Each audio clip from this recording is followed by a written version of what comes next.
ProRoCarShow.com. That's ProRoCarShow.com. Tune in November 17th as the Seahawks take on San Francisco.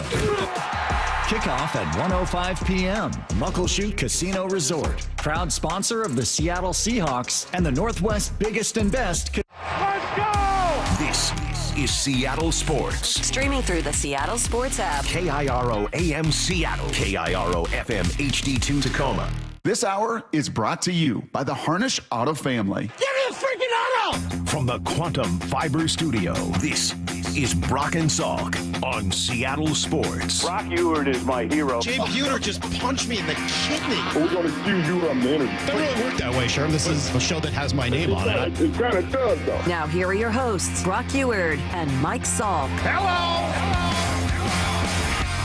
All right, good morning. Hi, everybody. It is the Brock and Salk Show on Seattle Sports on 710, seattlesports.com, the Seattle Sports app, all the podcast platforms.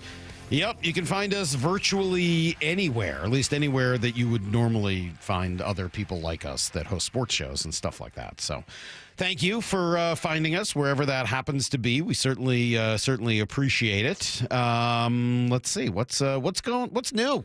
What's new today? This is one of those times. It's been the bye week for like forever, right, Maura? You can't talk about that. I mean, we've been digging deep into the You showed up the day after Mike McDonald talked for like 20 minutes, and there was actually new stuff to talk about. We went deep into the darkest recesses of the bye week and trying to figure out what to talk about, and we got all the way and scraped the very bottom. Some of us did that. Some of us went golfing. Yeah, actually, I was on the second side of that. I thought I'd go golfing. It's not my first rodeo. I've been around here before. I've done this in the past. No, we need to see the Seahawks play again. I think, like, clear and simple. What's today, Wednesday? We need to see the Seahawks play again.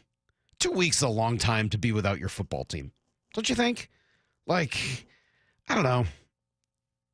A week is fine. Like, playing every week's a good rhythm. Sometimes you play on Monday night. You got to wait an extra day. All right. Not that big a deal. Or you go from Thursday to the following Sunday. Okay. Maybe even Thursday to the following Monday. That's long, but like, all right, fine. This idea of waiting 2 full weeks to watch your football team play, it's too much. There's too much going on. Especially when it doesn't end the way you wanted it to in the last Well, week. right. You're left sort of, hanging on to this sour taste in your mouth. So I did think about that. Thank you for bringing that up more. I appreciate you saying that because it leans into something I was thinking about last night. It feels, and maybe because I went away for a little while and then came back, it feels as if there's a very negative bend today to people's philosophy, thoughts, etc., opinions on the Seahawks. That feel right? Just kind of listening to the conversation here over the last few days. There's frustration with the offensive line. And by the way, I'm going to lead some of that at 7 o'clock because I came back to what I heard from Mike McDonald, and it just kind of blows my mind. And Ray Roberts added to it. Like there's a lot of reason for frustration there. You've got the trade of Dodson the other day and kind of what that means and what that says about the first half of the season and what they did in the offseason and what the defense looks like. You've got some numbers that are certainly very ugly. There are a lot of reasons why folks would be pretty disgusted and why some of the reaction right now is as negative as I feel like it is. Totally warranted, by the way. I'm not saying that there's any reason not to. But it does kind of wipe out two things. One, a better performance against the Rams than they had in the previous game. They were better. They weren't great, but they were significantly better than they were against Buffalo. And two, I thought the reaction of Mike McDonald the next morning when we spoke with him was significantly better than it was a week earlier after the Buffalo game. It was, right? I mean, like, we were here. I was there. I talked to him. I felt that difference. I felt that change in momentum. And while they didn't necessarily win the game, he sounded like he had been watching a different football team. So I think that it's, well, certainly warranted, the negativity. And again, I'm going to I'm going to absolutely contribute to some of it at 7 o'clock this morning as we go through some of the problems this team has on the offensive line and how ridiculous it is that we're still talking about it. But I don't want to forget, on the other hand, that Mike Macdonald seemed a lot more optimistic the last time he spoke with us than he did the previous week. And I think there is some level of hope that the team has started to turn some of that corner. And look, this guy is still smart. It's sort of the last part of the positivity argument in favor of the Seahawks. Smart dude, right? Can we all agree that regardless of how the season is going, it's hard to look at this guy and not think that he's a smart dude? Give him an extra week to self-scout, to evaluate, to plan for the 49ers, to make some of the changes that he thinks needed to be made, to conduct some of those exit interviews that he talked about on Monday. I would hope that they come out and we see a team that looks a lot better than the one that, we saw before the bye week. By the way, the last time they had the mini bye was when they went to Atlanta and looked like a different team in Atlanta, right?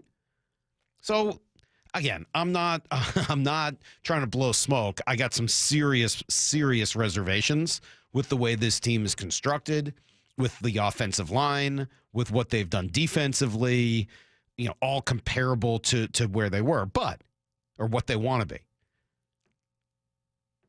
But you got Mike Macdonald coming off of a bye. You got a team that looked like it was starting to turn the corner a little bit against the Rams. You should have DK Metcalf back on Sunday. You should have Abe Lucas back on Sunday. Like, that's an improvement, right? Those are all things that should make this team look better. So am I going to go into this game against the 49ers thinking that they're going to win? It's still going to be hard for me. Until you beat the Niners, the expectation is that you're going to lose to them. You've got to find a way to knock that team off, and they're not easily knocked off. Tampa had them on the ropes on Sunday, couldn't close, and credit to Brock Purdy. He drove the team right down the field, did exactly what he was supposed to do, found a way to win that game. Doesn't seem to matter what's going on off the field in San Francisco, whether it's, one wide receiver dropping his pants at practice or another wide receiver for whatever reason trying to choke out a punter or a kicker. I mean, it's bizarre. And by the way, anybody catch Richard Sherman defending that? What in the world? That was bizarre. I think I saw Kay Adams and Andrew Whitworth saying they liked it too. Bizarre. Sherman's like, well, yeah, I mean, a guy misses one kick, it's fine. Guy misses two, you're like, hey, dude, guy misses three, it's totally fine to attack him? What?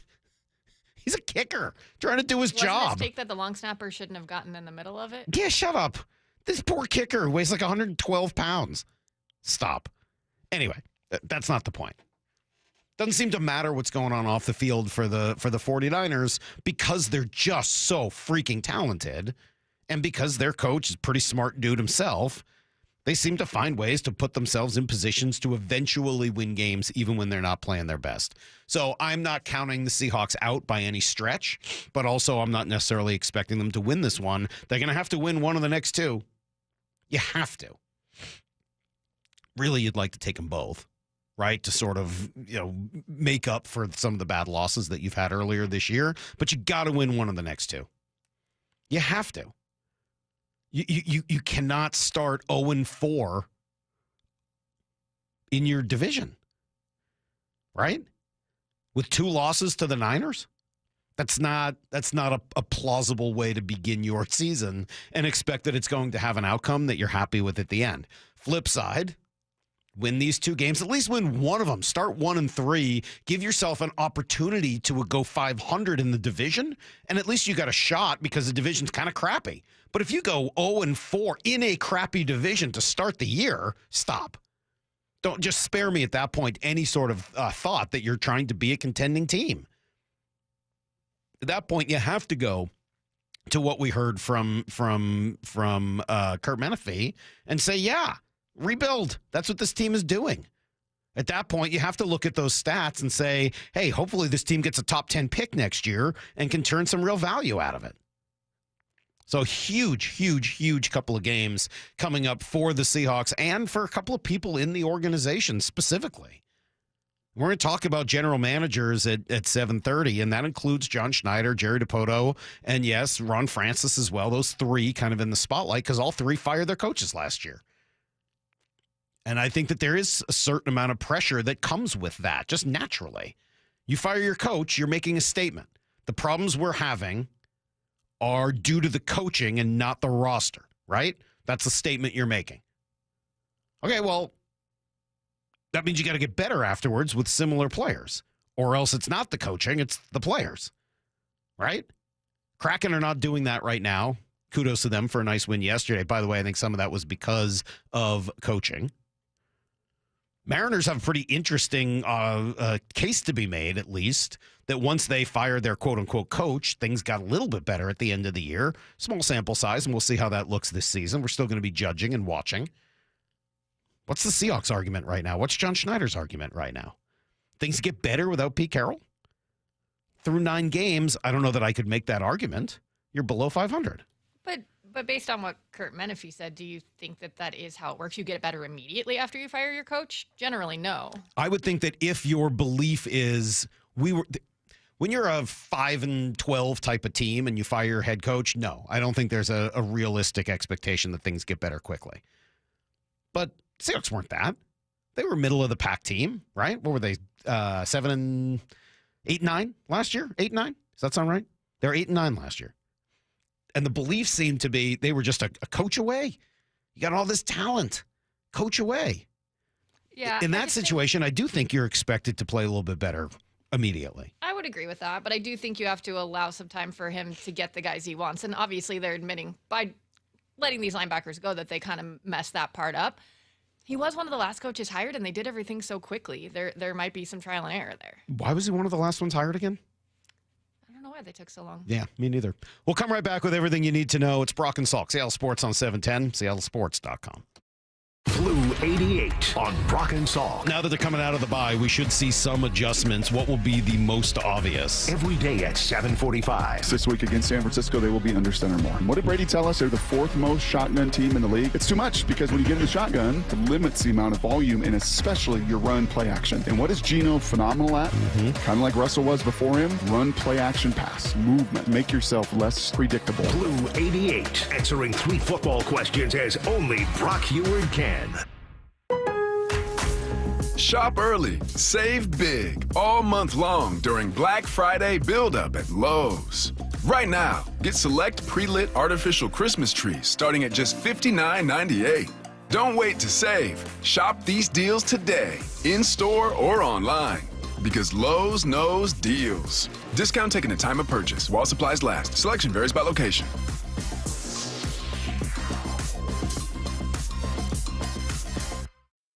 You ever try fixing your car and realize you're missing that one part? Yeah, been there. That's why eBay's my go-to.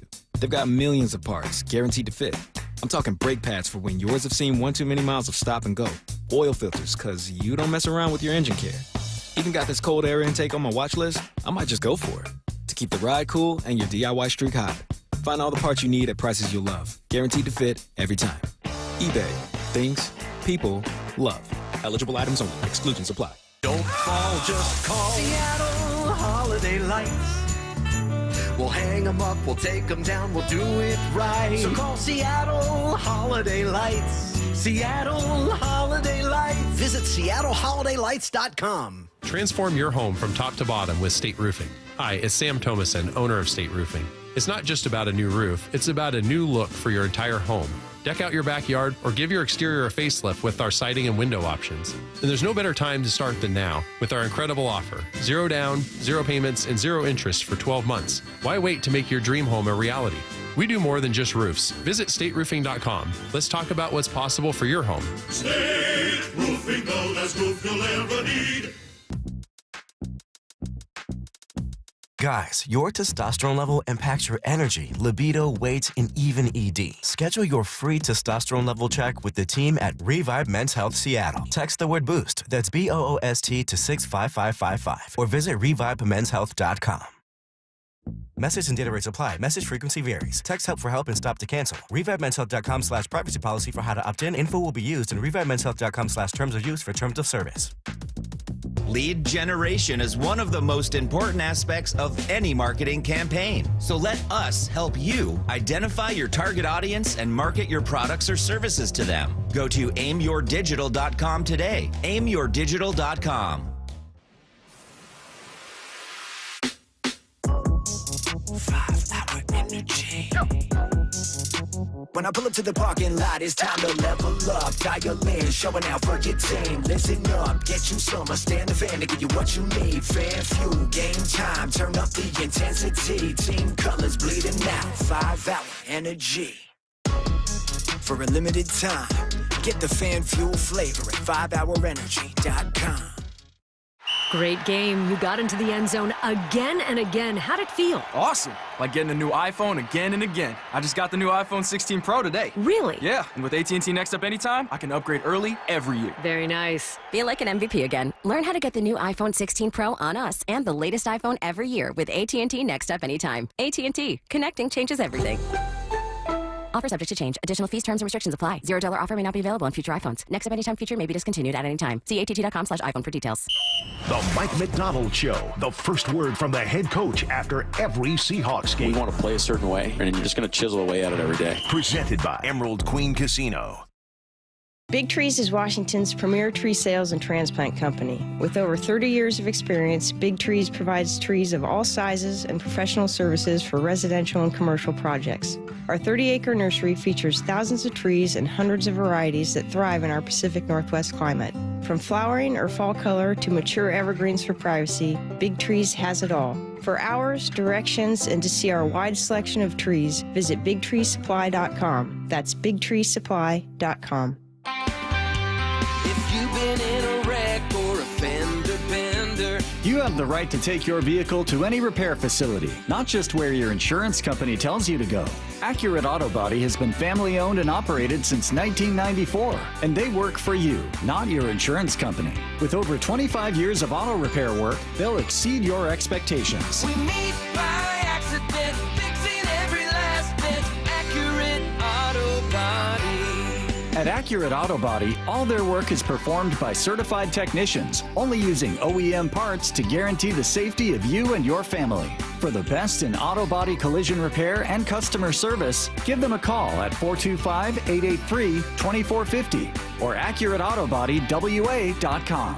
Your insurance company may not love them, but you will, because We meet by accident, fixing every last bit. Accurate Auto Body. It's comedian Tom Segura at Emerald Queen Casino Event Center, Friday, April 25th. My kids call me Tom. So unnerving. Every day, the older one's like, "How you doing, Tom?" I go, "Hey, I'm not your fucking stepdad, all right? I wish I was. It'd be a lot easier, but I'm not." Tickets at emeraldqueen.com. One of today's biggest touring comedians, Tom Segura's Come Together Tour, April 25th at Emerald Queen Casino, the entertainment capital of the Northwest. 21 and older, need gambling help? Call 800-547-6133 or visit emeraldqueen.com. please game responsibly. This hour is brought to you by the Harnish Auto family. Need to know. Brought to you by Ben's Plumbing, Heating, and Air. 15 minutes past every hour with Brock and Salk. Here's what you need to know. Up first. Oh, let's go. The league's view of the Seahawks does continue to drop as they fall to 19th in ESPN's rankings this week. Honestly, that sounds about right, don't you think? Inability to stop the run or to run themselves, lack of physicality, lack of elite quarterback play. All of those things have contributed, plus the sloppy play, the struggles at home, problems in the division. It's kind of an ugly picture that is painted. 19th actually sounds pretty nice when you put it all that way. But where I think I will disagree with something I read yesterday was this cockamamie playoff percentage of 6.4%. Take this and bury it in the dump as far away. 6.4%? Who comes up with this number? Doesn't even make any sense. They have a 6.4% chance of making the playoffs. What if they win the next two games? Because if you win the next two games, you're fine. I'm not saying they're going to win those two games, but the idea of putting a percentage chance on what they're capable of is absurd. I'm sure that model factors in that they probably don't think they're going to win the But that's just not the way the NFL is played. You get to actually play the games. But then if they win, it'll go up. But that's dumb.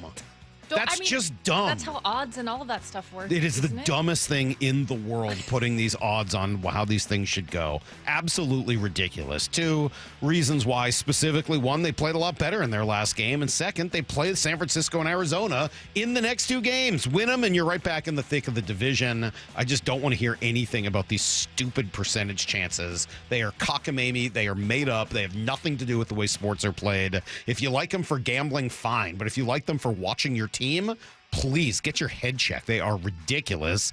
But that being said, Seahawks are putting themselves in a position where you got to win one of these games. The term "must-win" game gets thrown around a lot, but I'll throw it around. I'll throw it out right here. Like they've got to win at least one of these games. When you consider that they've already lost 2 games in the division, the Thursday nighter to the 49ers, and then a couple of weeks ago to the Rams. So if you start 0-4 in the division, then all of a sudden you're 4-7. Through 12 weeks, I mean, you could basically kiss the playoffs goodbye. That's right, Brady Henderson. Totally agree with that. Dolphins claimed Terrell Dodson off of waivers yesterday. The aforementioned Brady Henderson reporting that will save them about $1 million in base salary for 2024, and we'll wait to see whether or not Dodson has any success in his new home. Here's the second thing you need to know. Cal Raleigh not going to take the silver. He's going to have to be satisfied with gold and platinum. Celebrated the Mariner catcher last week for his defense this past year. The league recognized it, right? Awarded him as the AL Gold Glove winner at catcher and the league's best defensive catcher.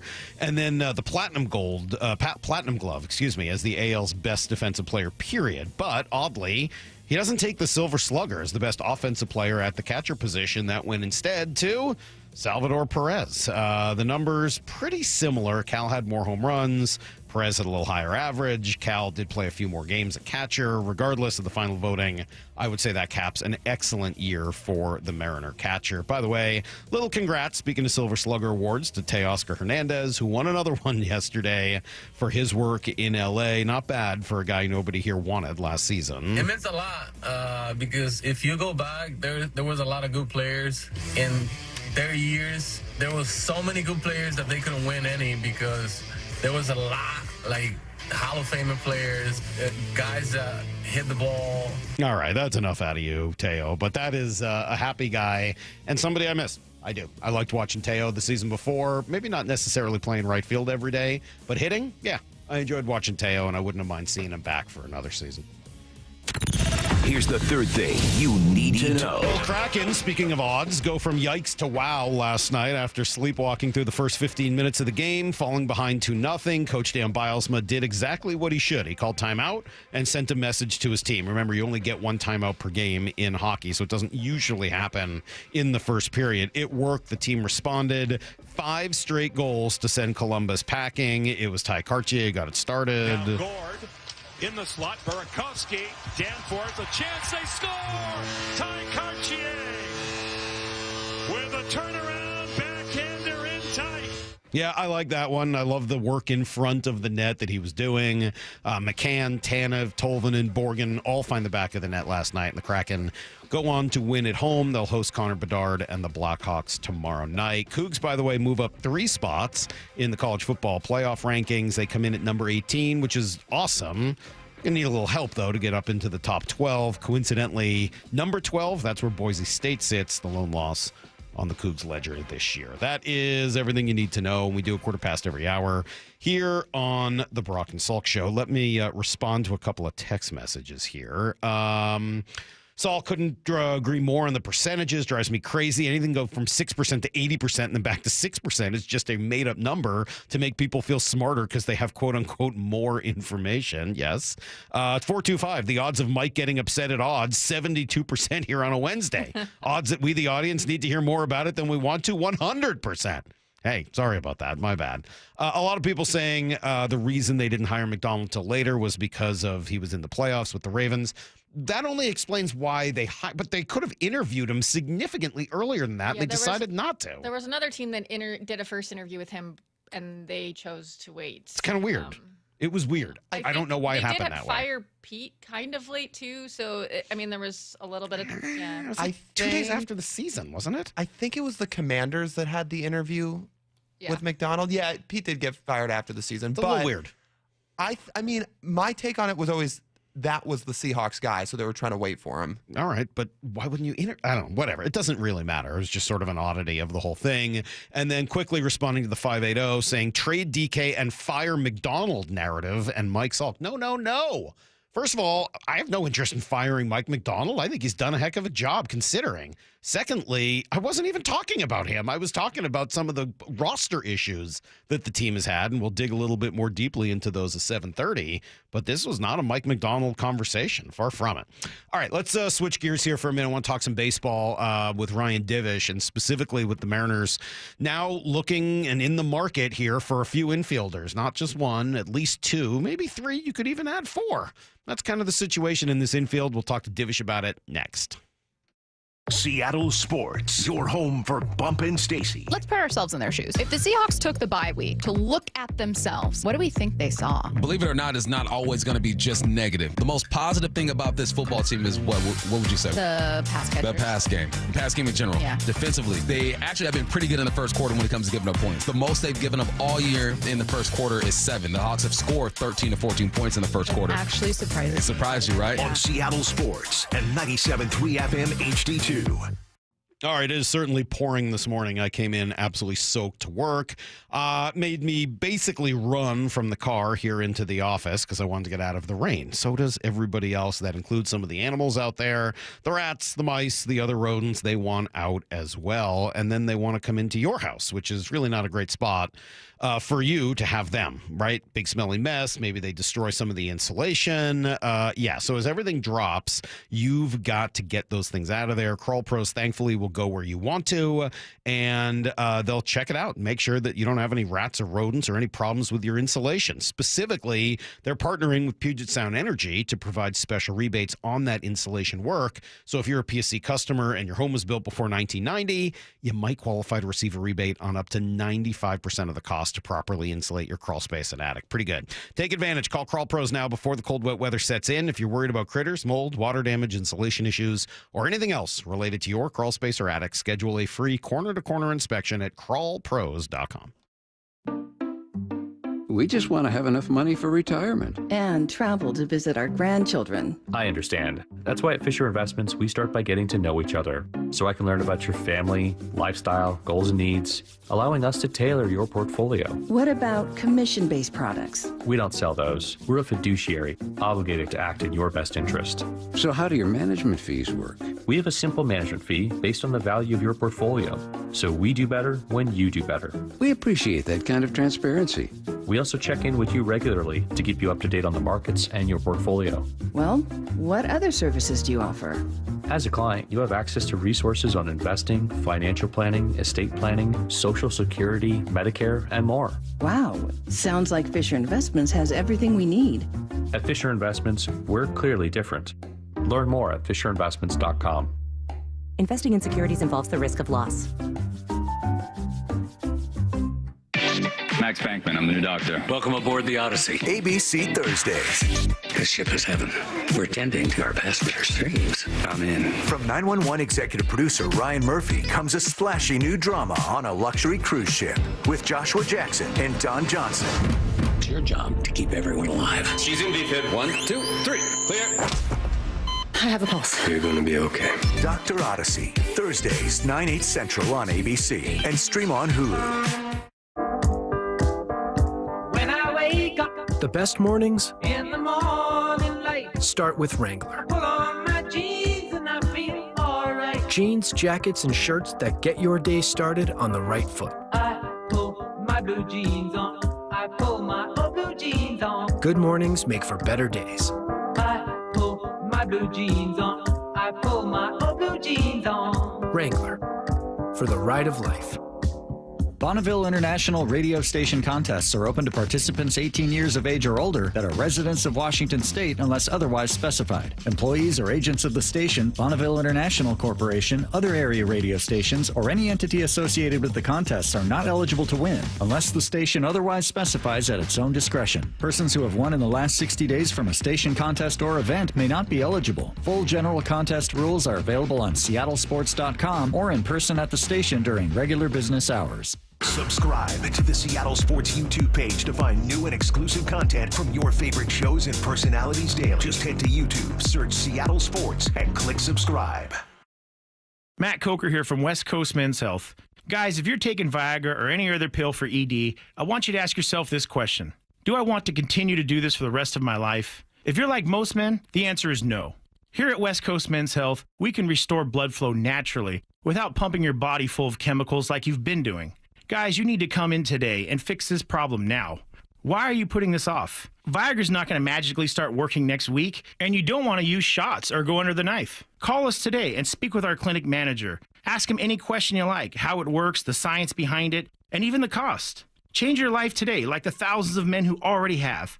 If you're tired of dealing with ED or Peyronie's disease, then call West Coast Men's Health. With clinics in Redmond and Tacoma, call 206-519-6541. That's 206-519-6541. 206-519-6541. Online at westcoastmenshealth.com. For over 111 years, Pacific Lamp and Supply Company has been your #1 lighting specialist in Washington. From the Space Needle in Seattle and now all the way to the Riverwalk in Spokane. With the largest lighting inventory in Washington, Pacific Lamp's knowledgeable and experienced staff can assist you with any lighting issue, as well as help with intricate lighting and control designs. Plus, they work with all utilities in Washington to get you the best available lighting rebates. Pacific Lamp and Supply Company, Washington's lighting expert since 1912. Visit pacificlamp.com. The holiday season means one thing, Toyotathon. But before the event kicks off, go to Toyota of Kirkland to take advantage of the widest selection of inventory ahead of time. Right now, Toyota of Kirkland has a premium selection of Tundras, Tacomas, RAV4s, Prius, and the all-new hybrid Camry. Toyotathon is coming, but Toyota of Kirkland is ready to put you in the game now. Visit the wonderful team and beautiful showroom at Toyota of Kirkland today. Online at toyotaofkirkland.com.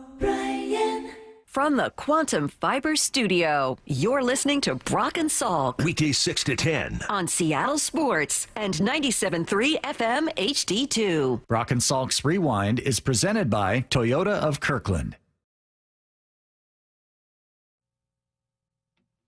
All right, it's Brock and Salk, Seattle Sports on 710 seattlesports.com. And Daniel Jeremiah going to join us today at 8:30, which we're looking forward to before we get there, and talk a lot of football today as well. Let's go back in time, talk a little baseball with Ryan Divish. From the Quantum Fiber Studio. This is Brock and Salk. Weekdays 6 to 10. On Seattle Sports and 97.3 FM HD2.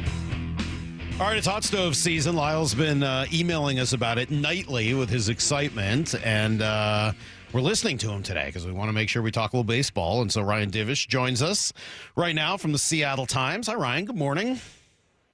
Morning to you guys. You in Montana today?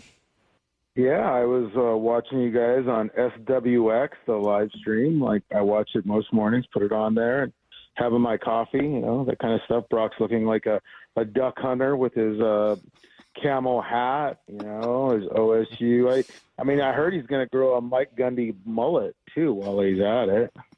Real bi-level haircut for him. Well, all I know is Maura did something she shouldn't have done. But right before you popped on, or Lyle, one of them was like, oh, wow, look at the post that Ryan Divish just did.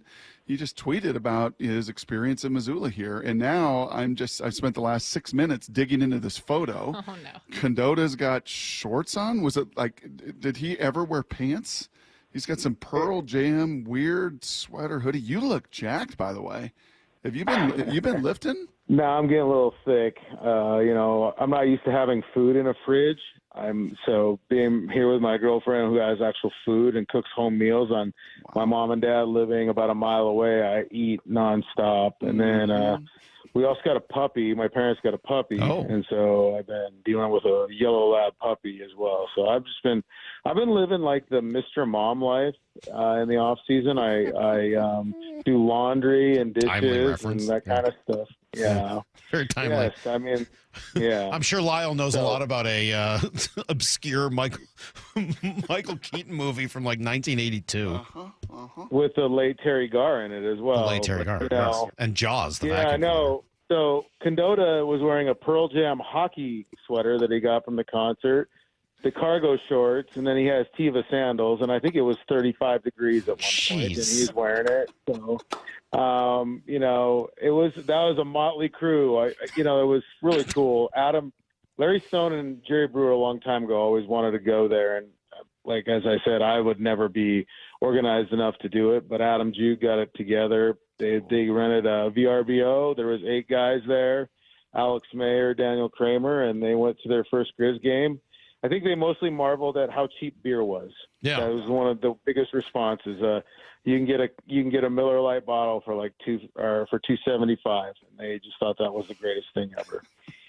That's pretty impressive. Especially, I paid, I think it was $14 for $19 for a Bud Light the other day at the Boulders. That was that was a little surprising. All right, let's talk some baseball. Sorry for the 5-minute interlude there, but we haven't caught up in a while. The season's been over here for a month or so. I don't know that you can have any conversation about this Mariners off season without first answering the question, how much do you believe in what they did the final 6 weeks of the season?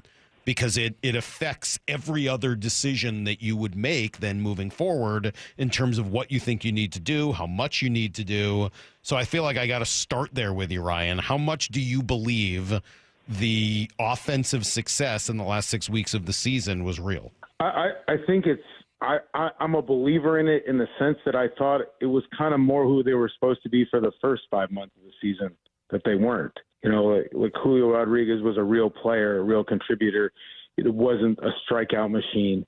I felt like, you weren't getting much from J.P. Crawford as much, but like Cal Raleigh was still pretty consistent. Like I felt like the first 4 guys in that lineup that they were rolling out every day, maybe not Victor Robles just because I don't know him and what he does is so different and kind of unpredictable.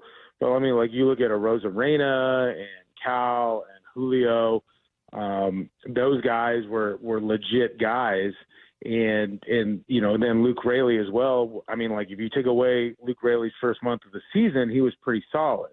So like, yeah, those 4 guys, that's a pretty believable part of the big part, of a portion of your lineup.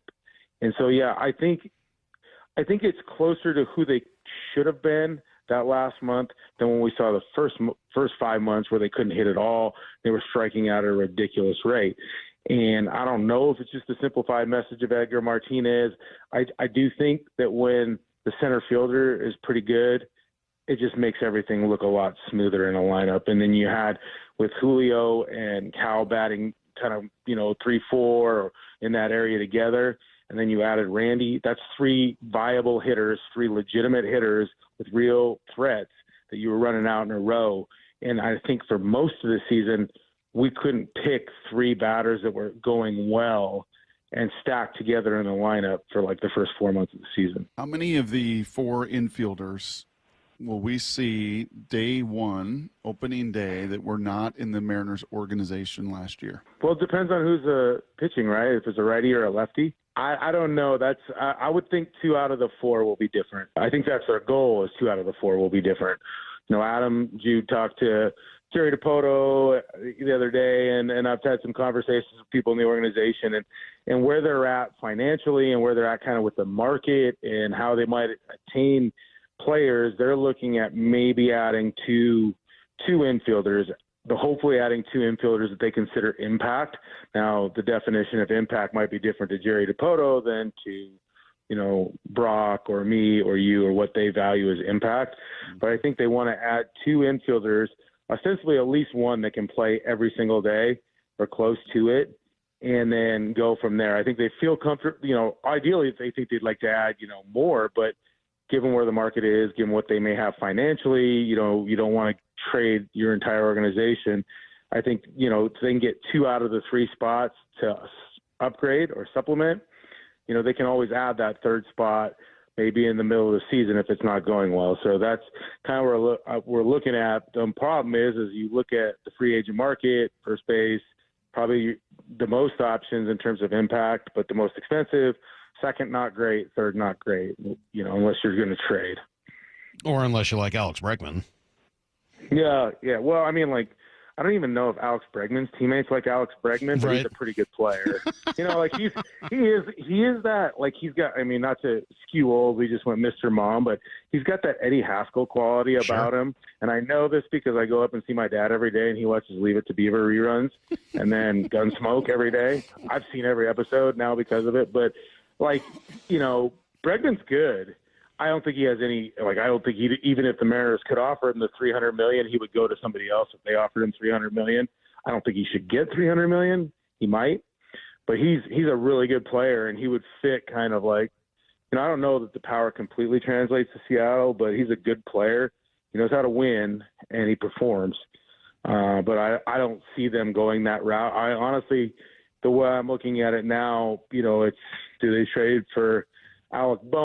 They try and trade for Jordan Westberg. I don't know. It's like those are kind of more viable. Do they go to the Reds? You've got a bunch of infielders with the Twins.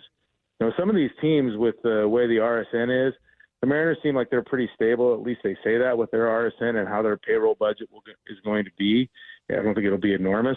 But some of these other teams like the Twins, I don't think that they're going to be able to add, and they may even have to decrease. So there could be opportunities out there. But I'm like, other than Bregman, there isn't like that one free agent bat. You say, okay, this is just a perfect fit. Just go get him. And as I wrote in the paper today, it's not like last year where you're looking at third base, like Luis Urias is out of shape. He can't throw.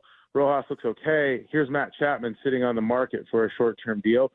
I think that we're not seeing that again, because of what happened last year and how Chapman performed, how Snell performed. I think teams are going to spend the money this year and go, the few free agents that are out there, they're going to get deals. They're not going to do the pillow contract. I know last year, we're talking to Ryan Divish from the Seattle Times. And Ryan, I know last year you were a big proponent of the idea of acquire an arm to trade an arm to acquire a bat.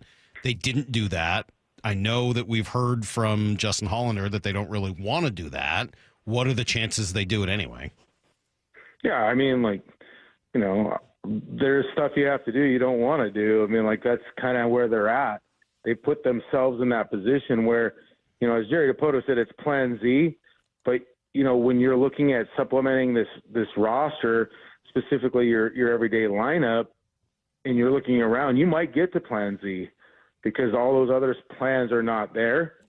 I think if the right team, or if the right deal was out there for Luis Castillo, I think they would make it, just because it's a lot of money committed, and this is a team that doesn't have a lot of money to work with.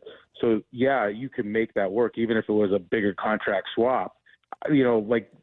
I don't think they want to trade any younger guys yet. Even Logan Gilbert, who is getting more expensive, I think they like that core group. I think they still hold out a hope that they could sign Logan to an extension.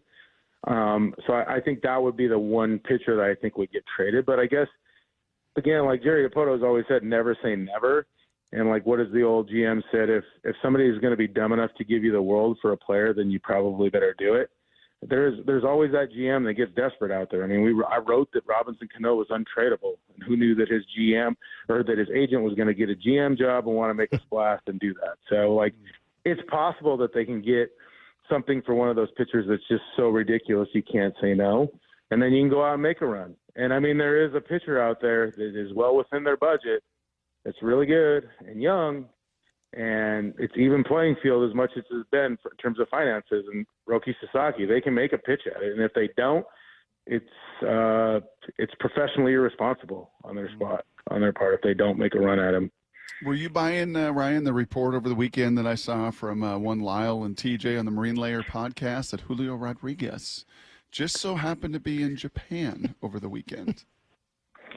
I mean, I wasn't going to give – I looked around Missoula to see if I could buy Lyle one of those armadillo head hats, where they cut up an armadillo and put it on your head to block out the waves, the FBI radio waves and everything like that for the conspiracy theorists. But Julio had this trip to Japan planned long before Roki Sasaki was posted. In fact, it was kind of funny. We were joking when Sasaki was posted, and one of the guys had mentioned Julio was going to be in Japan. I said, which one of the Twitter creators is going to try and piece this together and see if it worked first? So, Lyle, you beat out Mariner Muse. I have Mariner Muse in the pool, but Lyle won, so I think Larry Stone called that. All right, hear me out. Trip was planned before. However, Spin Zone, Once the Mariners saw that Julio was in Japan, they called him up and said, "Hey, we need you to go sit down with Roki." I mean, Lyle, you're a bow tie away from working for Fox News at this point. I tell you what. I don't have any response to that. I think you pretty much just ended Lyle's Come on, Lyle, participation fight in this back. conversation. Lyle, fight back. Lyle, you're like Jake Paul's going to be on Friday getting beat up by the old guy. What's going on here? I mean, like, right now, Lyle, we're going to put you in the penalty box and give you one of Condotta's pair of gigantic cargo shorts to wear around the next time you go to the park. Yeah, that's the real punishment. Yeah. So is Roki... To be fair, when I texted Divish last night, I said, can you come on and talk M's and make fun of Lyle a little bit? Because I just assumed it was going to head that direction anyways. You were right. So, Davis, I was looking at some odds this morning. I mean, the Mariners are in the top 5. It's obviously Dodgers, Padres, Mets. I think a couple of the different places I looked at for Sasaki, he was in the top 5. Pretty reasonable odds. Do you think that there is a legitimate shot and conversation to be had? Well, there is in a sense that, like, you know, it's not about money. And, you know, the Mariners have about, I think, $7.5 million in bonus pool money. They can add to that. They could trade teams for bonus pool money, international signing money. Only can increase it by about half of what they have, so they could bump it up to about $10.5 million, I think. But, like, the rest of it is equal playing field. You know, it's about it's about the presentation, about why this guy is going to be successful, because, you know, they do have to pay the posting fee, which that is what, you know, you're kind of would make a team that doesn't have a bunch of money hesitant. But I'm sorry, like, you know, it's not the posting fee and, you know, it's not how that pay the posting fee. You still have this guy, you have all the club control in the world, which everybody loves. I think you have to make a run at it. And for the Mariners, they can pitch the idea that they're good at developing pitchers. They can really laud the park for being a good pitcher-friendly place. Seattle's traditional Japanese players, like, they had a great presentation with Ohtani the first time. You know, it was equal playing field, and a lot of people thought that maybe he would even consider going there. But, you know, the Ichiro factor a little bit, and I think he just wanted to stay close to his agent, Nesbalello.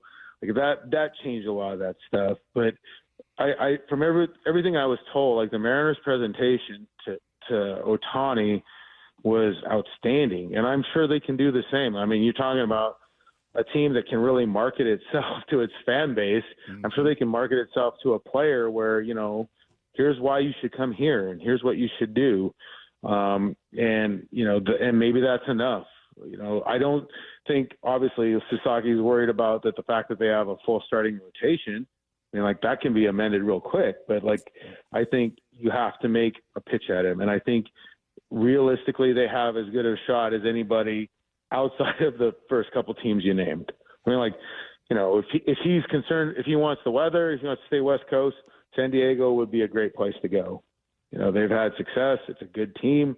I mean, I love San Diego.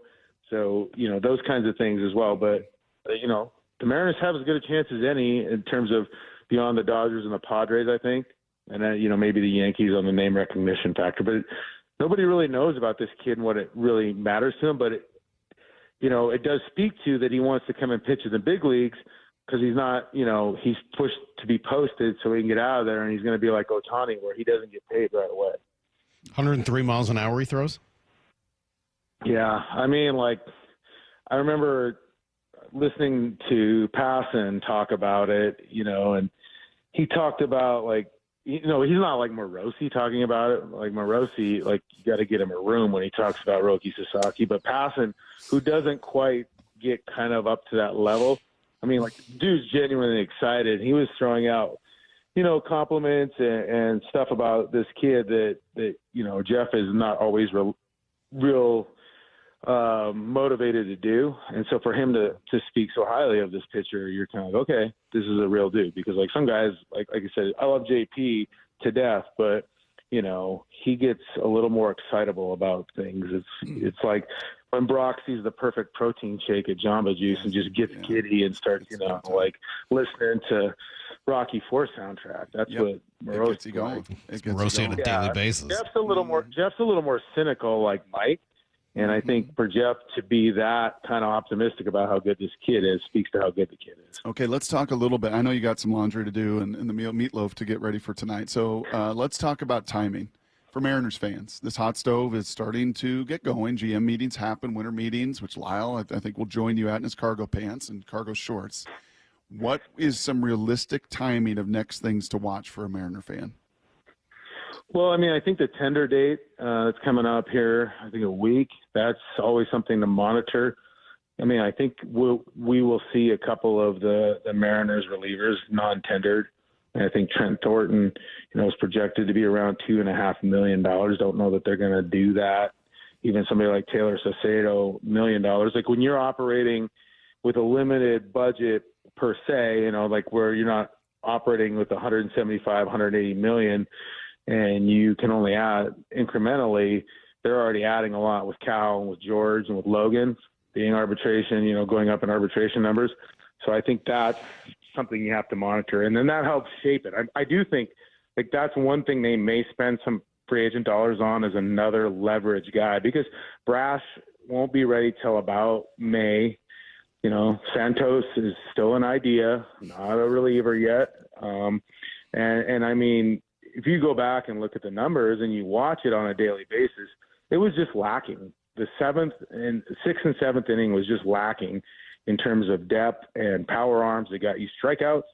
And, the magic of finding the Justin Topas of the world didn't quite happen last year. Obviously, Troy Taylor was pretty good, but they need to add some significant experience and some guys that get some outs from the bullpen, because that's, I think that's pretty priority. And because to sit there and think that these guys, are going to do what they did with 90 some quality starts, I think that's unfair expectation of this rotation after what they did last year.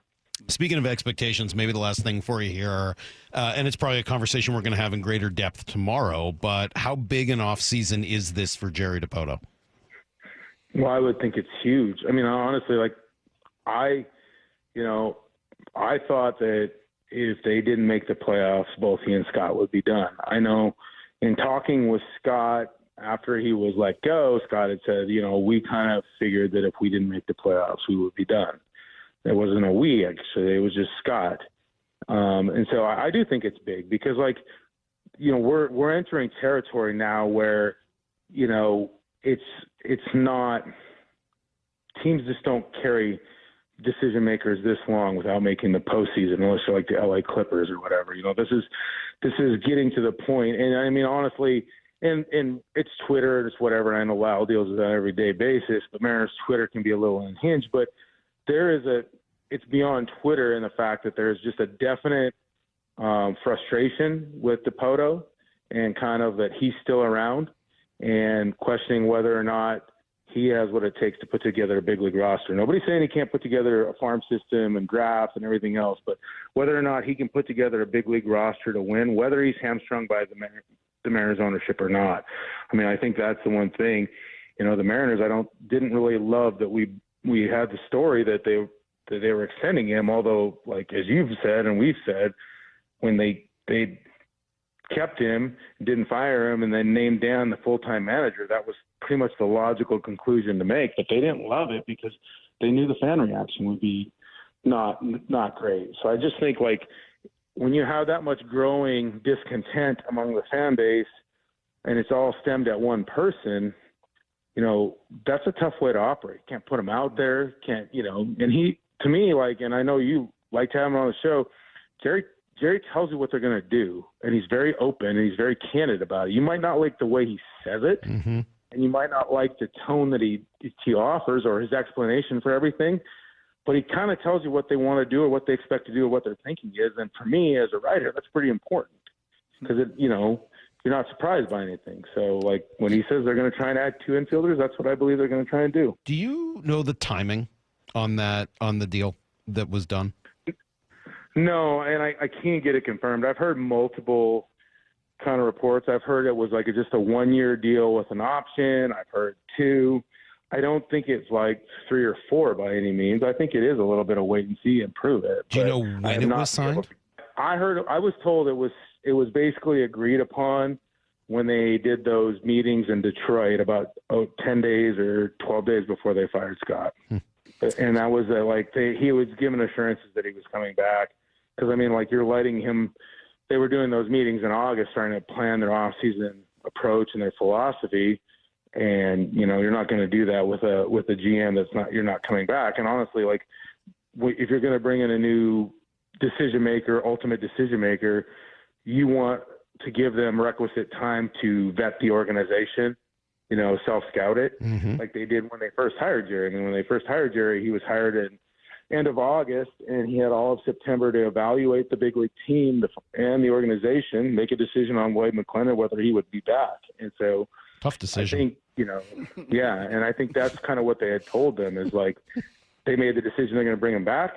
And, you know, I think that's what they moved forward. It was similar in going during the 18 season when they decided to do the step back. They made that decision largely, or they started discussing it in August of that year in those meetings because they do those kind of meetings in August. So that's kind of when I think he was told he was coming back. I don't know when he officially signed it. All right, we got to go. As Lloyd might have said, enjoy the journey here in your off season, and enjoy the winter meetings with Lyle. And we'll talk to you again. Thanks, buddy. Yeah, I got some laundry to do. I'll see you guys. All right, there you go. Yeah, a little Lloyd McClendon content here on a Wednesday morning. You never know what you're going to get.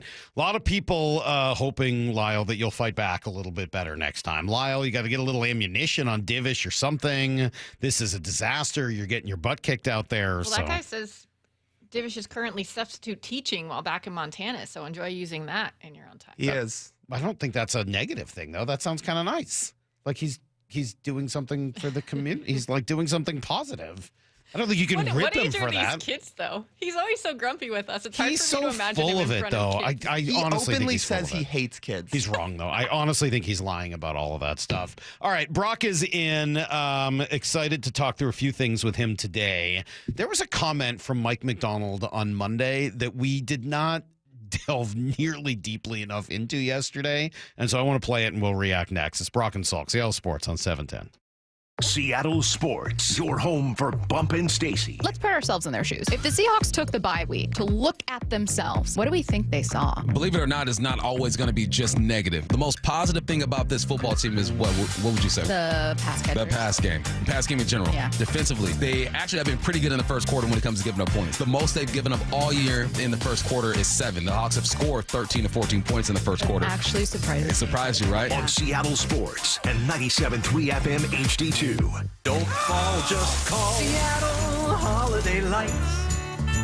We'll hang them up, we'll take them down, we'll do it right. So call Seattle Holiday Lights. Seattle Holiday Lights. Visit SeattleHolidayLights.com. Don't let sinus problems, snoring, and allergies hold you back. I'm Dr. Ryan Stern with the Stern Sinus Center. Nasal congestion, sneezing, runny nose, snoring, facial pain are just a few sinus symptoms we can help you out with. From allergy workups and treatment to modern nasal breathing procedures to advanced outpatient balloon sinuplasty, we can diagnose and treat your problems. Let us help you get the relief you need easily, quickly, and permanently. Come see us in Federal Way and Auburn or at sternsinus.com. That's sternsinus.com. Hey, Brock Hewitt here with my buddy Shannon O'Kelly, President and CEO of IRG Physical and Hand Therapy. Over 40 clinics throughout the Pacific Northwest, Shannon. What type of staff and what are you looking for when you hire? Brock, we are looking for that person out there that wants to create opportunities to teach, instruct, and coach their patients and develop relationships with our team, our community, and then again, like I said, your patients. It's so important that we have people that are excited and positive and want to come to work and create a culture that we are striving to produce here at IRG. And that culture is what I call going towards the light.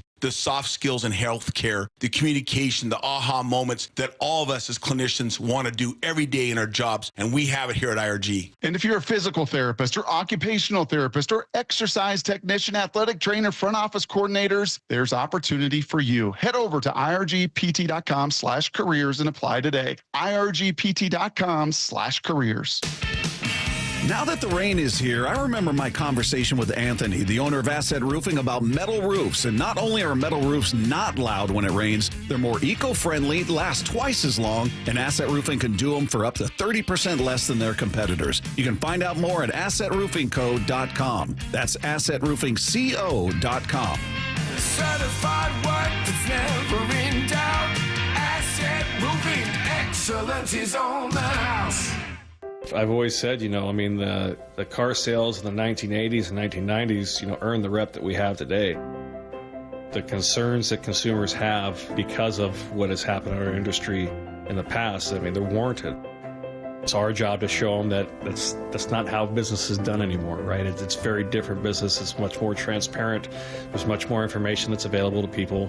And we're much more customer focused than I think the car industry was, 20, 30 years ago. I'm more focused on providing good customer service and relationships because I think if you take care of people, money will always come. So I think just the philosophy and the focus for us has changed, where I was constantly chasing a paycheck and now I'm just constantly trying to take care of customers and employees because I know if I do that, then my paycheck will take care of itself. The LJ way is the Lee Johnson Auto family. So here's the deal with Mariners season ticket memberships. You've got two great options. With a Flex membership, you have the freedom to pick your seats, games, and number of tickets whenever you want. Or, if you like knowing where you're sitting all season long, go with a reserved membership and lock in your seats from day one. Both plans get you access to exclusive pre-sales, year-round discounts, special event invites, and more. Check it out at mariners.com/25. Cal Raleigh wins it in the 10th inning for the Mariners. Shane Company is your go-to destination for high-quality fine jewelry gifts. Come find beautiful gifts at competitive prices, from dream engagement rings to tennis bracelets, engravable charms, and more, all in stock and ready to give. Shane Company, your friend and jeweler. FX's Grotesquerie. This killer is someone who knows anatomy. From executive producer Ryan Murphy. Detective, you have an entire family murdered. Niecy Nash Betts. The monster is out here! Courtney B. Vance. God knows what darkness we let in. And Travis Kelsey. There's no future after this. FX's Grotesquerie. All new Wednesdays on FX. Stream on Hulu. At the Home Depot, we know you can't control everything, like when your guests arrive too early for Saturday college football. But you can control your grill. With the Traeger Timberline XL, you can watch the game, not the grill. Monitor your football feast from anywhere using the Traeger app. With the Timberline XL, you can bake, smoke, sear, fry, and saute. That's Desmond Howard level versatility. Huddle up, the food's done. Defend your game time with Traeger and the Home Depot. How doers get more done.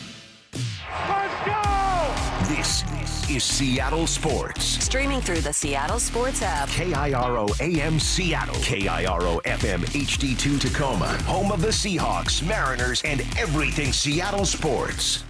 Get him freaking auto! From the Quantum Fiber Studio, this is Brock and Salk on Seattle Sports. I don't read the internet, guys. Take the bull by the hands. And Brooke, you are. And Brooke, you are. Now here are your hosts, Brock Heward and Mike Salk. All right, a lot going on here this morning, Brock. I'm sorry. We should have played this more yesterday and reacted to it.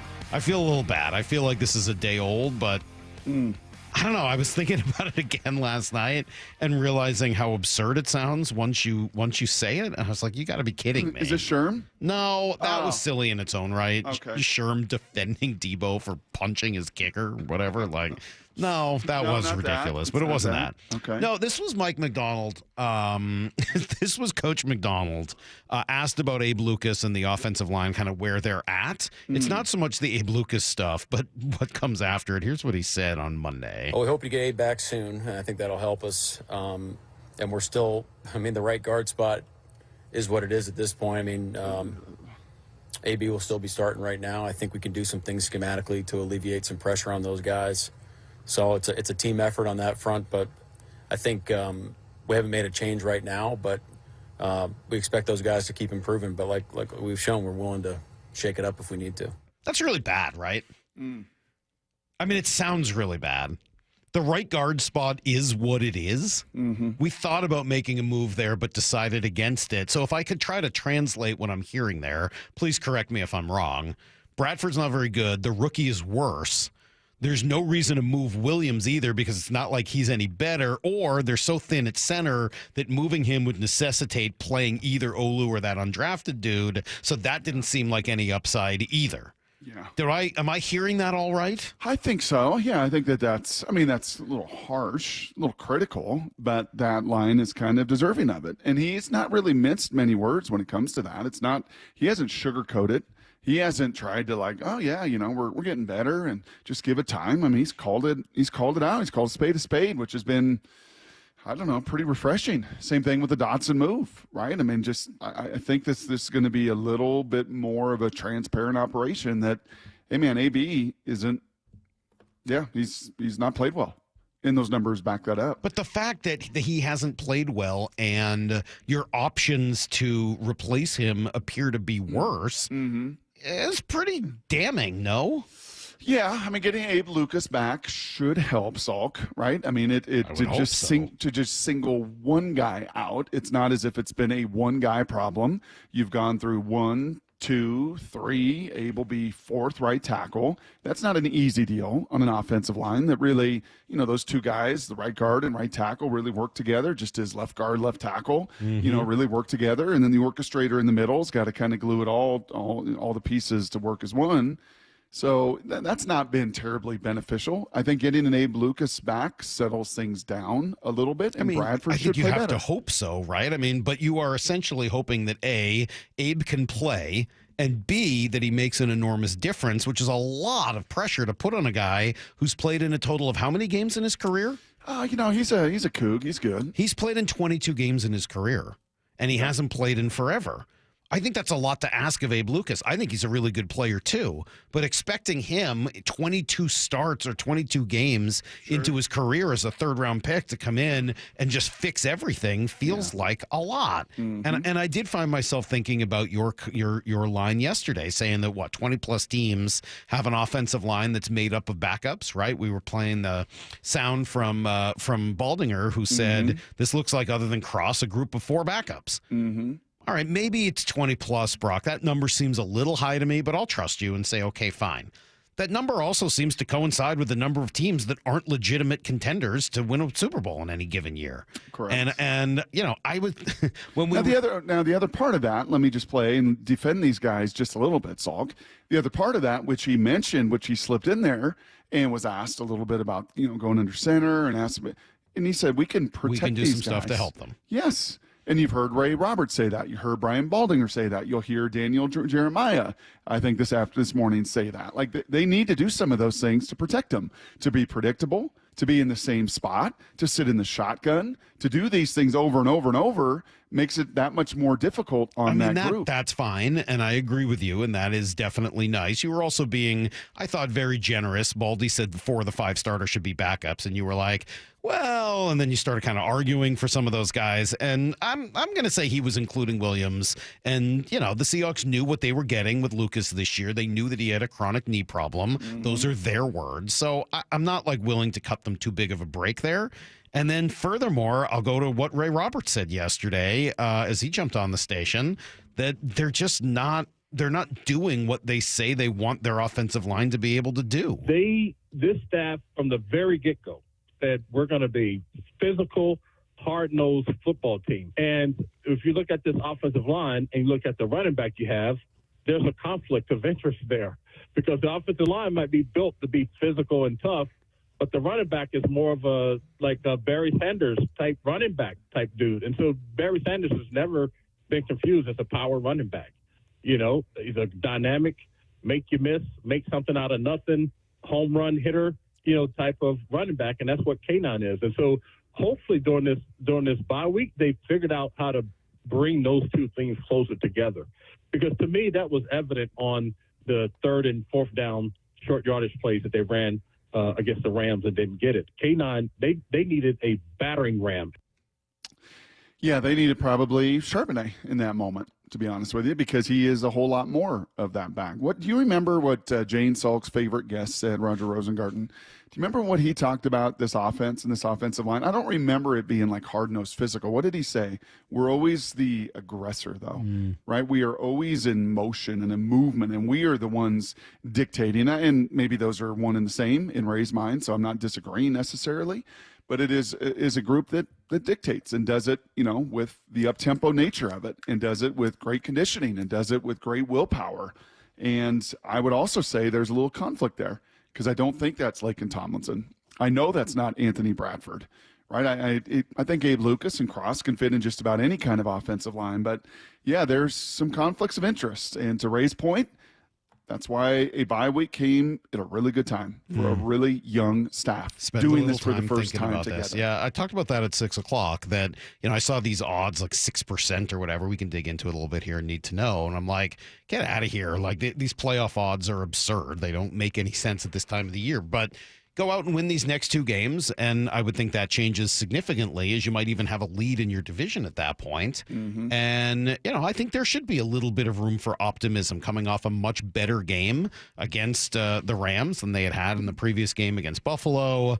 And maybe they're, smart guy like Mike McDonald with an extra week to work through it, just like after the mini bye, he had a little success, right? Probably the 3 best games they've played this year are when he had all off season to prepare, when he had the mini bye to prepare, and now we'll see if he can do it after the bye week as well. So there's some reasons for optimism, but I look at this offensive line and this problem and what he said about it, and what Baldinger said, and I'm just going to say, look, if you want to be serious about contending, you probably need to be great up front, but you definitely need to have starting caliber players. Like, to hear that 4 of their 5 guys that they've been playing on the offensive line are not starting caliber is a kick in the teeth. Like, you just don't tell me you're serious about winning when your offensive line has 4 guys out of the 5 that are not starting caliber players. One, I'll give you. All right, fine. You're on your 3rd or 4th guy there. But even that one, you knew it was a possibility because his knee injury is chronic.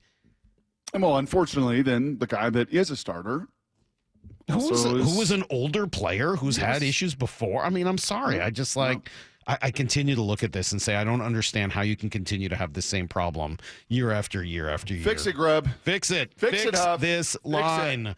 All right. We'll give you guys everything you need to know. And then, Brock, it's time, I think, for a difficult conversation at 7:30. It's Brock and Salk, Seattle Sports on 710. And that wasn't Hawks Live. Tomorrow night from 7 to 9. Live from Bellevue Square Center Court. Join former Seahawks Michael Bumpus and Paul Moyer as they go deep on the Hawks with player interviews and opponents analysis. Rookie Michael Jarrell, what's your approach? Are you the talking type? I'm pretty much quiet until somebody get me riled up, or like we make a big play. I'm gonna talk a little bit. We get a first down. I'm gonna talk a little bit. Or our pancaking, I'm definitely gonna talk. So it's like Presented by the Bellevue Collection. Every Thursday night throughout the Hawks season. Well, on this Wednesday morning, are you waking up looking for a local trustworthy group of pros to assist you with your mortgage needs? Are you seeing the Fed cut rates and wondering if now is the time? Well, hey, Brock Hewitt here, and you can count on Tila Mortgage. They have been the go-to mortgage experts in Washington State for well over 25 years. And if you're 62 or older and you've heard about reverse mortgages, well, Tila can help you decide if that's the right choice for you and your family. If monthly payments are impacting your credit score and just killing your monthly cash flow, well, once again, Tila can assist you in consolidating those debts with proven programs like a refinance loan or a home equity line of credit, that HELOC. Additionally, well, if you're purchasing a new home, good timing. These rates are coming down. Tila can guide you through the ins and outs of a new home loan as well. With hundreds of 5-star reviews, Tila, spelled Tila, is a trusted source for honest and ethical mortgage advice. Give them a call today at 206-766-8888 or TilaMortgage.com. Tila Mortgage LLC is a mortgage broker, NMLS 2472046. With Floor Coverings International, the mobile flooring showroom comes to you. Book an appointment, pick out the flooring you like, and they'll order and install it for you. It's that easy. Visit FCIFloors.com to book an appointment. Floor Coverings International, the stars of flooring. Lowe's knows that to win the job, pros need the best prices. That's why only at Lowe's, MVP's Pro Rewards members can get a volume discount on eligible orders as low as $1,500 at the Pro Desk. That means you get the prices you need to start any job, small or large, because Lowe's knows pros. Valid in-store only. More terms and restrictions apply. Visit Lowe's.com/terms or Pro Desk for details.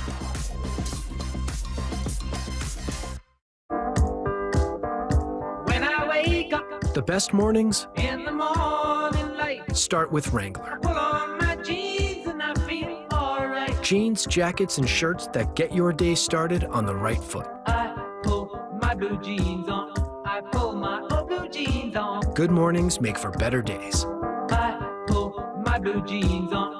I pull my old blue jeans on. Wrangler, for the ride of life. Do you find yourself stuck in a timeshare? Get the real facts about the timeshare industry and your options for cancellation.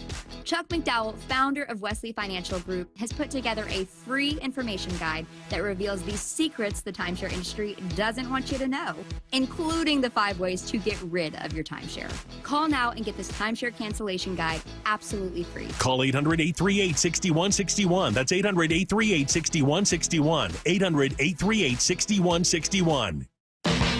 In business, service is everything. Cintas delivers what you need to better serve your customers.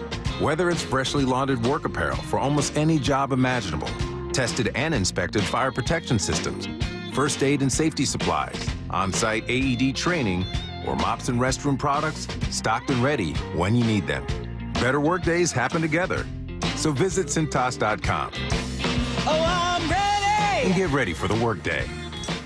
Hey, Riverside Roofing is back with us for yet another year, and we're so grateful for Don, Jordan, and Brandon for allowing us to tell their story. Local family business, excellent work, all rooted in trust. You can find them at riversideroofingllc.com, the roofing company you can trust. Seahawks Player Spotlight. Man, it felt good to go out there and be able to contribute. Exclusive interviews with your favorite Seahawks. You know, we got a genius as the head coach. Every day with Wyman and Bob. For over 111 years, Pacific Lamp and Supply Company has been your #1 lighting specialist in Washington. From the Space Needle in Seattle and now all the way to the Riverwalk in Spokane. With the largest lighting inventory in Washington, Pacific Lamp's knowledgeable and experienced staff can assist you with any lighting issue, as well as help with intricate lighting and control designs. Plus, they work with all utilities in Washington to get you the best available lighting rebates. Pacific Lamp and Supply Company, Washington's lighting expert since 1912. Visit pacificlamp.com. I was having trouble getting up and down my stairs at home. And I thought, well, this isn't going to work because how am I going to go to Utah and do some hiking? When Judy came to Sound Pain Solutions, her knee pain was preventing her from enjoying an active lifestyle. She was diagnosed with osteoarthritis. She tried numerous treatments and was told she should have surgery. I'm Dr. Mark Shelley, a chiropractic neurologist at Sound Pain Solutions. We were able to get Judy back to hiking with our comprehensive, non-surgical, and drug-free treatment. I think that the Trigenics that they do along with the adjustment, the pressure wave, and the PRP are the best options for joint pain.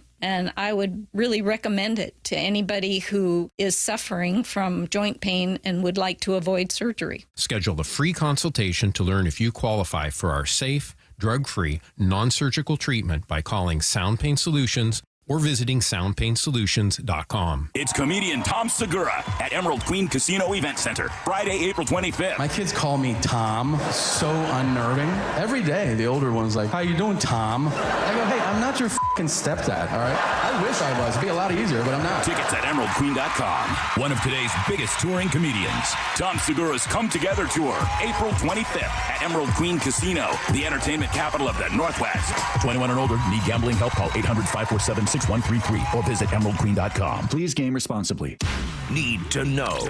Brought to you by Ben's Plumbing, Heating, and Air. 15 minutes past every hour with Brock and Salk. Here's what you need to know. Up first. Well, the league's view of the Seahawks, Brock, continues to decline. They fall to number 19 in ESPN's power rankings this week. Honestly, that sounds about right, doesn't it? Somewhere in that 19 to 21 range. Their inability to run or stop the run, lack of physicality, lack of elite quarterback, sloppy play, struggles at home in the division. I mean, kind of put all those things together, it paints a pretty ugly picture. But the flip side of that, as I said, is they played a lot better, I thought, in their last game. And this cockamamie playoff percentage of 6.4% is absurd. Right? You beat San Francisco and Arizona in the next 2 games. Is that likely? I don't know what the chances are, but it's the NFL.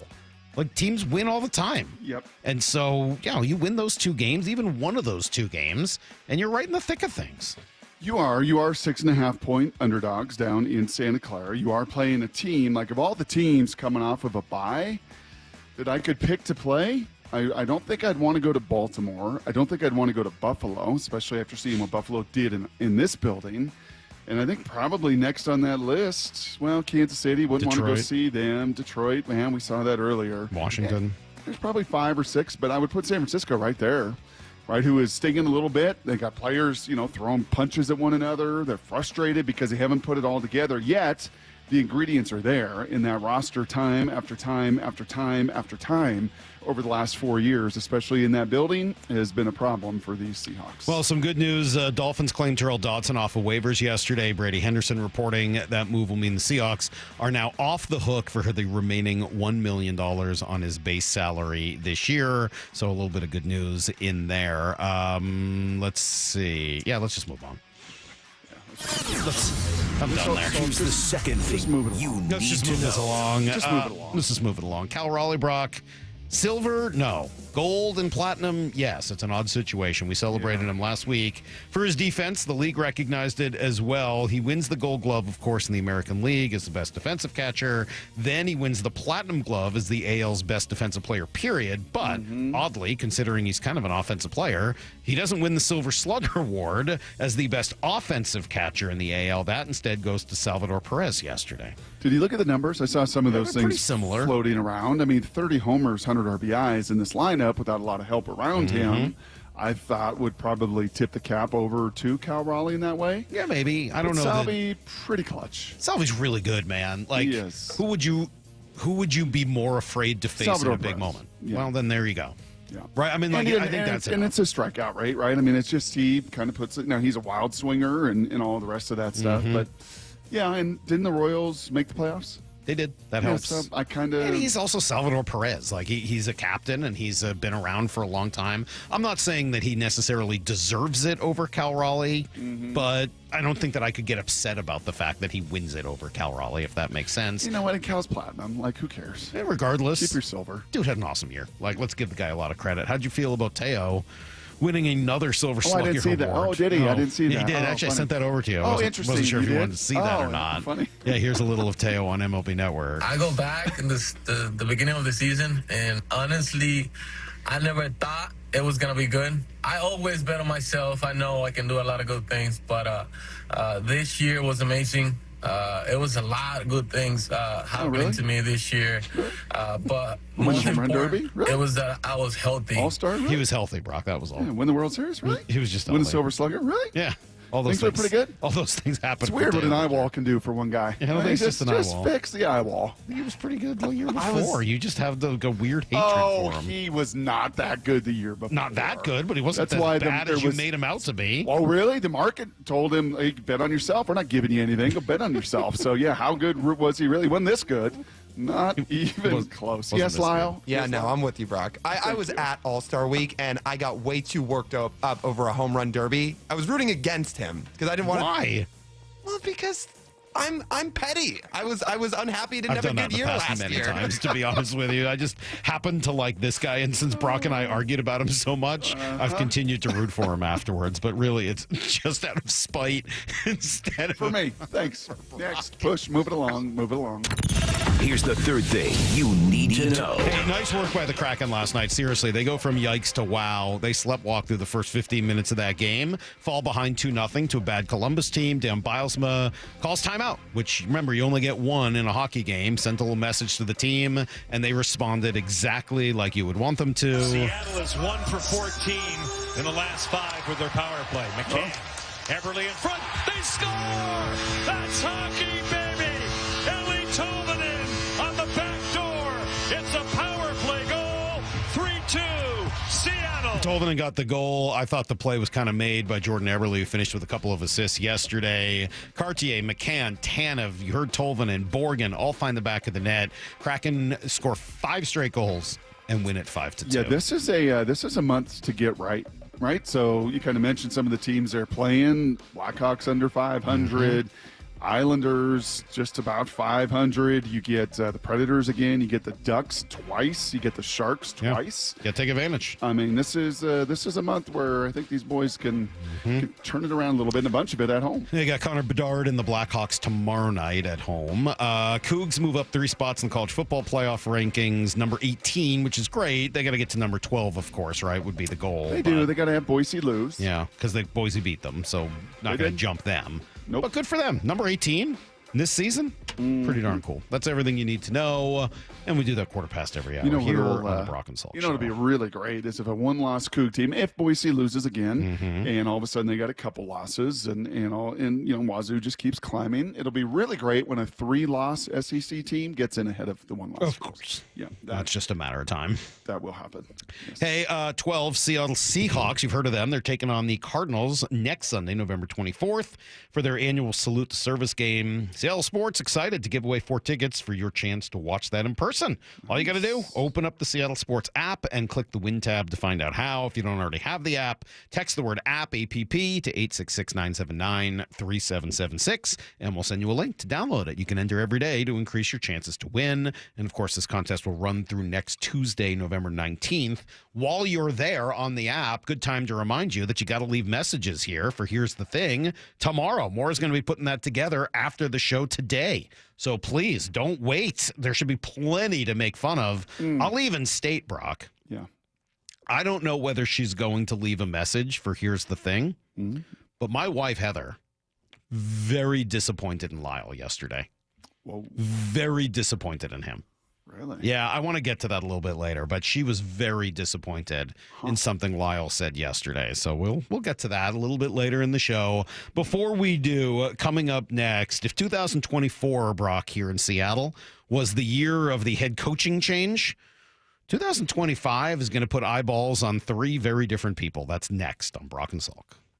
Seattle Sports, your home for Bump and Stacy. NFL Network's Greg Rosenthal. What report card would you give Mike McDonald so far? He's a C. The defense has been more erratic than I would have expected, like a little sloppy in terms of the penalties and some of the decisions. But overall, I'm not that worried about Mike McDonald long term. I think you got to give him a little time to install his culture, his defense. And so if you ask me at the end of the season and they've still been this erratic, it would be a lower grade, but I expect it to get better in the second half of the year. Streaming live on the Seattle Sports app. All right, it is pouring rain this morning. We've all been complaining about it since we got in here, and we can at least run inside. What do you do if you're an animal? If you are a rat or a mouse or another type of rodent or whatever, you want to get inside, and then you end up in somebody's crawl space or attic. You start eating the insulation. It's a terrible situation, right? More for the owner than for the rat. Anyway, that's why Crawl Pros goes where you don't want to. They will help out and see what's going on behind that crawl or attic hatch. In fact, they're partnering with Puget Sound Energy to provide special rebates on insulation work. That's right. So if you're a PSE customer and your home was built before 1990, you could qualify to receive a rebate on up to 95% of the cost to properly insulate your crawl space and attic. That's a great deal. You're going to let somebody else pay for you to improve your home.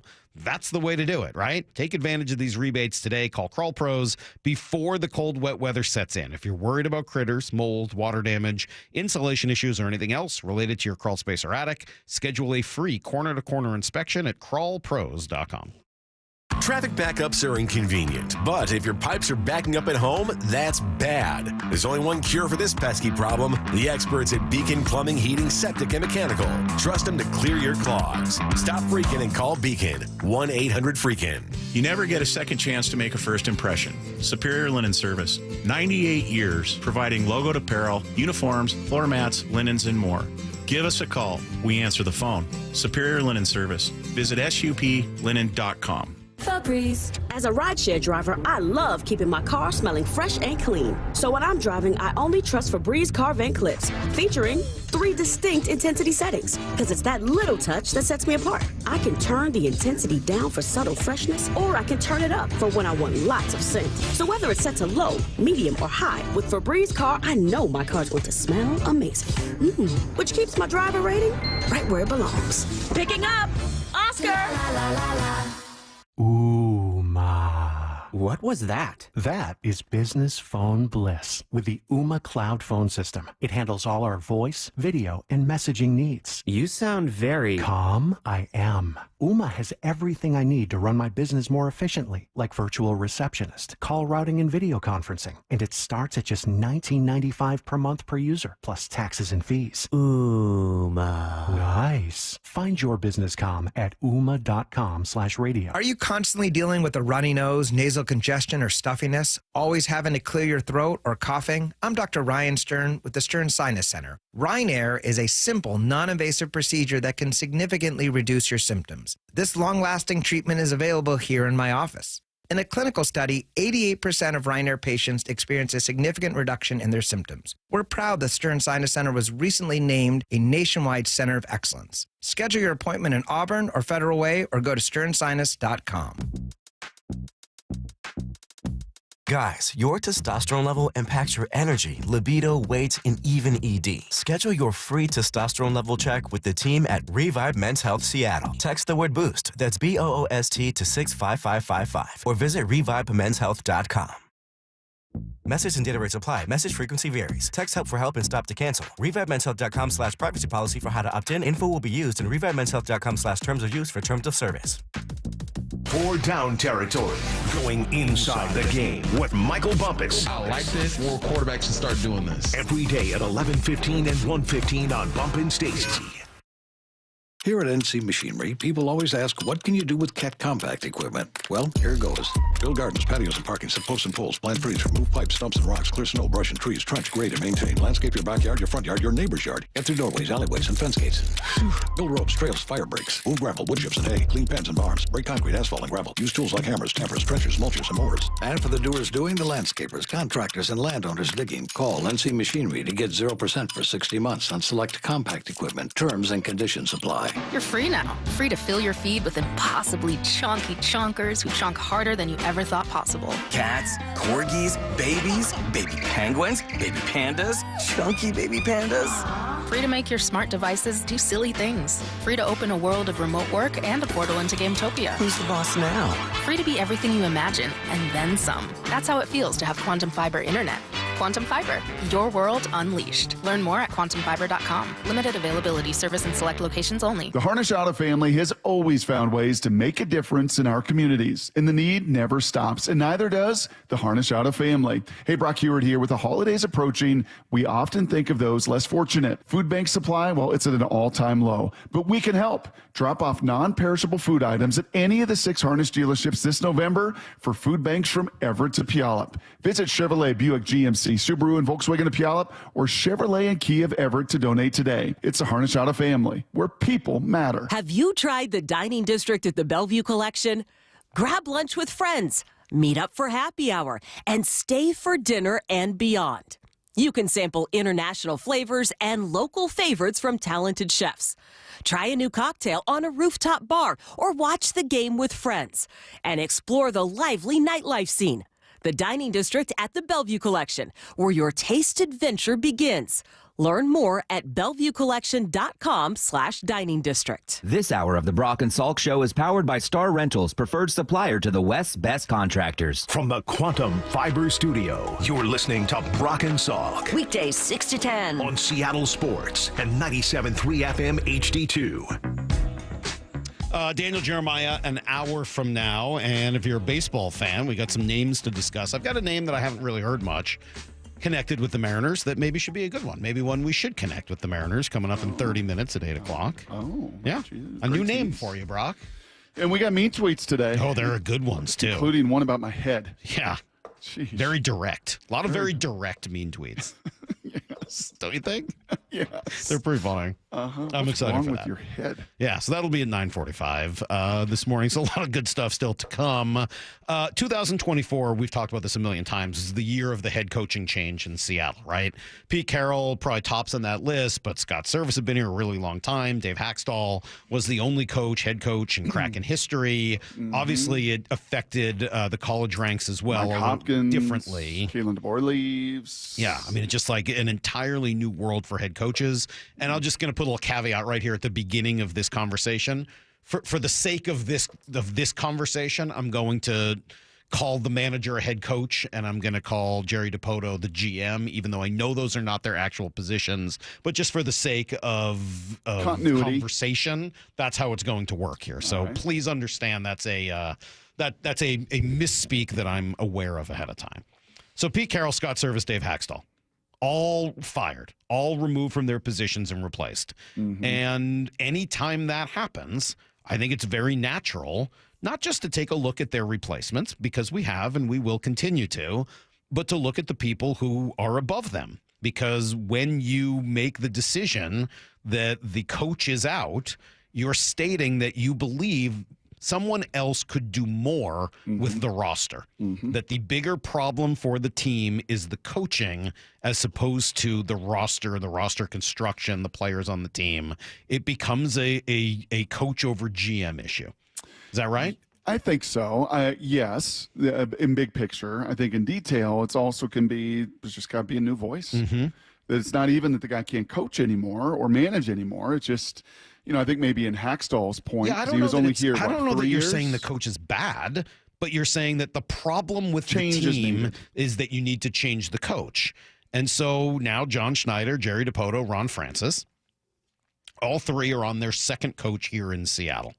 And I think we're going to find out which of them made the right move in changing coaches and which of them were a significant part of the problem to begin with. And none of those decisions have been made yet. But, as you start to make a case for any of those three guys, as odd as it may sound right now, Jerry DiPoto kind of has the best case for having made the move that he made. The team took off, right, in the 44 games after Dan Wilson took over. They played better baseball. They won at a higher percentage. I don't know whether those two events are specifically related, but just looking at the facts, looking at what we have in front of us, until proven otherwise, the only data we have suggests that the Mariners did get better after Jerry DiPoto made his move, which would suggest that, there was a need for a coaching change and that the roster actually had more juice in it than the manager was getting out of it. Yes, albeit in a really difficultly small sample size. At a time in September it is kind of finicky in baseball too, right? To always judge those teams as many are making call-ups and like, who are you really playing? I mean, it's just it's a difficult sample size, but yes, objectively. It's not call-ups the way it used to be. I mean, it's now two extra players. I mean, it's not like back in the day where you might go up against a AAA team. I mean, they were playing good teams that were in it and all of that. Like, I don't know. Again, the sample size thing is an issue for me. I also think they made some changes to the roster around then. So I don't know that it was just about the manager. No, it's a hitting coach and Scott and But you can start to make a case that maybe the roster there was not as big of a problem as the coaching staff was. Is it my personal feeling? Not entirely, but I think that's where the most evidence is. Okay. For DiPoto, I think he can also argue, hey, I don't set the budget. On the other side, he's had a long time to get this right? I mean, he's gotten a full rebuild, something nobody else has. He's done some things exceptionally well, which are going to be really, excellent on his ledger, right? You can't talk about Jerry DiPoto without talking about what he's done with the pitching staff. It's not fair to rip him for the offense, but not give him credit for what he's done with the pitching staff. His drafting and development of pitching has been as good, if not better, than anybody else in the sport. And he's completely rebuilt a farm system from being one of the worst to one of the best twice during his time with the Mariners. And those are not nothing. Those are really, really important parts of that job. He's also burned some bridges. He's failed to capitalize on a window. So all of those things are, I think, fair parts of the Jerry DiPoto Been to the playoffs once. Been to the playoffs once. Once. How many years? 9? Yeah, this is going to be year 10. This is going to be year 10. That's not it's not a great percentage. You really, I think, as Ryan Divish told us yesterday, he's going to be in a position now where, he's going to have to get something done this season. Here's what DiPoto or what Divish said on the gravity of this season for DiPoto. Well, I would think it's huge. I mean, honestly, I thought that if they didn't make the playoffs, both he and Scott would be done. I know in talking with Scott, after he was let go, Scott had said, we kind of figured that if we didn't make the playoffs, we would be done. It wasn't a we, actually. It was just Scott. And so I do think it's big because, we're entering territory now where it's not teams just don't carry decision makers this long without making the postseason, unless you're like the LA Clippers or whatever. This is getting to the point. And I mean, honestly, it's Twitter, it's whatever. And I know Lyle deals with that on an everyday basis, but Mariners Twitter can be a little unhinged. But it's beyond Twitter in the fact that there's just a definite frustration with Dipoto and kind of that he's still around and questioning whether or not he has what it takes to put together a big league roster. I think what Ryan's kind of alluding to there is the idea of not just losing the clubhouse, but losing the fan base, and whether or not there's just a confidence there that he can get it done. I think some of it is a little, as he said, unhinged, a little unfair to Jerry. Echo chamber at times. And ignores some of the positive things that he's done. It focuses, I think, very strictly on the negatives. But I think this is a do-or-die kind of a year for Jerry. Get to the playoffs. It has to be. With this rotation, get to the playoffs. Like Ryan, I thought last year was a do-or-die kind of year, and it turns out it's going to be this year instead. Yep. The lowest guy, I think, on the list right now in terms of safety has got to be Ron Francis, right? And maybe that's a little unfair because building a team from scratch is hard, and the other guys didn't have to do that. The NHL hasn't seen too many top stars change teams since he took over here, but the pressure's got to be on in a major way. Beniers looks like a good player who has honestly regressed a little bit, not a great one. Wright has not done much of anything yet in a couple of seasons. Grubauer's grossly overpaid. They're still lacking a star. I think Bilesma looks like he knows what he's doing. Guys won a Stanley Cup before. But if this team doesn't look significantly better, those conversations are going to start to swirl around Ron Francis. And just looking at the record right now, there's they just lost 8 out of 9 games. There's not a lot of evidence that they're getting better. And it feels like, and this is out of my purview a little bit, so I don't want to talk out of turn, but it feels like got an amazing arena, got an amazing ownership group, got amazing resources, practice facilities. You've been given a lot of the keys to the car to run it. You got to get it right. And unfortunately, some of those draft picks are going to have to start to pan out and look like they're legitimate players in this league and not guys who are on the back end of a roster. So that brings us to John Schneider somewhere in the middle. And he might be the only one on here with a title. He is. Right, he's the only one on here who's won a Super Bowl. But it's been a long time. As we know, it's been over a decade. Like Dipoto, he's got a couple of huge hits to his credit, right? Some of them you got to go back a little ways for. But I think you also look at it and say the team doesn't have an elite franchise quarterback. They don't have marquee talent in droves. We saw that in the offseason when we went through the NFL talent lists. They still have this fatal flaw on the offensive line that they haven't gotten fixed. And, kind of go back to that line from Pete Carroll in the offseason when Pete was let go.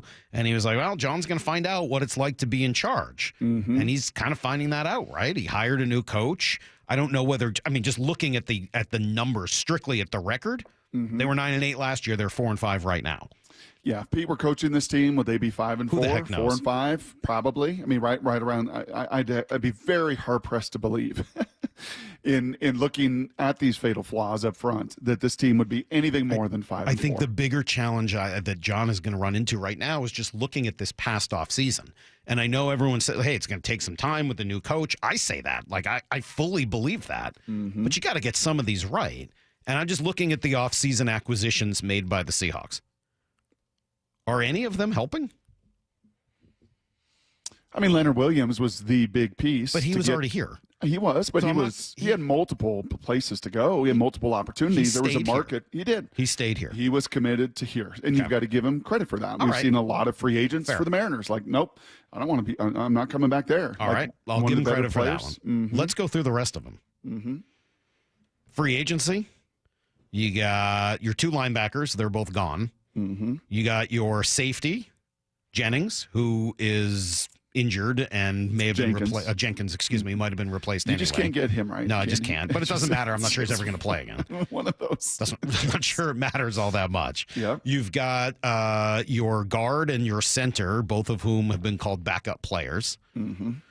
I guess Laviska Shenault would be your best free agent that you signed this offseason, right? He's returned the ball pretty well, and he's a good tackler on special teams. But I'm not sure that that's like the type of thing you want to be bragging about in your free agency. In the draft, Byron Murphy's looked good. I don't know if he's looked better than Jared Verse or Johnny Newton, 2 guys who have been excellent so far and who were options at that same spot. Second round pick, there was none. That's your Leonard Williams. Third round pick has been, essentially unable to win the job over Anthony Bradford, who the coach just said it is what it is about. And then your fourth round picks, okay, fine. You get a tight end who's been pretty good, and maybe there's some hope there. Yeah. And you're about to find out whether your next fourth round pick is going to be the linebacker you needed. But Brock, that's a rough off season. I'm not seeing a lot of major contribution there from this past off season. Your first, where you're bringing in players to fit your new coach's scheme. Yeah, and he didn't include Fant, who unfortunately has been unable to stay healthy, right? Because you were really hoping that he could. But unfortunately, that's been a nothing burger. That's right. So yeah, tough off season. In that, I mean, yeah, tough to paint that any other way. Now they're not major deals. They were 1 year flyers on Hankins and your linebackers, and to kind of, I think, buy some time for this staff to figure out who they are and what they want and the way they want to build it. And there's got to be more from your first round pick. He's got to be a difference maker. He's supposed to be the best defensive player in this draft. Others were clamoring for him. The Rams desperately wanted him over Jared Verse. Other people wanted to come up and trade for him. And I would say at this point, and obviously the hamstring injury didn't help things. It has stunted some of his development, but he's nowhere near the force that you really hoped he could be. So, but you're 4-5. You're not 1-8. You're not 2-7. You're not the Tennessee Titans. You're not some of these other teams with first-time head coaches. I remember Tennessee was the team that many people wrote about, like, oh, team that could surprise this year. Keep your eyes out for Tennessee. Total mess. Holy smokes. Yeah, it is interesting. And that's sort of been the challenge, I think, with all three of these teams right now, is that there's been way too much in the middle, right? There's been a lot of in the middle. Seahawks at 9-8 and 9-8 and 8-9. What do you do? And the Mariners, it's not like they've been a bad team the last few years. I know that there's sort of a popular narrative that they are, but they've been a good team. I mean, they won been over 500 every year here for a while. But they're not winning 90-plus games, which is what they should be doing. And so there's a lot of frustration, understandably, there because of it. The Kraken haven't finished lowest in the league and won the lottery and brought in a Connor Bedard or anything like that. Some of these coaches and GMs, specifically the GMs, have been a little bit victim of some of their success. Right? They haven't been bad enough to help them get some of those unbelievable resources to kind of, turn themselves into huge success stories. Yep. But I think it's fair for at least 2025 to be monitoring these three guys after all three of them made decisions or were part of decisions or kept around afterwards to move on from the head coaches on their teams. Yeah, this is a big second half of the Seahawks season where you want to see that you just want linear. You just want growth. You just want to go the right way with the staff and with these young players. You need a K9. You need a Spoon. You need a Woolen. You need these guys, a Hall and a Mafe Salk, who have at times this year taken steps where you're like, you can go from good to great. You can be a great player in this league. But then you see a bunch of sidesteps, and it's not going that way. So, yeah, the second half of this year will continue, in my mind, for John Schneider in particular with these Seahawks. Spoon, Mafe, Hall, K9, JSN. Can you go from good to great? Because if you don't, you'll be a 500 team. You'll be middling. Yeah, you're good. Maybe. Yeah, you'll be 9-8, 8-9, 7-10. Yeah. But you want to be great. I mean, that's the charge. And we have seen it. And there's one guy that out of that crew that has done it and taken it to 2 Super Bowls and win one. And we watched that ascension. And that's what it was. It was your young players that went from good to great. All of those guys that will be in the Ring of Honor and a bunch of them in the Hall of Fame. And that's going to be an important component here in the second half of this season. Well, it's time for you to go good to great, Brock. We're going to ask you 3 great football questions. This is Brock and Salk's Blue 88. Blue 88! Blue 88! We take you to the field as Brock Ewart breaks down 3 football questions as only he can. Now here's your hosts, Brock Ewart and Mike Salk. All right, let's start here, Brock. Speaking of the Seahawks and moves they've made, they brought in a tight end yesterday. Familiar name, N'Keal Harry. Remember the old Arizona State wide receiver, first-round pick of the Patriots, kind of busted out as a receiver. He's now trying to make his way as a tight end. Why is he here? Yeah, I think there's a little bit of G. Scott Jr. there, right? I think when Baby G made the jump from Eastside Catholic to Ohio State, and realize like, ooh, okay, I've got to add a little size and a little bulk and a little strength and try to be a dynamic H-back and blocking tight end and he's done an awesome job with that and carved out an amazing career over the last 3+ years in Columbus.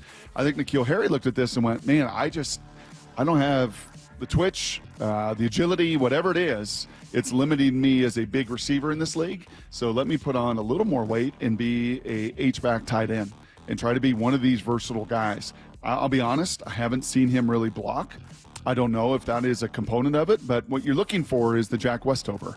What you're looking for is what you hope to see more of Noah Fant, who is so fast on paper and so explosive, and yet, you just... That was another one of those off-season additions this past year. Yeah, off-season keep-around guys. Off-season keep-around guys, and not a huge number, but you'd like to see a little more playmaking out of it. So I think that's what this is. This is a little looky-loo at, hey, man, can this guy bring some of that playmaking? When we get him the ball, can he break a tackle?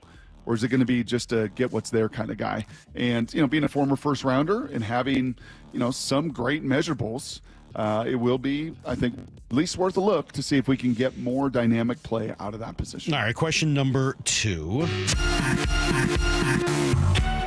So you started this conversation a week or so ago, Brock, saying that the NFL and college football seem to be flipping in terms of the way we're viewing these two sports. You want to go a little farther in depth with that? Yeah, it is. It has just become. I chatted with a couple coaches yesterday and people in college football, and it is this free agency thing, Salk. It is just hard. It really, this lawsuit and this settlement can't come fast enough. Just kind of some of the structure that has to come to the sport because it is just unfettered free agency, and it's just not a healthy dynamic. There just can be no significant growth and development. And you're actually seeing the NFL game, and most of these teams, heck, in baseball as well, Salk, all want to do what? Draft and develop. Draft and develop. I want to be a draft and development. That's the best, most sustainable way. So what would be the equivalent in high school? What was it in the 70s for Nebraska and USC, the 80s for Washington, the 90s? It was high school kids that you basically drafted and developed. And now that's thrown out the window. I listened to Deion Sanders yesterday explain. He's like, why would I want a high school kid? Why would I sign 20 high school kids when 5 are going to play? Maybe 3 are going to play. Let me sign free agents who I at least know the skill set and I can plug and play. And there's no draft and development model anymore. It is going largely by the wayside. And as far as long-term sustainability and viability, I don't know how healthy it is. And many of these kids right now, Salk, have kind of market money managers and agents, and guess what they're doing? Oof. Yeah, you're not getting your touches. It's time to look elsewhere. I'm going to see what I can get you paid elsewhere. I'm going to get you moved out of here. And okay, so you go over there. And then guess what?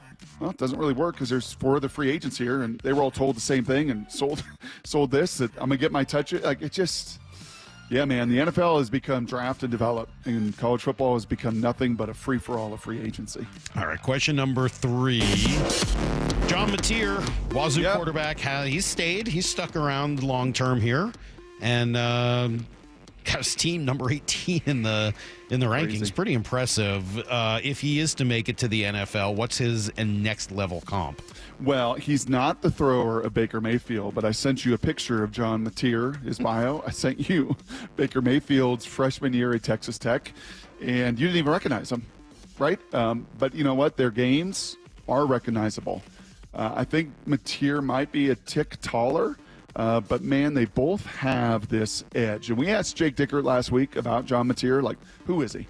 Come on, we see the numbers, 11 touchdown runs, 22 touchdown passes. He's doing things on the ground no other Cougar quarterback has ever done. Runs more than Baker does, throws a little bit less, but it's the makeup. Listen to Jake Dickert talk about his QB. Well, I think the biggest part is, the 2-star guy, the unrecruited, that the work you do matters.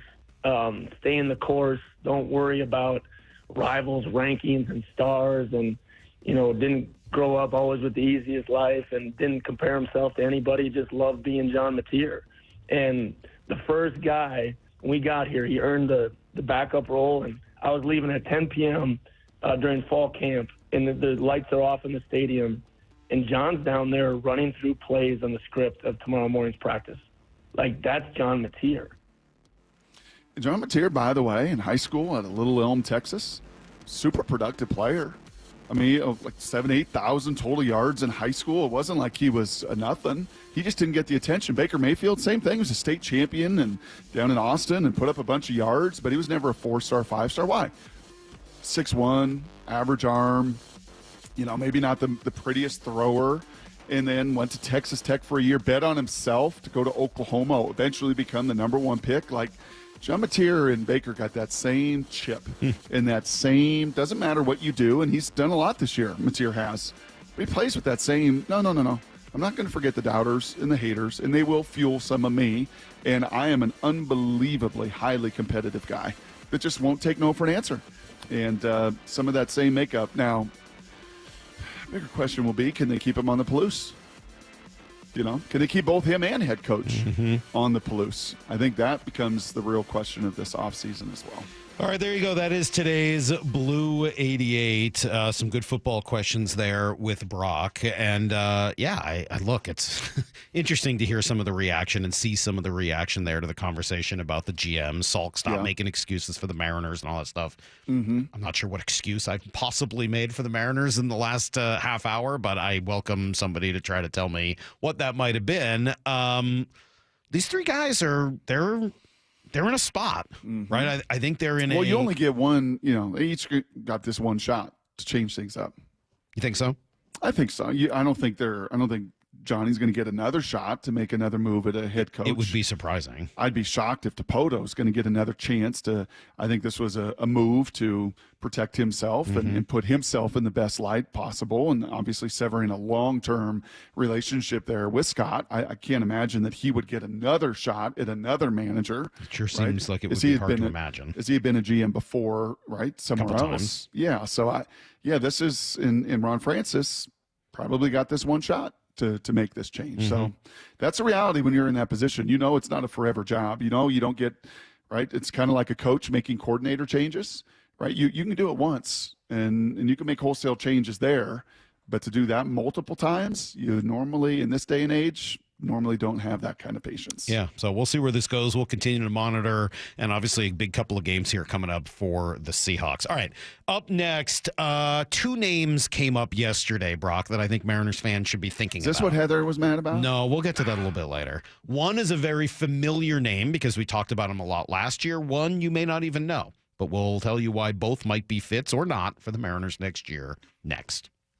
When you're running the hurry up and don't have time for your favorite Seattle sports shows, listen to the podcast on demand. How about that? Unbelievable. Who would have thought? Every hour, every interview, every look behind the scenes. He is your new Seahawks head coach, Mike McDonald. We want to play a certain way, and you're just going to chisel away at it every day. Find us on SeattleSports.com, the Seattle Sports app, or wherever you get podcasts. All signs continue to point to it being the right hire. Never miss a minute of Seattle sports, the home of the Seahawks.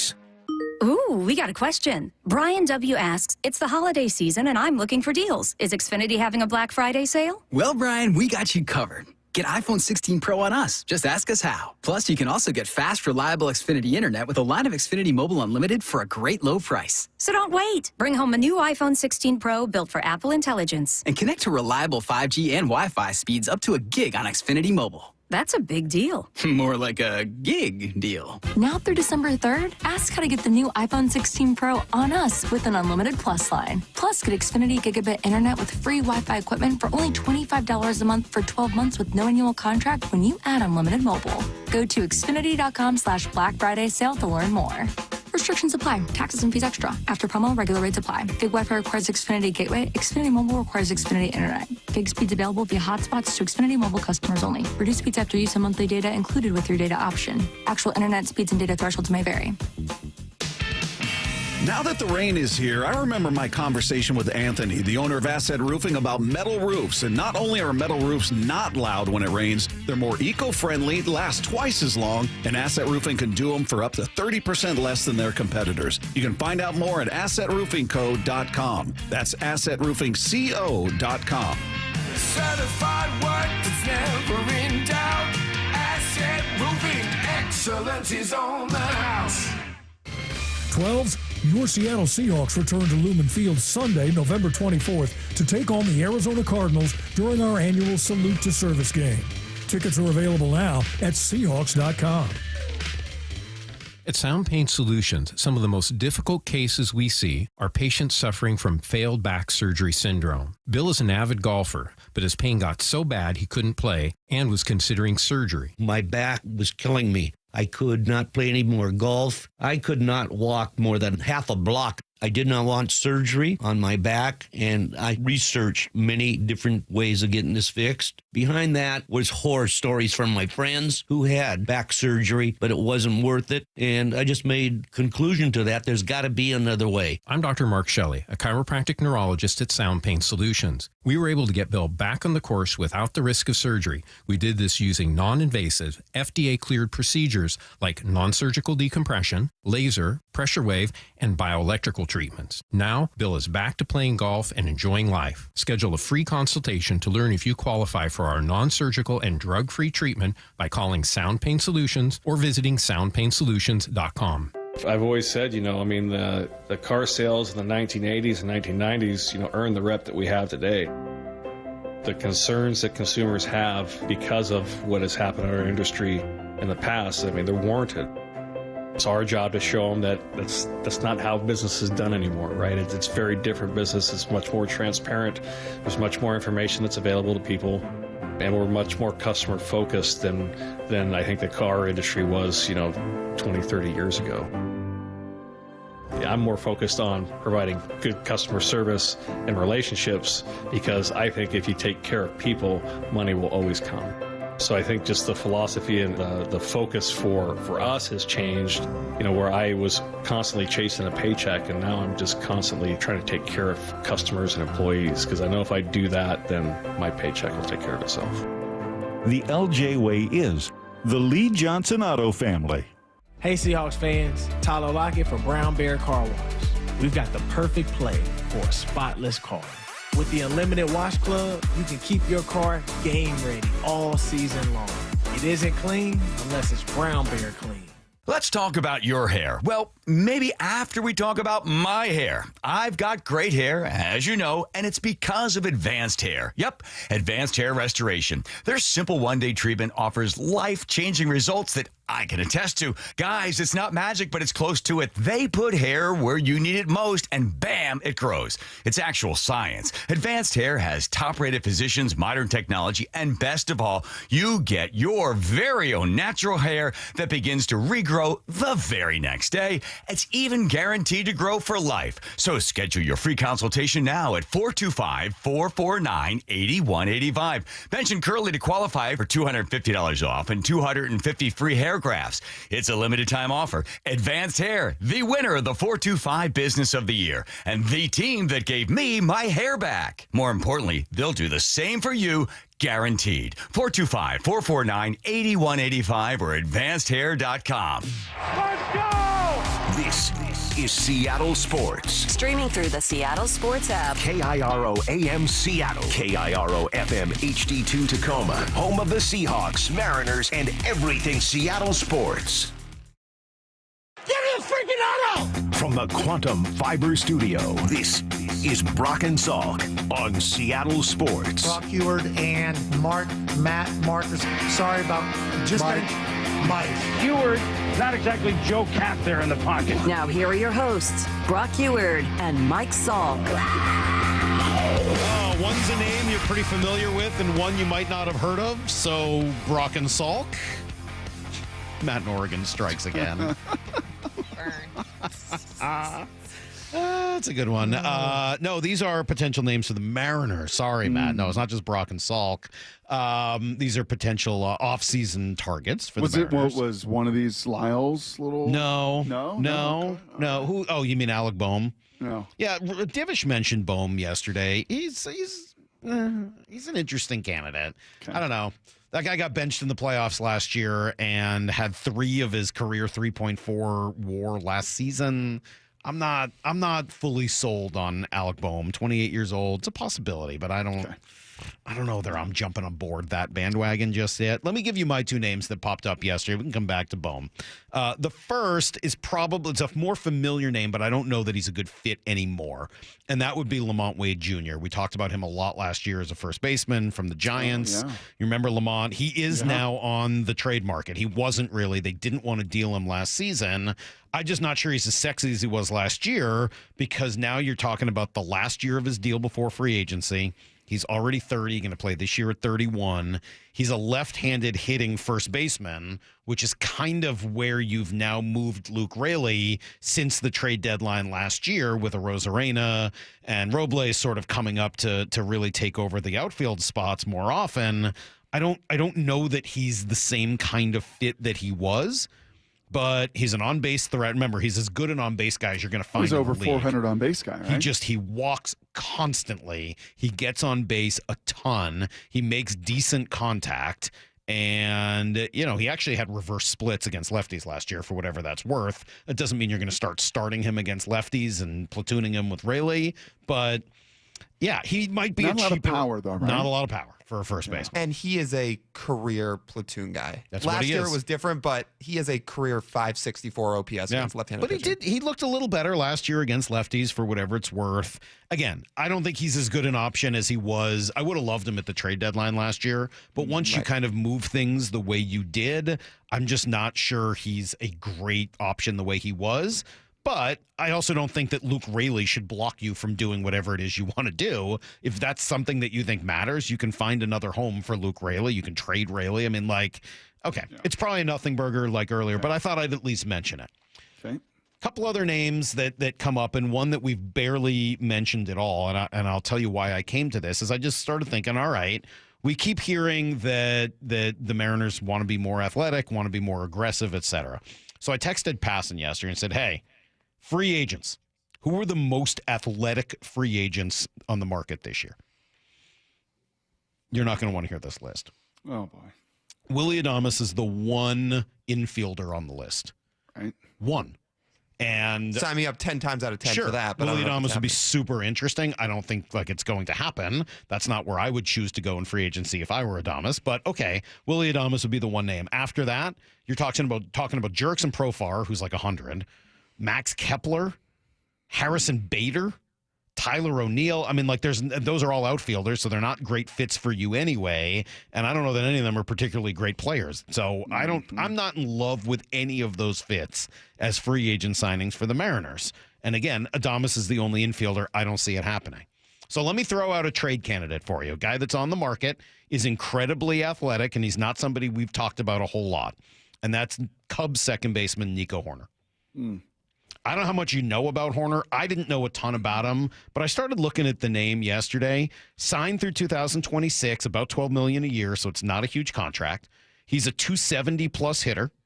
He steals bags. He plays defense. He's going to be 28 next year, so he's not old. He's available. The Cubs have said that they're willing to trade him because they've got a second baseman coming up, and they need starting pitching. He had a little drop last year in terms of his value, in terms of his bat, but he's a top 10% value in the league, Brock, in terms of both base running and fielding. Yeah. So if you are looking to go to the model where you are legitimately running and gunning and, speed and aggressiveness and all of that, he certainly fits it at a position where you have the opportunity to really do that type of thing. Mm-hmm. Cubs are looking for starting pitching. Do I think that I'm going to give up any of my young 4 starting pitchers for him? No. But would you consider Hancock for him? Would you consider Evans? Could you try to get them to take Castillo and pay his salary and maybe use that money elsewhere so that you're not spending a lot here, and maybe it does allow you then to cut Haniger and do something else with that? I mean, like, there are some ways that you could make something like that work, and he's a pretty intriguing guy. Yeah. I remember his name coming up at the trade deadline a little bit last year, right? And I think the Cubs were, like so many of the teams in the NL at that point, like not totally out of it. So maybe that also, kept him there in Chicago. But, man, that's second base, left field, second base, Seahawks right guard. Like, these have just been areas of. But what are you going to do? Stop looking? Absolutely not. Right? I mean, the one thing I can say about Hoerner is the guy has really been a productive player during his career with the Cubs. He's a good player. He really is. Great defender. And in that way, he would bring immense value that most Mariners second basemen have not done since Cano left. If you're looking for just offensive improvement, he's a league average bat. Look, he's a great defender. He's going to make the team better. I don't know how much he improves the offense. But can he run? Can he handle the bat? Yes. Can he get from first to third? Can he do some of these things we're talking about? He can do all of those things well. I mean, this guy stole 43 bags in 2023. How many? 43. Oh, I like Stole 31 last year. I mean, in his last 3 years since becoming an everyday player, he's stolen 20, 43, and 31. I mean, he can definitely run. Okay, now give me the important things for me. Give me the body. What are we looking at here? I don't know enough about the body, Brock. No, just height, weight, background. 6'1", 200. Okay, good. Yeah. That's doable. He doesn't strike out at all, so that's good. I mean, I'm not. Look, he's your second baseman. Am I looking for him to come in here and provide a 950 OPS? No. But if he could show up. For Emerson Hancock? Yeah, exactly. Yes. And or maybe it's Castillo and you have to find a way to move the salaries around so that you can spend some money somewhere else. Like, you need more than one piece. Okay, I like but him as a piece, not as the only thing I'm doing here this offseason. Does that block Cole Young at second base? You can't worry about that stuff, I don't think. Like, whatever. If Cole Young comes up and is really good. Whatever. When are you a first-round pick? What are you whatevering me on a first-round pick? I'm kind of whatevering you on Cole Young. And by the way, if you have to move Horner can play short too. I mean, he has. So I don't know. I'm not going to be that concerned about that. A league average bat at second base who can really run and play defense would be an enormous upgrade for the Mariners. That would be absolutely something they should be thinking about. And then I'm going to come back to one other name that we've mentioned quite a bit last year, and I know he's supposedly still not available, but I do think they still need to be talking about Bo Bichette. You still have to be thinking about him. If what you're looking for, again, is athleticism and sort of that style of aggressive play, you've got to be thinking about him, right? I don't know whether Toronto's going to deal him, but I would have to be thinking about him. And you'd be buying low. I mean, last year was some concerning stuff. Yeah, he played terribly last year. Yes, Awful he year. did. Yes, Awful he did. year. Mm-hmm. But he can run. He can run. He can move. Really, he can kind really of do run. everything. You know what's bizarre? I went down a rabbit hole last night, and I'm not really sure what to make of this. So I started looking at baseball savant numbers, which is probably a dangerous move because some of the things they're trying to measure, I'm not sure you can really measure all that well, like base running value. But I did, and looking at Bo Bichette got me looking at J.P. Crawford as a base runner. Oh boy. What do you think of J.P. Crawford as a base runner? I think he's horrendous. Right? You think of him as incredibly slow, doesn't add anything. They have him as a top 25% in the league base running value in each of the last 3 years. Wow. And again, they're not Now, looking... that doesn't include steals. Well, it does. Steals are part of it. It's just not the entirety of it. JP doesn't steal bases at all, and he's not particularly fast. They have him at like 33rd percentile in terms of speed. So good judgment on the base pass? Probably. That's really fair. good judgment on the base I think pass. he's Doesn't got make a lot of mistakes, knows when to go for the extra base. I think that's totally fair. Really smart base runner, but it's amazing that is enough to jack you up into the top 25% when I think we've watched it and said, I don't know whether I really see that out of J.P. Crawford. So a couple of names for you today. Again, it's still early in this process. Is Bichette on the final year of his deal, right? Yeah. So just 1 year. Yep. Yeah, you're taking a chance. That is some boom or bust. I know. But it can boom. It can boom, If it boom. works out, you have absolutely stolen a big-time star shortstop. And if it doesn't work out, then, it becomes part of a long line of things that have gone in that direction. But new name for today, Nico Horner. That's a name I'll be watching here over the next couple of weeks for the Mariners. All right, let's give you guys everything you need to know. We've got Daniel Jeremiah coming up in 20 minutes, talk a lot of football with. And by the way, there's a lot of Seahawks stuff to discuss. But there's some crazy stuff going on in the NFL in general that I think we got to chat about with Daniel Jeremiah. So stick around. We got a lot going on. It's Brock and Salk, Seattle Sports on 710. Seattle Sports has your chance to win 4 tickets to the Seahawks Salute to Service game against the Arizona Cardinals on November 24th. 10-5 touchdown Seahawks! Head to the Seattle Sports app, click the Win tab in the bottom right corner, and enter for your chance to win. Holy catfish! You can enter once per day, so the more times you enter via the Seattle Sports app, the better your odds will be. Do it every day, November 13th through November 19th. Details and rules at seattlesports.com/win. All right, guys, excited about this. Riverside Roofing and 710 have renewed our partnership into a new deal that's going to carry us into our 8th calendar year of working together. Man, that's a long time. Huge thanks to Don and Brandon, Jordan, the whole crew at Riverside Roofing. Terrific roofers and businessmen, but really just better people, right? Been really fortunate to get to know them, text, play golf, etc. Just good dudes. And that does matter when you're choosing who you want to work with, right? People want to work with people they like and people they trust. And that's the most important part. It's why I always say Riverside Roofing is the roofing company you can trust. I've been saying it for years, and I'll continue to say it because it's true and it does work. So if you've got an upcoming roof replacement, they need to be your first call. A huge thanks to Riverside Roofing. You can find them at riversideroofingllc.com, and they are the roofing company you can trust. Ooma. What was that? That is business phone bliss with the Ooma cloud phone system. It handles all our voice, video, and messaging needs. You sound very calm. I am. Ooma has everything I need to run my business more efficiently, like virtual receptionist, call routing, and video conferencing. And it starts at just $19.95 per month per user, plus taxes and fees. Ooma. Nice. Find your business comm at ooma.com/radio. Febreze. So my home is also my office. And before I can focus, every room's gotta be clean. That means tidying up and spraying my Febreze Air Mist. Ooh, that's fresh. Febreze Air Mist scents are all high quality. They fight any weird funk, and they give my air an instant boost of freshness. So not only does my home smell good, I feel good too. After I Febreze, it's time to start my day. Breathe happy, Febreze, la la la la la. Some people just know they could save hundreds on car insurance by checking Allstate first. Like, you know to check you have a full tank of gas first before road tripping through the desert. Empty? Seriously? Maybe I can walk. Yeah, checking first is smart. So check Allstate first for a quote that could save you hundreds. Maybe I can't. You're in good hands with Allstate. Savings vary. Terms apply. Allstate Fire and Casualty Insurance Company and affiliates, Northbrook, Illinois. Lowe's knows that to win the job, pros need the best prices. That's why only at Lowe's, MVP's Pro Rewards members can get a volume discount on eligible orders as low as $1,500 at the Pro Desk. That means you get the prices you need to start any job, small or large. Because Lowe's knows pros. Valid in-store only. More terms and restrictions apply. Visit Lowe's.com/terms or Pro Desk for details.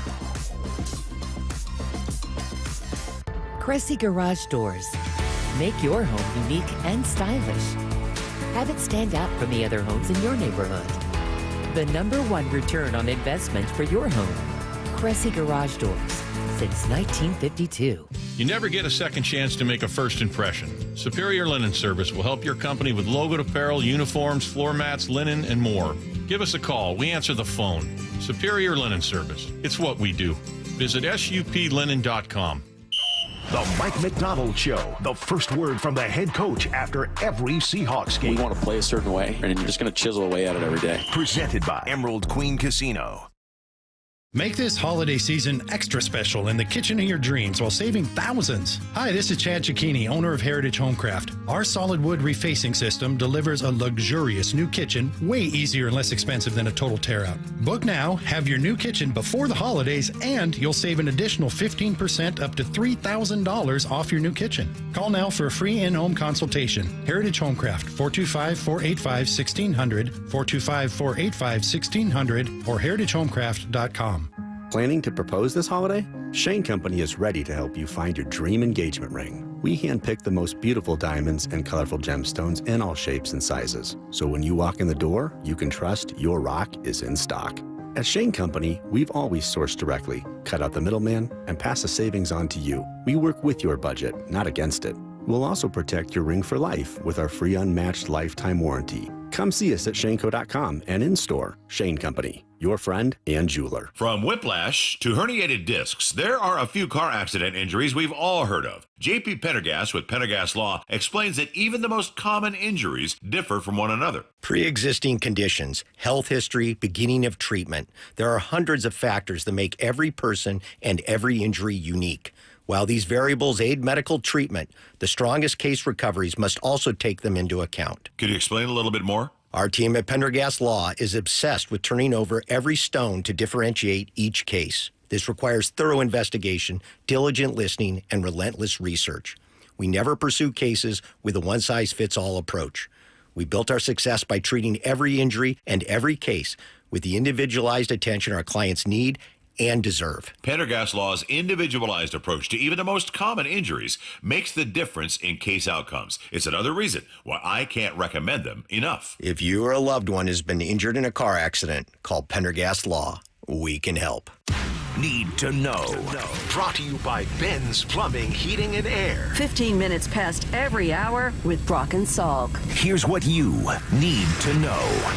Up first. Yeah, the league's view of the Seahawks does seem to be plummeting as they drop to number 19 in ESPN's rankings this week. Feels a little unfair to me, honestly. I thought they played a much better game against the Rams than they had in the previous week. Mike McDonald, certainly when we talked to him on Monday of last week, sounded much more confident than he had in the previous few weeks. So I don't know what direction they're going to go moving forward, but I think I'm a little bit optimistic with but DK coming back and Lucas coming Rams, Salk, like the Rams are, I don't know, somewhat flawed under 500 team. So you're getting all excited about. I'm not getting all excited. A moral about it. victory over those guys. I'm not getting all excited. That would be a stretch. I'm just, not killing them today. Yeah. That's all. And the direction they're headed. Yep, line of scrimmage got to get fixed, though, man. If the line of scrimmage does not get fixed really on either side of it, and I say line of scrimmage defensively, I think it's really clear with the moves they made, linebacker made this week, that and what Mike has said to us consistently is, no, it's not the D-line. The D-line has largely done their job. Mm-hmm. So the front seven's got to do it consistently, and obviously offensively, you got to find some way. It's 6.5-point dogs down in Santa Clara to do something you've not been able to do, and that's block those monsters. You got to win one of these next two games against the Niners and Cardinals. Brady Henderson said that yesterday. The term "must-win" game gets thrown around a lot, but I'll throw it around. I'll throw it out right here. Like they've got to win at least one of these games. When you consider that they've already lost 2 games in the division, the Thursday nighter to the 49ers, and then a couple of weeks ago to the Rams. So if you start 0-4 in the division, then all of a sudden you're 4-7.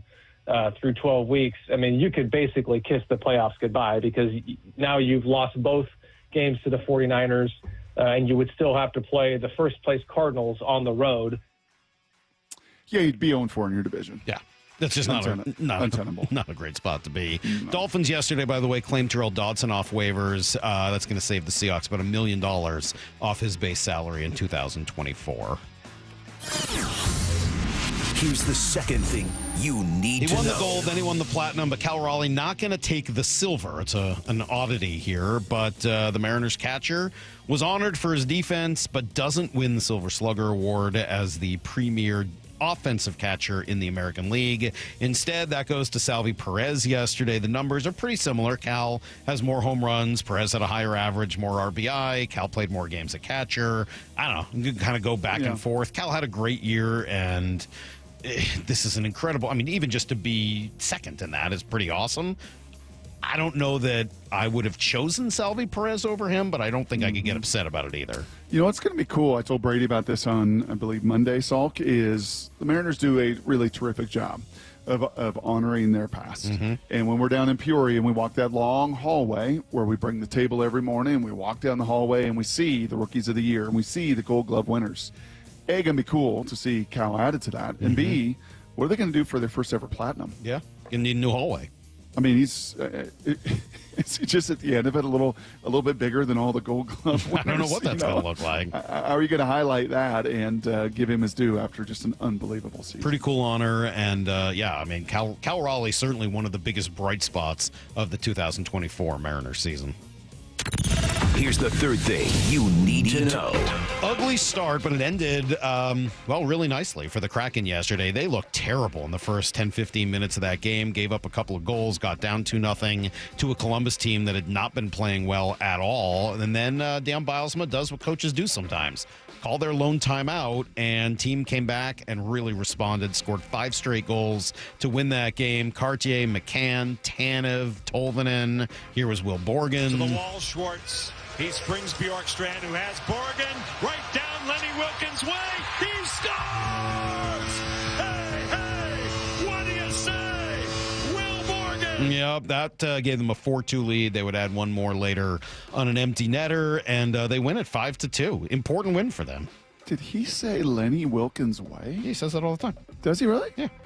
That is awesome. Yeah, right down Lenny Wilkins' way. Oh, I love Whenever somebody that. kind of comes right down the slot like that, he says right down Lenny Wilkins. Does he Lenny really? Wilkins' way. Yeah. Oh, I like that. Yeah. Oh, very good. Okay. But I'm glad you approve. I do. I've not heard that on our show anyway. No. If he says it all the time, I've not heard that highlight before. No. Little homage to Lenny Wilkins. They do score goals sometimes that we don't play here. They do? Yeah, occasionally. Oh, great. Okay, that's enough of that. That's That's everything you need to know. What's going on with Heather? Heather's a little disappointed in Lyle. Because last time it was me and Lyle. No, right? not this time. No, this is just Lyle. She found out yesterday about Lyle and the cranberry sauce. And I will say, it started with her being a little disappointed in me for not following up more. Lyle said yesterday that you, quote, crushed cranberry sauce.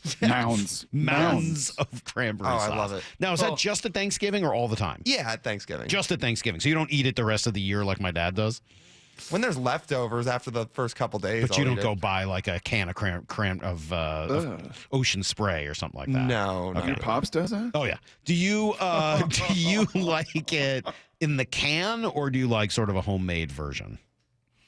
I prefer homemade. Either's fine, but I prefer homemade. Okay, 'cause a lot of people prefer just the Ocean Spray cans of it and think that's the way to go. Like, again, my dad. But she was disappointed that for all your love of peanut butter and jelly and the mounds of cranberry sauce, that you hadn't thought to put it together into a peanut butter and cranberry sauce sandwich. Yeah, Brock suggested that yesterday. Yeah. I might have to try that this year. She was hoping that maybe you did seasonal PB&Js, that sort of it changed by the season like Starbucks does with the pumpkin latte. Like, oh, it's fall, time to bring out the cranberry sauce for my PB&J. Oh, it's summer, gotta go grape, raspberry, or peach. Like, you don't do that seasonally? I gotta be honest. Never crossed my mind until this very second. Really? Maybe it needs to become a thing. You should. Seasonal eating and drinking is great. Like, it becomes soup season. Certainly, if you're a drinker, I mean, like, the winter and the summer have two completely different styles of what you're going to drink. But the pumpkin spice everything has gotten out of control. It is, but it's at least seasonal. Like, it only shows up for a little while every year. I'm surprised that you haven't decided to go there with your PB&J. Sulky's young. He's 26. He's sprung. I mean, just give him some time. But we do. I think I would like a report. I think it's worthy of trying. As passionate as you are about your PB&J, maybe bring them in after Thanksgiving and see if we could all try Lyle's PB&J with cranberry and see what that looks like.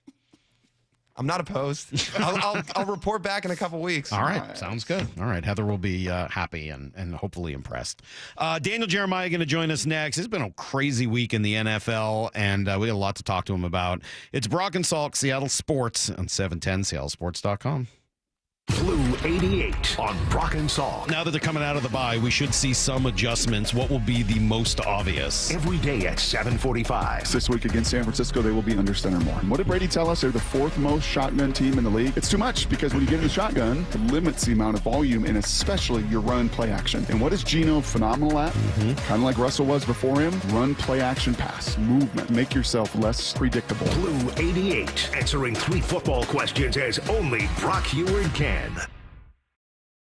Hey, Mike Salk here for my friends at Snoqualmie Casino and Hotel. Yes, you heard me right. Not just Snoqualmie Casino. They are now adding the hotel. Perfect for a fun night out. This thing is going to be ready in just a couple of months. They've been waiting on it for a while, and it is going to be awesome. Psyched to get out there and see all the new digs. It's going to be a whole lot more than just a hotel. New restaurants opening, expanded gaming floor, the whole deal. And yeah, you can still go check out Vista Prime Steaks and Seafood. Awesome happy hour menus, which start at 4 p.m. Seattle's closest is now Snoqualmie Casino and Hotel. That's right, Snoqualmie Casino and Hotel.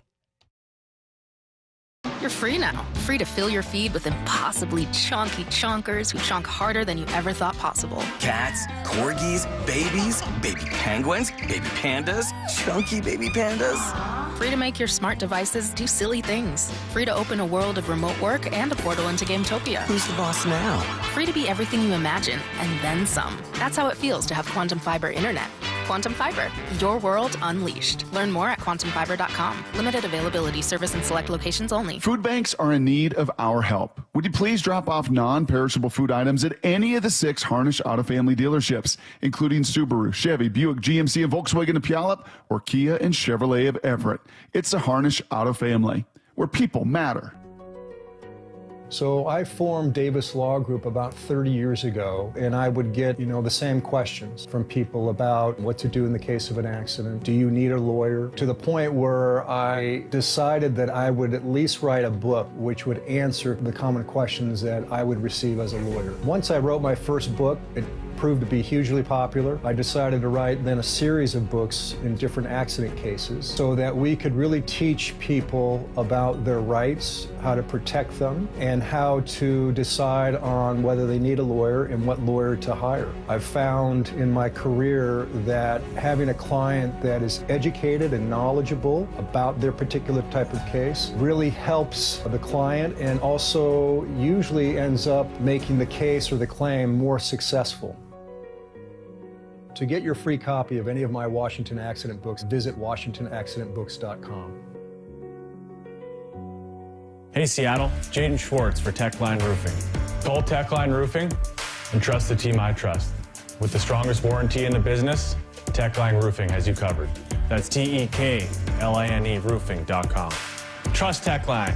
November is a great time to get a new TV. Now that the top-rated brands like Samsung, LG, and Sony are at the lowest prices of the year. With Black Friday deals available, what more could you want? How about better than Black Friday? Before you click, you should call Video Only to see how you can go lower than Black Friday. That's right, the best TVs at better prices. Check out Video Only before you buy, or you'll be sorry. So here's the deal with Mariners season ticket memberships. You've got 2 great options. With a Flex membership, you have the freedom to pick your seats, games, and number of tickets whenever you want. Or, if you like knowing where you're sitting all season long, go with a reserved membership and lock in your seats from day one. Both plans get you access to exclusive pre-sales, year-round discounts, special event invites, and more. Check it out at mariners.com/25. Cal Raleigh wins it in the 10th inning for the Mariners.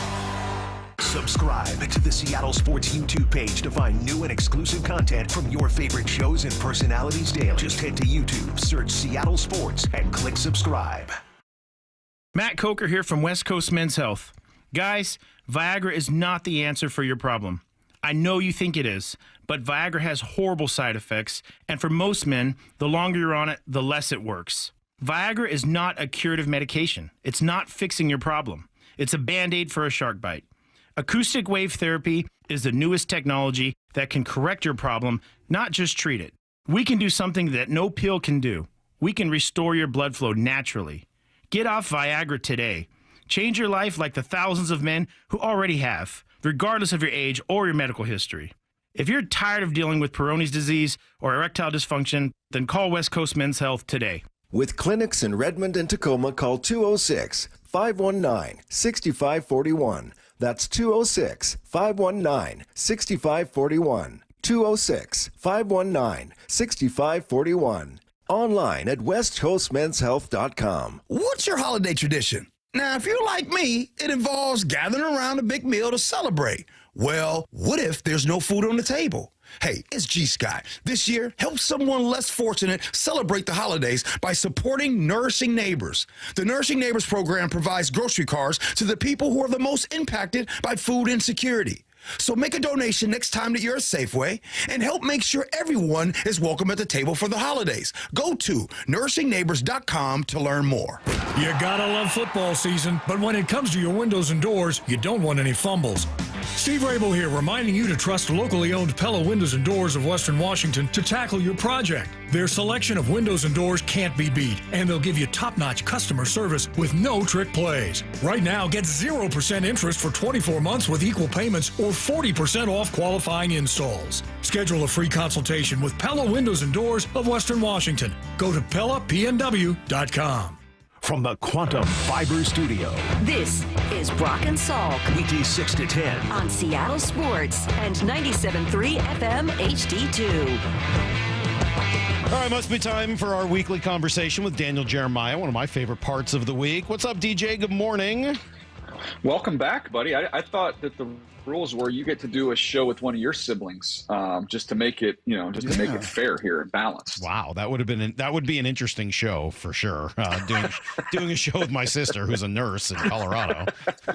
quite a treat for the entire audience here. We could talk about her years at Miami with a lot of their title teams. That'd be about the. There we go. Maybe it's an hour. Maybe it's just an hour. Maybe we don't have enough to fill the whole show, but we can get a good hour. My sister was a really good gymnast in high school. That might be. Maybe we go back. Hour and a half. Yeah, there you go. There's another half hour of work there. What did I miss? How are you doing? I'm doing great, man. It's kind of like that part of the season where you kind of peak and you're looking at not only the playoff teams and who are the teams you think can win a Super Bowl, but then I feel like this is kind of the early part of, okay, gosh, what's the top 10 of the draft look like? You find yourself kind of looking at how that's shaking out as well. I feel like this year we've got a lot more teams fighting at the bottom than we do at the top. Is it a good year to be in the top 10 of the draft? I don't think so. I'll know more probably a month from now as I've got a chance to dig in more to it. But I mean, it's a good D-line draft. It's got some depth along the offensive line. It's not a star-driven draft. It's not really a big-time quarterback draft. And you know how it is. Most of those teams picking up there at the very top of the draft, that's there's a reason why. Some excitement building down there with Mr. Harbaugh and what the Chargers are doing?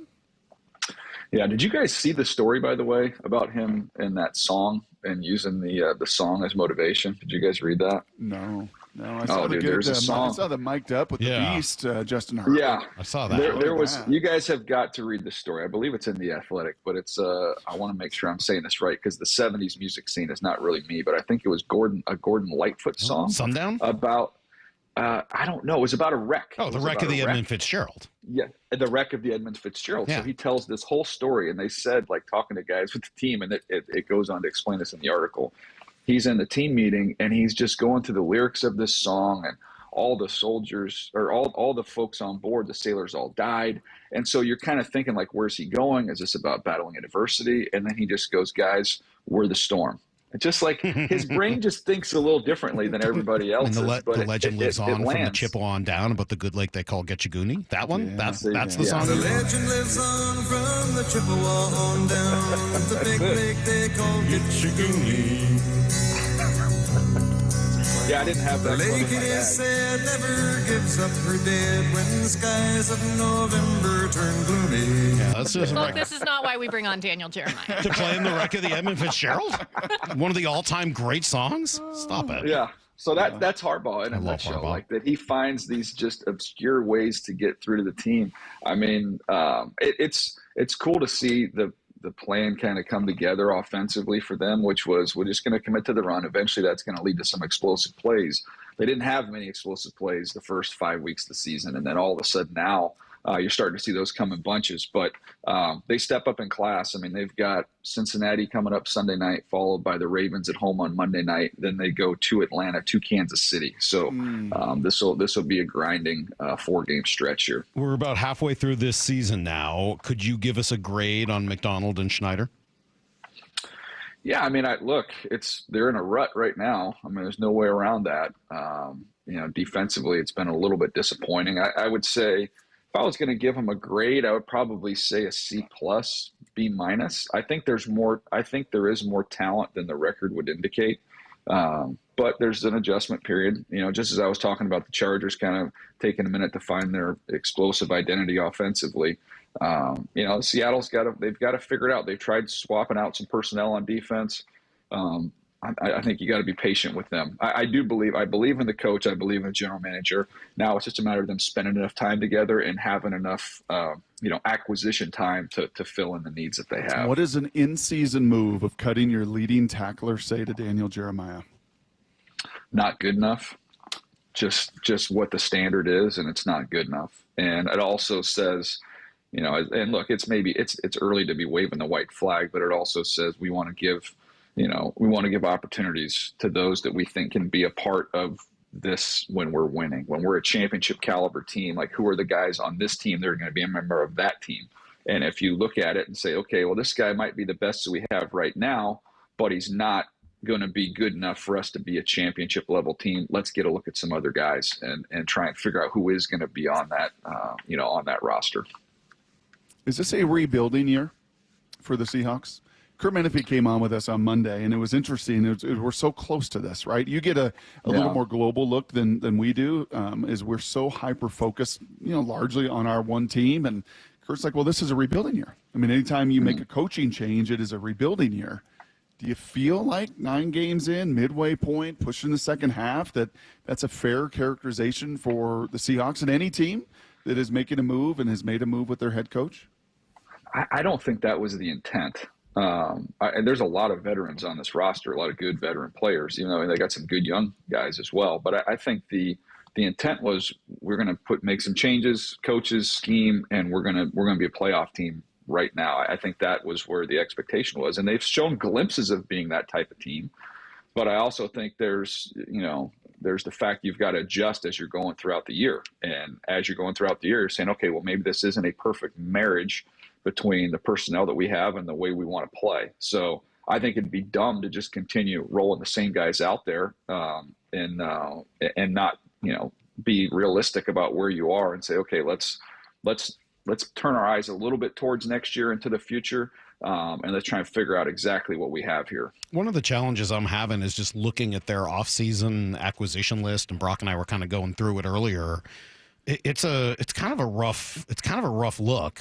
Leonard Williams was here. They signed him. That one was certainly a positive.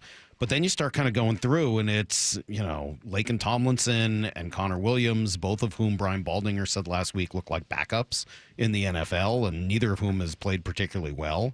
It's, defensively, Rayshon Jenkins, who's... Oh, good job. Thank you, Brock. I got it right this time. Yes, you did. But I don't know that he's ever going to play for this team again, and it seems like they're sort of happy to have replaced him. Baker, 2 linebackers are both gone. George Fant's been injured the entire year. The draft, Byron Murphy's been good. Jared Verse has maybe been better, and maybe so has Johnny Newton. Your second-round pick didn't exist. Third-round pick was the guard who's been unable to beat out Anthony Bradford. Like, it's kind of a tough look at this particular offseason for John Schneider.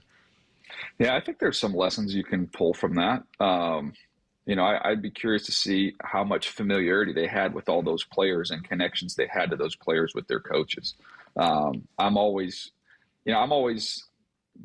go back to what Ozzie used to say in Baltimore, which was, hey, we have coaches, they coach, scouts, they scout, and there's a belief in that you kind of separate that a little bit. But there's just too much history of guys where you see successful free agent additions usually have some connection, some experience level in the scheme or with the coaches, or there's a connection, and you just have a better ability to fit them in once they come in. And I don't know how many of those names. I'd have to go back through and search the history and the connections, but it didn't seem like a lot of connective tissue on those guys. Whereas I see it with the when you look at the Chargers, not only, and everybody's going to point to like former Ravens, J.K. Dobbins, Gus Edwards, like guys who have ties to the Ravens.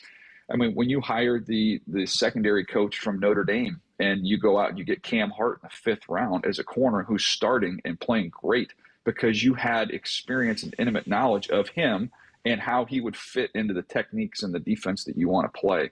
So I do think there is something to having some connective tissue there. So you guys tell me.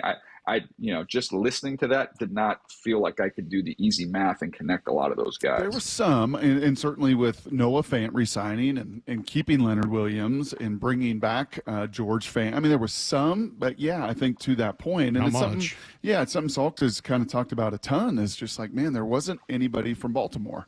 Right, there weren't many, and obviously you have a college OC in Grubb and a college O-line coach that don't have that connective tissue in the NFL. So, yeah, I think a lot of it has been trying to kind of learn a little bit on the job between both sides.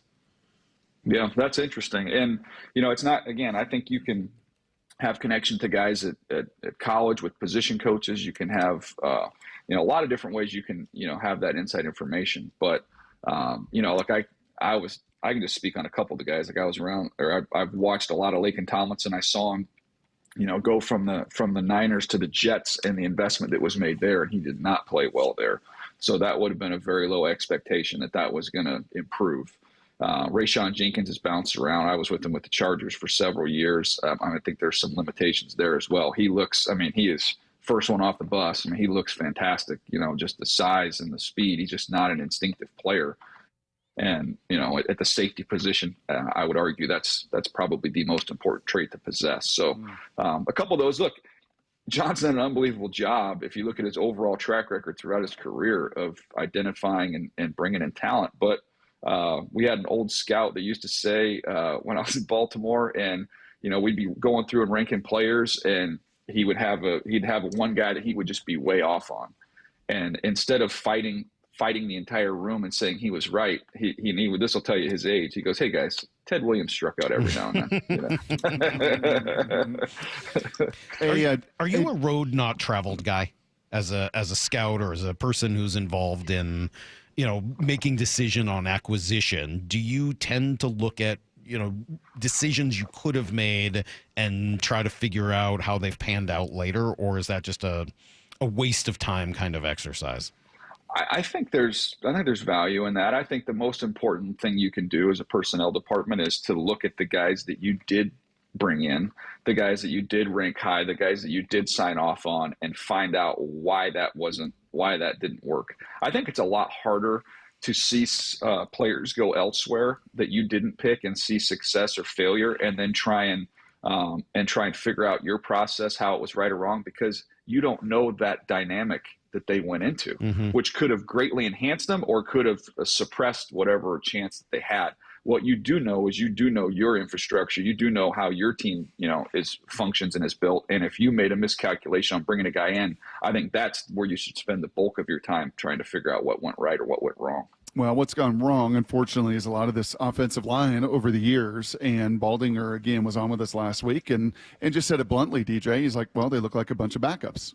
Other than Cross, they just look like and are playing like a bunch of backups in this league, which, Salk and I got into yesterday. And maybe my number's too high, so I don't want to tell you what my number was and bias it all. But I'm kind of curious, if there's 32 NFL offensive lines, how many of them are, 20, 30, 40% full of backups? Oh, man. Of the 32, well, I think it's the least talented position group in the NFL. I think it's the most lopsided in terms of who you go against and, like the defensive line talent versus the offensive line talent. There's been a major discrepancy there for a long time. But I would say, the goal, my philosophy on offensive line has never changed, which is the goal should not be to have 5 greats. It's to be as strong as your weakest link. So to just be as balanced across the board as you can. If that's 5 B-level players, that'd be fantastic. You can't have, as we will call them, a tomato can out there, and you sure as heck can't have multiple tomato cans out there that are just throwing batting practice. So I would say if you're going to stack up the 32 offensive lines, this is off the top of my head, I would say there's probably 8 really good offensive lines, and that might be on the high end, maybe between 5 and 8 really good offensive lines. The bulk of the teams are somewhere, from, where you've got maybe one guy that you're trying to hide, maybe 1.5, 2 guys. And then you've got really there's 5 or 6 teams that are just egregiously bad. Well, you're being generous, Brock, with the 30, 40%. Baldinger's at 80%. Well, Abe Lucas is going to come back. Okay, that would be 60%. And I said that's not 30 to 40. According to Baldinger, you're at 60 to 80% of your offensive line that he thinks is backup quality. But here's the challenge, though, and Brock, I'll hit you with this. Like when I was working on advanced scouting reports for the teams that you're getting ready to play, when I was in office working on the pro side, we would always go I wanted to be able to tell the coach, this is the corner, when they've got nickel out there, of those 3 guys, this is the one you want to attack. And on the offensive side of the ball, I wanted to be able to circle, one lineman that, okay, if we got a defensive lineman, we have somebody like Trevor Price that can play inside and outside. This week, I've let him just beat up this left guard. He stinks. Or maybe it's this week, he can go after this right tackle. When you have to debate which of the matchups you like more, when you're looking at the offensive line, that's when you've got a big problem. Hey, you said earlier that we don't have enough offensive linemen. I think that's been pretty well established. Do we have enough offensive coordinators who can really do the job? And, I kind of ask that in conjunction with where some of these young quarterbacks are at and seeing what happened in Chicago this past week, and that's not the only story. Are we failing some of these young quarterbacks partially because there aren't enough great offensive coordinators?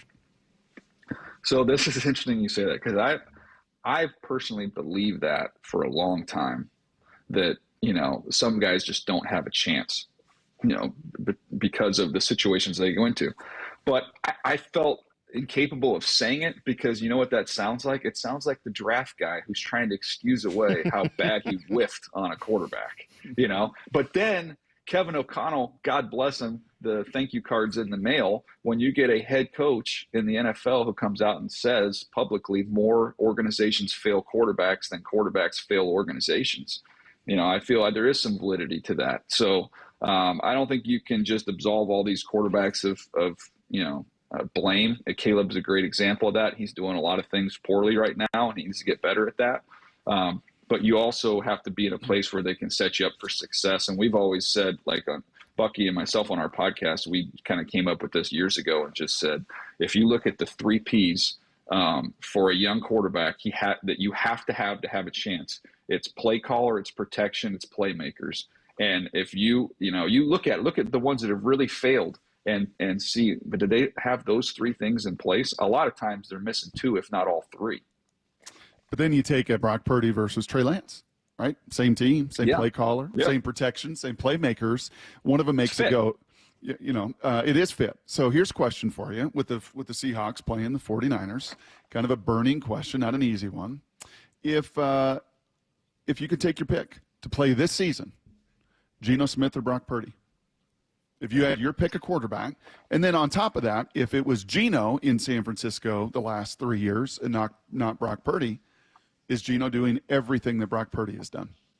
So that's the more important question, because to me, anytime you're saying, would you take this quarterback or that quarterback, you can't remove them from their situation. Okay. I would rather have Brock Purdy with Kyle than to have Geno with Grubb at this point in time, just in terms of how hand in glove that fit is.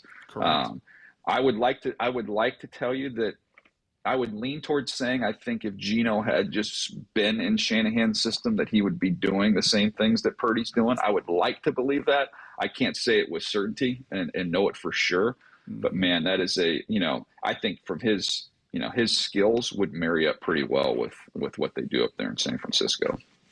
Aaron Rodgers done? I think so. I think it might have been done for a while. We just didn't really want to admit it. And now there's nothing good to pull from it. It's gone from, wow, this is not good, to, man, is this going to get better, to Monday morning, I'm just not even going to watch this tape. I already know what it is. I don't want to spend that time watching it. It's just like you need a palate cleanser when you get done with it. So I really haven't watched the Jets the last couple of weeks, to be honest with you. How do you watch your tape on Monday? How do you go about that?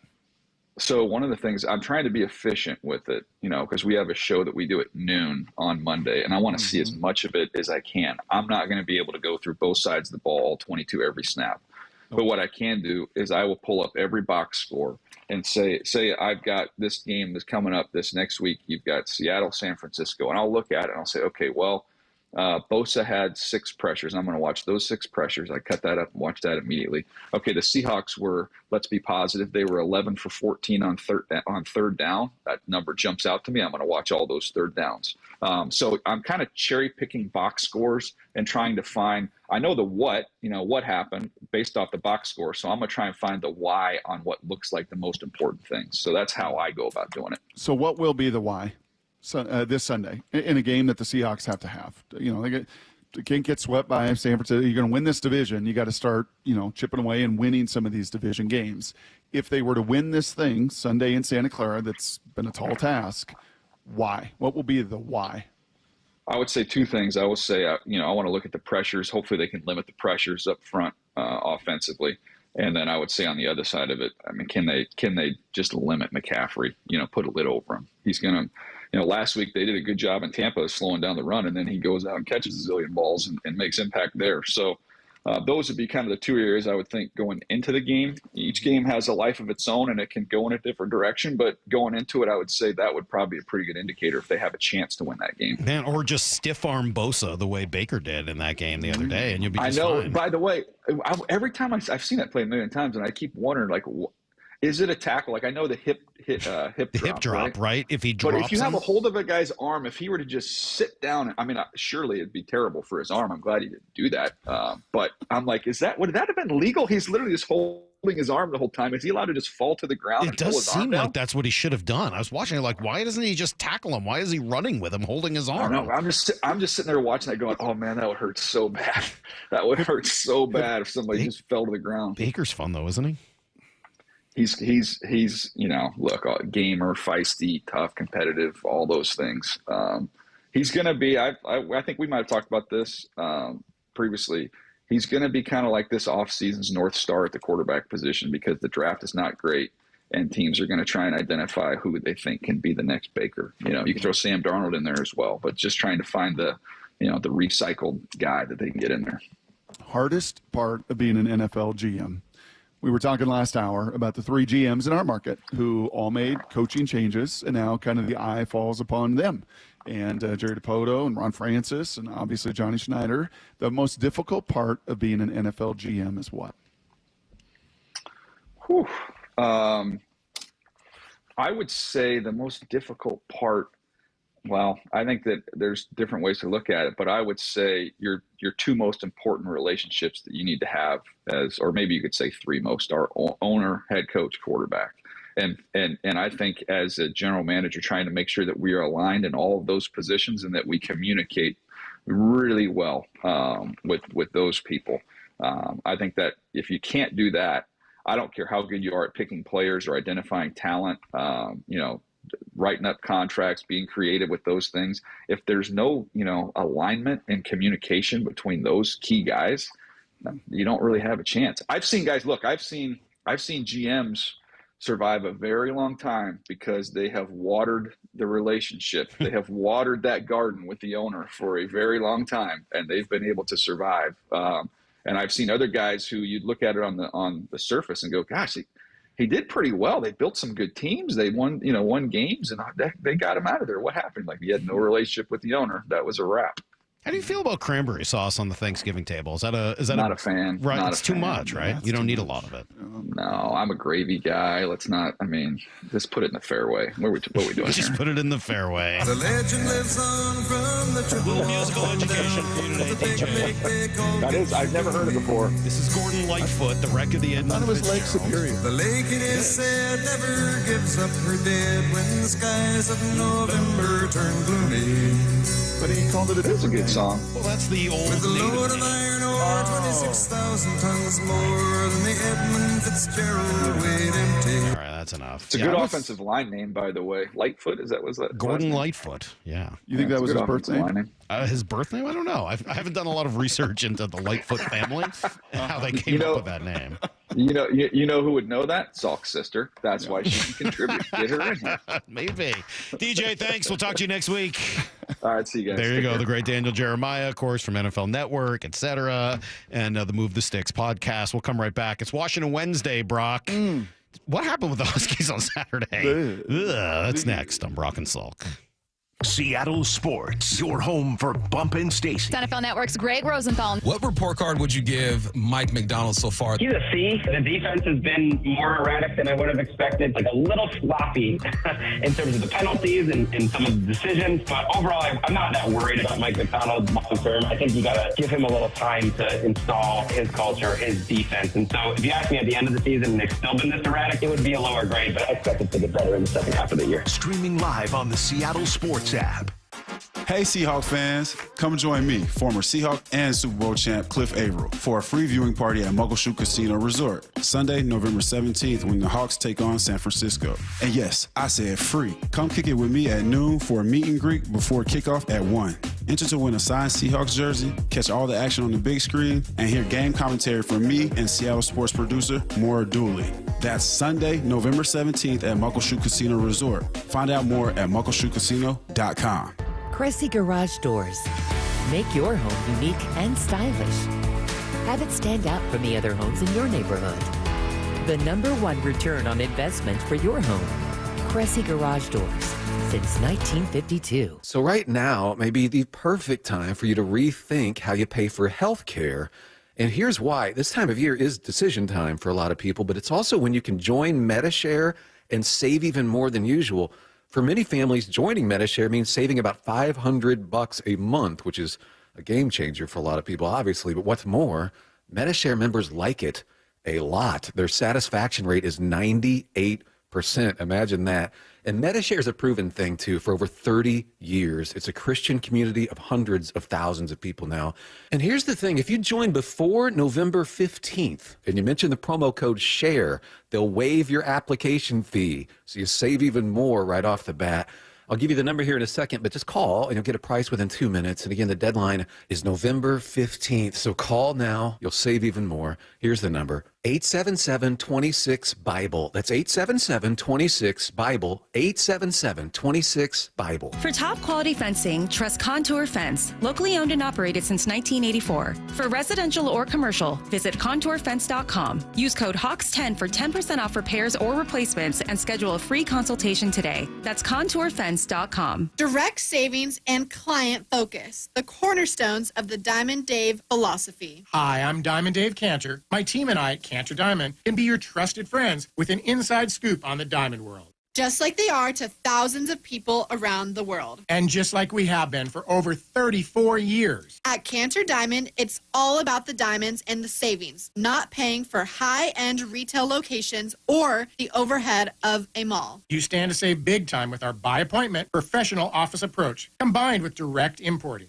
When you choose Cantor Diamond, you choose huge savings, top quality, and excellent service. Call, email, or message us for an in-person appointment. Or sit back and relax for free FedEx shipping anywhere in the USA. Call Diamond Dave at 253-272-7007. That's 253-272-7007. Or follow them on Instagram at Cantor Diamond. That's at KANTOR Diamond. Now that the rain is here, I remember my conversation with Anthony, the owner of Asset Roofing, about metal roofs. And not only are metal roofs not loud when it rains, they're more eco-friendly, last twice as long, and Asset Roofing can do them for up to 30% less than their competitors. You can find out more at AssetRoofingCo.com. That's AssetRoofingCo.com. Certified work that's never in doubt. Asset Roofing, excellence is on the house. I've always said, the car sales in the 1980s and 1990s, earned the rep that we have today. The concerns that consumers have because of what has happened in our industry in the past, they're warranted. It's our job to show them that that's not how business is done anymore, right? It's very different business. It's much more transparent. There's much more information that's available to people. And we're much more customer focused than I think the car industry was, 20, 30 years ago. Yeah, I'm more focused on providing good customer service and relationships because I think if you take care of people, money will always come.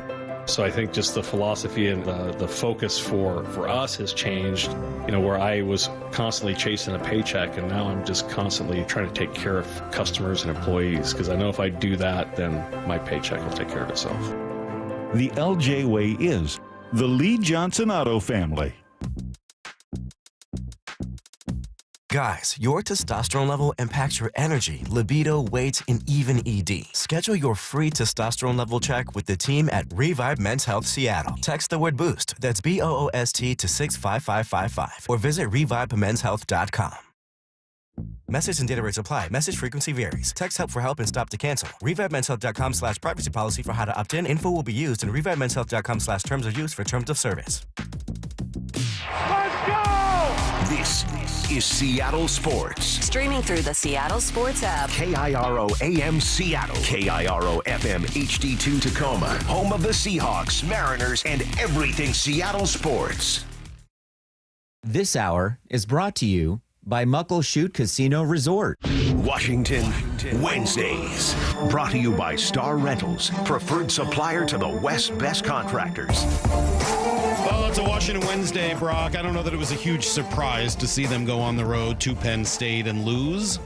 That's kind of been the up and down of this Husky season is that when they're at home, they look like one team, and when they go on the road, they sort of look like another, and especially when they go on the road to face a very good team, a more highly ranked team, a team like Penn State, it's not necessarily a great recipe for success. So put them on the road, put them at Penn State, and I don't know that anybody was like blown over shocked when the result was what it was on Saturday. Yeah, it was pretty bad, though. Like, there really hadn't been an opponent this year, Salk, that was like that.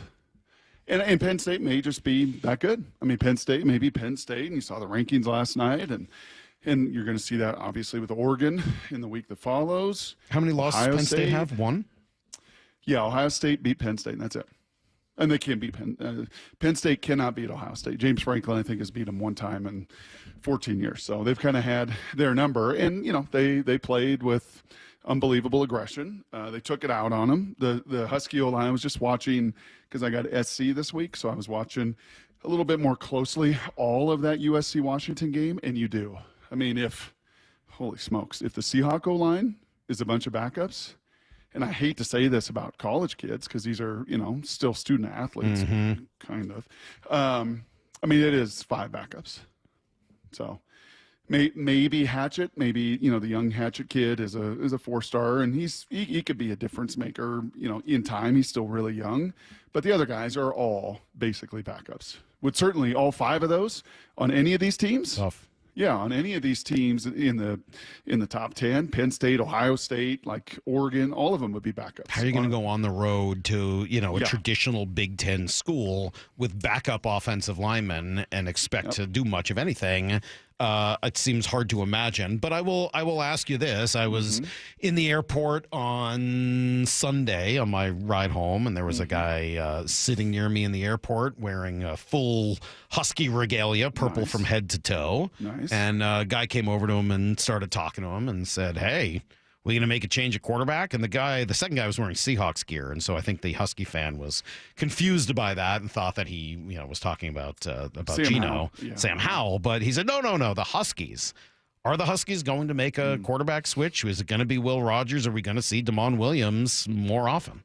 Well, give me cut number 15 because there was a little again, Brady, so good. Brady Henderson's gotten so good at this radio thing. And he was listening to Jed Fish's postgame. And in Brady's mind, there was a pretty significant as far as his answer went when it came to that decision. It sounds like come Monday, after watching all the tape, Jed Fish, cut 15, asked about that. It looks like he's going to stick with the veteran. We'll start Friday, yes. Does the plan for him change at all? Do you plan to give Damon a drive or two here or there? What's the... At this point in time, I would say our plan would be similar to SC plan or Michigan plan. I think about 15 plays, 20 plays, but that's certainly up for grabs and probably some game plan advantage there if I don't answer that more than that. So I think what you are hearing, right, this is, and I understand that question, and man, it's certainly in the Husky circles. There's a lot. Well, I would be asking it. We talked about it a week or two ago and said, okay, it's one thing. Okay, is it time? And you said, well, maybe not going on the road to Penn State. Maybe that's not the best time to give him his introduction. But facing UCLA, a team that's kind of a mess this year. Well, actually, UCLA is playing really well. Won 3 in a row. And actually, in watching their tape, as I've watched the last 2 weeks with common opponents, they're actually getting a whole lot better. And Sean Foster figuring it out. Well, they're the school in LA, Salk. They're the I remember that. But hey, sometimes guys who mess up at the beginning end up coming on strong. Look at the dude in Arizona right now. Akaika Malloy, the D coordinator, a former teammate of mine, is doing a great job. Eric Bieniemy has brought a bunch of these NFL concepts, and he's got a QB. This isn't Penn State on the road. No. This is an opportunity if you're going to play Damon Williams to play him. Well, and remember this. The Huskies have actually, Damon said this last Wednesday, and I couldn't believe it. They may be similar, the Huskies and Seahawks, with their troubles at the line of scrimmage, Salk. You know where they're very different? Home and away?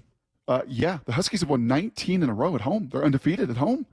Now, Lumen Field, obviously they lost in Seattle, but that wasn't Husky Stadium. It wasn't full of all the purple pride and the student body to the extent that it did. They've been playing great at home. And on a short week and a Friday night at home, hopefully it'll be fairly cranked up. And it's a game you got to have to go to a bowl. Like, this is it. You want to talk about a must win. You're not going to go to Oregon and win. You're going to be a 20-something point underdog, probably 25-point underdog. And the horses at the line of scrimmage, significantly different. They got Clydesdales, and you don't right now, especially on your offensive line. So this is one where your group should be able to hold up. And I know why he's going with Will Rogers, because Will Rogers can change protections. UCLA brings a lot of exotic stuff, a lot of confusion and illusion of complexity with their blitzes and everything else. And you want a veteran that can facilitate and get the ball out. And frankly, Jonah Coleman and but no one played well at Penn State. Nobody. They were all overwhelmed by that opponent because, well, you first couldn't protect it. They should be able to protect it. And I think USC and UCLA are very similar teams. And if Will can do what he did against USC, and they can run the football, and they can handle some of that front with his IQ, he's going to continue to be the starter. It just feels like at this point in the season, what are you playing for this year versus? You're absolutely playing for a bowl. You're absolutely playing for momentum. You're absolutely playing, Salk. The signing period in college football is a month away. More valuable than finding out if Damon Williams is a guy? I know how much. I mean, you've talked about him, right? Being an interesting character. He's a tremendous athlete. And, you know, when you get to that bowl preparation and bowl week and let him play in a bowl game, you know, then we have a different conversation. But right now, the urgency is to remain undefeated at home. Right now is to build your sales pitch and continue in your marketing mission, which is college football, right? Whether that's through the free agency or like the class he has right now, which is in the top 20, and you need to keep in the top 20 because everybody's coming after your people. So, no, the whole priority is to win this game Friday. Yeah, Jed Fish knows just how big these next couple are. So we've got one more road trip, and then hopefully we have one more road trip after that in December. But we've got to get our job done in these next 2 weeks, and it starts this Friday. Mm-hmm. Yeah, in a must-win game. If you're going to have that second road trip, then you've got to win. So you got to win this one because you're to become bowl eligible, right? Correct. And then you're not going to probably win at Oregon. So if you can win this one, then you get the extra practice time, the bowl, the whole thing. And what kind of a bowl are you hoping for at that point? Yeah. Not a New Year's Day bowl, but like what's? I mean, the whole bowl season is going to be so different with the 12-team playoff. Oh, right? really? I mean, yeah. I mean, it's just all going to feel a bit differently. But you know, can you get to the Vegas Bowl? You know, can you get down to certainly not Alamo or Holiday or any of that stuff, but can you actually the Big Ten bowl games are pretty good. So you're not playing in the Lawnmower Bowl or Bahamas Bowl. There's actually all of them are fairly relevant, but from a momentum and sales and the granddaddy the that's not even around what anymore. Was that the GoDaddy of them all? The GoDaddy of them all. The GoDaddy of them all. Was that at Boise State? No. The GoDaddy of them all was down in Mobile. Oh, in Mobile. Excuse me. Well, and who doesn't want to be in Mobile in December? That was the Potato Bowl, the Humanitarian Bowl over there in Boise. Yep, yeah, that's what I was thinking of. The New Orleans Bowl. So I've done some big ones. You sure have. It's too bad Fox doesn't have more bowls. Don't miss Hawks Live tomorrow night. Michael Bumpus, Paul Moyer starts at 7 p.m. Bellevue Square Center Court for a live broadcast and a preview of this week's game. And, of course, a visit from a Seahawks player. That's tomorrow night, 7 o'clock at Bellevue Square Center Court. Learn more at seattlesports.com/events. Let's come back. Give you guys everything you need to know. You should know that if you like Brock broadcasting college football games, he had a doozy this past weekend, and it led to some mean tweets and a half. Those are coming up at 9:45. It's Brock and Salk Sales Sports on 710 seattlesports.com. Blue 88 on Brock and Salk. Now that they're coming out of the bye, we should see some adjustments. What will be the most obvious? Every day at 7:45. This week against San Francisco, they will be under center more. And what did Brady tell us? They're the 4th most shotgun team in the league. It's too much because when you get in the shotgun, it limits the amount of volume and especially your run play action. And what is Geno phenomenal at? Kind of like Russell was before him. Run play action pass. Movement. Make yourself less predictable. Blue 88. Answering 3 football questions as only Brock Heward can. Well, with the holidays here, we often look forward to gathering with family and friends. And the common thing about these gatherings is they likely have food. We've been talking a lot about cranberries and gravy, mashed potatoes, and everything else. But what if you didn't have enough or any food at all?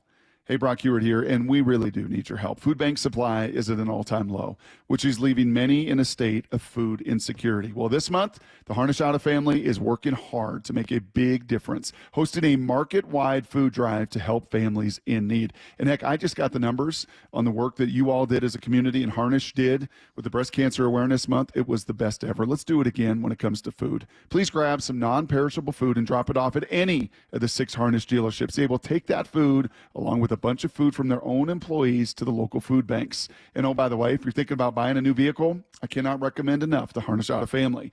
Not only do they walk their talk and give back to the community they serve, well, they give their customers the very best car buying and ownership experience around, and my family knows it firsthand. Go visit Kia of Everett, Chevrolet of Everett, Chevrolet Buick GMC of Puyallup, Volkswagen of Puyallup, or Subaru of Puyallup, and drop off your food drive donations today. Let's make a difference like the Harnish Auto family, where people matter.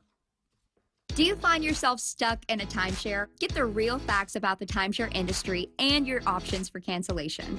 Chuck McDowell, founder of Wesley Financial Group, has put together a free information guide that reveals the secrets the timeshare industry doesn't want you to know, including the 5 ways to get rid of your timeshare. Call now and get this timeshare cancellation guide absolutely free. Call 800-838-6161. That's 800-838-6161. 800-838-6161. Welcome to Staples. Help! My family's in for the holidays and I need gift ideas. That's why we're here. Staples has amazing deals on everything you need. Photo gifts, laptops, and gaming systems. Even custom holiday cards and shipping solutions to send gifts to the family that can't make it. Perfect! Have anything for Uncle Frank? I love him, but the guy is never quiet. Noise-canceling headphones.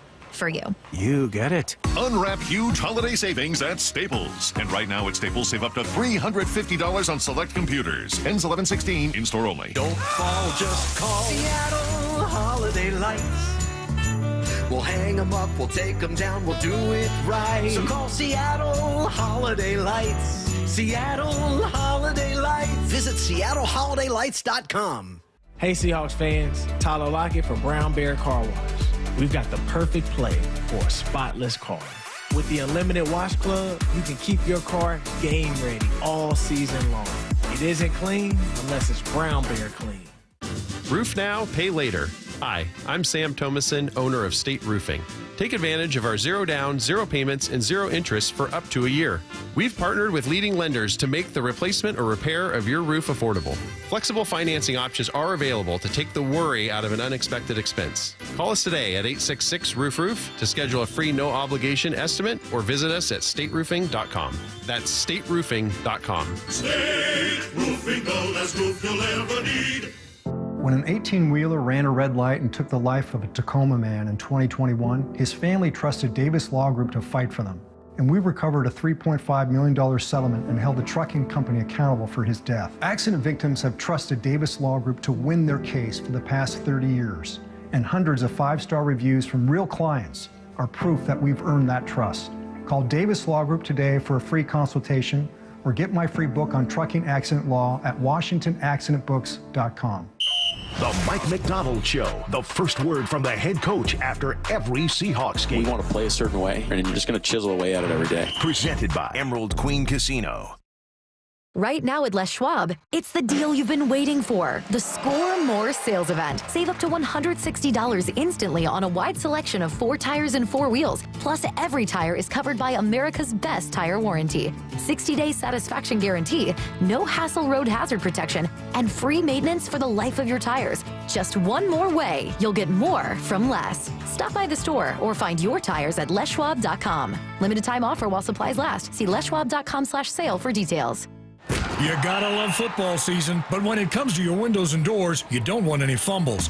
Steve Rabel here, reminding you to trust locally owned Pella Windows and Doors of Western Washington to tackle your project. Their selection of windows and doors can't be beat, and they'll give you top-notch customer service with no trick plays. Right now, get 0% interest for 24 months with equal payments or 40% off qualifying installs. Schedule a free consultation with Pella Windows and Doors of Western Washington. Go to PellaPNW.com. For many of us, it's happening. Your hair is thinning, your crown is disappearing. Hair loss had me feeling like I was losing my identity altogether. Well, I've got some good news. It's a simple one-day treatment that worked for me. The Advanced FUE from Advanced Hair. It starts growing new hair the very next day, and it's guaranteed to grow for life. We've all seen the pills and lotions that come with monthly memberships. Those can help retain what you have. But what if you want your own natural hair in specific areas like I did? You decide how much, how thick, and where. From Advanced Hair's state-of-the-art facilities to the world-class leading doctors like Dr. Perungo, it's not a maybe your hair will grow. It's guaranteed that your new hair will grow. For your free consultation, $250 off and 250 free hair grafts, call 425-449-8185. Advanced Hair is the winner of the 425 Business of the Year, and they are the team that I personally recommend. That's 425-449-8185 or advancedhair.com. Need to know. Brought to you by Ben's Plumbing, Heating, and Air. 15 minutes past every hour with Brock and Salk. Here's what you need to know. Up first. ESPN Power Rankings come out yesterday. They have the Seahawks at number 19. Does that sound right to you? Yes. Me too. Yeah. Unfortunately, a play here, a series there, finishing against the Giants, finishing against the Rams in overtime, a 3rd and 1, a 4th and 1, and you're sitting there at 6-3, then you'd be in the top, 10, 12, 14 teams, but you're 4 and 5, and those things all happened, and he didn't finish. And then he got overwhelmed by a couple opponents, that are in the top 10, and you're not one of these total bottom feeders. You're not a 6-3 team. You're not leading this division, and therefore, you kind of sit at the bottom of the teams. Yeah, 19 sounds right to me as well, and we were kind of going through some of the challenges they have that drop them down there. Running problems, stopping the run problems, lack of physicality, lack of elite quarterback play, way too much just turnover, sloppy play, struggles at home, divisional issues. When you put all those things together, you can kind of write a very ugly picture.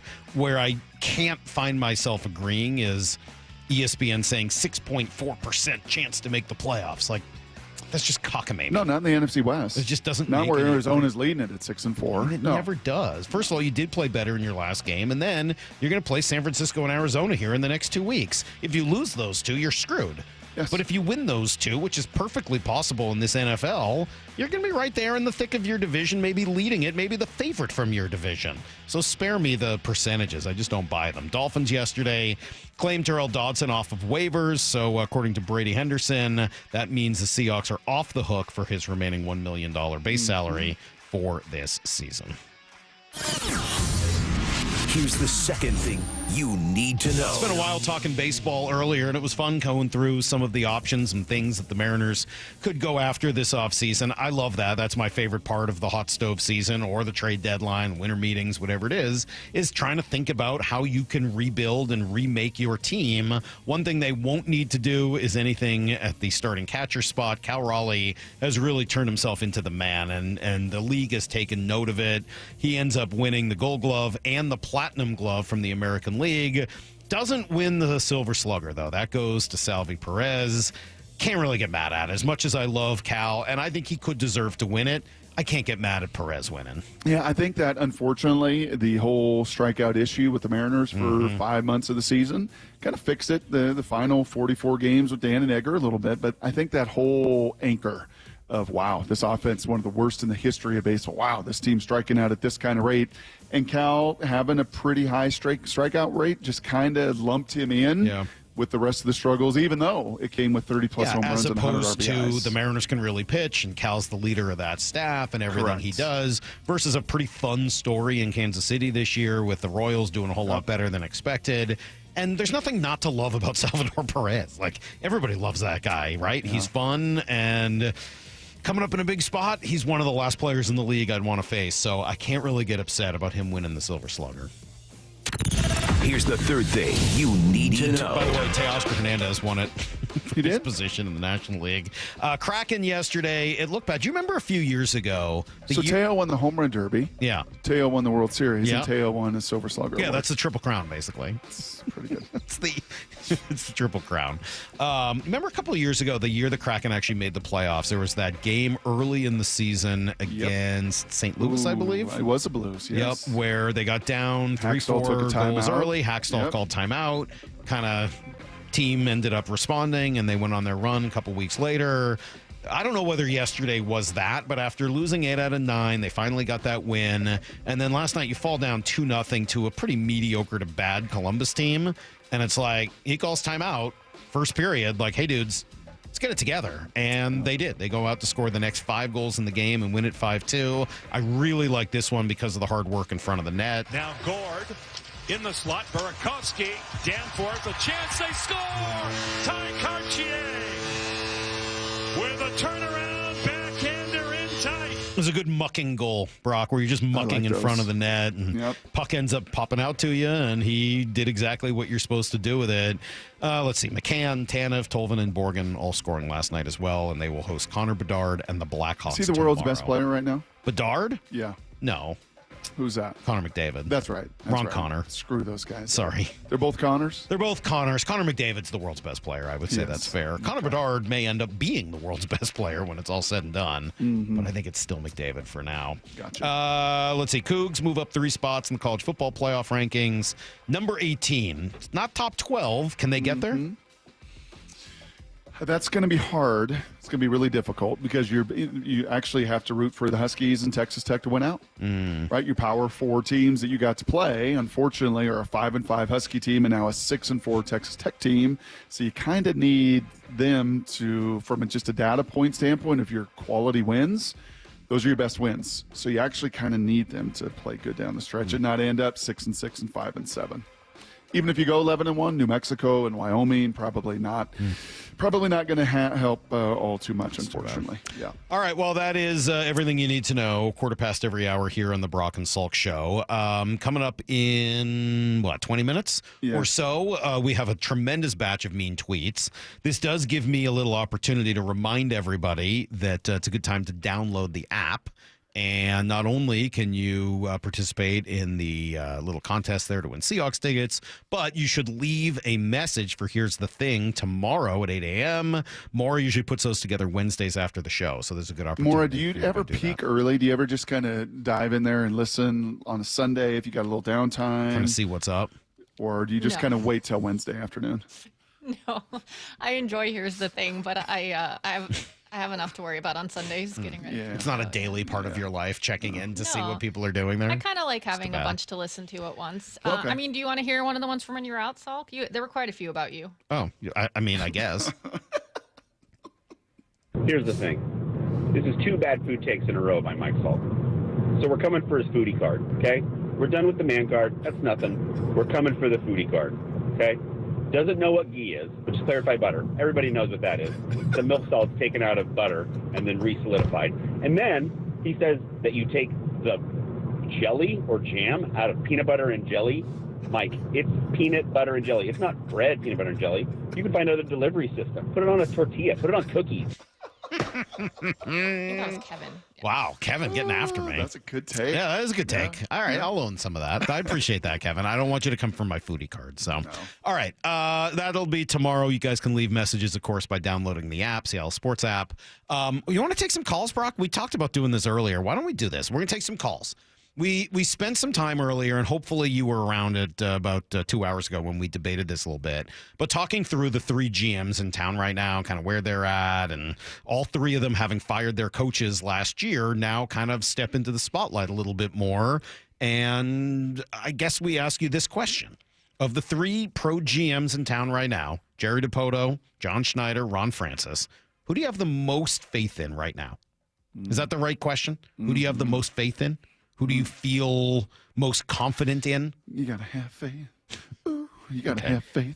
866-979-3776. Yeah. And we didn't answer that. I don't think we explicitly answered that. So, and Lyle didn't explicitly answer. And Maura, I kind of put them into categories. I mean, I feel like I said who has done the best sins. I didn't explicitly do it. So All right. I'm going to do that. All right. And then I would love to hear from all the people. From the people as well. 866-979-3776. Phone number 866-979-3776. Seattle sports fans, who do you have the most confidence in your 3 GMs? We'll discuss with you guys before mean tweets next. Seattle Sports, your home for Bump and Stacy. Let's put ourselves in their shoes. If the Seahawks took the bye week to look at themselves, what do we think they saw? Believe it or not, it's not always going to be just negative. The most positive thing about this football team is what would you say? The pass catchers. The pass game. Pass game in general. Yeah. Defensively, they actually have been pretty good in the first quarter when it comes to giving up points. The most they've given up all year in the first quarter is 7. The Hawks have scored 13 to 14 points in the first quarter. Actually surprising. It surprised you, right? On Seattle Sports and 97.3 FM HD2. All right, guys, it is pouring out today. Just miserable weather. All you want to do is get inside. You're not the only one. So do rats, mice, other rodents. They're all looking for a cozy place to make home, reproduce, and the results can be a big smelly mess, destroying the insulation. And guess what? That leads to higher heating bills in the winter. So you got to know what's going on behind that Crawl Our Attic hatch. That is why Crawl Pros goes where you don't want to.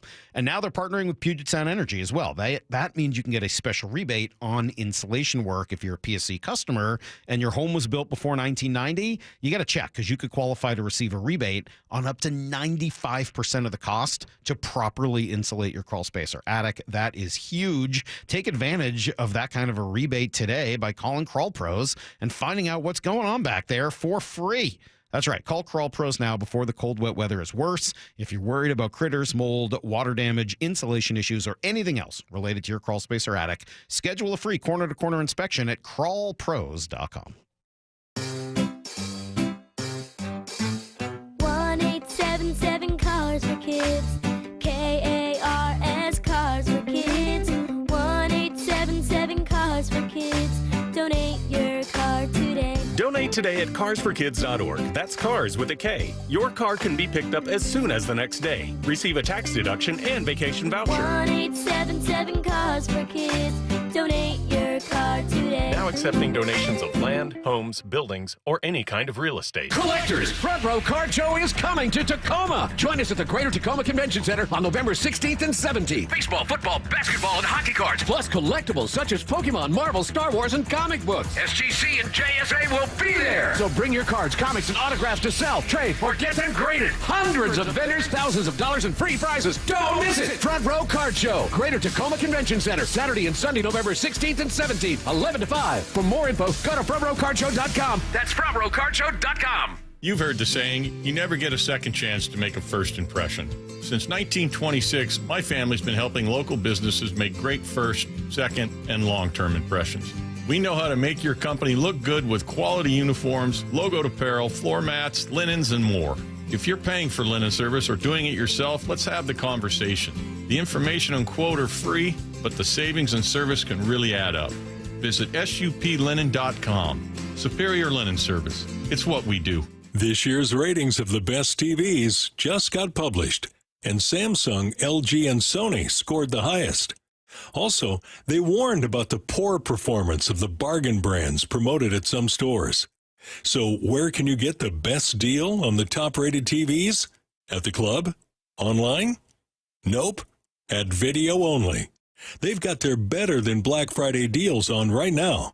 Don't be sorry. Check out Video Only before you buy. The holiday season means one thing, Toyotathon. But before the event kicks off, go to Toyota of Kirkland to take advantage of the widest selection of inventory ahead of time. Right now, Toyota of Kirkland has a premium selection of Tundras, Tacomas, RAV4s, Prius, and the all-new hybrid Camry. Toyotathon is coming, but Toyota of Kirkland is ready to put you in the game now. Visit the wonderful team and beautiful showroom at Toyota of Kirkland today. Online at toyotaofkirkland.com.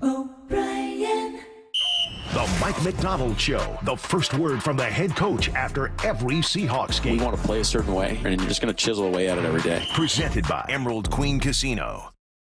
Direct savings and client focus, the cornerstones of the Diamond Dave philosophy. Hi, I'm Diamond Dave Cantor. My team and I at Cantor Diamond can be your trusted friends with an inside scoop on the diamond world.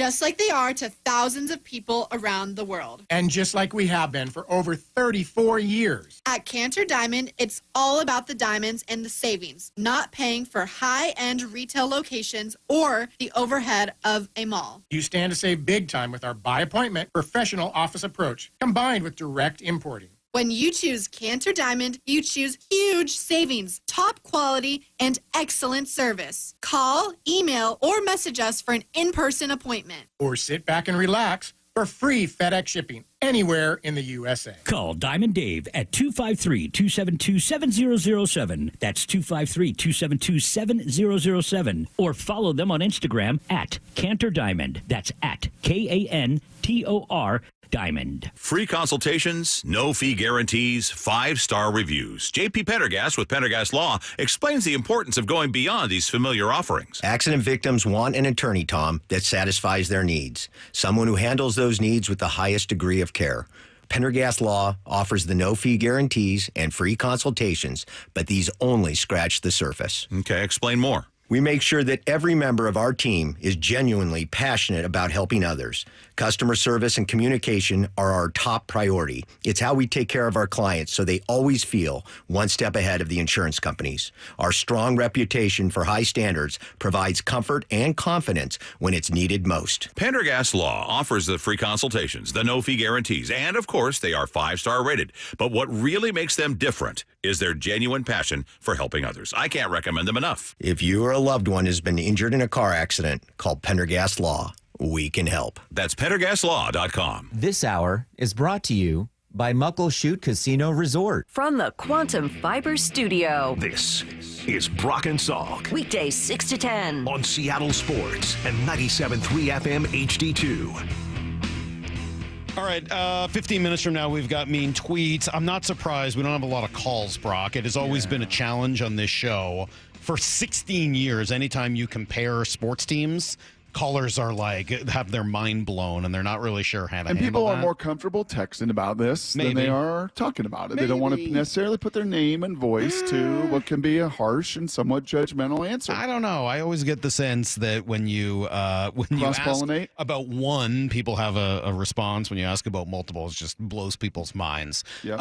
The question is about the 3 GMs in town. I mentioned it earlier. I'll say it again for those who think you got me on the text messages, that I know that Jerry DePoto's not the GM and that Scott Service isn't the head coach, but for the purposes of comparing the 3 teams in town, I thought it made sense to just sort of label them that way. If you want to, it's easier to say than head, operations decision maker or whatever you want. So we are talking about DePoto, about Schneider, about Ron Francis, and all 3 of them did make the decision or were part of a decision that was made for them about moving on from the head coach of their team. Mm-hmm. Yeah, all right, fine. It was more Ron Francis and Jerry DePoto who made the decisions on Hackstall and Service, whereas John Schneider kind of survived, as it sounds more like Jody made the decision on Pete.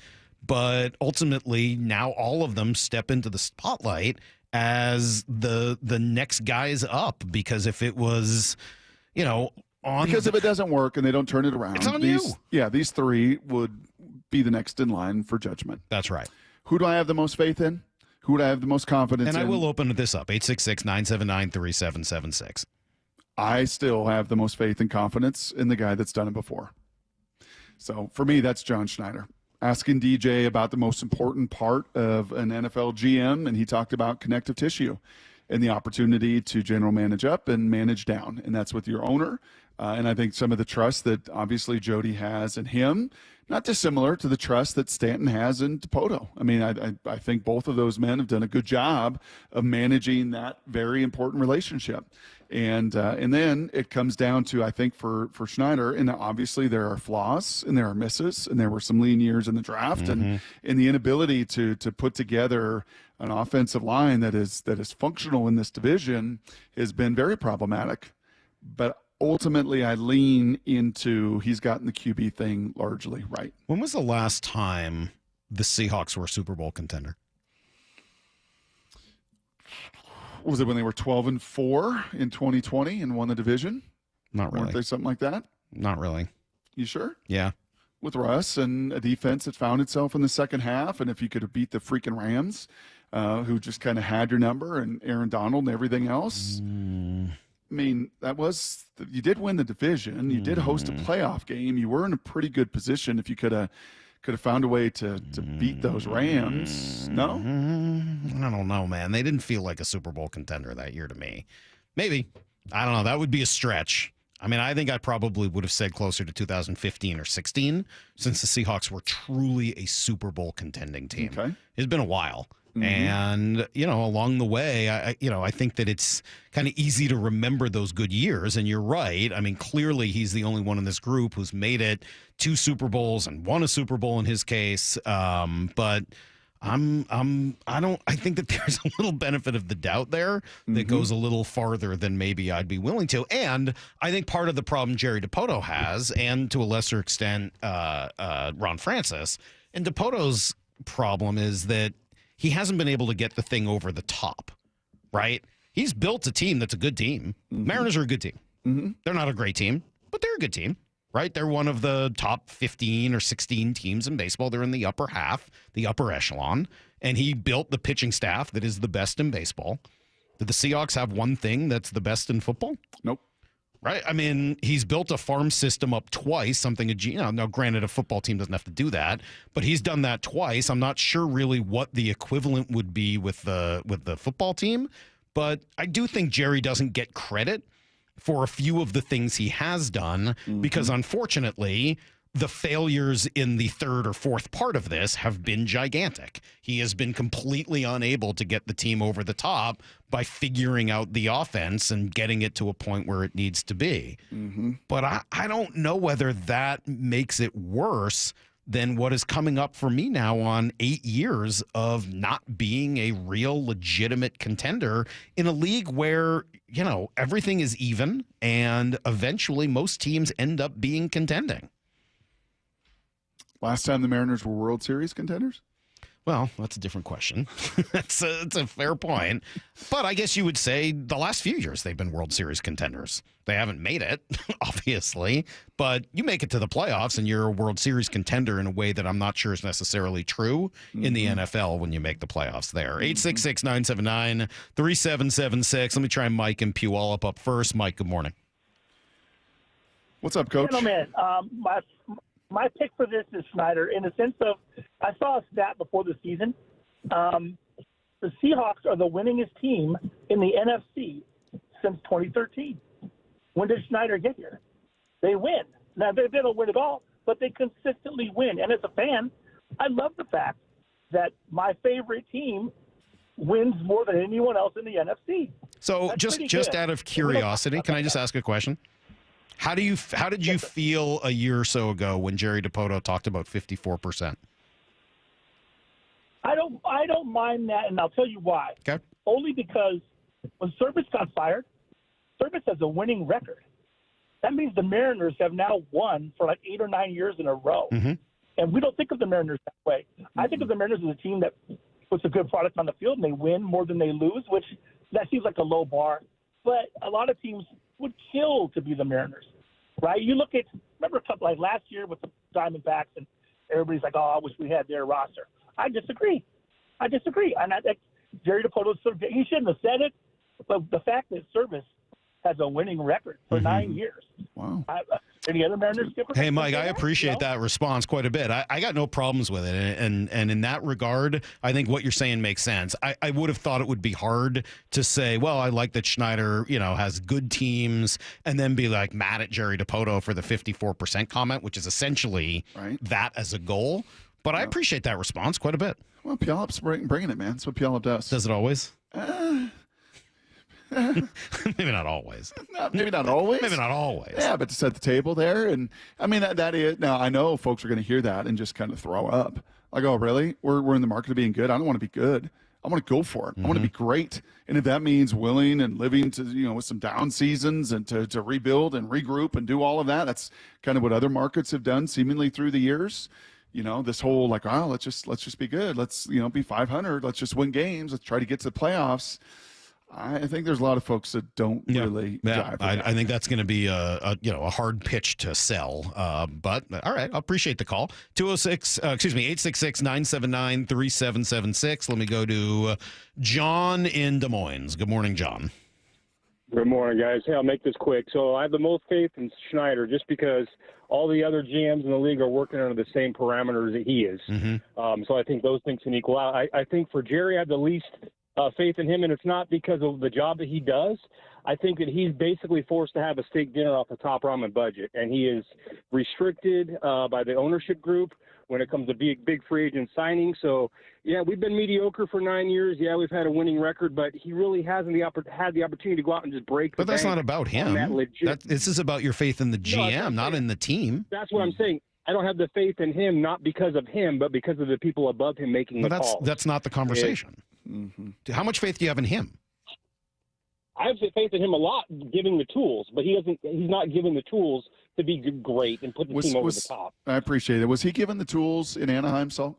Do we have any grasp or feel on that? Because he's had other opportunities, right? He was in Anaheim. I mean, he wasn't really given control in Anaheim. I mean, like, he was there, and Artie Moreno ran stuff for him. Okay. He did give the Mike Trout extension, to be fair. He did. I mean, I'm not saying he had nothing. I'm just saying that he didn't really have a lot of say, which is ultimately, I think, why that relationship blew up. Gotcha. Yeah, I mean, it is, and it's also difficult, to his point, like, hey, man, these are kind of apples and oranges. Yep. Right? The NFL, like, hey, man, there's 32, and that's why they turn over a lot, right? There's a lot of these guys. And same in the NHL. That's right. But in baseball, there are such different dynamics with market size and budgets and ownership groups and no floor and very little ceiling. Like, it's just it's a totally different animal. All right, let me go to Scott in Birch Bay. What's up, Scott? Good morning. Good morning. I think, I have the most faith in Schneider. I think for everything you've said about him having a little bit of a track record and such there. But I also think Schneider may be in the toughest position to keep his job because, frankly, he, at least compared to DePoto, works for a team that cares a whole lot more about winning than the Mariners do. I mean, the Mariners' corporate goal is to be profitable year after year. The Seahawks' corporate goal is to get good and win, and win a championship. And you know that because both of them stated that. Well, no, because obviously it's inference from how they're doing. I'm not saying the Mariners ownership doesn't want to win the World Series. I'm saying Mariners ownership hasn't taken specific action to say they're willing to take risks to win the World Series, where the Seahawks have consistently done that. Out of curiosity, what risks have the Seahawks taken beyond the other NFL teams to show you that? I mean, they've. It's one thing. They removed. Russell got rid of a head coach who'd been successful. So they moved on from a quarterback who maybe wasn't quite. So just so I want to make sure I understand the argument here. The Seahawks ownership group has done a better job of convincing you they care about winning because they've gotten rid of two successful people. Because they've gotten rid of two successful people who hadn't taken them over the top. They had good people. They wanted to get better. That's the sort of risk you take when good enough isn't good enough. Yeah, I would say I would stick up for that. I appreciate the phone call in Birch Bay. The trading Russell Wilson, who still had years left, Salk, that was still a rather uncommon move in the NFL. It was. And having the foresight to say, nope, we know his best is behind him. We're not going to just pay him to pay him. We're not going to sell jerseys. We're not going to keep him around. Now, there was also, as we know internally, a lot of friction and a lot of difficulty. I just think it's that one gets real apples to oranges for me. When NFL teams all spend the same amount of money and revenue share everything they do. I don't know whether that one's necessarily fair. No, I think that, I would agree. But, it also was not the easiest thing to move on from Pete. Pete didn't want to go. Pete fought like heck, to keep that job. He felt like he could still do that. So both of those were some risks that they were willing to take. 866-979-3776. Let me grab Evan, also in Puyallup. Evan, good morning. Final word, Evan. Final word. What you say? Yeah, I was just going to say, I feel like you got to go with Schneider.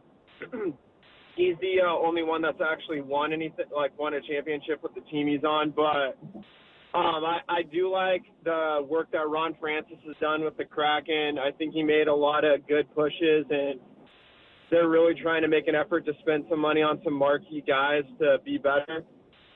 So it's like 1A and 1B, but I got to give it to Snyder just because of what he's done for the Seahawks organization. Organization right there. We got a hockey guy. Clearly a hockey guy. Before me and tweets real quickly, is hockey similar in the NFL where like really good players just tend not to leave? Yes. Yeah, especially like linemen, like really good linemen. You're just not it's going to be really difficult to. I think you guys are giving Ron Francis a pretty big pass right now, given some of the moves, or maybe it's just not enough knowledge there about what the Kraken have done.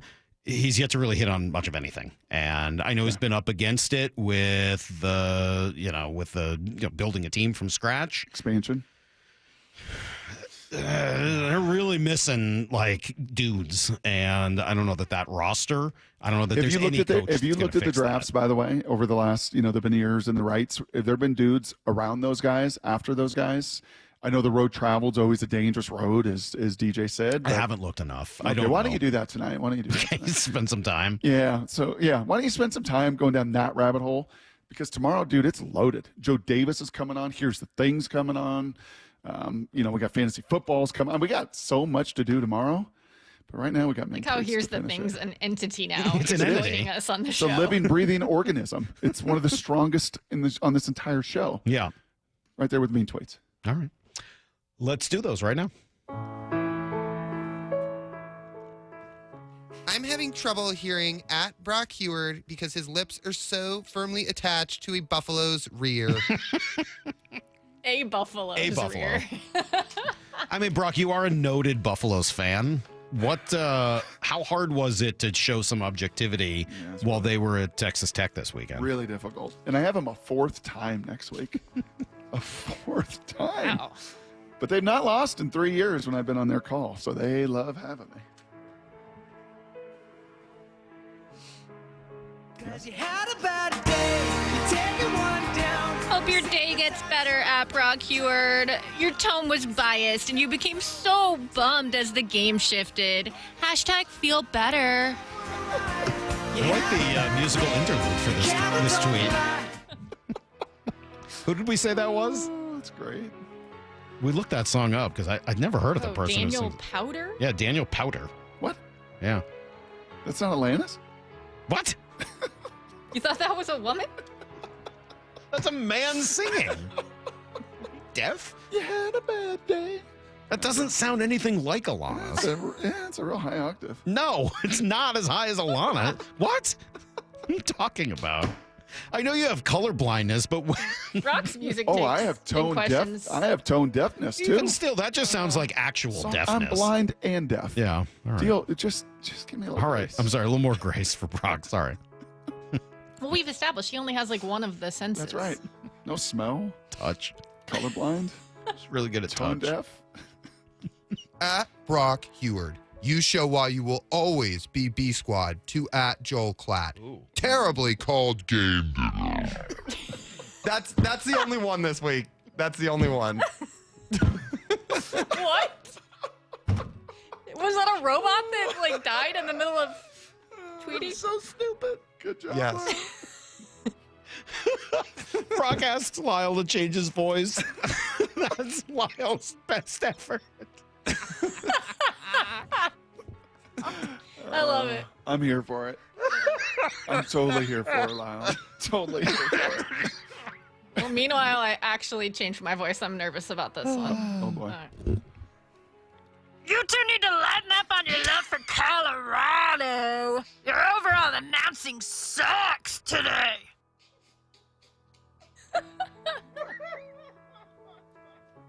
Wait, you both have your heads down. We can't even hardly hear you laughing. The socks and tears. Somewhere, boy, howdy's so proud. So proud of you, Maura. Paul Rhodes, old Iowa State coach. I am so damn proud. Oh my gosh, Maura. That's really funny. It hurt my throat a little. Oh, I bet. At Brock Heward, still upset his kid couldn't play for Coach Prime. It's personal. It's personal. It's personal. It's personal. It's personal. It's personal. Oh, well, with a little extra there too. Another person who thinks Sam's your kid. Yeah. Yeah, that's right. Oh. You guys all right? Yeah. Barely. Take a breath. I'm in pain. My stomach hurts now. Brock Heward is like horrible. Also, he's biased. That's to the point, right? I mean, just very straight and to the point. Yeah. It's hard to hear, but it's true. No friend of mine. What the happened to Brock Heward's head? What did happen to your head? Oh, it's big. Why is it so wide? You think I have a wide head? I don't have a wide Well, you got the head. widely spaced eyes, so it's sort of, Yeah, I guess it's really more tall. Mm-hmm. You do have a tall, square head. I do. It's very square. You think so? Well, rectangular, I should say. You don't think your face is rectangular? Like compared to mine? Yeah, maybe. It might be the hair that frames it that The way. whole thing. I mean, look at how straight it is down the side of his head. I'm just very basic. No, you're not basic. You're just linear. You have a lot of right angles. Very linear. I think I speak for most Americans when Yeah. I say, Brock Heward, shut the up. You're right. Everyone was pretty straight to the point this week. We miss these. Gosh, I miss these. There's nothing quite like somebody who thinks they speak for most Americans. If there's anything we've learned recently, it's that that's definitely the reality. Oh, that's great. Someone else with you on thinking that was a woman singing. You had a bad day. Yeah, play it again. Play that again. I stand by that. You think it sounds like Alanis Morissette? No, it's I just. Hope your day gets better at Brock Heward. Your tone was biased and you became so bummed as the game shifted. Hashtag feel better. Did you mean that the voiceover that Maura was doing was a woman's voice? Okay, fine. Yeah, that's it. It's a male. Fine. I mean, here's Alanis Morissette.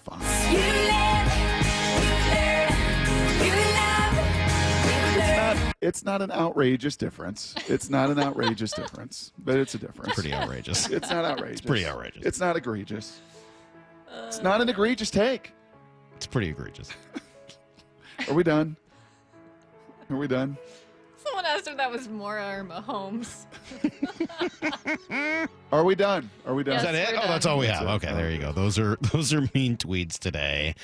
Oh man, people are mad at me saying I was rude to the callers. I'm not being rude. I'm trying to get to the heart of it. Sometimes your tone is a little rude. Well, I don't. Yeah, all right. Condescending. It's fair. Yeah, sometimes it's just kind of condescending. I do feel like sometimes we need to condescend to stupidity. No, that wasn't stupidity Some of it from was. Birch Bay. No, some of it was. But you can get to it with a little. It was more. I think I was keyed up ease. from the guy before. Like, hey, how do you think Jerry DePoto's doing? Well, man, like ownership. Like, but that's not the question. Well, right.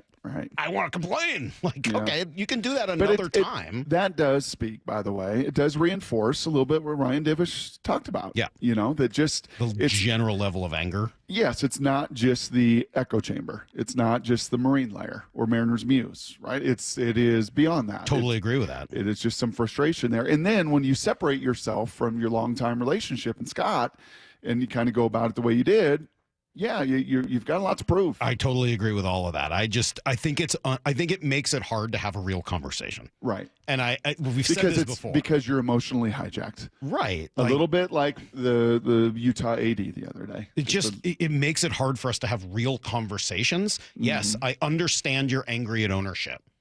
But should we not talk about anything else because of it? Right. Can we not have conversations about other things the team should do and not do? And does it necessitate essentially making up a story about other people because it fits that narrative? It's not fair. Mm-hmm. And so I mean, yeah, maybe I did get a little annoyed about it. Yeah. It's not because I think everyone's stupid. It's just that I'm just trying to have a debate here. And what if you're the only trying to debate do keeps coming back to this same conversation over and over again, that's boring. It's hard to move the clouds out of the way. It's a cloudy, that sentiment just clouds so much of the rest of the sunshine. I think that's fair. And I get it. I mean, you've got to get over the hump. But there's only one way to do it. I mean, there's only one way to silence. But it is hard when you hear things like, well, the Seahawks ownership spends. Why doesn't the Mariners? And you're like, well, because they're completely different sports. Well, the Mariners have a ramen budget. Well, no, they don't. That would be the A's or the White Sox or Rays, you have to, when we're not dealing with basic facts, it does make it challenging to have some of those conversations. So maybe that's when I get a little bit, what was your word, condescending? Yeah, maybe. Maybe I do get a little salty and a little condescending in those moments. All right, breaking news here. The Seahawks are activating Abe Lucas off the pup list. George Fant is going to IR. Beat Stacy to it, so she'll have to come on here in 5 minutes and clean up the mess that we've made. She's going to be mad. Good. I hope so. I mean, Brady Henderson was telling us that was going to happen. To happen is one thing. It did happen. Now it's happened. I'm just saying, we can give him a little credit. He was on all last He'll week. get no credit. He got enough credit. Yeah, it's not like we've credited Brady enough today. Bump and Stacy are up next.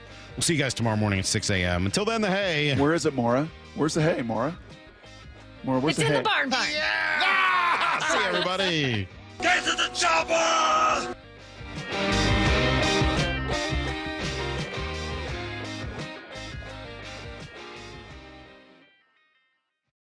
Seattle Sports, your home for Bump and Stacy. Let's put ourselves in their shoes. If the Seahawks took the bye week to look at themselves, what do we think they saw? Believe it or not, it's not always going to be just negative. The most positive thing about this football team is what would you say? The pass catchers. The pass game. Pass game in general. Yeah. Defensively, they actually have been pretty good in the first quarter when it comes to giving up points. The most they've given up all year in the first quarter is 7. The Hawks have scored 13 to 14 points in the first quarter. Actually surprising. It surprised you, right? On Seattle Sports and 97.3 FM HD2.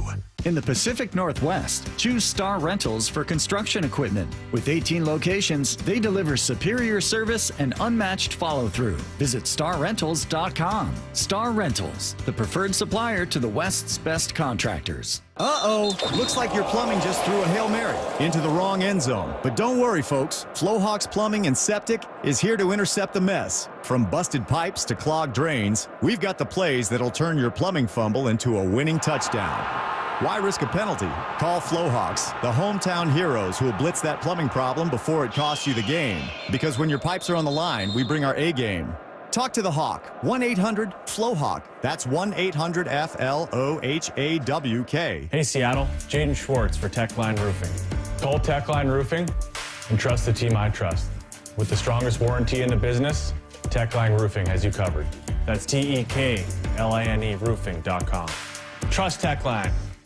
So here's the deal with Mariners season ticket memberships. You've got 2 great options. With a Flex membership, you have the freedom to pick your seats, games, and number of tickets whenever you want. Or if you like knowing where you're sitting all season long, go with a reserved membership and lock in your seats from day one. Both plans get you access to exclusive pre-sales, year-round discounts, special event invites, and more. Check it out at mariners.com/25. Cal Raleigh wins it in the 10th inning for the Mariners. Are you interested in investing in real estate in the greater Seattle market, but don't want to manage properties, develop real estate, or sign on debt? Hi, it's Scott Rirucka, CEO of Legacy Group Capital, based in Bellevue. We've been running local real estate investment funds for over 15 years. We've had 0 investor losses and have averaged double-digit returns since inception. Find out why over 800 local investors have invested over $200 million in our Legacy family of funds. Legacy Northwest Fund returned over 12% in both 2007 and 2008. Are you looking at diversification opportunities, especially with what's happening in the market this year? Get in touch with us today. Legacy's family of funds has a limited opening for new investors right now. Call 425-635-4700 or legacyg.com. That's legacyg.com. This is not investment advice. Investment performance based on average return of LOF1, LOF2, and LSF from 2007 through the date of calculation and after deduction of fees and expenses. Legacy family of funds investments are available to accredited investors only. Hey, Brock Heward here with Shannon O'Kelly, President and CEO of IRG Physical and Hand Therapy. And Shannon, we're not just rehabbing injuries anymore. Now we're in the business of speed and performance. Talk to me. Yeah, Brock, we're really excited. We just opened up our IRG Physical Therapy and Sports Institute in Fremont. It's 5,000 square feet of AstroTurf rubberized flooring. We're not only going to treat your physical therapy conditions, but we're also going to help you as a patient athlete, a recreational athlete, work on strength, speed, explosiveness, explosion, vertical explosion, horizontal explosion. I mean, we're going to create an athlete out of you and get you back to activity at your best. What was the genesis of this? Oh, there's a huge need out there. I mean, you talk to people and you start looking at patients that are going through rehab. Rehab is just part of the processing, getting people to a point, but then the next point is really doing the strength and function explosion and the athletic training skills that everybody wants and needs. Schedule online right now at irgpt.com, irgpt.com. Be advised, this is your opportunity to save up to 40 to 80% on a hot tub or swim spa. This weekend only, Friday through Sunday, Linwood Event Center. Be advised, this is your opportunity to save up to 40 to 80% on a hot tub or swim spa. This weekend only, Friday through Sunday, Linwood Event Center. 18-month interest-free financing. Our factories have demanded we sell 1,000 hot tubs and swim spas this weekend. Linwood Event Center. Huge factory incentives, factory rebates, this weekend only. Linwood Event Center. We can remove your old hot tub. Free delivery of your new hot tub. Hot tub starting at $2,999. Linwood Event Center. Free delivery of your new hot tub. Just relax and enjoy. Linwood Event Center. Friday, 2 p.m. to 8 p.m. Saturday, 10 a.m. to 8 p.m. Sunday, 10 a.m. to 6 p.m. Free admission, free parking, free delivery. Linwood Event Center. Call 833-SPA-SALE or visit hottubandSwimSpaSale.com. Guys, your testosterone level impacts your energy, libido, weight, and even ED. Schedule your free testosterone level check with the team at Revive Men's Health Seattle. Text the word BOOST, that's BOOST, to 65555 or visit ReviveMen'sHealth.com. Message and data rates apply. Message frequency varies. Text help for help and stop to cancel. ReviveMen'sHealth.com/privacy policy for how to opt in. Info will be used in ReviveMen'sHealth.com/terms of use for terms of service. Let's go! This is Seattle Sports. Streaming through the Seattle Sports app. KIRO AM Seattle. KIRO FM HD2 Tacoma. Home of the Seahawks, Mariners, and everything Seattle sports. Seattle Sports Snapshot. The Colts are reversing their decision to bench Anthony Richardson, going back to him as their starter for an upcoming game against the New York Jets. Head coach Shane Steichen made that announcement this morning and said Richardson will remain the starter for the rest of the season. Good news for the Seahawks. Abe Lucas has been activated from the PUP list. He was designated to return to practice on October 24th, meaning that 21-day practice window was closing anyways. So not really much of an option for Seattle here. It isn't shocking news. What we're really waiting to see is whether he suits up on Sunday. Snapshot, brought to you by Miller Lite. When it's game time, it's Miller time. From the Quantum Fiber Studio. This is Bump and Stacy on Seattle Sports. Streaming through the Seattle Sports app and at seattlesports.com. Now, here are your hosts, Michael Bumpus and Stacy Ross. Here we go now.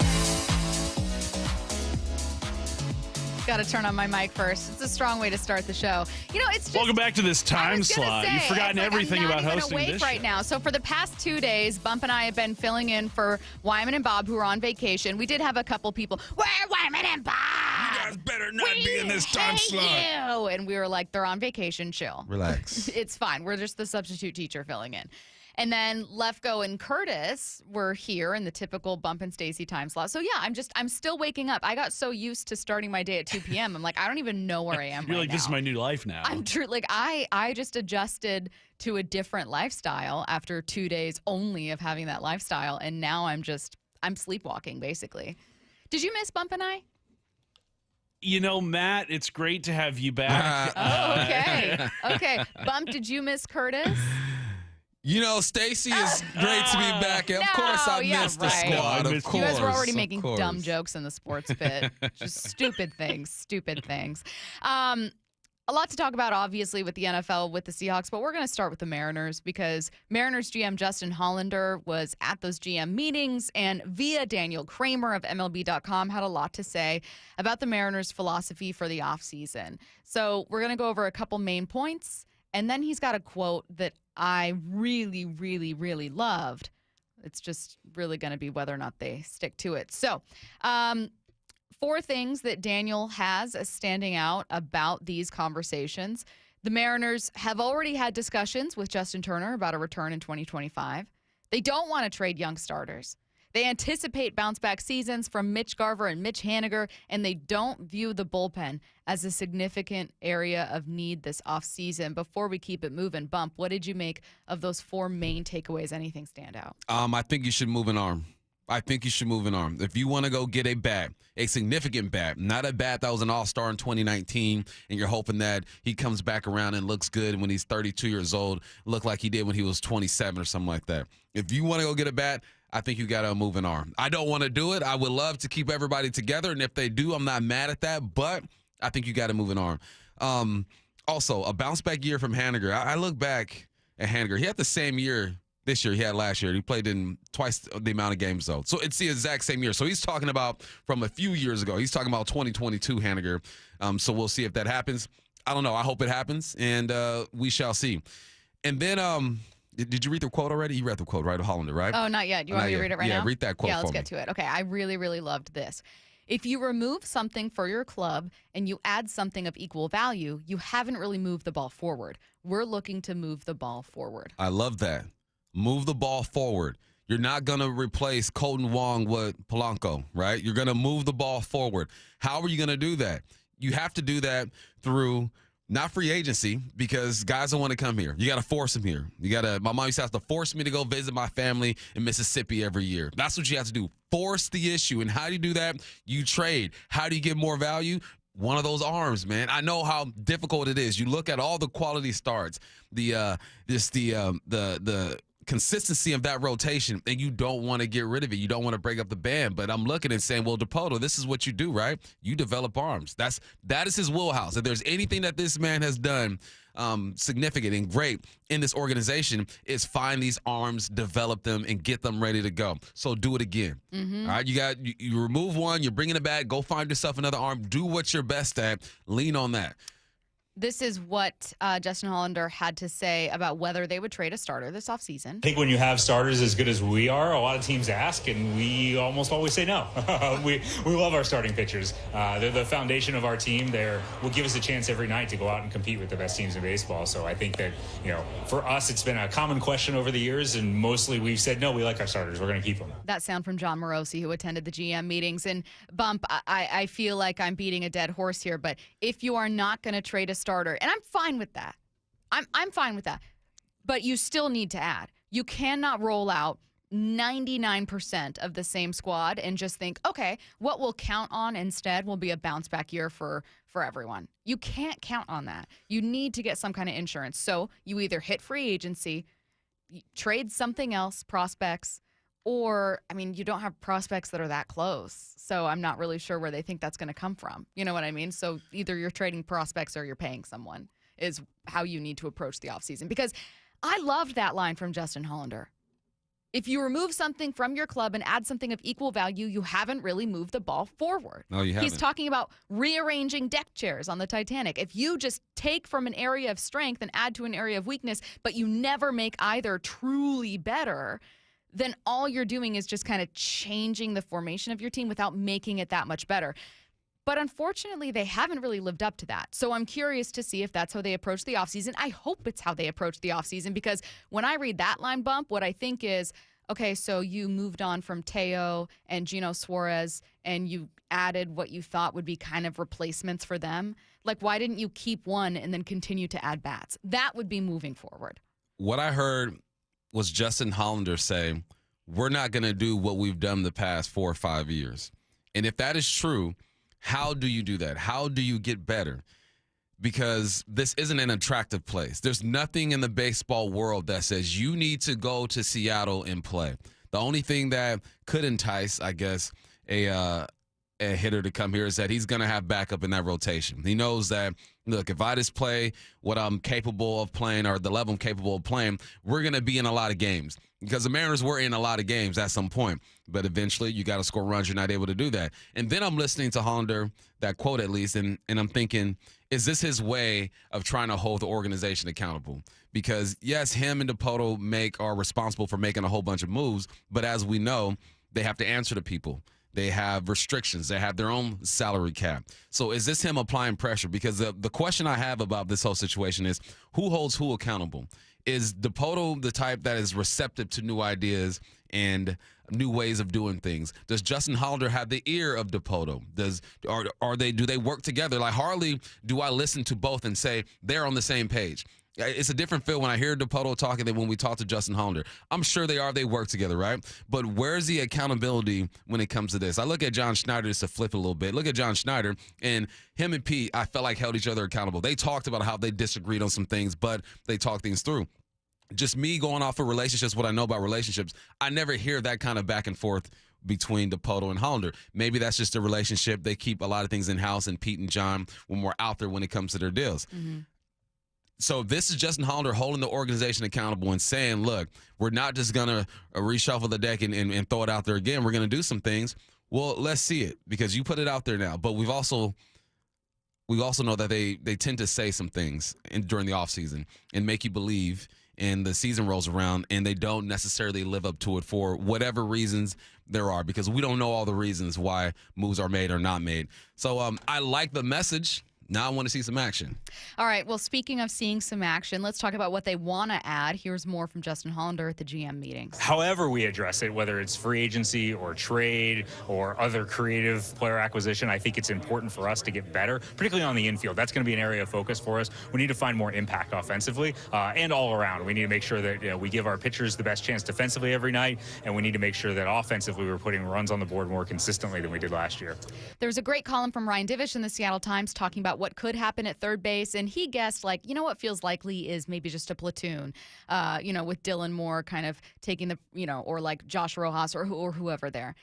At second, that may be where we see a new face, but guys, Bregman, who's willing to move to second, reportedly, is the biggest name there, and then it's just kind of like, well, who are you going after? Yeah, I'm looking at names right now. Of course, Polanco's available. We got Merrifield, Nicky Lopez, Kyle Farmer, Torres. I guess there's nothing that really moves you. The name that moves me the most is the name that gets people emotional, and that is Bregman. And if he is willing to make that move to second base, and I say you go ahead and do it. It's the time of year, or the time in this organization's history, to where you just put feelings aside. I don't care what jersey you wore last year. I don't care if you were caught up in a cheating scandal. I don't care. If you can make this team better, this organization should do everything they can to go out and get these guys. But I'm just going off of history, man. Like, nothing tells me that they are willing and able to go out there and make a big move, a big splash. But hopefully things are changing, and we see it. This is the worst part of the year for me when it comes to Mariners, because they're good talkers, man. They will talk. They will make you believe. They'll put a message out there.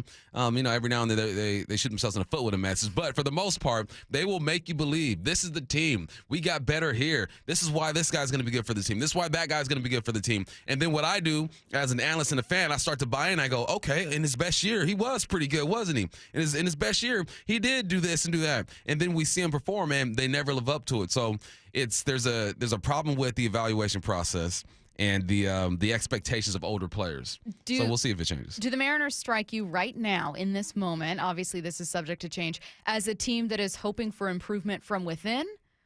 And is that a bad thing? Well, if I'm going off a Hollander, it's not from within, right? Well, presumably not. I'm not. Should I listen? Should I believe? Hollander said it's not. He put it out there. He made it sound like it's not going to happen from within. True. It's true. So if I'm going off of him, then I'm going to give him a shot and say, all right, well, let's see. Because every year, that's how I am. I'm going to give people a shot. I'm going to give every team a shot to go out there and improve. So right now, I'm going to say, no. Obviously, they want to improve from within. Julio has to play better. Yeah. Or you need Julio to play better. But he's saying they're going to go out and get some guys. So let's see if they do it or not. I really hope they do, but I look at some of these takeaways. They've had discussions with Justin Turner about a return in 2025, so keeping him at first. They don't want to trade young starters. They don't want to add to the bullpen. They anticipate bounce-back seasons from Mitch Garver and Mitch Haniger, and I didn't play this sound, but Justin Hollander looking at Cole Young, Harry Ford, and Tyler Locklear as prospects, young guys who could make an impact for the big league team in 2025. This feels like a team that is looking at a lot of the pieces it already has and going, yeah, we got to add a second baseman. But what we're really counting on is that everyone who had career lows kind of turns that around and is average or has a career high. Well, the reality and I don't is, know that that's true. I'm just But reality is you have to get better from within. You need your prospects to hit. That is true. You're not just going to go out and get 5 or 6 new bats and say, okay, we're good to go. No, that's not how you build a team. That's not how things work. That's not how they're going to spend their money. So, yes, you do need improvement from within, but the message needs to be, and it sounds like, at least initially, that they're going to go out and try to improve through free agency and trades. The 206, the Mariners are that girl you talk to all week. You get so excited to hang out on the weekend. You show up to the bar to meet her, and she's invited 6 of her guy friends. I don't know. I get the analogy, but has that actually happened 6 to someone? of her guy friends? Have you ever gone on a date with a girl and you show up and she invited her friends? Like female friends? Yes. I'm sure it's happened once or twice. That's heartbreaking. Yeah, I'm sure it's happened once or twice. That's a bummer. I feel bad for this guy if that actually happened to him. He showed up thinking he was on a date. I know, but the guy friends though, that's a different story. I saw a clip the other day of this girl who was complaining that this guy left her on a date. But then she explained the date. It was on TikTok. She explained the date and she ordered like 3 or 4 plates of food. And he did not order any food. So he put a $100 bill on the table and was like, I'm going to excuse myself. Like, basically, like, this feels like you just using me for a huge dinner. Like, you're ordering, like, oysters and lobster mac and cheese and all this stuff. And, like, I'm out of here. And she did not understand why this was a bad look She for definitely her. was using them for food. Maybe she was interested, but she told her friends, girl, I'm going on a date. I'm eating good tonight. Most definitely. Well, this has nothing to do with anything. So let's get to headline rewrites. Extra, extra, read all about it. Headline rewrites. We must make headlines. The real story behind the headlines in today's news with Bump and Stacy. Headline number 1, the Cougs moved up to number 18 in the latest college football playoff rankings, while Oregon, Ohio State, Texas, and Penn State make up the top 4. What's the real headline? No offense to the Cougs, but all anyone cares about is how far Georgia moves down. No, that's not all anyone cares about. This is the state of Washington. There are Cougs listening to this program right now. There are Cougs listening to this program. You sit here and say, go Cougs all the time. Not what do you all mean the no time. one cares, all right? Of course we care. Go Cougs 18. I need about 5, 6, 7 of y'all to drop a game this weekend so we can move up in the rankings. The Cougs could go on and win every game for the rest of the season, and you're still going to get someone like Heather Dinich, God love her, great mind, going on saying, you know, if Georgia loses to Tennessee, they should still be in the top 12. I mean, if Georgia did lose to Tennessee, they have 3 solid losses. They do. They're all ranked. I understand that the strength of schedule means something, but it just doesn't feel right. Like, there's an argument for Georgia to still be in if they were to lose. The 3 losses to top teams. And the SEC is the best conference in the game, but you're ignoring all these other one-loss teams that need a chance to get in there, especially Boise State. But they're in that thing so far. If they keep winning, they should be okay. But there are other teams that need a look, so just give them a look. Headline rewrites. Headline number 2, Cal Raleigh couldn't keep his hardware streak going as Salvador Perez was named the AL Silver Slugger winner at catcher. What's the real headline? Is Cal one of the most underrated players in baseball? I think he is. I mean, he did get that platinum thing, though. You know, He did. He did get that platinum thing. He's recognized. He is recognized. Now somewhat decorated. Yeah. No, he gets slept on, and I think that's part of playing any sport in the state of Washington. You're going to get slept on. You're tucked away in the corner. You're hard to get to. All people think about is gray skies and rain when you think of Seattle. There are some things that go against any athlete that wants to be a superstar out here. And because Cal has more of a reserved personality as well, that doesn't help his situation. So, yeah, he's definitely slept on. Oh, this reminds me of a little Midwest coast bias because the coast of the Mississippi River is in the Kansas City, Missouri area. Thank you. In Kansas City, known for their fountains, not known for their fountains of knowledge when it comes to voting for the American League Silver Slugger. Got 'em. That's right. Cal Raleigh. I know that's right. Cal Very Raleigh. deserving. Oh, man. More so than Salvador Perez. Cal Raleigh with more home runs, 6 stolen bases, more walks, more runs overall. He had fewer at-bats, not by a ton, but he had more games. Well, he spent more games catcher. at catcher than Salvador Perez did. Exactly. Salvador Perez hasn't beat with, those basic baseball average things that you're obviously going to knock Cal for. But I don't know. Wasn't this a 3rd consecutive year of Cal Raleigh leading all catchers in home runs? Yeah. I just feel like that deserves He hits bombs. a little more recognition.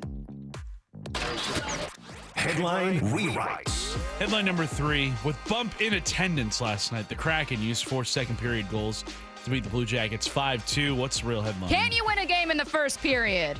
No! You know what happened? I switched up my seating arrangement. Oh. I was sitting at first in the first period, and I go, this ain't feeling right. So I proceeded to go get me 2 Modelo's, and I stood in the back. $80. It cost me $152. And I stood back there and I said, I'm standing. And I'm standing drinking my Modelo's, and boom, puck in the net. I go, I cannot move now. This is my life. I'm watching the game from here. Is that what you did? And I watched it. Yeah, I just watched it from there. The rest of the game? Rest of the game. From where? Not. It's like behind, in the club, section, like you can stand behind like the last row kind of. I just stood there and watched So the game. your friends and family were like, Dad, where did you go? I went with a couple friends, and okay. they're like in the hockey community. Oh, so they're walking it. around talking to people like Okay. they're celebrities at that dang game. You know what? That makes sense, though. I remember when the Mariners had, obviously, their wild card comeback against the Blue Jays. I had a hand on a laundry basket. I was up in my room folding laundry, and I didn't move. I was like, I have to stay exactly in this point. So I didn't take my hand off the laundry basket. I feel you. And you know what? You if helped. it works, it works. You helped. I did that. I'm part of that. You are. Frankly, I deserve a banner. I don't know, in my mind. Hang the banner. You joked about those Modelo's coming out to about $150 for 2, which doesn't sound too far off. Have you guys ever had sticker shock going somewhere and then you were like, I have to pay? It happens with me with like clothes. I don't go shopping very often, but I'll see like a hat I like. Hats are usually about $40, $50. Sure. But every now and then there's a special kind of hat. I can get there's like $60. I'm like, oh, okay. And you're like, but I can't not pay it. But it's in my hand. I'm standing here looking at the cash register.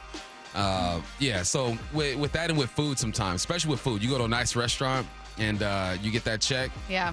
And you look at your significant other and be like, hey, we're doing this. Yeah. Or if, Bump, you've probably had this moment where your kids are fussing, they're hungry, and you see food and it's like way overpriced, but it's going to get them to calm down. Yep. It's going to get them to be in a better mood.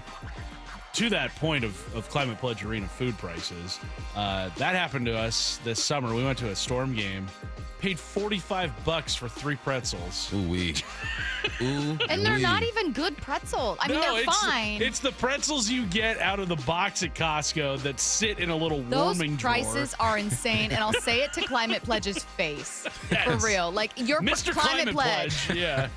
I'm not a partner. Climate Pledge. Your prices are obscene. Yes. Offensively expensive. And I know that Seattle is a relatively affluent area compared to some other major cities or especially rural areas, but I don't care. Not every single person at this game can afford that. It's $20 for like a seltzer. It's crazy. That's insane. These are dumb prices. And then you buy it anyways and you hate yourself. I mean, in the moment, you're good, but then you go home and you look at your statements, you're like, dang, that night. Right. I did a bit too You're much. like, wow, this really wasn't worth it, was it? Still to come, Get Off My Lawn coming up at 10:45. ESPN NFL analyst Herm Edwards is joining us at 11. And then we have a very interesting conversation to have about the value of running backs. Feels like that's always changing. Coming up at 11:45. We're also going to hear from Mike McDonald live. He's got his Wednesday press conference. We know Abe Lucas was activated to the 53-man roster. Will we see him suit up on Sunday? That's coming up at 12:15. Before we get to any of it, the latest from Daniel Jeremiah next. Blue 88 on Brock and Salk. Now that they're coming out of the bye, we should see some adjustments. What will be the most obvious? Every day at 7:45. This week against San Francisco, they will be under center more. And what did Brady tell us? They're the 4th most shotgun team in the league. It's too much because when you get in the shotgun, it limits the amount of volume and especially your run play action. And what is Geno phenomenal at? Kind of like Russell was before him. Run play action pass. Movement. Make yourself less predictable. Blue 88. Answering 3 football questions as only Brock Heward can. Don't you wish your life came with a warning app? Stop. That dog does not want to be petted. Just a little heads up before something bad happens. Move your coffee cup away from your computer. Oh, no. So you can have more control. Stop. You're texting your boss by mistake. Uh-oh. Well, life doesn't always give you time to change the outcome, but prediabetes does. With early diagnosis and a few healthy changes like managing your weight, getting active, stopping smoking, and eating healthier, you can stop prediabetes before it leads to type 2 diabetes. It's easy to learn your risk. Take the 1-minute test today at doihaveprediabetes.org. Warning, the cap is loose on that ketchup. Ugh. Don't wait. You have the power to change the outcome. Visit doihaveprediabetes.org today. That's doihaveprediabetes.org. Brought to you by the Ad Council and its pre-diabetes awareness partners. Peter, Jorge, let's bring the nail gun over here. Jose stands tall atop his sustainable flooring company. Totally. It's renewable and moisture resistant, but we have several green options too. Or we got some beautiful reclaimed oak. But floored by his success, he needs to hire more installers. I need Indeed. Indeed you do. Put our matching platform to work so you can spend less time searching and more time connecting with talented candidates. Visit Indeed.com/credit and get $75 towards your first sponsored job. Terms and conditions apply. Shop Dell Technologies Black Friday event for their lowest prices of the year. The future is on sale today with limited time deals on select PCs like the XPS 16 that accelerate AI with Intel Core Ultra processors. Black Friday is their biggest sale of the year and the best time to upgrade, but it's only here for a limited time. Shop now at Dell.com/deals. That's Dell.com/deals. Prescriptions require an online consultation with a healthcare provider who will determine if appropriate. Restrictions apply. See website for details and important safety information. Subscription required. Price varies based on product and subscription plan. Hi, I'm Dr. Peter Stahl, board-certified urologist and Senior Vice President of Men's Sexual Health at HIMSS. In my 12 years of practice as a reproductive urologist, I've helped many guys with ED, and it has never been more convenient to treat than it is right now, thanks to HIMSS. It really wasn't easy before. You had to take time out of your day, come to a physical office, and see a specialist like me in person. Now, through HIMSS.com, you can get world-class sexual health care and a full range of treatment options for ED through a 100% online process. It starts with a free assessment from a medical provider licensed in your state who can determine if ED treatment is right for you. If prescribed, your medication is shipped to you for free. So don't wait. Join the hundreds of thousands of guys who've gotten help for their ED through HIMSS. To start your free online visit and find ED treatment at up to 95% off brand name prices, go to hims.com/joy. That's hims.com/joy for your free online visit. Well, with the holidays approaching, the Harnish Auto family is hosting a food drive to help supply food banks from Everett to Puyallup. Go to harnishautofamily.com to learn more and check out over 800 vehicles from their 6 dealerships. It's a Harnish Auto family, where people matter. Increase leads and get more customers. We create tailored digital marketing strategies that deliver results. So on your next campaign, aim higher. Go to aimyourdigital.com and get started today. aimyourdigital.com. Seahawks Player Spotlight. Man, it felt good to go out there and be able to contribute. Exclusive interviews with your favorite Seahawks. You know, we got a genius as the head coach. Every day with Wyman and Bob. Seahawks Insider, brought to you by Pacific Lamp and Supply. Now here's Maura Dooley. Mike McDonald said Monday that right tackle Abe Lucas playing in Sunday's game against the 49ers is a realistic expectation at this point. We've been eagerly awaiting his season debut as he recovers from knee surgery, but how much should we expect to see him if he's out there this week? ESPN Seahawks reporter Brady Henderson talked about that on Bump and Stacy yesterday. Even if he plays, we've obviously seen them rotate at right guard for different reasons. But, you know, if they feel like they want to kind of take things slow with Lucas, I suppose they could kind of ease him in and maybe give him the start and play him the majority of the time, but maybe work in Mike Jarrell for, you know, a few snaps just to alleviate that burden in his, you know, first game back since, last December. But at any rate, you're going to see him activated to the roster, and then we'll just whether and how much he plays on Sunday. The Seahawks Insider is brought to you by Pacific Lamp and Supply. For the latest on the Seahawks anytime, go to seattlesports.com. Have you tried the dining district at the Bellevue Collection? Grab lunch with friends, meet up for happy hour, and stay for dinner and beyond. You can sample international flavors and local favorites from talented chefs. Try a new cocktail on a rooftop bar or watch the game with friends. And explore the lively nightlife scene. The Dining District at the Bellevue Collection, where your taste adventure begins. Learn more at BellevueCollection.com/dining district. Endless hours of research, seeking referrals, dozens of calls. Hiring the right attorney can be a challenging process during an already difficult time. JP Pendergast with Pendergast Law explains. In Washington State, Tom, there are thousands of attorneys to choose from. Referrals and online research can be helpful, but discovering the right attorney requires a conversation. It can be hard to identify integrity and authenticity without that interaction. So, what do you recommend? We encourage anyone looking for personal injury representation to call for a free consultation with our team before making a decision simply based on referrals or online research. Accident victims need an attorney that listens, demonstrates honesty, and is genuinely understanding of their unique circumstances. The care, attention, and preparation that our firm provides throughout the case mirrors the effort involved when taking on the insurance companies. Save time and avoid mistakes after an injury. Contact the caring and compassionate team at Pendergast Law. If you or a loved one has been injured in a car accident, call Pendergast Law. We can help. This city is like none other. In Seattle, we ball out. Gino steps up, throws the slant. What a catch! We stand on business. Turns outfield. Got him under. We unite 12 as one. There he goes. DK. And we get loud. Touchdown! Seahawks! Really loud. Because this city lives for Sunday.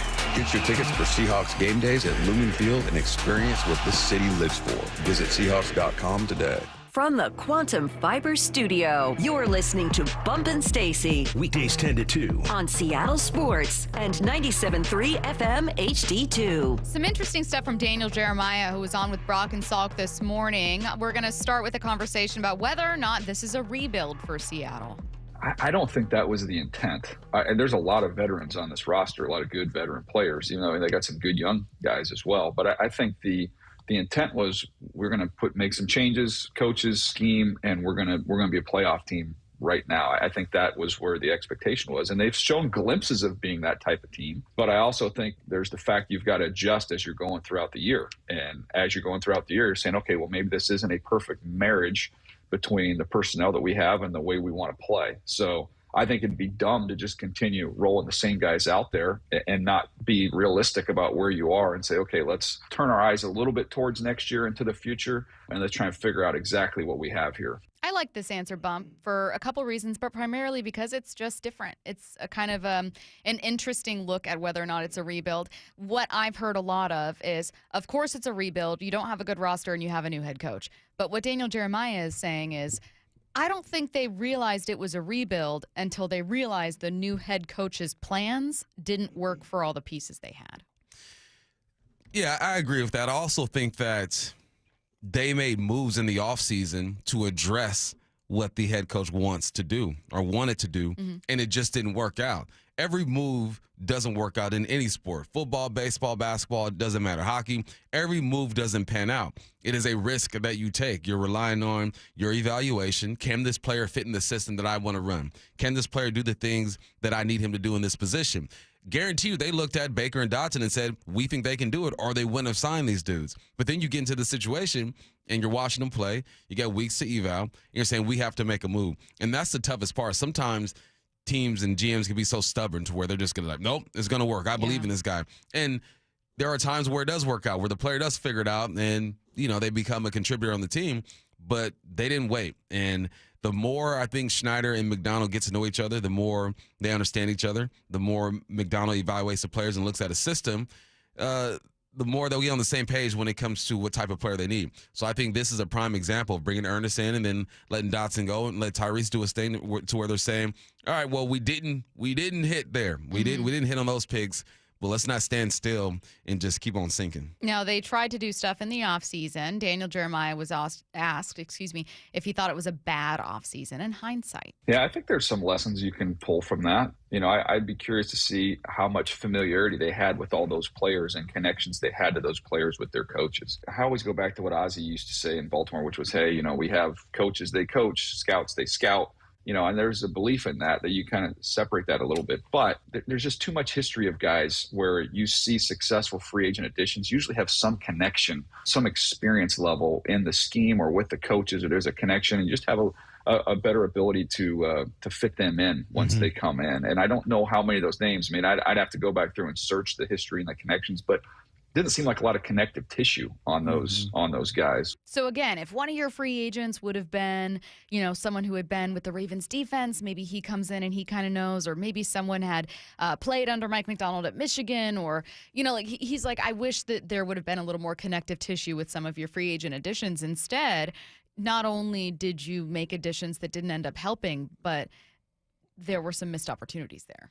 Yeah, that's always nice. In the perfect world, of course, you want somebody who's ran your system before, who knows your language, and you can just plug and play. I don't know if that guy was out there. I don't know. I don't know enough about the free agent situation at the time to say, oh, well, they should have went out and got this linebacker. I know that in Miami, they do run a 3-4. So Baker came from Miami. They run a 3-4. Maybe he felt like he was going to be able just to insert and play. In Buffalo, they run a 4-3. So it's a bit different, right? But football's football at the end of the day. And the thing that Mike Macdonald leans on and his staff leans on is that they're teachers and they can teach guys what to do. So I think they looked at those players, and maybe there weren't guys connected to the Baltimore Ravens that they can bring over, and said, okay, well, we like their attributes. Now it's up to us to teach these guys. And maybe they reached a point where it just wasn't sticking. Mm-hmm. At some point as a coach, you give up on guys. You do. You tell them the same thing over and over and over and over again, and then you get to a point where it's not sticking. Is it you, the teacher, or is it the student? Either way, you guys aren't meeting in the middle. Something has to change, and that's when you decide to move on. Daniel Jeremiah began that cut by saying, yeah, I think you could say there are a lot of lessons learned, which is a very polite way of saying yes. He doesn't think it was a great offseason. But if we were to think about the lessons learned, Bump, one of them to me is that it was not a good idea to gamble at linebacker in Mike Macdonald's defense, that they needed a more sure answer there for a piece that was so integral to what Macdonald wanted to do. For you, if you think about, like, I think this is a lesson learned from this offseason, what do you see? A lesson learned from the offseason. I don't think they gambled at linebacker, honestly. Really? I don't think they gambled. I think that their plan to build the team didn't involve having a really expensive older linebacker and another backer. You know what? I've take that back. I think Brooks, they should have kept Brooks. If anything, you keep Brooks. I understand letting Bobby go. He's getting older. Maybe you don't want to spend that much money. But having two brand new linebackers, yeah, I can see that. I think they should have kept at least Brooks. So I guess there was a gamble there. But I also think that you have to move in a way that you believe. Like, you have to be 100% certain. And if you thought, after film evaluation, after looking at the numbers, what can we spend? What can't we spend? Where do I want to invest? Let's invest in this defensive line first, because I feel like if you're good on the D-line, then the backers are going to stay clean. That was their approach, and it just didn't work out for them. But, yeah, I take it back. I think you should have kept Brooks. But in the moment, I wasn't mad at Baker and Dotson because I watched the film and I go, okay, these guys can play. Fair. I think I'll add on to that something not just this offseason, but in previous offseasons that I hope has become exceptionally clear is you need to invest somewhere on your offensive line. Like, you can't continue to be like, yeah, let's bring in a new center and see how this guy works out. And then, we'll get an older guard. He's got some experience. Like, you've already tried that. You tried that with Mike Upati. You tried that with a DJ Fluker, who honestly was pretty solid for your run game. That was one of your better running offenses because you just got these like huge dudes up front. But like, you've tried to go with older veterans at interior spots, and either they couldn't stay healthy or they didn't stay here for more than a season or so. Like, it's just, you need to either invest with a draft pick, or invest with some money. I hope that that's another lesson learned. They have invested with draft picks. They've drafted a center in Olu. They drafted guards in Bradford and Haynes. They drafted tackles in Abe. Nothing and Cross. higher than like a late second or third round, though. They've never taken an interior guy outside of Carpenter in the first round. But they've addressed it in the draft. Where they're missing is, all right, are you getting the right guys in the draft? And the old guys that you bring over, are they good enough to kind of bring this whole thing together? Because I think it's good that you go get a veteran or two, because they bring something to that room that rookies and young guys just don't have, that experience. But you got to hit, and they haven't hit on interior guys. They've hit on the tackles, and Abe will hopefully we'll see this week in Cross. But yeah, they've something's wrong with the guard and center evaluations. Daniel Jeremiah finally was asked how he'd grade Mike Macdonald so far. Yeah, I mean, they're in a rut right now. I mean, there's no way around that. Defensively, it's been a little bit disappointing. I would say If I was going to give him a grade, I would probably say a C+, B-. I think there is more talent than the record would indicate, but there's an adjustment period. Just as I was talking about the Chargers kind of taking a minute to find their explosive identity offensively. Seattle's they've got to figure it out. They've tried swapping out some personnel on defense. I think you got to be patient with them. I believe in the coach. I believe in the general manager. Now it's just a matter of them spending enough time together and having enough acquisition time to fill in the needs that they have. Bump, I don't think this is like a top 10 roster, but one of the conversations everyone was having is, well, look what Mike McDonald did with just kind of dudes in Baltimore, which is obviously not true. It's obviously not true. Yeah. But I think people looked at like Justin Madubuike as their leading sack getter and thought, well, he's not Nick Bosa. And it's like, well, no, but they also have Roquan Smith and Kyle Hamilton and a ton of great guys. I digress. However, do you think it's true what Daniel Jeremiah is saying about, like, I do think they have more talent than the roster would indicate? Yeah, I do. Or excuse me, than the record would indicate. Yeah, I do, for sure. Yesterday, I mentioned that they are two linemen, offensive linemen, and a linebacker away, I think, from being a 9-10 win team.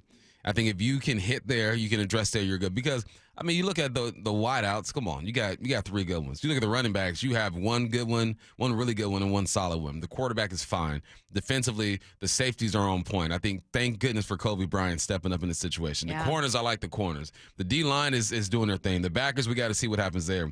There are two offensive linemen and a linebacker away, I think, for being a solid team. The Seahawks are taking on the Arizona Cardinals on Sunday, November 24th for their annual Salute to Service game, and Seattle Sports is excited to give away 4 tickets for your chance to watch the game in person.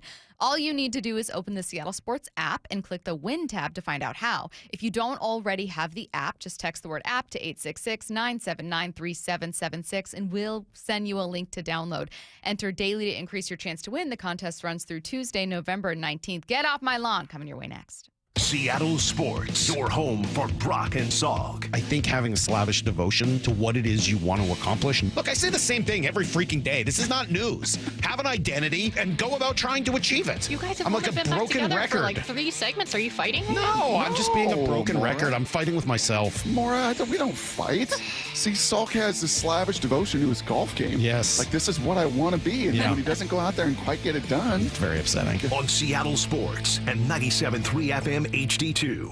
The holidays are a magical time to get engaged. At Shane Company, we're here to help you create your dream engagement ring in just 3 easy steps. Choose a setting that speaks to your style. Compare diamonds and colorful gemstones in all shapes and sizes. Then personalize it with a decorative crown and special engraving. Or choose a perfectly preset ring that's ready to go. At Shane Company, you'll find everyday competitive prices, a no-pressure environment, and an unmatched free lifetime warranty. Shane Company, your friend and jeweler. Want to listen to Seattle Sports on your smart speaker? Hey, smart speaker, play Seattle Sports. This message is powered by the EQC Sportsbook at Emerald Queen Casino. Emerald Queen Casino, the entertainment capital of the Northwest. Guys, your testosterone level impacts your energy, drive, weight, hair loss, and even ED. Revive Men's Health Seattle will check your T level for free. For your free T level check, exam, and consultation, call 206-529-1111 or visit revivemenshealth.com. Want to keep your gas-powered engines running like new? Stable's proprietary formulas are proven by third-party testing to outperform the competition in keeping fuel fresh, preventing corrosion, and cleaning the entire fuel system. With Stable, you can have confidence you are doing the right thing for your engine's long-term health. Just pour into your gas can or fuel tank, then top off with fresh fuel. At every fill-up or when you store, start with Stable. Available where fuel additives are sold. If fashion is your thing, eBay is it. eBay's where I find all my favorites, from handbags to iconic streetwear, all authenticated. For real. This time, a little Supreme, some Gucci. I even have that vintage Prada on my watch list. That's why eBay's my go-to for all my go-tos.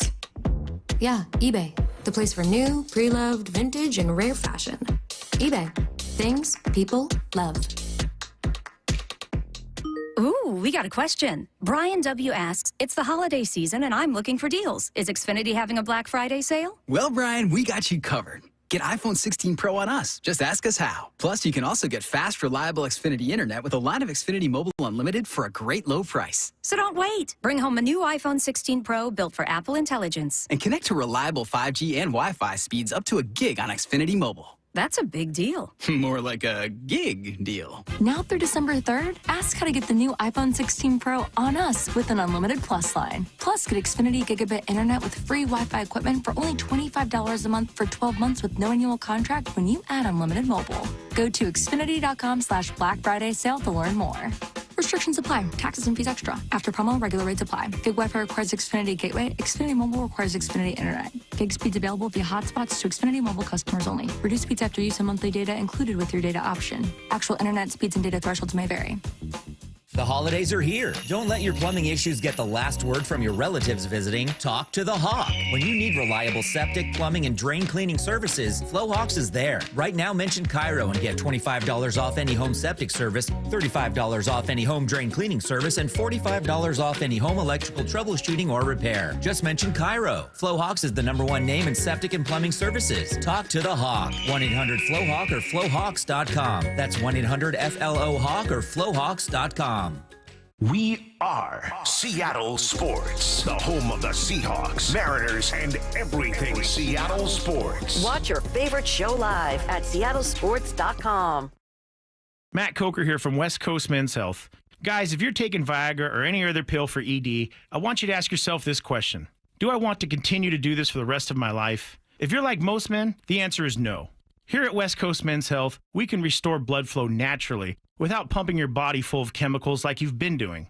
Guys, you need to come in today and fix this problem now. Why are you putting this off? Viagra's not going to magically start working next week, and you don't want to use shots or go under the knife. Call us today and speak with our clinic manager. Ask him any question you like, how it works, the science behind it, and even the cost. Change your life today like the thousands of men who already have. If you're tired of dealing with ED or Peyronie's disease, then call West Coast Men's Health. With clinics in Redmond and Tacoma, call 206-519-6541. That's 206-519-6541. 206-519-6541. Online at westcoastmenshealth.com. I was having trouble getting up and down my stairs at home. And I thought, well, this isn't going to work because how am I going to go to Utah and do some hiking? When Judy came to Sound Pain Solutions, her knee pain was preventing her from enjoying an active lifestyle. She was diagnosed with osteoarthritis. She tried numerous treatments and was told she should have surgery. I'm Dr. Mark Shelley, a chiropractic neurologist at Sound Pain Solutions. We were able to get Judy back to hiking with our comprehensive, non-surgical, and drug-free treatment. I think that the Trigenics that they do along with the adjustment, the pressure wave, and the PRP are the best options for joint pain. And I would really recommend it to anybody who is suffering from joint pain and would like to avoid surgery. Schedule a free consultation to learn if you qualify for our safe, drug-free, non-surgical treatment by calling Sound Pain Solutions or visiting soundpainsolutions.com. From the Quantum Fiber Studio, you're listening to Bumpin' Stacy. Weekdays 10 to 2. On Seattle Sports and 97.3 FM HD2. It's Wednesday. It's 10:45. You know what that means. Bump's got 3 things grinding his gears he's got to talk to us about today. It's time for Get Off My Lawn. Bump, what you got for us? I'm a man. I'm 40. All right. I was back on the road last week, Stacy. I went to the good old town of Corvallis. Love Corvallis is a fun place, man. You ever go there? Go to the Angry Beaver. It's a nice little bar, and they got TVs everywhere. Good place to watch a game. So I got some traveling issues again. Remember I told you guys I'm Group E. Yeah, right? We judged you for it and made fun of you publicly. I ain't been Group E since 75, okay? And I'm frustrated. I got my bags, and I'm like, this isn't even a complaint. This is like one complaint, one heads up. All right, so I'm in Group E, and I realize, I go, man, I'm not going to be able to stow my bag. Mm-hmm. All the spots are going to be taken. So my first gripe is I've been in Group like B before, and all the bags are taken up. Like the what do you call overhead it? The overhead bin over my seat is taken up before I sit down. if you are entering the plane, put your bag over your dang seat. Don't put it over no one else's seat, all right? And especially, I've seen first class put their bag in the back, too, because they don't have space in first class because you and your wife, you got 2 big bags, all right? You put it on top of your area or you allow them to check it for you. That's my gripe, all right? Now, here's my advice. I figured something out. Okay. So I'm in Group E, and they say, hey, if you want to get bumped up in your boarding order, come let us check your bag and you can get on in Group C. I go, I'm doing it for sure. I get up there, they check my bags, they put the little sticker on it, but I have to walk it down and give it to the guy. As I'm walking down, I go, I'm not giving it to him. I am now in Group C. I'm taking this tag off and I'm putting my bag up. So this is what you do. Group E behavior. If you're in Group E, like your boy was, you walk up to the counter and say, yeah, I'd like to check my bag. And then you don't check your bag. You don't check your bag. Take it on with you. You take it with you. So you lie. You take a little fib. Never hurt nobody every now and then. Never hurt nobody. All right. You take your little thing off, bow, and you stow it over your seat. But it has to be over your seat. All right. So that's my advice. I always wonder why that happens. I think it's because people take on more than they should for a carry-on. Like, they go right over the limit. Yeah. And then people also, you know what I mean? Like, it'll be like a woman that has like a purse and a carry-on. And then people don't know how to load things. Mm-hmm. Yeah. So they'll have like 2 things taking up way too much space. What's next? I'm a man. I'm 40. And what happened to the little box you used to have to put your bag next to make sure it was the proper size before you put it up? By the ticketing gate. What happened to That's those what they things? need. Those That's what things they are need. gone. Accountability has left this country. Accountability is gone. All right. My next one. You know your boy travels about an hour plus to get to work every single day. Yep. And Mondays and Fridays are the easier days for some reason. I think people work from home, so they're not on the road like that. But the weather is changing, Stacey. So that means that people are driving a bit scary. And just a friendly reminder, if you are going slow, get your butt to the right side.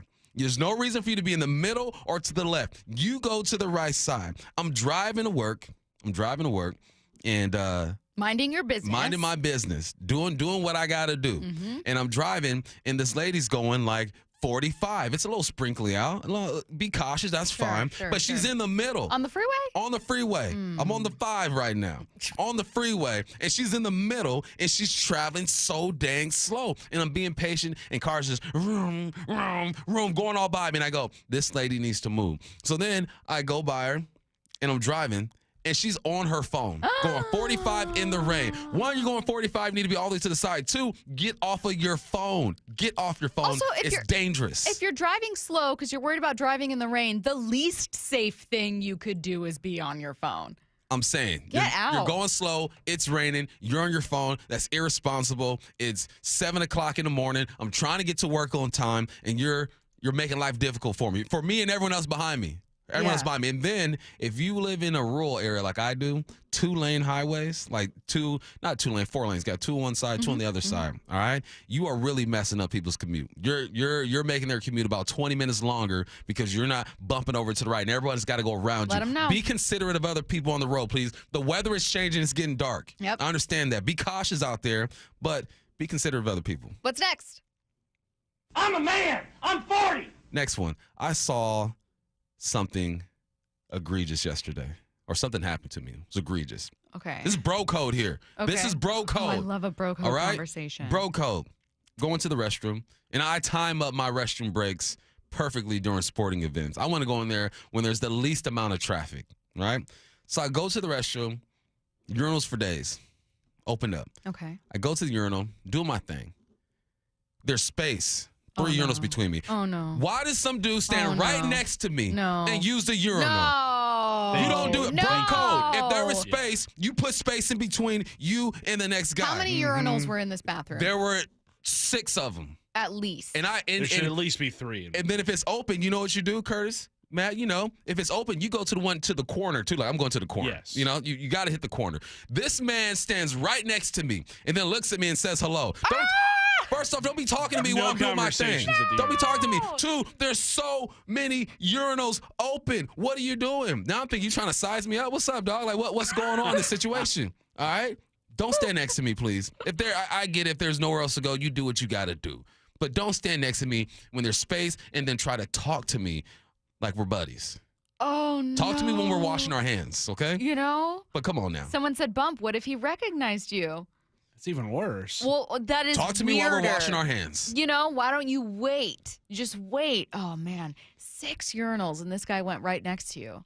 That is a violation of the code. But it's bro code. It's a violation. Grown men. My sons know this. We need to start giving out citations during Get Off My Lawn. Yes. Goodness That would have been a gracious. citation right there. All right, coming up next, taking a look around the NFL with ESPN NFL analyst Herm Edwards.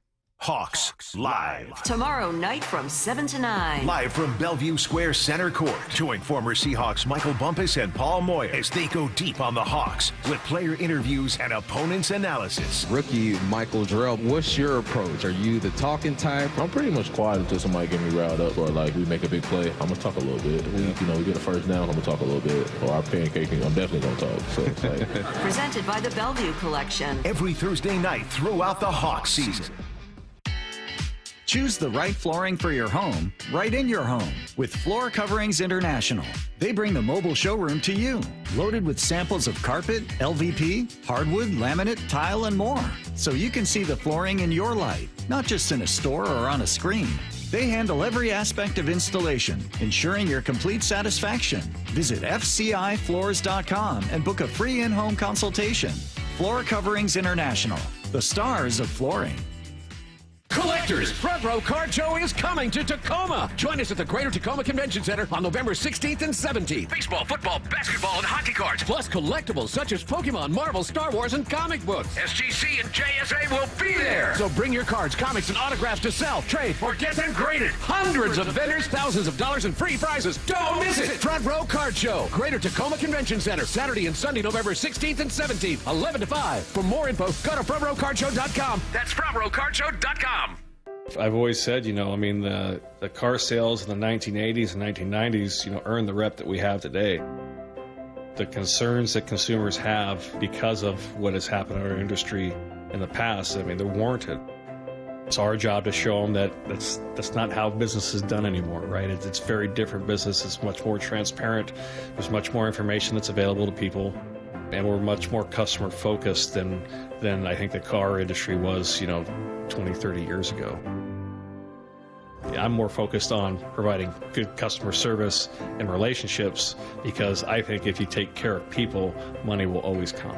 So I think just the philosophy and the focus for us has changed, where I was constantly chasing a paycheck and now I'm just constantly trying to take care of customers and employees because I know if I do that, then my paycheck will take care of itself.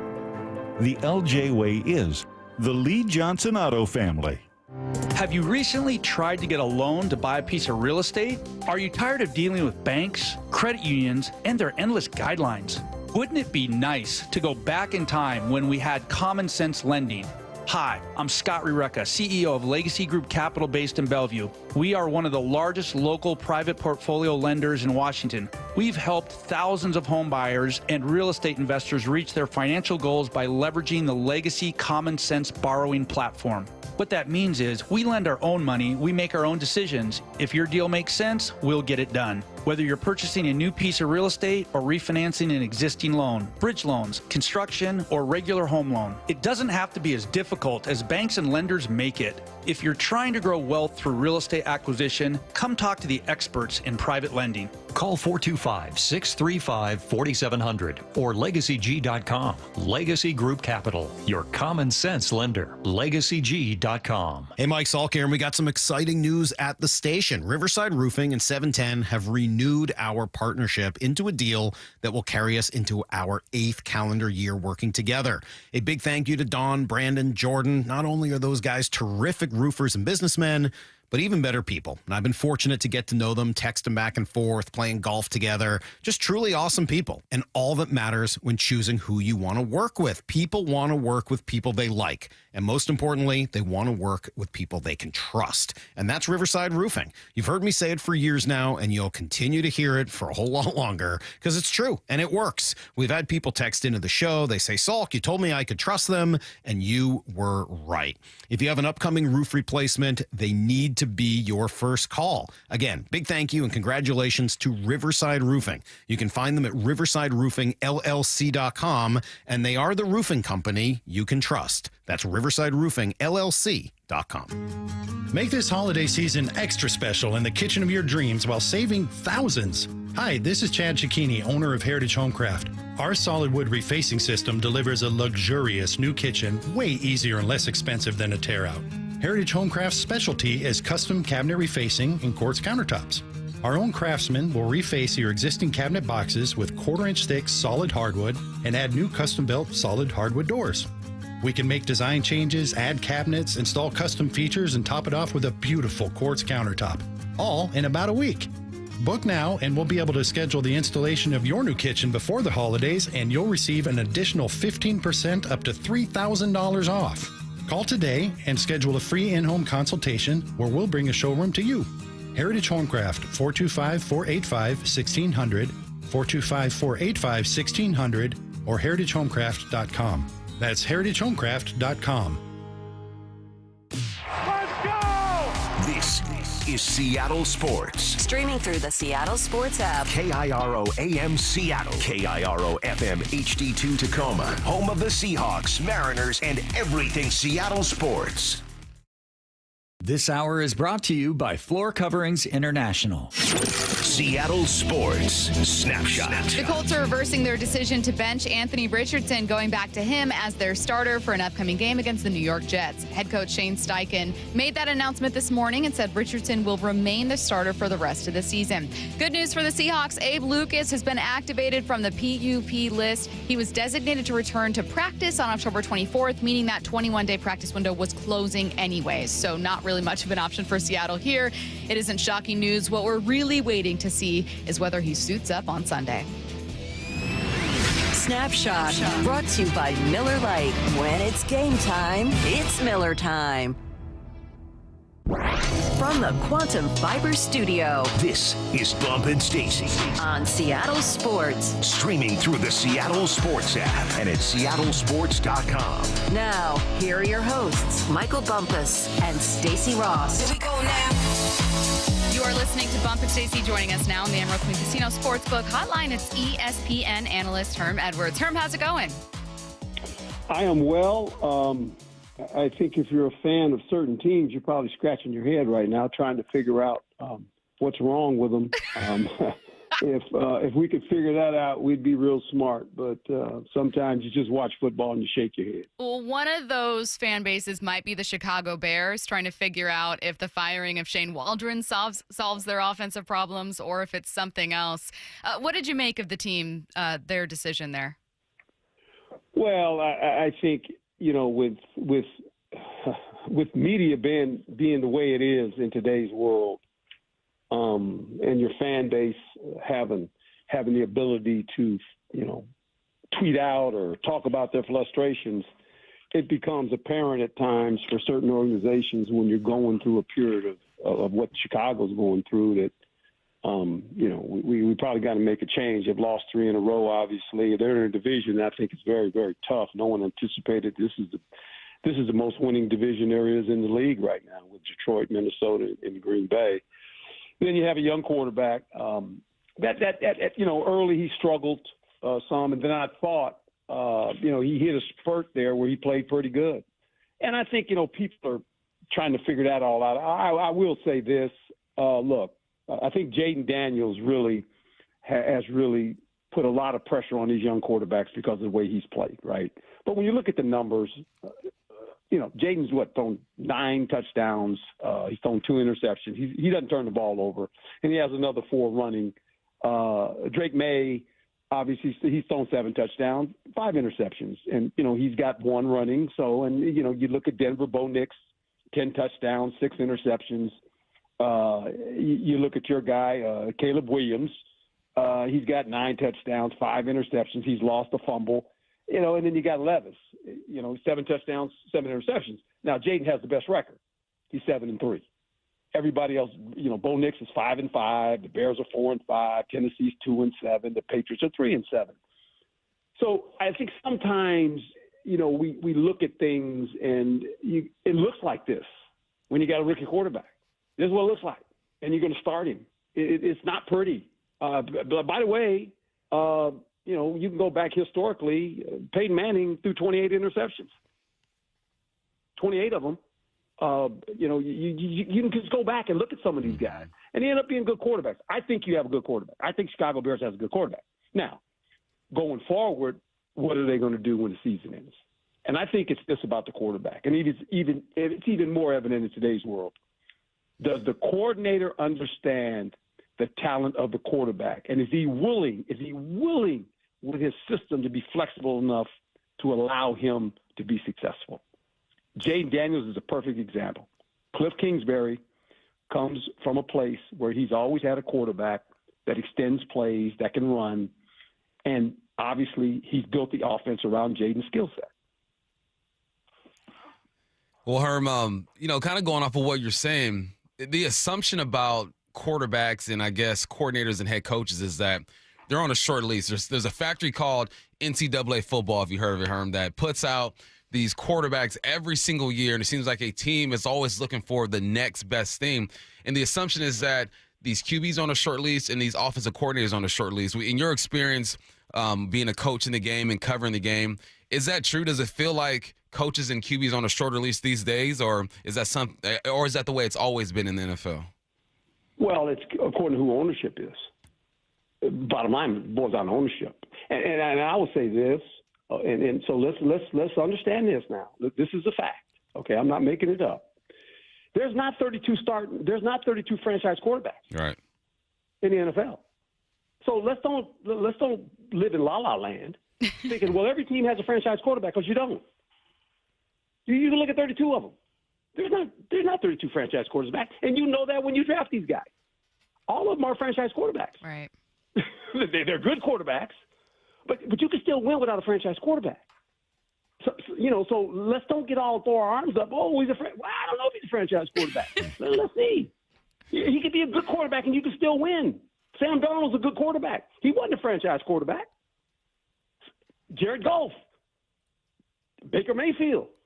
Think about all these guys that have resurrected their careers. So we get all alarmed and say, man, no, there's not 32 of them. There hadn't been 32 of them when I was in the league. And I came in the league in 1977. Ain't nothing changed. Nothing has changed. God. Herm, that feels so true. So here in Seattle, obviously, we've got one of those guys with Geno Smith. And one of the conversations Bump and I keep having with people is I think there are people that think, forget Geno. He's 34. He's not doing what I want him to do. Go draft someone first overall. And it's like, first of all, that's not going to solve your problems immediately. But could you speak to either what you've seen from Geno or just continuing along that line of, like, sometimes you just try to win with what you have? Well, yeah, and here's the problem. I always say, this is what's funny when they say, well, let's go get another one. I always ask people this: who are you going to get? Right. Exactly. Who are you getting? And see, and when you ask them that question, they go, well, yeah, who are you going to get? Who do you want? Who do you want to get right now? Right?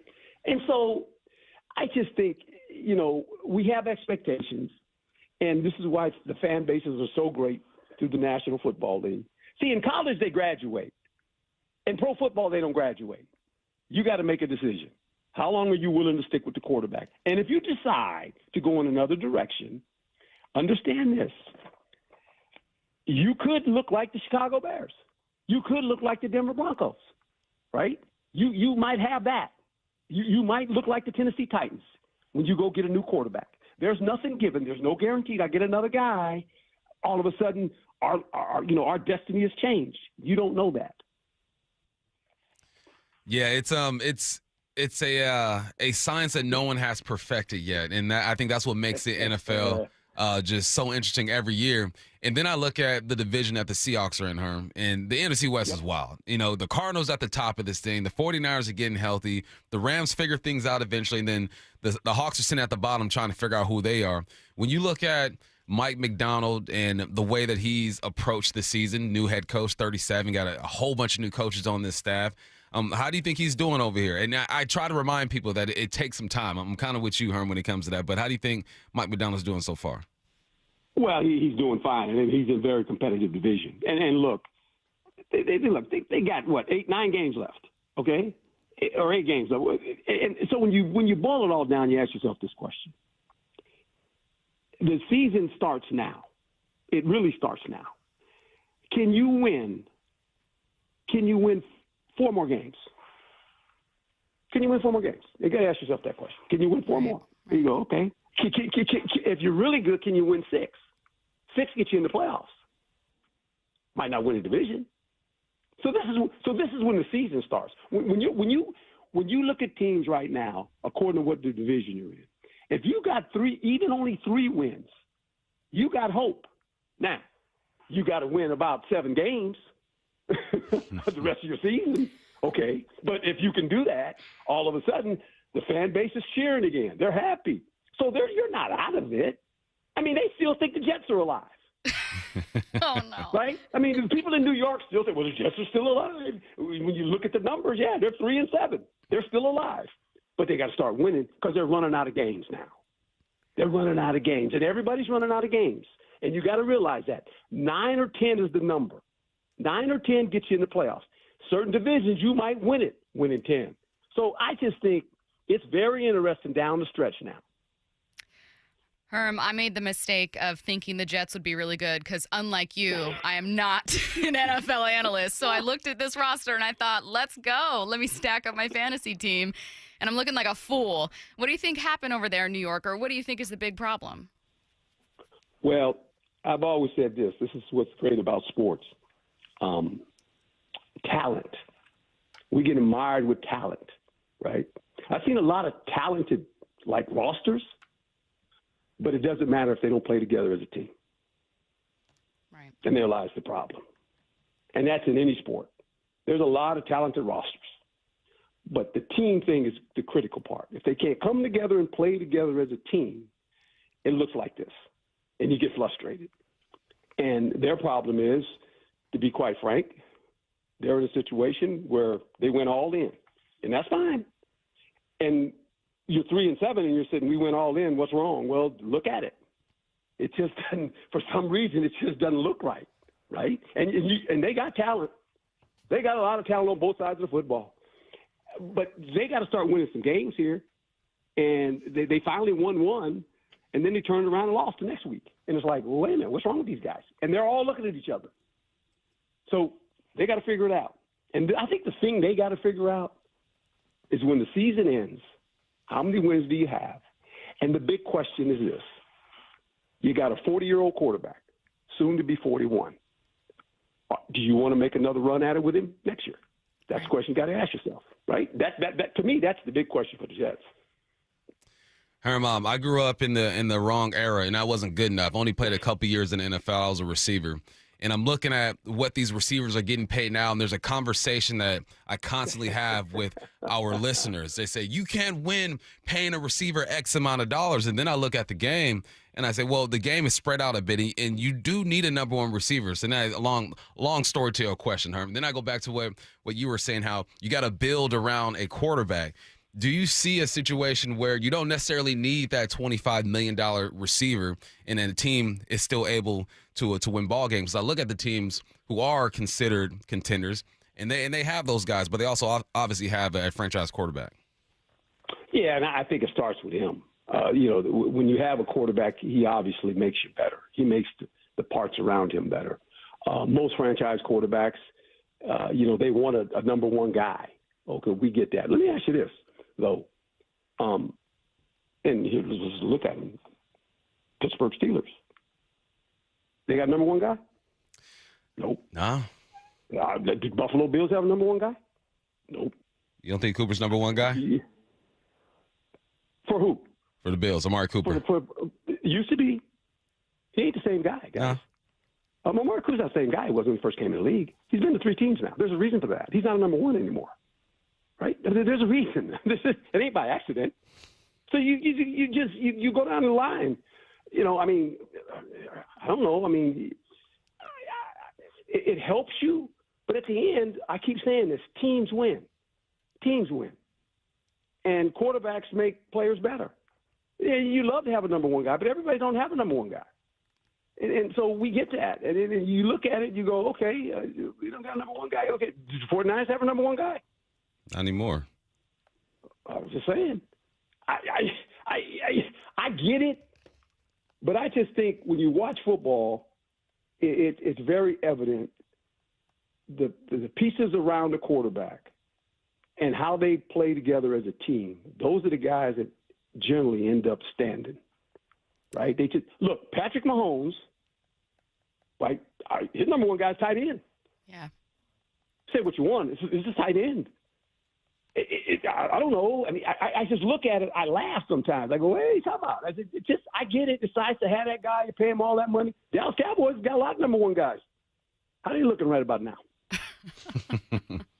They got a lot of number one guys, right?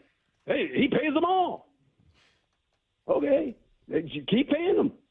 They don't win. They don't win. They win during the regular season, but they can't win in the playoffs. That's a fact. So I just think at the end of the day, good teams win.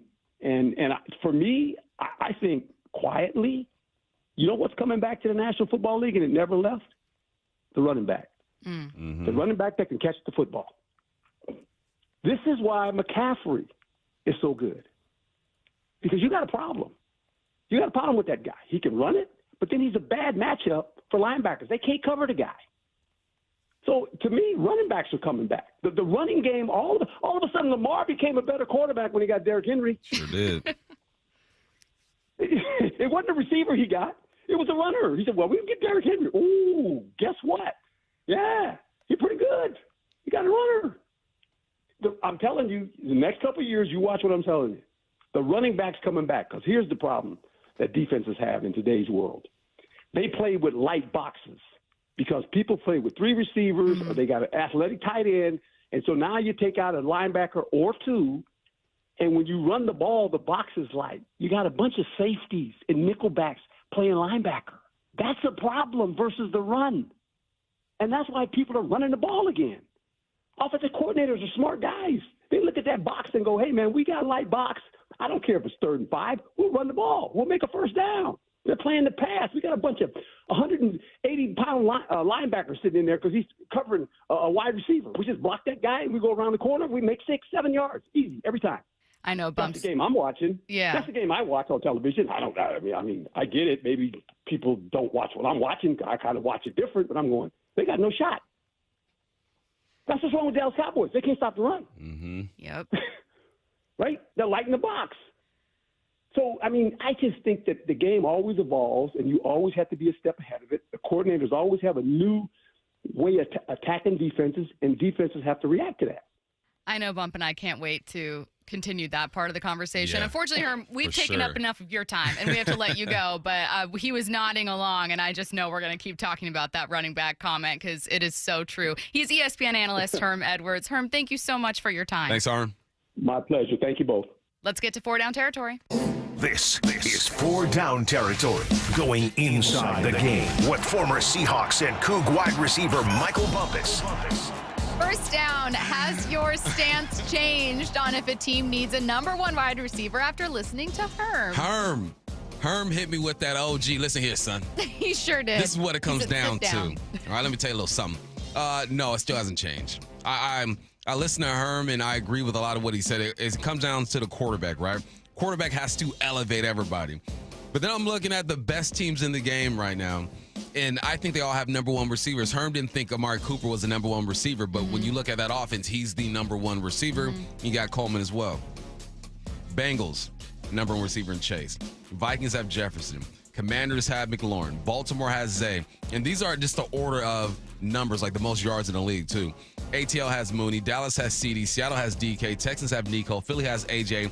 Detroit has a Amon-Ra St. Brown. I don't think a receiver puts you over the top, but I think that most quarterbacks operate better when they have that go-to guy, unless you are Tom Brady, who made it work with anybody. But he had his best season when who was over there? Randy Moss. So I think Herm is correct that the quarterback is always going to elevate the play of everyone, right? He has to be supported. How do you support him? With offensive line, with some running backs who can get it done, and a wideout. So a wideout is never going to be the deciding factor, but I firmly believe that teams are better when they have that down the field threat. Go ahead and get them. Second down. You don't do power rankings, but this week you do. Why? Yeah, this week I do, because PFF has the Hawks moving up one rank when it comes to offensive line play this year. One rank. They moved up on their day off last week. That's the opposite of getting fired on your day off. Exactly. They moved up. They were 30th. Now they're 29th. Hey! All right. So let's go. They say the team's offensive line has allowed 134 pressures, including 18 sacks on 385 it's not pass 135. plays this season, leading to a 80.3 PFF pass blocking efficiency. But they do have Charles Cross ranked as the number 6 offensive tackle in the game. So listen, you got Abe Lucas coming back. All right, so maybe this offensive line is going to get better. I usually don't mess around with the power rankings, but I'm doing my morning reading, and I saw that, and I go, you know what? Let's go ahead and mess with the power rankings, because this offensive line needs some love. We talk about them every single day. What are you going to do at center? What are you going to do at guard? How do you get better? You got to protect Geno. You got to be able to run the football, all right? It's all about the baby steps. And this week, Stacey, on their day off, they took a baby step. Wow. They were 30th. Now they are 29th. Let's get it. Third down. What's your game of the week? Dang, you got to that quick. I did. It was like I sprinted off. I was off the block. I got 2 of them. First is Thursday Night Football. You got the Commanders against the Philadelphia Eagles. If the Commanders are able to pull this off, the chance of them winning the division looks a lot better. It's already up there, right? The Eagles could lose some games, we shall see. But this is also a big game for Jaden Daniels on prime time. My second game, Baltimore against the Pittsburgh Steelers. If the Steelers can pull off a win, all right, Baltimore's going to them. If the Pittsburgh Steelers can pull off a win, I think we start to believe a little bit more. I gave Russell Wilson his flowers last week and said, look, I'm proud of you. Or was it yesterday? I think it was yesterday. I said, I'm proud of you. You got 3 wins, 6 touchdowns, one interception. Yeah. You're pushing the ball down the field. George Pickens looks like a better receiver. Mike Williams got out of New York with the Jets. He looks better there. This is going to be a big game. I don't think they win the game. I think Baltimore handles them. But I know that this could be huge for Pittsburgh. So I'm looking at Washington and Philly on Thursday night, the best night of the week. And then I'm looking at Baltimore against the Pittsburgh Steelers. Can Russell Wilson keep the magic rolling? You know what I think about that, just quickly before we get to the next one, that Baltimore matchup too, is the Pittsburgh Steelers obviously have a really good defense. I think the Broncos, one knock about Baltimore that people had was, well, they haven't faced really good defenses. Then they faced the Broncos, which have a good defense, and dropped 41. So it's kind of like the knock is still there of like, well, they don't have this track record against great defenses. But when they did play one, they excelled. So I think this is like just their second test of the season, maybe, when it comes to the Steelers. That's a good one. Good choices. Good answer. Thank you. Fourth down. Who needs to have a great game this Sunday for the Seahawks? They're going up against Mr. I'm going to wear a hat and interrupt an interview but not talk about it in a press conference. Forget about your political views. Nick Bosa is a baller, all right? He is a baller. So you're looking at the tackles. Charles Cross needs to play like the number 6 offensive lineman in the game. If Abe Lucas is there, he has to play like the Abe Lucas that we've seen. Nick Bosa is going to cause some trouble, man. He was banged up. I saw him get run up on the last game, so I'm not sure how healthy he is. But no matter what, if he is out there, we all know what he is capable of. Having a down year this year, if you look at his sacks, 5.5 so far, but there's still time for him to make it up. But you know he has seasons of 15, 18, and 10 sacks. Nick Bosa is going to be a monster. And it's unfortunate because we know what the struggles have been with his offensive line. If I'm the 49ers, I'm lining up Nick Bosa and Fred Warner, and I'm stunting him. I'm sending Nick Bosa inside to mess with those guards. I'm sending Fred Warner outside. I'm using the safeties as well. You stunt with Nick Bosa, and then you use him in the bull rush. He's going to make this offensive line have to think about where he is at all times, man. Nick Bosa is a baller, and we got to see him. So you tackles, You guards, if they stun them, you got to have yourself a good game. But I can say that every single week about this line. Yeah. If they have a good game, this team has a chance to win. If they don't, it's going to be a tough day for the squad. Let's get back to the Mac and Jacks text line for a return to Herm Edwards' point and also your first down. The 209 says, it sounds like Herm is saying don't pay a number one guy, but instead build your line of scrimmage. And then they say, Bump, you keep arguing they should pay DK. I didn't say they should pay DK. No. I said that's something you have to talk about at the end of the season. Yeah, I never said pay DK. Can confirm. You got to talk about it, though. Well, I think that both of us have stressed the importance of the offensive line, but also have said, I don't think you're going to get a first-round pick for a trade of DK. No. And to think about where the talent you have already lies. So if you're convinced you can make your offensive line that much better, then focus on that. Mhm. But if you're not, then focus on the talent that you have. Yeah, I hope that during the next, 7-8 weeks of the season, that the offensive line takes us a big step. That guys mature, they figure something out. Guys get healthy, Nate Lucas, and they figure some things out because it is, we've said it many times, it's so hard to find great offensive linemen. And if they do start to lose, then I think at the end of the season, you shift your focus and say, what do you do with this top 12 pick that you can potentially get? You have to focus on the line regardless, whether it's in the draft, whether it is in free agency, you have to go and get offensive linemen. All right, coming up in the noon hour, we're going to take a listen to Mike McDonald's Wednesday press conference live. Obviously, we're all interested to hear what he's going to say about Abe Lucas, whom the team activated from the PUP list earlier today. Before we get to any of that, though, a conversation about running back value coming up at 11:45. And coming up next, Adam Schefter explains why he doesn't think Daniel Jones plays another snap for the Giants. Seattle Sports, your home for Brock and Salk. Our weekly conversation with Daniel Jeremiah, one of my favorite parts of the week. If they were to win this thing Sunday in Santa Clara, why? What will be the why? I would say two things. I want to look at the pressures. Hopefully they can limit the pressures up front offensively. And then I would say on the other side of it, can they just limit McCaffrey, put a lid over him? Last week they did a good job in Tampa of slowing down the run, and then he goes out and catches a zillion balls and makes impact there. So those would be kind of the two areas I would think going into the game. On Seattle Sports and 97.3 FM HD2. Some people just know they could save hundreds on car insurance by checking Allstate first. Like to check your sunroof is closed first before driving through the car wash. Whoa, whoa, whoa, whoa, whoa, whoa. Oh, no. Wait, whoa. Yeah, checking first is smart. So check Allstate first for a quote that could save you hundreds. You're in good hands with Allstate.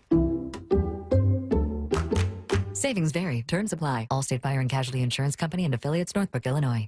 Everywhere you look, things are getting more expensive. So at Consumer Cellular, we're lowering the price for those 50 and up.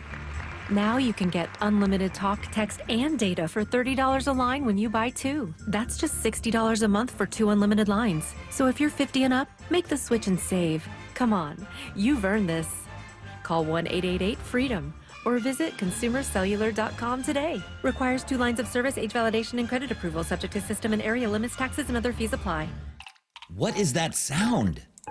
Ugh, that sounds like a plumbing sound. Luckily, there's a company that fixes all the plumbing sounds across Puget Sound. That's All Sound Plumbing. Puget Sound's plumbing experts. Have a sound? Visit allsoundplumbing.com. You never get a second chance to make a first impression. Superior Linen Service. 98 years providing logoed apparel, uniforms, floor mats, linens, and more. Give us a call. We answer the phone. Superior Linen Service. Visit suplinen.com. Mike Rowe here with a quick question. Have you noticed cracks in your drywall, chimney, or exterior walls? I hope not, because if you have, they could be indications that you've got a much bigger problem with your foundation. That's where Groundworks comes in. They can honestly assess your situation and create a plan to stabilize your foundation. Schedule your free inspection at groundworks.com/row. And while you're there, check out my latest dirty job. It's a good one. Licensed in all states where work is performed. See website for details. Be advised, this is your opportunity to save up to 40 to 80% on a hot tub or swim spa. This weekend only, Friday through Sunday, Linwood Event Center. Be advised, this is your opportunity to save up to 40 to 80% on a hot tub or swim spa. This weekend only, Friday through Sunday, Linwood Event Center. 18-month interest-free financing. Our factories have demanded we sell 1,000 hot tubs and swim spas this weekend. Linwood Event Center. Huge factory incentives, factory rebates, this weekend only. Linwood Event Center. We can remove your old hot tub. Free delivery of your new hot tub. Hot tub starting at $2,999. Linwood Event Center. Free delivery of your new hot tub. Just relax and enjoy. Linwood Event Center. Friday, 2 p.m. to 8 p.m. Saturday, 10 a.m. to 8 p.m. Sunday, 10 a.m. to 6 p.m. Free admission, free parking, free delivery. Linwood Event Center. Call 833-SPA-SALE or visit hottubandswimspasale.com. At aimyourdigital.com, we'll help you target the right audience, build your leads, and crush your quota. Take your business to the next level. Our digital marketing strategies help grow awareness of your product or service, all while building trust in your business. Our approach involves leveraging multiple tools and strategies to deliver exceptional results that are customized to your unique business needs. Don't wait to run out of sales leads. Keep your business growing. Get started with aimyourdigital.com today. The Mike McDonald Show, the first word from the head coach after every Seahawks game. We want to play a certain way, and you're just going to chisel away at it every day. Presented by Emerald Queen Casino. Seahawks Insider, brought to you by Pacific Lamp and Supply. Now here's Maura Dooley. Former Husky and Seahawk and current Good Morning Football host Isaiah Stanback joined Curtis Rogers and Mike Lefko yesterday as they filled in on the Bump and Stacy show. He broke down what he's seeing from Geno Smith so far this season. Just uncertainty. It's very difficult to play that position without the protection necessary to be able to get your guys the ball. And outside of it just being difficult for that position, I think Geno especially doesn't do well when he has to start looking around for guys to work around, right? When he has to start moving his feet in a sense where he can't settle and throw the ball with confidence. I think he either needs to be able to have a called run or a called bootleg, or he has to be able to sit back in the pocket. The Seahawks Insider is brought to you by Pacific Lamp and Supply. For the latest on the Seahawks anytime, go to seattlesports.com. You probably noticed the temperature starting to fluctuate, and that gets even more pronounced at night. Is your insulation ready for the upcoming cold season? Let me guess, you haven't checked. You're like me, you don't want to go into your attic or your crawl space. Well, that's why Crawl Pros goes where you don't want to. It's Mike Salk here. They came out to my house for a free inspection and found my insulation wasn't up to snuff. So they showed me pictures of the problem, explained it, and then they got it all fixed. Now, Crawl Pros has partnered with Puget Sound Energy to provide special rebates on insulation work. So if you're a PSE customer and your home was built before 1990, you may qualify to receive a rebate on up to 95% of the cost to properly insulate your crawl space and attic. Don't wait for the temperatures to drop. Take advantage of these enormous rebates today. Call Crawl Pros to learn what's going on behind that crawl space and attic hatch for free. Again, if you're worried about critters, mold, water damage, insulation issues, or anything else related to your crawl space or attic, schedule a free corner-to-corner inspection at crawlpros.com. In the fall, when the weather starts to change, Washington State sees an uptick in auto theft. Help keep your car safe with these simple and important tips. Don't leave your car running or warm it up unattended with the keys inside. Park in well-lit areas. Lock up every time. Keep valuables out of sight. Use an anti-theft device like a steering wheel lock. Share this information with friends and family. Prevent the theft and keep yourself and your vehicle safe. These tips are brought to you by the Washington Auto Theft Prevention Authority. You're free now. Free to fill your feed with impossibly chunky chunkers who chunk harder than you ever thought possible. Cats, corgis, babies, baby penguins, baby pandas, chunky baby pandas. Free to make your smart devices do silly things. Free to open a world of remote work and a portal into Gametopia. Who's the boss now? Free to be everything you imagine and then some. That's how it feels to have Quantum Fiber Internet. Quantum Fiber, your world unleashed. Learn more at quantumfiber.com. Limited availability, service in select locations only. This hour is brought to you by Floor Coverings International. This is The Timeline with Bump and Stacy. Brought to you by 1-800-DUI-AWAY. It is The Timeline on Bump and Stacy, reading you the top stories you're going to see on your own timelines. We're going to start with one about Daniel Jones. Daniel Jones has not had a great season. He's got 8 touchdowns to 7 interceptions, completing 63% of pass attempts, 265 rushing yards on 67 carries, which is not on pace to match the production that he had as a rusher in 2022. No surprise, no Saquon Barkley in New York. Suddenly running the ball is a little bit harder even for the quarterback. There may be another reason, though, that this team doesn't put Daniel Jones back under center. I would guess that we don't see Daniel Jones play another down for the Giants. That would be my guess right now. Because Brian Daboll's tone yesterday was different than it was in other weeks. It was always Daniel Jones is our starter, Daniel Jones is our starter, Daniel Jones is our starter. And then yesterday, we're evaluating everything. And we're evaluating everything in our bye week. And we have the worst record in football. And Daniel Jones has a $23 million injury guarantee. And just as we saw Russell Wilson and Jimmy Garoppolo be benched last year and Derek Carr the year before to not risk those players getting hurt, I think we're looking at the same thing with Daniel Jones right now. Here's what that injury guarantee means. He mentioned the $23 million injury guarantee. If Jones is hurt in any of the remaining 7 games for the season, because they're on a bye, or excuse me, for the Giants, they're on a bye week, and he can't pass a physical for the start of 2025, the Giants must pay him $23 million. Sounds like a business decision. Sounds like a bad business decision. Yeah, man. Daniel Jones. You know I'm a player guy. If you listen to the show enough, you know I'm about players getting their money. But I'm also a realist. And this man got a heck of a deal for 1 year. And in the NFL, it's all about timing. When do you ball out? Who's your head coach? Can you make him believe in you? And from the outside looking in, I don't think most people believed in Daniel Jones the way that Dable did. But throughout the week, through preparation, through conversation, through execution, for 1 year, he made him believe and got himself a heck of a deal. And now the New York Giants got to make some decisions. We're going to have a conversation about running back value coming up at 45. That being said, it's understandable if any team chooses to go with a quarterback over a running back. There's a longevity to the former and an importance to the former that just doesn't exist for the latter. Was it a mistake, though, for the Giants to prioritize re-signing Daniel Jones over Saquon Barkley, whom obviously later signed with the Eagles in free agency because that bridge was burned? That's so hard to answer because I know. You understand the importance of a quarterback. We just talked about it, right, with Herm and everybody. You understand the importance of a quarterback, and you feel like you could have gotten more out of Saquon Barkley. That's why you make that move.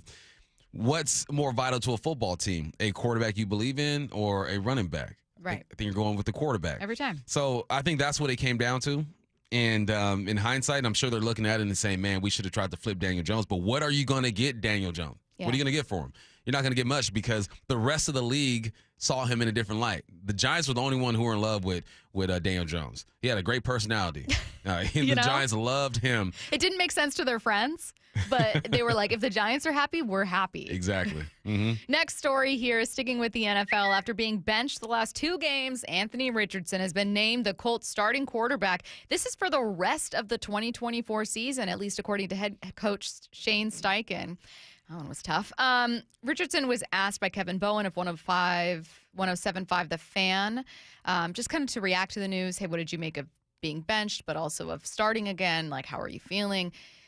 He said, it just showed that I'm willing to be a pro and I'm willing to sacrifice anything I need to do for the team. I feel like these past 2 weeks have definitely opened my eyes and allowed me to have the opportunity to do that and just take a deeper dive and look into myself and see what I'm made of. So then he says he's really thankful and low-key glad it happened. Well, this is why it happened.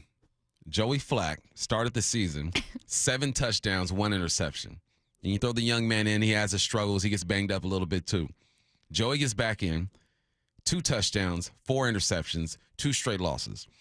That's what it comes down to. Now they're looking at Anderson and saying, Anthony Richardson and saying, all right, maybe he can bring something to the table that Joe can't bring to the table, which is his athleticism. And if you're going to lose ball games, let's lose ball games with the guy that we drafted to be the face of our franchise. So now he has an opportunity to redeem himself, but I still wouldn't expect a lot from him. I don't expect a lot from rookie quarterbacks in general, rookies in general. I think running backs, defensive ends, and receivers are the positions where you can insert a rookie and then he can be a main contributor. At quarterback, it is just so hard. So I hope they stick with him through the good and the bad. He's going to have his faults. He's going to have his moments of greatness. Just stick with the young man and help him through this because it is going to be a tough rest of the season for him because there just isn't a lot over there. They still got to play the Lions. And after that, the rest of the season looks kind of soft, though. Yeah. You got the Lions, then you have the Patriots, Broncos, Titans, Giants, and Jaguars. Let them finish it off. Heading to the NBA for our next 2 stories. Spurs head coach Greg Popovich has been absent from San Antonio's bench for a couple weeks,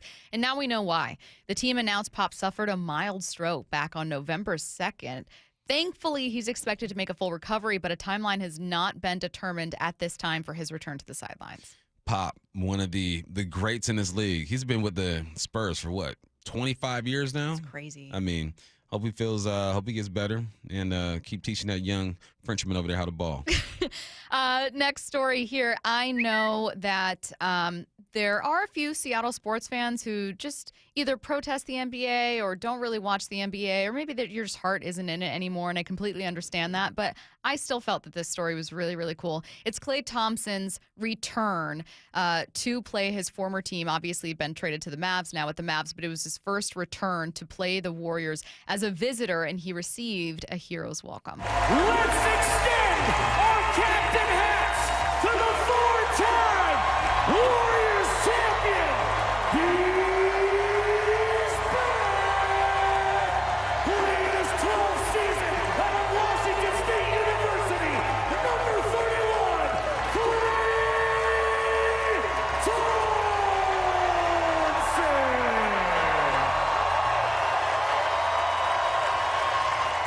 That sound you're hearing was immediately following a tribute video that the team aired. He received a standing ovation after that video. Also a cool scene, nearly 400 Warriors employees lined the hallway to welcome him back. That's awesome. Greatest Coug of all time.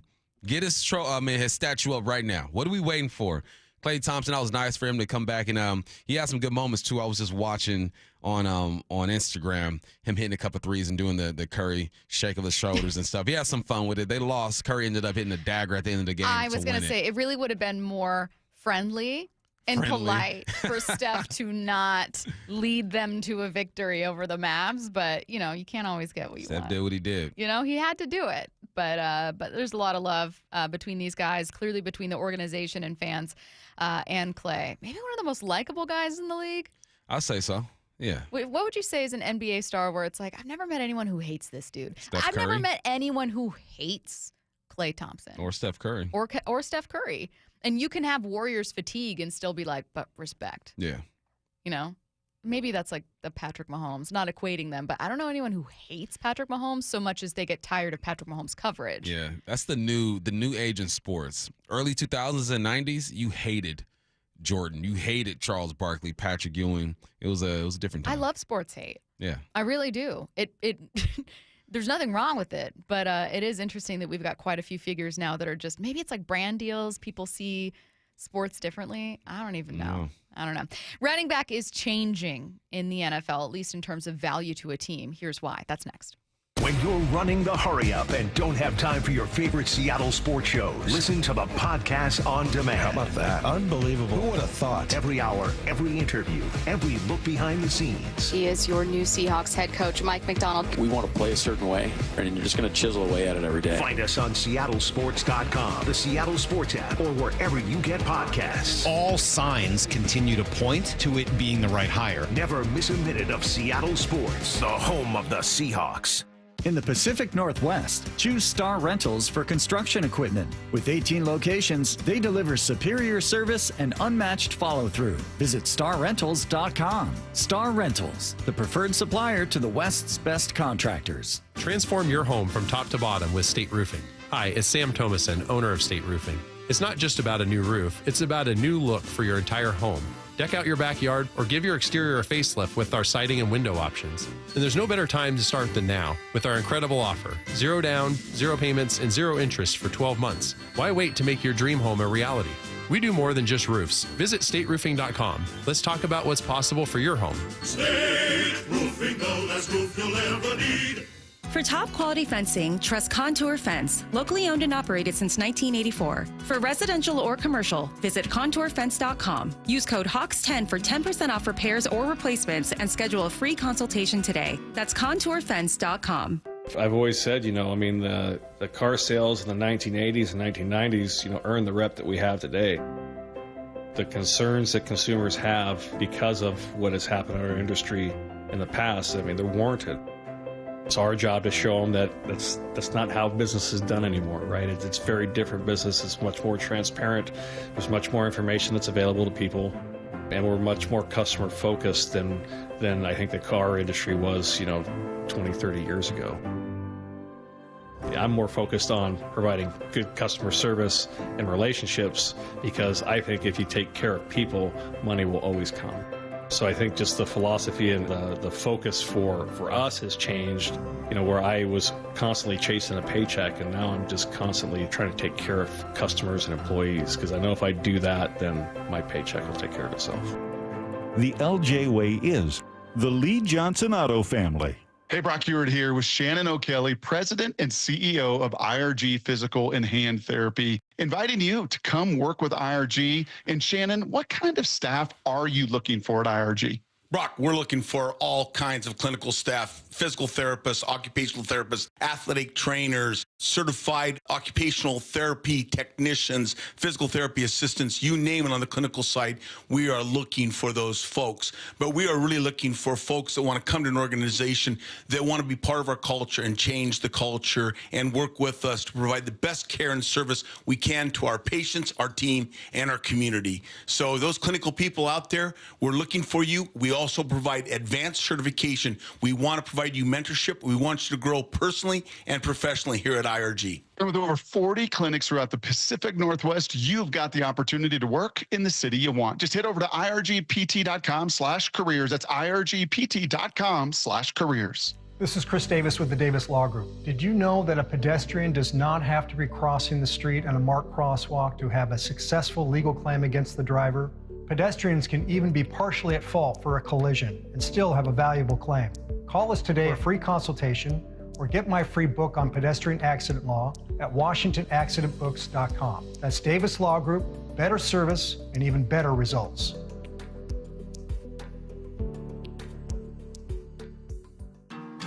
Headed outdoors or on the water this weekend? Check in with Joey and Nellie on the Outdoor Line from 6 to 8 a.m. every Saturday on SeattleSports.com.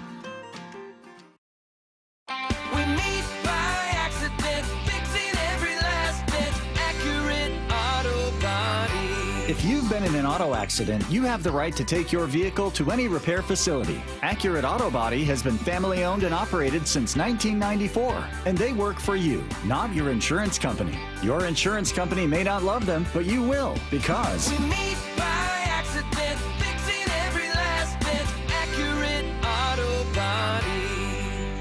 For over 111 years, Pacific Lamp and Supply Company has been your #1 lighting specialist in Washington. From the Space Needle in Seattle and now all the way to the Riverwalk in Spokane. With the largest lighting inventory in Washington, Pacific Lamp's knowledgeable and experienced staff can assist you with any lighting issue, as well as help with intricate lighting and control designs. Plus, they work with all utilities in Washington to get you the best available lighting rebates. Pacific Lamp and Supply Company, Washington's lighting expert since 1912. Visit pacificlamp.com. Seattle is home to Swedish CyberKnife, a non-invasive and highly precise treatment for prostate cancer. Swedish CyberKnife is the only CyberKnife center in the Pacific Northwest. Compared with other radiation treatments, which can last 6 to 9 weeks, CyberKnife treatment is much shorter, typically 5 days or less. CyberKnife advanced robotic technology can track your slightest body movement, adjusting in real time to deliver radiation with extreme accuracy, sparing healthy tissue. The vast majority of patients experience minimal side effects and can continue normal activities during treatment. CyberKnife offers curative cancer treatment while minimizing side effects and disruption to a patient's life. The experienced CyberKnife team has helped advance the field with research, protocols, and published findings. Swedish CyberKnife treats patients from all over Washington state. If you, a friend, or family member is diagnosed with prostate cancer, go to swedish.org/cyberknifeprostate. Treat prostate cancer with Swedish CyberKnife. From the Quantum Fiber Studio. This is Bumpin' Stacy. Weekdays 10 to 2. On Seattle Sports and 97.3 FM HD2. We were joined by NFL analyst Herm Edwards earlier this hour, and among the many topics we covered was running back value. This was part of a conversation about quarterbacks and changing offenses and defenses, and he just said that quietly running backs are becoming popular again. I think quietly, you know what's coming back to the National Football League and it never left? The running back. The running back that can catch the football. This is why McCaffrey is so good, because you got a problem. You got a problem with that guy. He can run it, but then he's a bad matchup for linebackers. They can't cover the guy. To me, running backs are coming back. The running game, all of a sudden, Lamar became a better quarterback when he got Derrick Henry. It wasn't the receiver he got. It was the runner. He said, well, we can get Derrick Henry. Ooh, guess what? Yeah. He's pretty good. I'm telling you, the next couple of years, you watch what I'm telling you. The running back's coming back. Now, this is a really fascinating conversation because we're going to talk about the changing dynamics of the NFL, but also what's everyone been talking about? Wide receiver value. These top wide receiver contracts, do they make or break a team? Do they make you and put you over the top to be a contender? Can you win without actually paying those guys that money? And what have we heard for years now in the NFL? Running backs don't matter. Running backs don't matter. You can waste money, paying your top guy or drafting a guy in the first round, or you could find a 6th rounder, a 7th rounder, make it work like the Chiefs are somehow doing it, and that can be a way to win. This is where I agree with Herm, is that having a guy who's in the backfield who can run the football like a running back and receive like a receiver is the biggest mismatch on a football field. Now you motion him out. Who has to cover him? It's got to be a linebacker, or you got to bring a safety down. And typically, safeties aren't the best when it comes to coverage, and linebackers aren't the best when it comes to coverage. That is the biggest mismatch on a football field. Where I'll push back a little bit is that there are only so many of those running backs in the league who can line up in the slot or outside and receive the football. Who do you think is the running back in the league right now with the most receiving yards amongst running backs? Oh, God. Well, it's obviously any other year, I'd say Christian McCaffrey. Amongst running backs? Yeah. God, I have no idea. I have no idea. Salvin Kamara. Okay. All right, and he has 421 yards. After that, you got to go all the way down. Now, granted, Chris McCaffrey's been hurt. Sure. You got to go all the way down to Breece Hall. He's 66 in the league when it comes to yards with 358.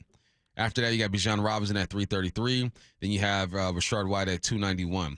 They're out there, but they're just not out there in the masses. But he's correct. That is the biggest mismatch on the football field. If you can do that, because what it does is if you have, say, like a Christian McCaffrey back there in the backfield, and say you have your 11 personnel, one tight end, one running back out there, you get a certain personnel package by the defense. And now you motion them out because whenever you have a tight end out there, you typically play a bit bigger. Now you motion them out, and now you have to bring a safety down or you have to bring a linebacker down. It's just a mismatch. Also with Herm, I don't know if we have that clip, but he points out is that they're playing with light boxes now. I do. Okay, let's hear from that. I think quietly, you know what's coming back to the National Football League and it never left? The running back. The running back that can catch the football. This is why McCaffrey is so good, because you got a problem. You got a problem with that guy. He can run. Oh, it's the same cut. Okay, so he goes on to say the run game is popular because you're facing a lot of light boxes, and OCs are smart to exploit that. Yeah.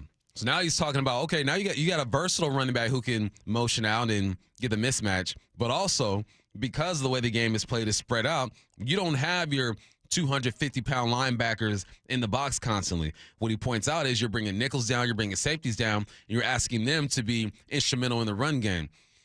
An offensive lineman is looking at a nickel and a safety and saying, I cannot wait to block that little guy. He is so little, I'm just going to run through that man. It's hard. That's why a guy like Jamal Adams in his prime was something special, because now you can still play small and get your safety in the box, and he can move like a linebacker. Obviously, when things go wrong, when he gets hurt and all that stuff, he kind of loses that. But it's the mismatch. Like we just talked about, two different ways that a running back can affect a game. The messed up part about running backs is they will not get paid like a receiver or a quarterback, or even the top-notch tight end is getting, $17, $18 million a year. Change. It will never change because of the nature of their position. They're only going to have typically 4 to 5 good years, and then they get worn down unless you are a Derrick Henry, who is just a unicorn when it comes to that. That's what's fascinating about it. The 509 points it out. Don't forget how fast running backs hit the wall and then disappear. Yep. And he's or she is exactly right, because that's what you see a lot. And I think that what's fascinating to me is that running back usage is becoming a more valuable option for teams. And yet you're not seeing pay correspond with that, because you're seeing wide receiver salaries skyrocket. Yep.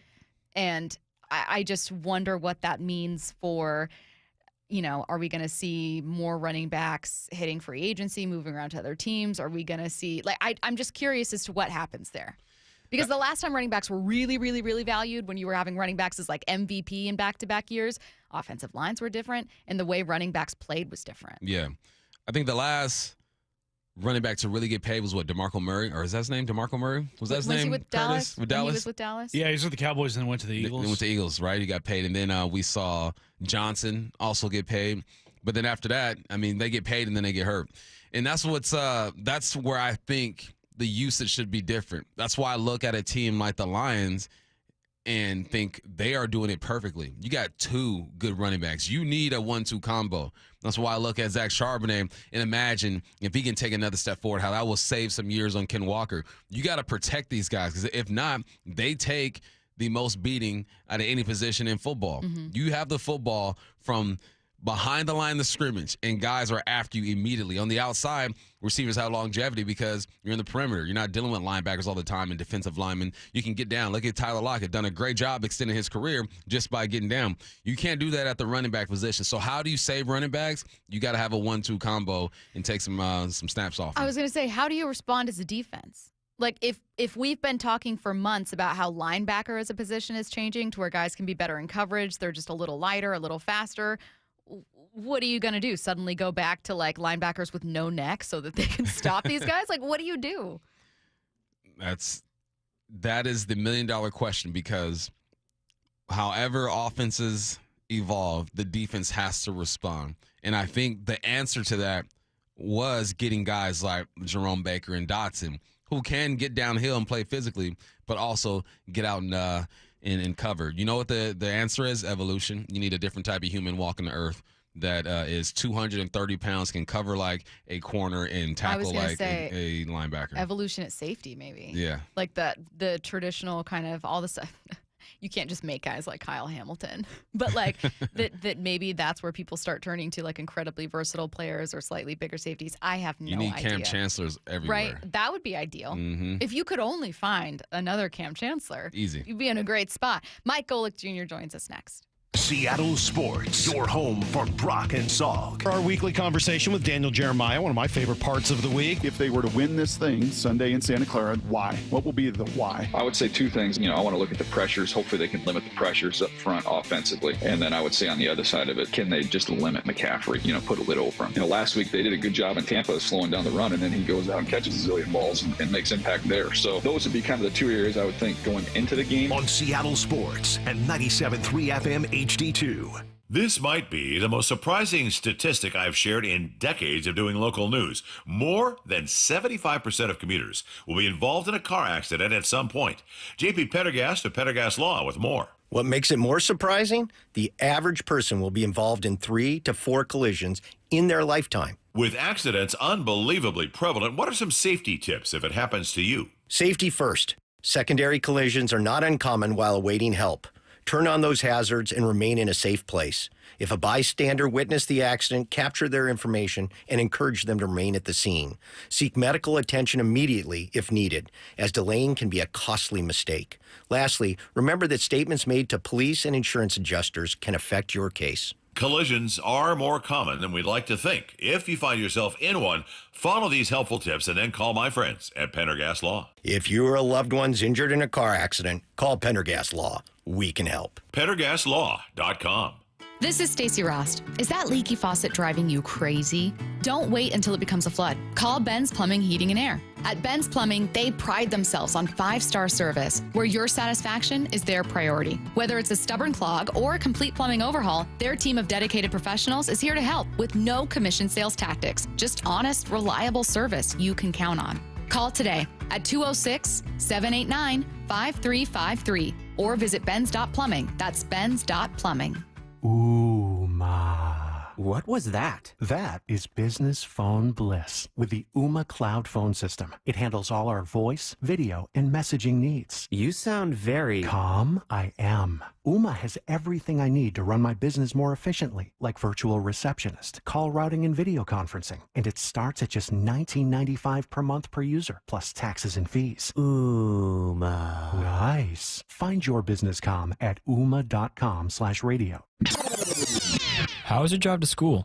Let me tell you, I had to get my iced coffee first. I just can't seem to put it down. My favorite rapper just announced a tour. My phone was buzzing like crazy. I'm so excited. I had to text all my friends right then to talk about it. Then someone started calling me and... Let's try that again. I turned my phone off right away. I never drive distracted.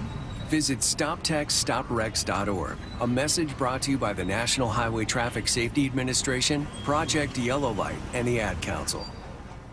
Are you looking for a construction loan to build your dream home? Are you a local builder needing a better financing option for your next spec project? Hi, I'm Scott Rireka, CEO of Legacy Group Capital in Bellevue. Stop wasting time with local banks and credit unions and their endless guidelines. We're the experts for common sense residential construction loans. We lend our own money, we make our own decisions. And if your deal makes sense, we'll get it done fast with flexible terms. For homeowners, we advise you every step of the way with things like budget and timeline, ensuring the completion of your dream home. For builders, Legacy's not only your lender, we'll source your next deal, provide permitting services, and if you're short on equity, we'll invest alongside of you. Legacy Group Capital has lent more than $1 billion, helping over 130 local builders and hundreds of homeowners. We can help you. Construction loans don't have to be hard. Borrow smart with a common sense construction loan from Legacy Group Capital. Visit LegacyG.com. LegacyG.com. Be advised, this is your opportunity to save up to 40 to 80% on a hot tub or swim spa this weekend only, Friday through Sunday, Linwood Event Center. Be advised, this is your opportunity to save up to 40 to 80% on a hot tub or swim spa this weekend only, Friday through Sunday, Linwood Event Center. 18-month interest-free financing. Our factories have demanded we sell 1,000 hot tubs and swim spas this weekend. Linwood Event Center. Huge factory incentives, factory rebates, this weekend only. Linwood Event Center. We can remove your old hot tub. Free delivery of your new hot tub. Hot tub starting at $2,999. Linwood Event Center. Free delivery of your new hot tub. Just relax and enjoy. Linwood Event Center. Friday, 2 p.m. to 8 p.m. Saturday, 10 a.m. to 8 p.m. Sunday, 10 a.m. to 6 p.m. Free admission, free parking, free delivery. Linwood Event Center. Call 833-SPA-SALE or visit hottubandSwimSpaSale.com. Wouldn't you like to be well lit and toasty warm when the power goes out from a windstorm? Well, Pacific Power Batteries is a veritable superstore of flashlights, headlamps, batteries, and lanterns for the stormy season coming your way. For backup power, maybe even a battery inverter setup to keep the critical things running like a fan on your wood stove or a CPAP machine. At Pacific Power Batteries, we also sell generator batteries and chargers too. Come on in where you can look, feel, and touch stuff. Or visit online at PacificPowerBatteries.com. This is Seattle Sports. Streaming through the Seattle Sports app. KIRO AM Seattle. KIRO FM HD2 Tacoma. Home of the Seahawks, Mariners, and everything Seattle sports. Seattle Sports Snapshot. It was an emotional return to the Bay for Klay Thompson in his first ever game against his former team. Thompson, who was traded to the Mavs, received a standing ovation after an emotional tribute video by the Warriors. Also a cool scene, nearly 400 Warriors employees line the hallway to welcome him back to the arena. Snapshot, brought to you by Miller Lite. When it's game time, it's Miller time. From the Quantum Fiber Studio, this is Bump and Stacy on Seattle Sports. Streaming through the Seattle Sports app and at seattlesports.com. Now, here are your hosts, Michael Bumpus and Stacy Ross. Here we go now. Michael is joining us at 1 p.m. I'm having a very Monday vibe to today's show. Are you? Getting back into the swing of things, you know what I mean? You got a little Euro step? Yeah. Good. Yeah, you just shake it off and move on to NFL headlines. So here we go. We're going to start with the Bears. Wide receiver DJ Moore gave some insight on communication issues between Shane Waldron and the rest of the offense. I want to say probably like when we want to call, it's probably like a drive too late, or like we wanted to make adjustments and we just wait till halftime to make it, and then we don't get the same look. So I can see what he mean by that right there. So saying, I love the way that DJ Moore talks, by the way.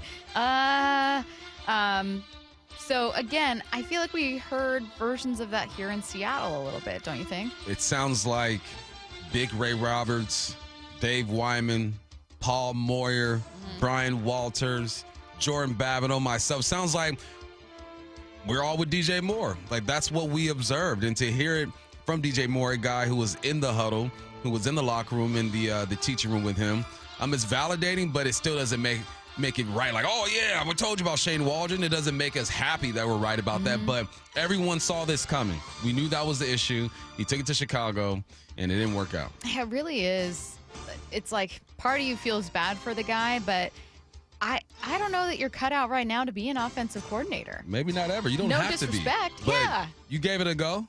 It just clearly didn't work out for you. It ain't for you. Now, unfortunately for the Bears, they have many other problems that have nothing to do with Shane Waldron, though he was the cause for some of them. They've now got to figure out how to continue to develop Caleb Williams, and how do you do that behind an offensive line that's been up and down with a team culture that's clearly flawed.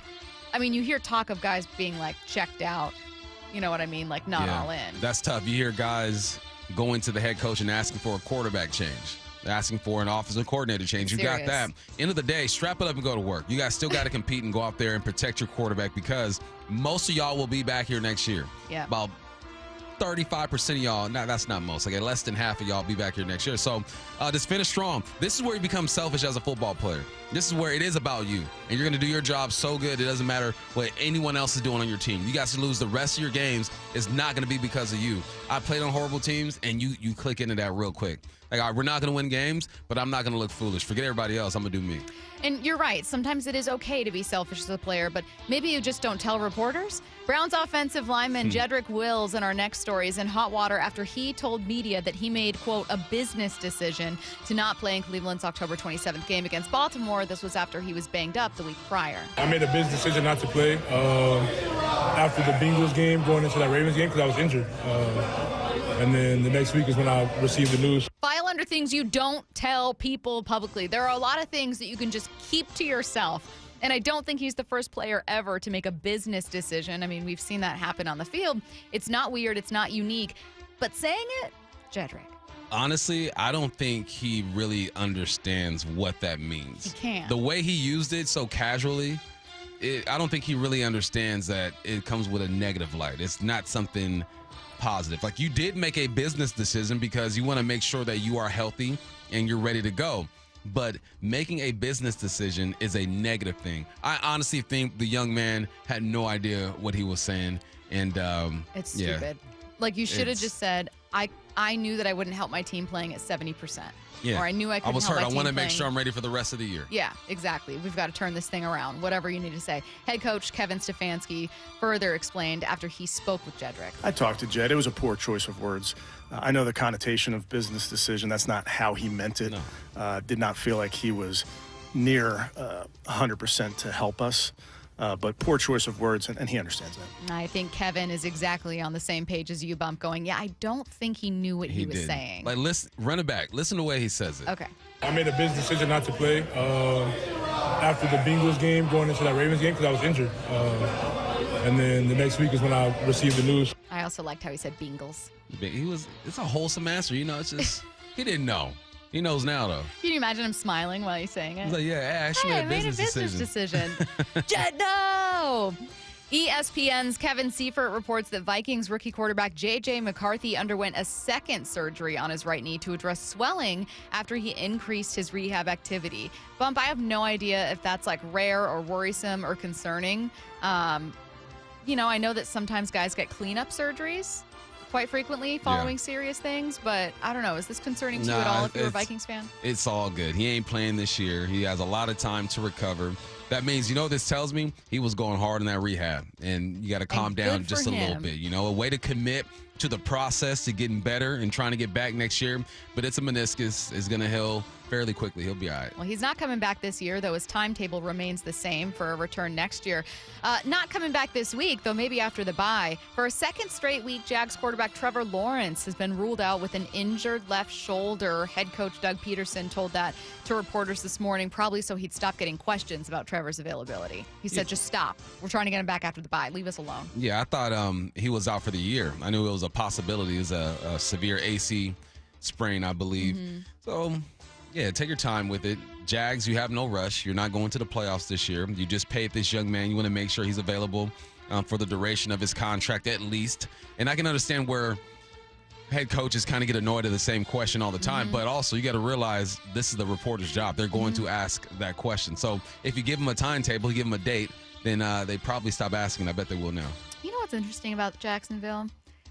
The Jags are right now projected to have the number 1 overall pick based on strength of schedule tiebreaker, but obviously all this is subject to change. They're one of many 2-win teams in the league, 5 2-win teams right now. Let's say they have the number 1 pick. Mm-hmm. Should they trade back? They don't need a quarterback. They just paid their quarterback.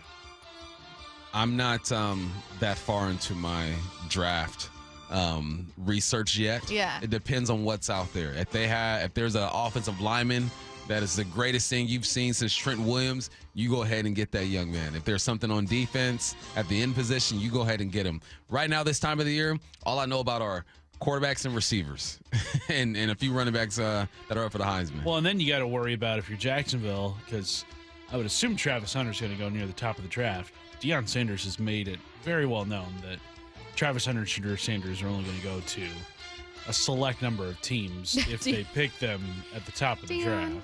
So yeah. I can't imagine the Jags are going to be on that list. I would think so. The Giants are projected to have number 2. I think they take Shedeur Sanders. Mm-hmm. Like, I'm just kind of like racking that up in my brain. If you're Jacksonville and you don't want a quarterback, why would you not acquire more picks? Yeah, you could. You just give up that spot. See what's out there, though. You never Right. know. I don't know. I can't wait for the draft drama of if Travis Hunter or Shedeur lands with a team that Deion is not happy with. I love some draft drama. The analysis, watching film of 150, good. 200 players, breaking it all down. That gets me going, especially with this draft because of guys like Travis Hunter and Genty out there, Cam Ward. This is going to be an interesting draft. There's some ballers out there. Trey Harris, a receiver at Ole Miss, is pretty good. No one really talks about out west. It's going to be a good one. I need to have a draft drama segment once we get closer to the draft. Like, all right, here's the tea. I like Here's it. what you need to know. Last story here. Brian Flores, DC for the Vikings, done a great job this year, says he does hope to be a head coach in the NFL again. You think he'll get another shot? I don't know, man. I don't think owners trust him. He snitched on the Dolphins. Now, it was a good snitch. They were wrong. But They were in the wrong. I don't think that anyone's going to trust him like that anymore. I hope he does, but I don't think so. The Seahawks are taking on the Arizona Cardinals on Sunday, November 24th for their annual Salute to Service game, and Seattle Sports is excited to give away 4 tickets for your chance to watch the game in person.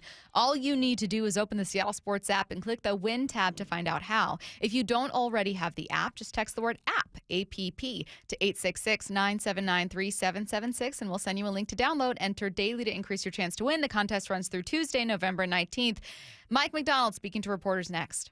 Seattle Sports has your chance to win 4 tickets to the Seahawks Salute to Service game against the Arizona Cardinals on November 24th. 10-5, touchdown, Seahawks! Head to the Seattle Sports app, click the Win tab in the bottom right corner, and enter for your chance to win. Holy catfish! You can enter once per day, so the more times you enter via the Seattle Sports app, the better your odds will be. Do it every day, November 13th through November 19th. Details and rules at seattlesports.com/win.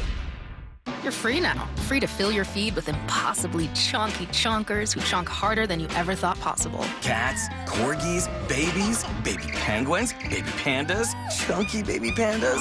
Free to make your smart devices do silly things. Free to open a world of remote work and a portal into Gametopia. Who's the boss now? Free to be everything you imagine, and then some. That's how it feels to have Quantum Fiber Internet. Quantum Fiber, your world unleashed. Learn more at quantumfiber.com. Limited availability, service in select locations only. So here's the deal with Mariners season ticket memberships. You've got 2 great options. With a Flex membership, you have the freedom to pick your seats, games, and number of tickets whenever you want. Or, if you like knowing where you're sitting all season long, go with a reserved membership and lock in your seats from day one. Both plans get you access to exclusive pre-sales, year-round discounts, special event invites, and more. Check it out at Mariners.com/25. Now Raleigh wins it in the 10th inning for the Mariners.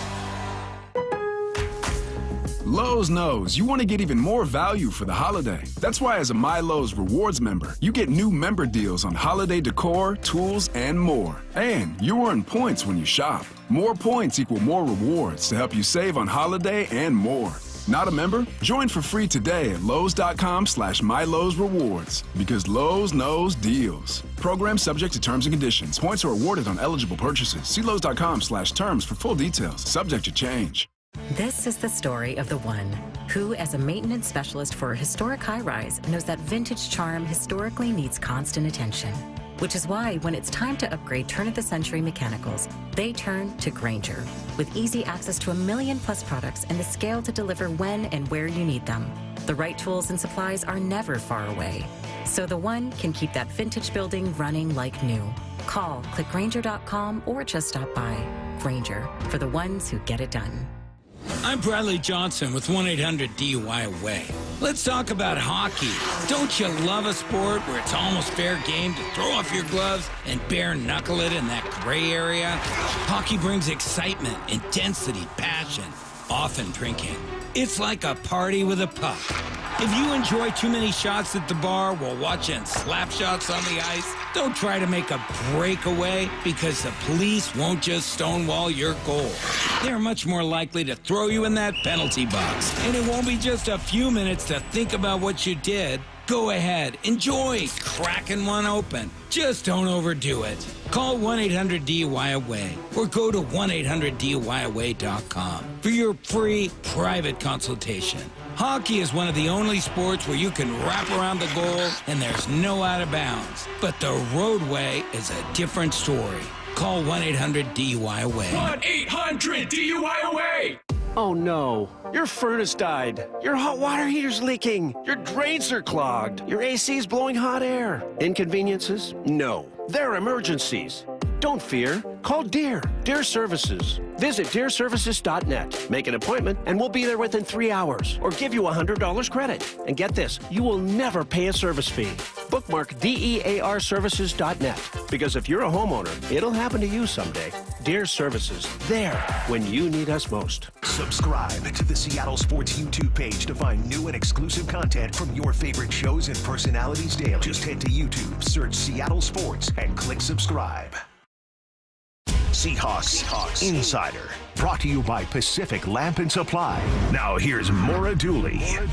Mike McDonald said Monday that right tackle Abe Lucas playing in Sunday's game against the 49ers is a realistic expectation at this point. We've been eagerly awaiting his season debut as he recovers from knee surgery, but how much should we expect to see him if he's out there this week? ESPN Seahawks reporter Brady Henderson talked about that on Bump and Stacy yesterday. Even if he plays, we've obviously seen them rotate at right guard for different reasons. But, you know, if they feel like they want to kind of take things slow with Lucas, I suppose they could kind of ease him in and maybe give him the start and play him the majority of the time, but maybe work in Mike Jarrell for, you know, a few snaps just to alleviate that burden in his, you know, first came back since, what was it, last December. But at any rate, you're going to see him activated to the roster, and then we'll just whether and how much he plays on Sunday. The Seahawks Insider is brought to you by Pacific Lamp and Supply. For the latest on the Seahawks anytime, go to seattlesports.com. Hey, it's Mike Salk here for my friends at Snoqualmie Casino and Hotel. Yes, I said and hotel. If you're looking for a fun night out, Snoqualmie Casino and Hotel is just the place to go. Whether it's Vista Prime Steak and Seafood with their reimagined happy hour or Falls Buffet as well. The breathtaking views of the Snoqualmie Valley and Mount Si. You can find all the details at snocasino.com. Seattle's closest is now Snoqualmie Casino and Hotel. Only 30 minutes from downtown. Seattle's closest, Snoqualmie Casino and Hotel. Make this holiday season extra special in the kitchen of your dreams while saving thousands. Hi, this is Chad Cicchini, owner of Heritage Homecraft. Our solid wood refacing system delivers a luxurious new kitchen, way easier and less expensive than a total tear-out.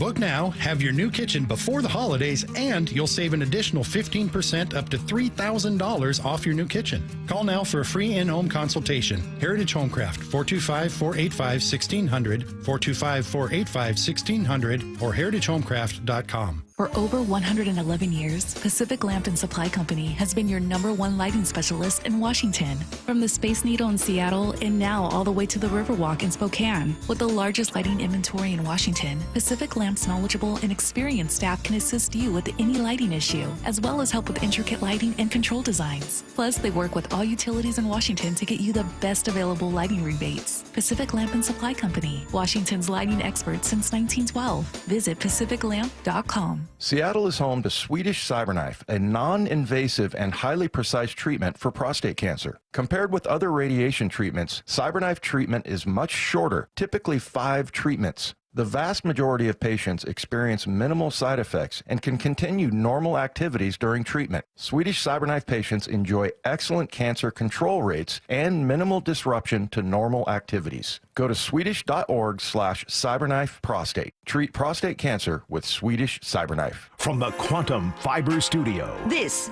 is Bumpin' Stacy Weekdays 10 to 2. on Seattle Sports and 97.3 FM HD2. Seahawks head coach Mike McDonald scheduled to speak with media any moment. When he does step up to the podium, we'll send you to the Virginia Mason Athletic Center because Matt will interrupt us and it'll sound something like this. Stacy, shut up. So then once you hear that, you know that Mike McDonald is approaching the podium and he's going to be talking. Before we get to that, Bump, I'm especially curious to see if we have any updates on whether Abe Lucas will start Sunday. And also, what's up with DK Metcalf? What's up with DK? What's up with Abe? Let's get the crew back together, man. It's been a while.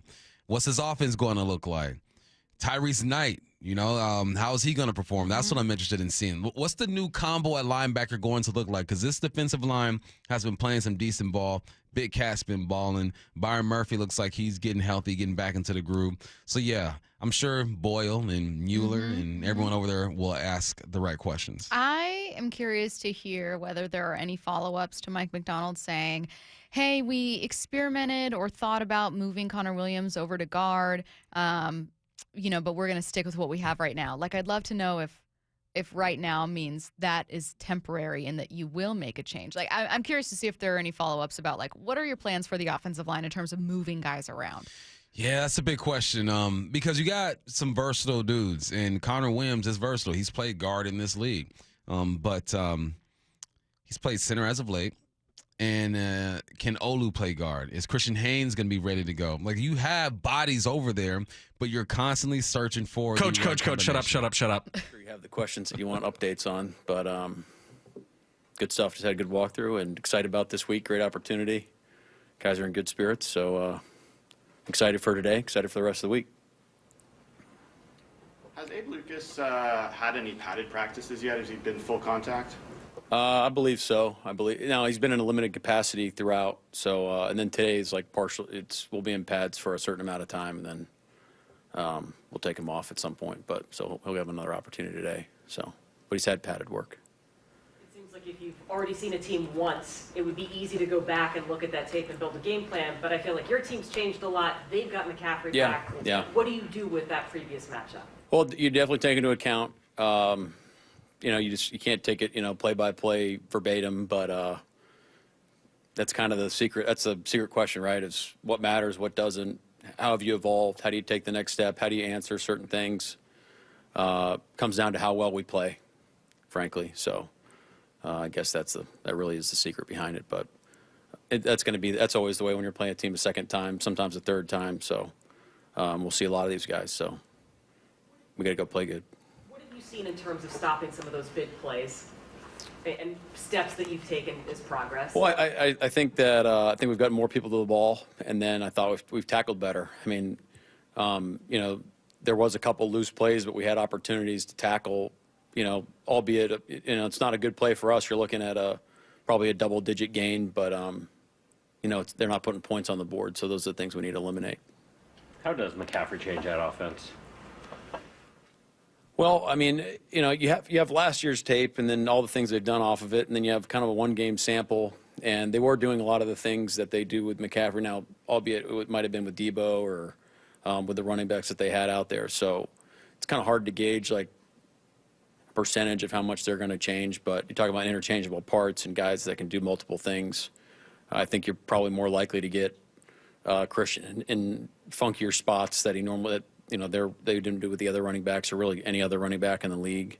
So those are things you have to account for on really any situation. So they do a great job. Everybody kind of knows all the different spots and the time. They don't lose timing or anything like that. So that's what you're looking at.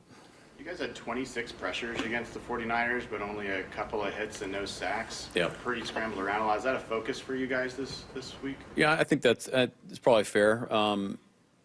He's a tough guy to get on the ground, and he is looking to kind of extend plays more this year, and that adds an element to their offense. that you definitely have to account for. So how you build the rush plan pressure-wise, it's not tough because it's not easy to just throw a bunch of bodies at them because he understands when they're hot and where to go with the ball, and they have answers built into all those types of things. So, yeah, you got to try to get them on the ground. Now we have things we're trying to do. We'll save that for our discussions, but it's definitely a point of emphasis. What is it about Purdy that makes him tough to get on the ground? Well, I mean, he's a heck of an athlete, and then he's got like a lower center of gravity, so he's like stronger than he looks. And then when he does get out in space, I mean, he's a mobile guy. He's an athletic dude. Like his change of direction is pretty good. Like he feels the rush, understands timing. So I think there's a lot of things that go into it. Was DK in a walkthrough today? Yeah, DK is going to practice today in a limited capacity. I like how you phrase it, though. When you guys signed Josh Jobe this summer, Mike, what did Carl Scott tell you about him and what he excelled at? You tell Josh everything was positive from K. Scott. I think it's the things that you're seeing. I mean, you got to give our personnel people. I mean, these are things that they're working on this type of stuff on how we want to augment our roster all the time. And Josh is a great example of that. And then using all the resources, information in the building, Carl Scott included. So I think it's a great example of the teamwork that we use. And the things that you see on tape right now is what made Carl excited about him. Obviously, they had a great relationship kind of coming in, so that's definitely helped. Was he hidden because of the injury at Alabama and missing a lot of the pre-draft stuff? Was he kind of an I'm not sure. I'm not sure. Whether it's Josh doing what he's done or someone like Kobe, do you like the message that sends to the rest of the players of like, hey, you can earn this in practice? And Absolutely. I mean, we want to be a program built on development and bringing guys along, and you earn your opportunities, and then we want to celebrate it when you go out there and you show what you can do. So we've had several examples of that you've rattled off, and hopefully that's a message to the rest of the guys. That's how we want to operate. And that's where you earn everything, is just a day by day, in the meeting room, walkthroughs, how you go about your business, type of person you are. All that stuff. We're trying to make people grow in all aspects of their life. When you're scouting an opposing offensive line and you find a weakness, is it easier to attack that if it's an interior part of the line or edge? Anything you can say there, one way or another? That's a good question. I think offenses. Well, I mean, you're talking about run and pass, and then offenses have a little bit different mechanisms to help edge guys out via chips or things like that. Interior guys would be more of a slide, like where the center's going on the help. Some people employ like the back as part of the chip on the interior guys, but there's some things that go along as a cost that go with doing things like that. So it's probably harder to hide people interior-wise, because on the edge you can provide chips, but now you're taking people out of routes, and there's just kind of back and forth between the things. But yeah, it's an interesting idea. How much can Tyrese be helped by having played a couple of games, obviously, earlier in the year, and kind of now getting this chance again now mid-season? A lot. I mean, experience, especially early in your career, like that learning curve really accelerates. And, I mean, if he hadn't played, probably, we probably wouldn't be having this conversation to this point. That Ernest was going to wear the green dot. Does anything change with that communication? Has he been in your system long enough to have all that verbiage and the calls down? Yeah, it'll be seamless with Ernest. Mike, you can probably have an idea of what it's like to be a head coach, but until you do it, you probably don't really understand. Just curious, you're a little more than halfway through your first year. Yeah. What's the experience been like? What are some of the challenges that maybe you didn't see coming? Well, yeah, I mean, that there's things that there's things you don't know that you don't know, so you're learning those all the time. Any new experience. If you don't have that mentality, then you're not going to learn anything. So I think you have to have that mindset. And then there's things that you don't know. So, you have to be humble enough to seek those answers and know where to kind of look for the information and try to get it right. But I think, look, like I said, I remember I was sitting down here, however X amount of months ago, and I was like, hey, the one thing I know how to do is be me. Kind of look at it through the lens of the principles that really matter, which we really believe in, and try to build it off those things. And I think for the most part, we have adhered to that, and with positive results in certain aspects, and sometimes you don't get the results you want, and then you have to go back and just kind of go back. And it's like, so this is constant chasing of this vision of how you want your football team to be, and overall, like you're really like, hey man, we're going to get there. It's just a matter of time and when, and but that's the mentality. You have to be steadfast in chasing, what you believe in, and just you can't back down. In season, what do you wish you had more time to do? Everything. Yeah, days go by like that. You got to be smart with how you allocate your time. Is there any one aspect of your job that you haven't been able to devote as much time to as you want to? Well, I mean, I think it's fair to say you want to spend more time doing everything. I mean, I'd love the, and it's the conversation with the players. It's the game planning. It's the scheduling, the weekly, all the things that have to go, all those things. So, but we got great support people that like tee stuff up for me constantly, that let me focus on football. I'd say like to maximize all those opportunities. So. All those people, I mean, the Haleys, the Macapuros, the EKs, even the Daves, like all those people, like they tee it up for me. So it's, it's always going to be a challenge, but it's a fun challenge. So, but they've made it as seamless as possible. Coach Derek Hall started off real strong, but has not had a sack since the Giants game. Just kind of curious what you're seeing from your edge rushers in general the last few games. Well, it doesn't feel like that he hasn't had, the sack production. I think D Hall's still playing well. I think our edges are playing well. I'll tell you what, like those guys will throw it in there. I think that play has been better since the Bills game. I think those, the last couple games have been, better in that regard. Last couple weeks, for that matter. So those are things that we're working through, and then we're able, I think the flexibility up front by, being able to put some other guys in those spots, just because we lack some bodies as true like edge guys. I think that actually helps us in the long run to build depth and create some more like blocking services that teams might not expect. Did the bye week, when you look back on Gino's performance through however many games, did you learn anything new or see anything differently after you had a chance to step back? I think it confirms a lot of the things that we felt like. The things that you don't see in bye week watching cut-ups is what it feels like during the game and his presence and his competitiveness. I think that the team feels that they feed off of. But the message to Gino is, hey, we're all trying to make this thing go to the next level. Keep doing the things that you've been doing to be you, and it'll fall into place. So I think that's probably the biggest takeaway. You guys have had a lot of third and longs in some situations. I guess when you kind of looked at that, what is the situation? Well, it's all the above. It's first down efficiency. It's how well and effective we've been able to run the ball, dictate terms to the defense. We have to do a way better job of that. You can't be last in the league in third down distance and feel like you're in a good spot. So penalties, things of that nature. You just can't have those negative plays. How you do it, how you call it, how you build it, all those things that those are the things that we're working on. How does go ahead, Miles. Thanks, Brady. Speaking of first down, the 49ers are second in the NFL. They're averaging 7.5 yards per play. Yep. Just how important is that to get them to third? Yeah, this game is going to come down to a large part of it's going to come down to how well each team plays on first down, and they do a great job. I think we played it well in certain aspects in the first game. Obviously, we gave up some explosives on first down too. So, trying to eliminate those types of things, putting ourselves in better position, really just executing as a whole is better. And of course, as coaches, we're trying to design and put ourselves in better situations so we feel like we have the upper hand in those situations as well. So it's kind of a team effort. Kyle Shanahan's offense, how does it test or put pressure on cornerbacks? That's a good question.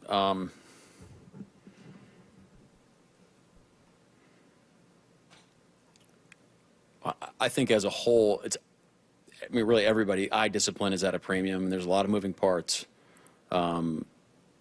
Distributions and how like the number count changes quickly and how well he changes angles and numbers, I think is up there with everybody, the best in the league. And then I'd say like the timing and the precision in the passing game, really puts a premium on how well those guys can play their technique, and hopefully that's a good answer.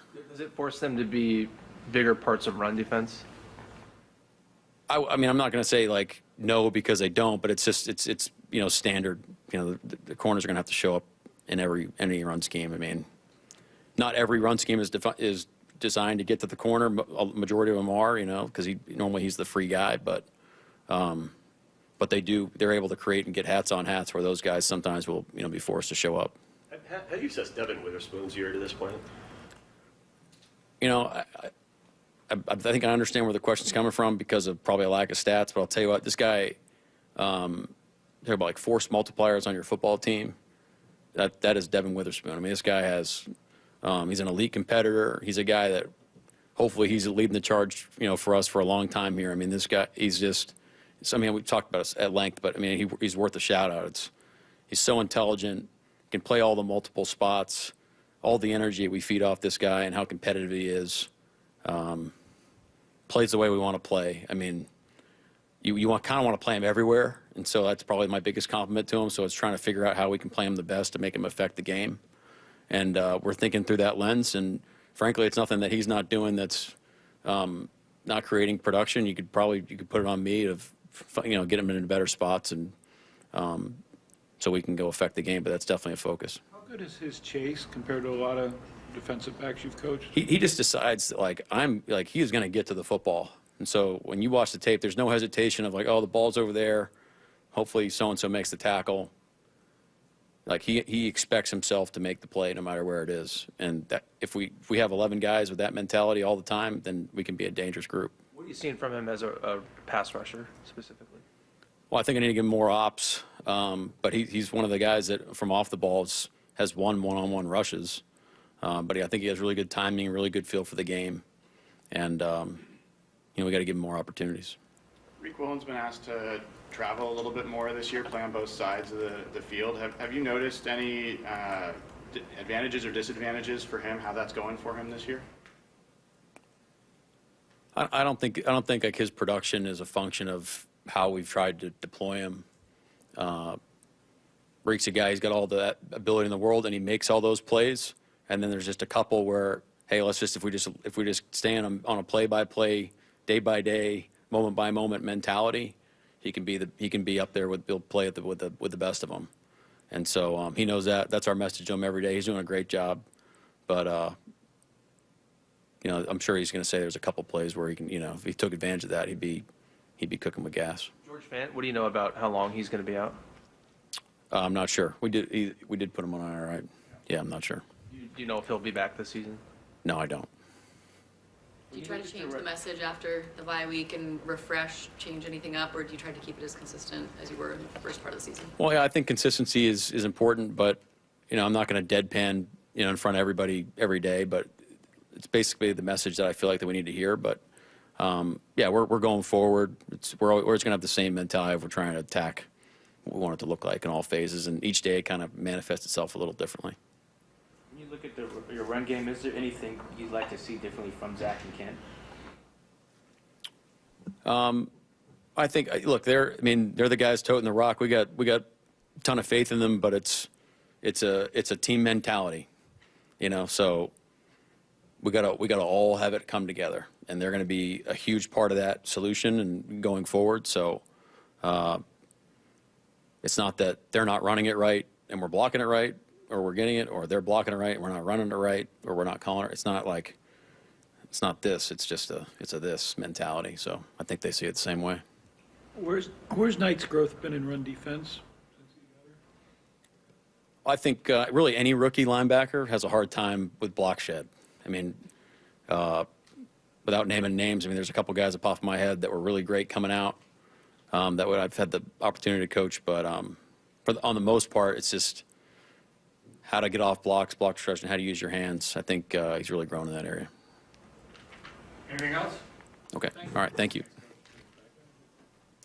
All right, that was head coach Mike McDonald at Wednesday's press conference speaking with reporters. Just a couple more minutes here. The best news to come from this one, DK will practice in a limited capacity today. The team is hoping that he can make it back Sunday against the 49ers.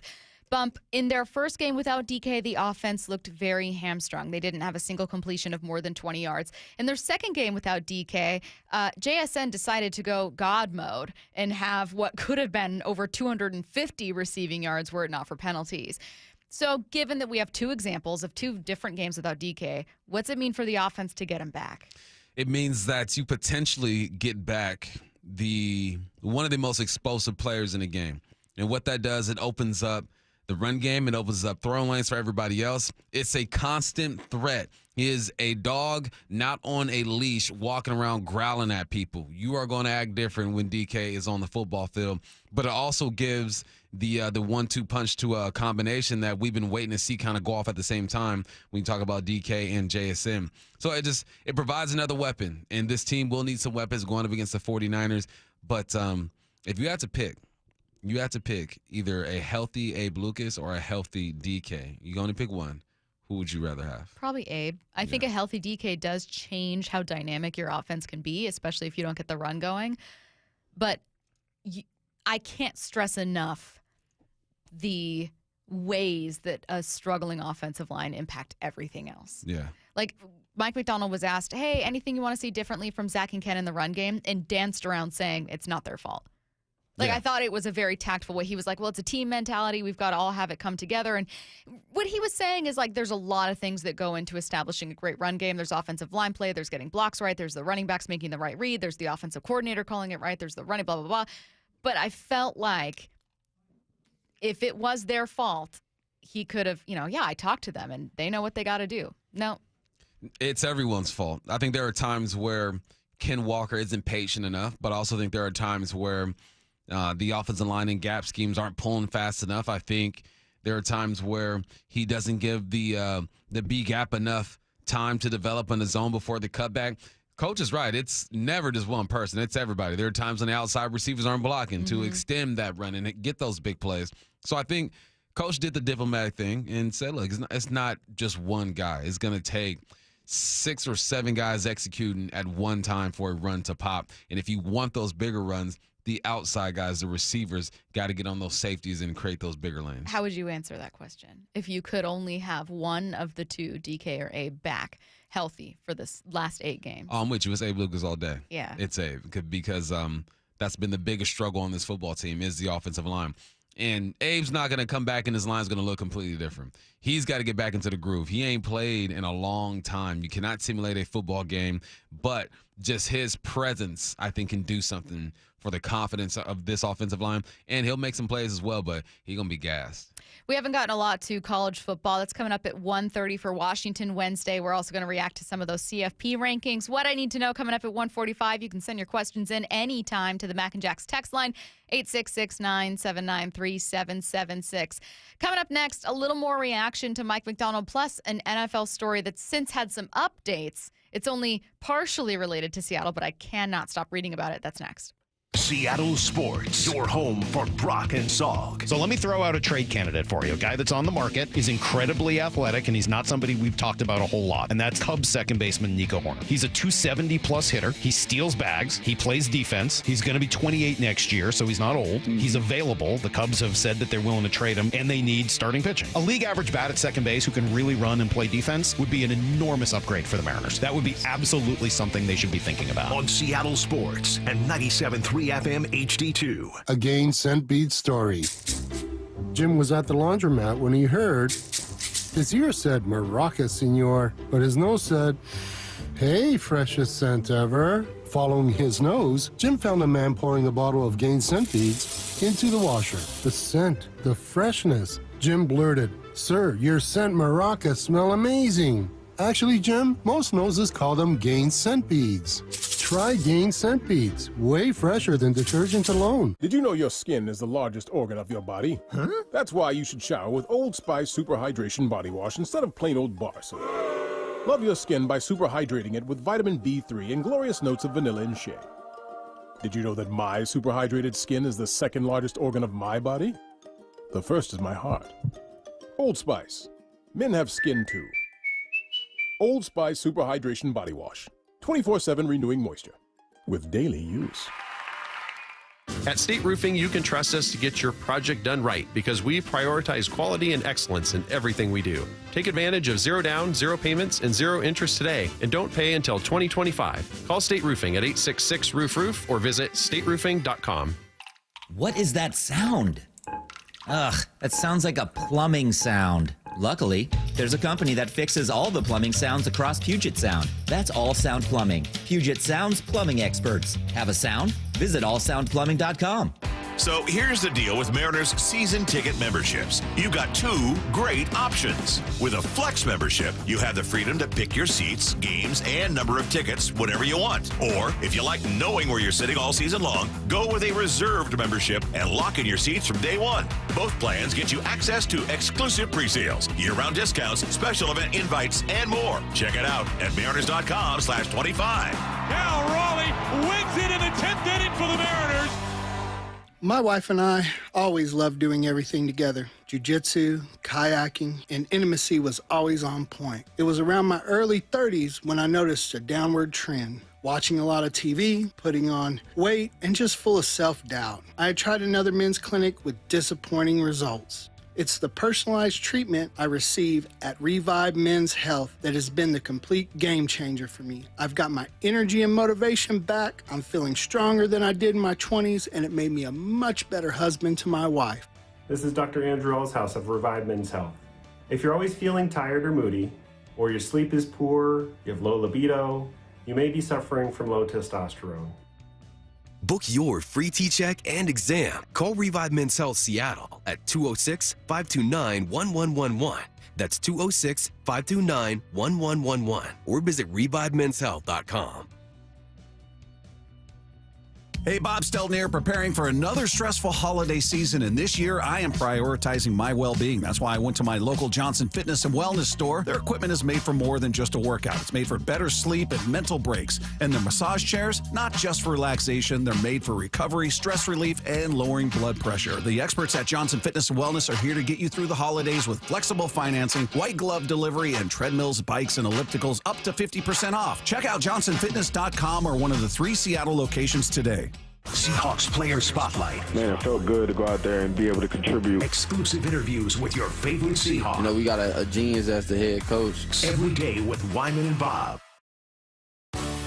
Hey homeowners, this is Brock Heward for Tila Mortgage, and there may not be a better time to pay off your high-rate credit cards, consolidate debts, or lower your overall payments than right now. Call it dumb luck or just perfect timing, but home equity in our area continues to rise while interest rates have started falling back to levels we haven't seen in years. So stop stressing out about monthly cash flow. You're sitting on a pile of cash, and now is the time to do a cash-out refinance or HELOC and consolidate all your payments into one lower payment that allows you to sleep at night. Tila does conventional, FHA, VA, and reverse mortgages too. So whether it's a purchase or a refinance loan, let the experts at Tila Mortgage help you. Tila, spelled T-I-L-A, is a name you can trust for truthful, honest, and ethical advice for all your mortgage needs. Call Tila Mortgage today at 206-766-8888. That's 206-766-8888 or TilaMortgage.com.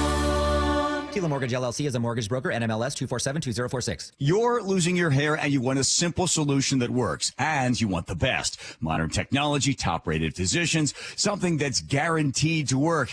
Guys, you need world-class Dr. Perungo and his team at Advanced Hair. Advanced Hair has completely redefined hair restoration, from the experience itself to the unmatched results. Receding hairline, bald spot, thinning hair.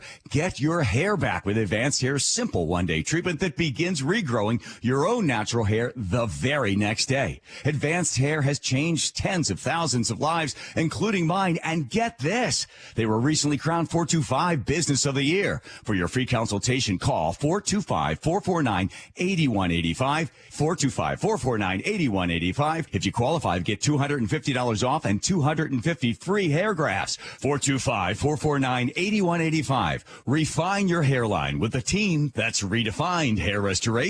AdvancedHair.com. from the Quantum Fiber Studio. This is Bump and Stacy. Weekdays 10 to 2. On Seattle Sports and 97.3 FM HD2. I just have one update to make to the press conference from earlier, and then I want to get to another story bump that I think is really interesting to both of us.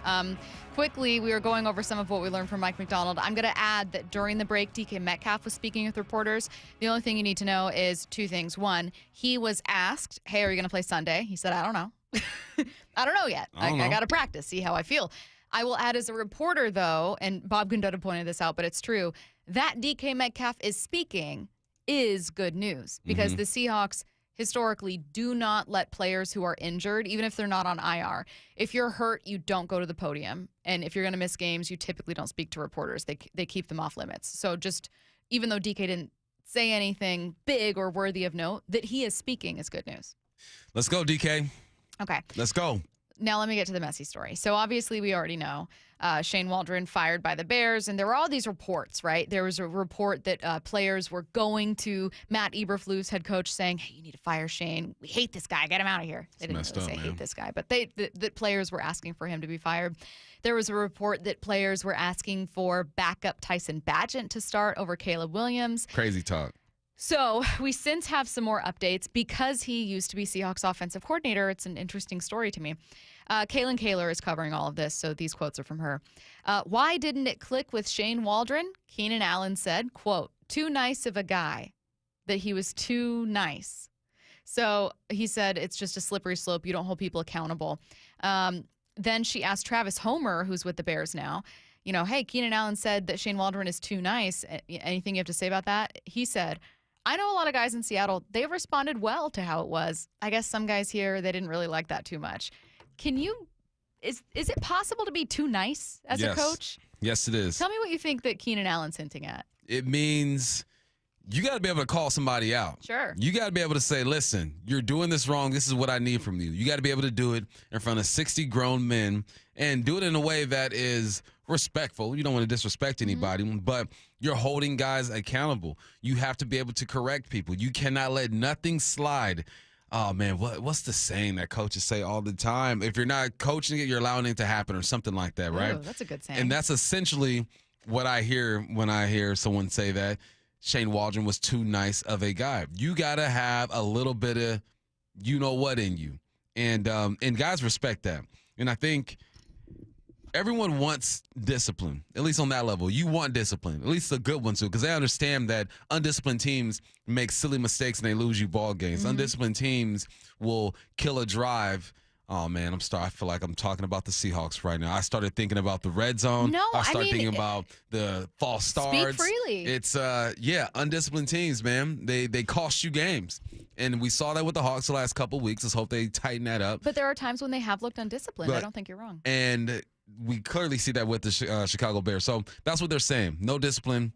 You got to hold guys accountable, and you have to do it in a way that grabs people's attention. And look, I don't think that Bump is saying that Mike McDonald's too nice. Those could be two different problems. One is your offensive line's really struggling, so part of it's a personnel problem. And two, you've got a brand new offensive coordinator, a brand new head coach. You're going to have messiness and sloppiness, and it's their job to make sure you see less of it by the end of the year. With Shane Waldron in Chicago, I think it just adds another window into his time in Seattle to say how much of this that we're seeing in Chicago was happening here in Seattle. I would believe that, DJ's comments about the lack of adjustments, that probably explains some stuff that happened here in Seattle. Oh, yeah, we felt that. I've heard many analysts in this area say that after the first 10 to 15 plays, it seemed like the Hawks weren't able to adjust what they were doing according to what they were seeing. And that's all football is. You go in with a game plan, you pick up on tendencies, you anticipate what one team is going to do, but throughout the game, someone's always going to throw a wrinkle out there. You could see the same blitz on film for 3 weeks in a row, and then they show the blitz in the same situation, they back out of it and send somebody else. You can see the same offense in certain situations, down and distance, with the same personnel package in there, and then they run a different play off of it. It's how you react to that, how you respond to it is what the great teams, the good teams do. And it seemed like the Seahawks were not able to do that throughout the course of the season. So it does not surprise me that the things that we talked about here are showing up in Chicago. Let's talk about something that has nothing to do with Seattle, but I just find interesting, and that is about a young quarterback, Caleb Williams. I mentioned that the second part of that report coming out of Chicago was that players were requesting that that Badgett, who's the backup quarterback, start. Cole Kmet, who's the tight end for the Bears, told Kalen Kaler, nope, that didn't happen. That's not true. Players were not asking for the backup quarterback to come in. That being said, what have you made of Caleb's first season? Because it has been pretty rocky. He looked like a rookie quarterback. He looked like a guy who needs to figure some things out. The biggest knock on Caleb is just he's not on time. And when quarterbacks aren't on time, that means they're waiting for guys to become open and they're not throwing them open. Mm-hmm. For example, say you're running across this window right here. We got a window in front of us, right? This is big window. It's probably like 5x5 square. And there's another window maybe about 10 feet to the right of us. When someone's walking down that hallway, I can anticipate when I'm going to see them in this window. That's essentially what Caleb has to do. He has to know, all right, about 3 feet before he gets to that window, I got to let this ball go and throw him open and not wait until I see him. That's his biggest knock, because in college he was able to hold on to the football and do that because he was just so physically better than everyone else. And he had receivers who were better. In the NFL, it just doesn't happen that way. So I think that's his main knock. And then his accuracy. He's only completing 60% of his passes. You want to hover around the average quarterback, 66%. The better ones are around 68 to 70%. So there's some things that he just has to learn, but that's what's expected with a rookie quarterback. I didn't think he was going to come in and light the world on fire. He did have a stretch where he was playing some good football. When was it? It was about 3 games ago. There was a stretch where he completed 79% of his passes, 69% of his passes, 63% of his passes. His last 3 games, 41%, 53%, 53%, no touchdowns, no interceptions though, but no touchdowns. And you play the Commanders, a good ball club, the Cardinals, who we're starting to believe in, and the New England Patriots, who I think are a slightly below average team. So he's just having some rookie struggles. So it's about getting the right guy in who can connect with him and teach him the game the way he receives it. Get your questions in for What I Need to Know a little under an hour from now, 866-979-3776. You got about 40 minutes to send those in, 866-979-3776. Any questions, send it now. Mike Golick Jr., one half of Gojo and Golick on DraftKings Network, is going to join us next. I'm curious to know what he thinks about the Seahawks as they head into these very important next 2 games, what he made of the Week 11 games we all watched, or Week 10, excuse me. And, of course, if he has any lingering thoughts on Shane Waldron's time in Chicago, all of that coming your way next. A rematch with the Niners. Touchdown! Seahawks! What a game on JSN! This Sunday, the Seahawks head to Santa Clara to take on Christian McCaffrey and the 49ers. Reaching out, intercepted, it's Woolen! Can the Hawks get back to 500 and stay in the race for the NFC West? Replay, goes down far sideline, it's Tyler Lockett, touchdown! Seahawks! Sunday, kickoff at 1:05, pregame coverage starting at 10 on your home for the Hawks, Seattle Sports. 1-877 Cars for Kids. KARS Cars for Kids. 1-877 Cars for Kids. Donate your car today. Donate today at carsforkids.org. That's cars with a K. Your car can be picked up as soon as the next day. Receive a tax deduction and vacation voucher. 1-877 Cars for Kids. Donate your car today. Now accepting donations of land, homes, buildings, or any kind of real estate. Matt Coker here from West Coast Men's Health. Guys, Viagra is not the answer for your problem. I know you think it is, but Viagra has horrible side effects, and for most men, the longer you're on it, the less it works. Viagra is not a curative medication. It's not fixing your problem. It's a Band-Aid for a shark bite. Acoustic wave therapy is the newest technology that can correct your problem, not just treat it. We can do something that no pill can do. We can restore your blood flow naturally. Get off Viagra today. Change your life like the thousands of men who already have, regardless of your age or your medical history. If you're tired of dealing with Peyronie's disease or erectile dysfunction, then call West Coast Men's Health today. With clinics in Redmond and Tacoma, call 206-519-6541. That's 206-519-6541. 206-519-6541. Online at westcoastmenshealth.com. At Sound Pain Solutions, some of the most difficult cases we see are patients suffering from failed back surgery syndrome. Bill is an avid golfer, but his pain got so bad he couldn't play and was considering surgery. My back was killing me. I could not play any more golf. I could not walk more than half a block. I did not want surgery on my back, and I researched many different ways of getting this fixed. Behind that was horror stories from my friends who had back surgery, but it wasn't worth it. And I just made conclusion to that. There's got to be another way. I'm Dr. Mark Shelley, a chiropractic neurologist at Sound Pain Solutions. We were able to get Bill back on the course without the risk of surgery. We did this using non-invasive, FDA-cleared procedures like non-surgical decompression, laser, pressure wave, and bioelectrical treatments. Now, Bill is back to playing golf and enjoying life. Schedule a free consultation to learn if you qualify for our non-surgical and drug-free treatment by calling Sound Pain Solutions or visiting soundpainsolutions.com. Ooh, we got a question. Brian W. asks, it's the holiday season and I'm looking for deals. Is Xfinity having a Black Friday sale? Well, Brian, we got you covered. Get iPhone 16 Pro on us. Just ask us how. Plus, you can also get fast, reliable Xfinity Internet with a line of Xfinity Mobile Unlimited for a great low price. So don't wait. Bring home a new iPhone 16 Pro built for Apple Intelligence. And connect to reliable 5G and Wi-Fi speeds up to a gig on Xfinity Mobile. That's a big deal. More like a gig deal. Now through December 3rd, ask how to get the new iPhone 16 Pro on us with an unlimited Plus line. Plus, get Xfinity Gigabit Internet with free Wi-Fi equipment for only $25 a month for 12 months with no annual contract when you add unlimited mobile. Go to Xfinity.com/Black Friday sale to learn more.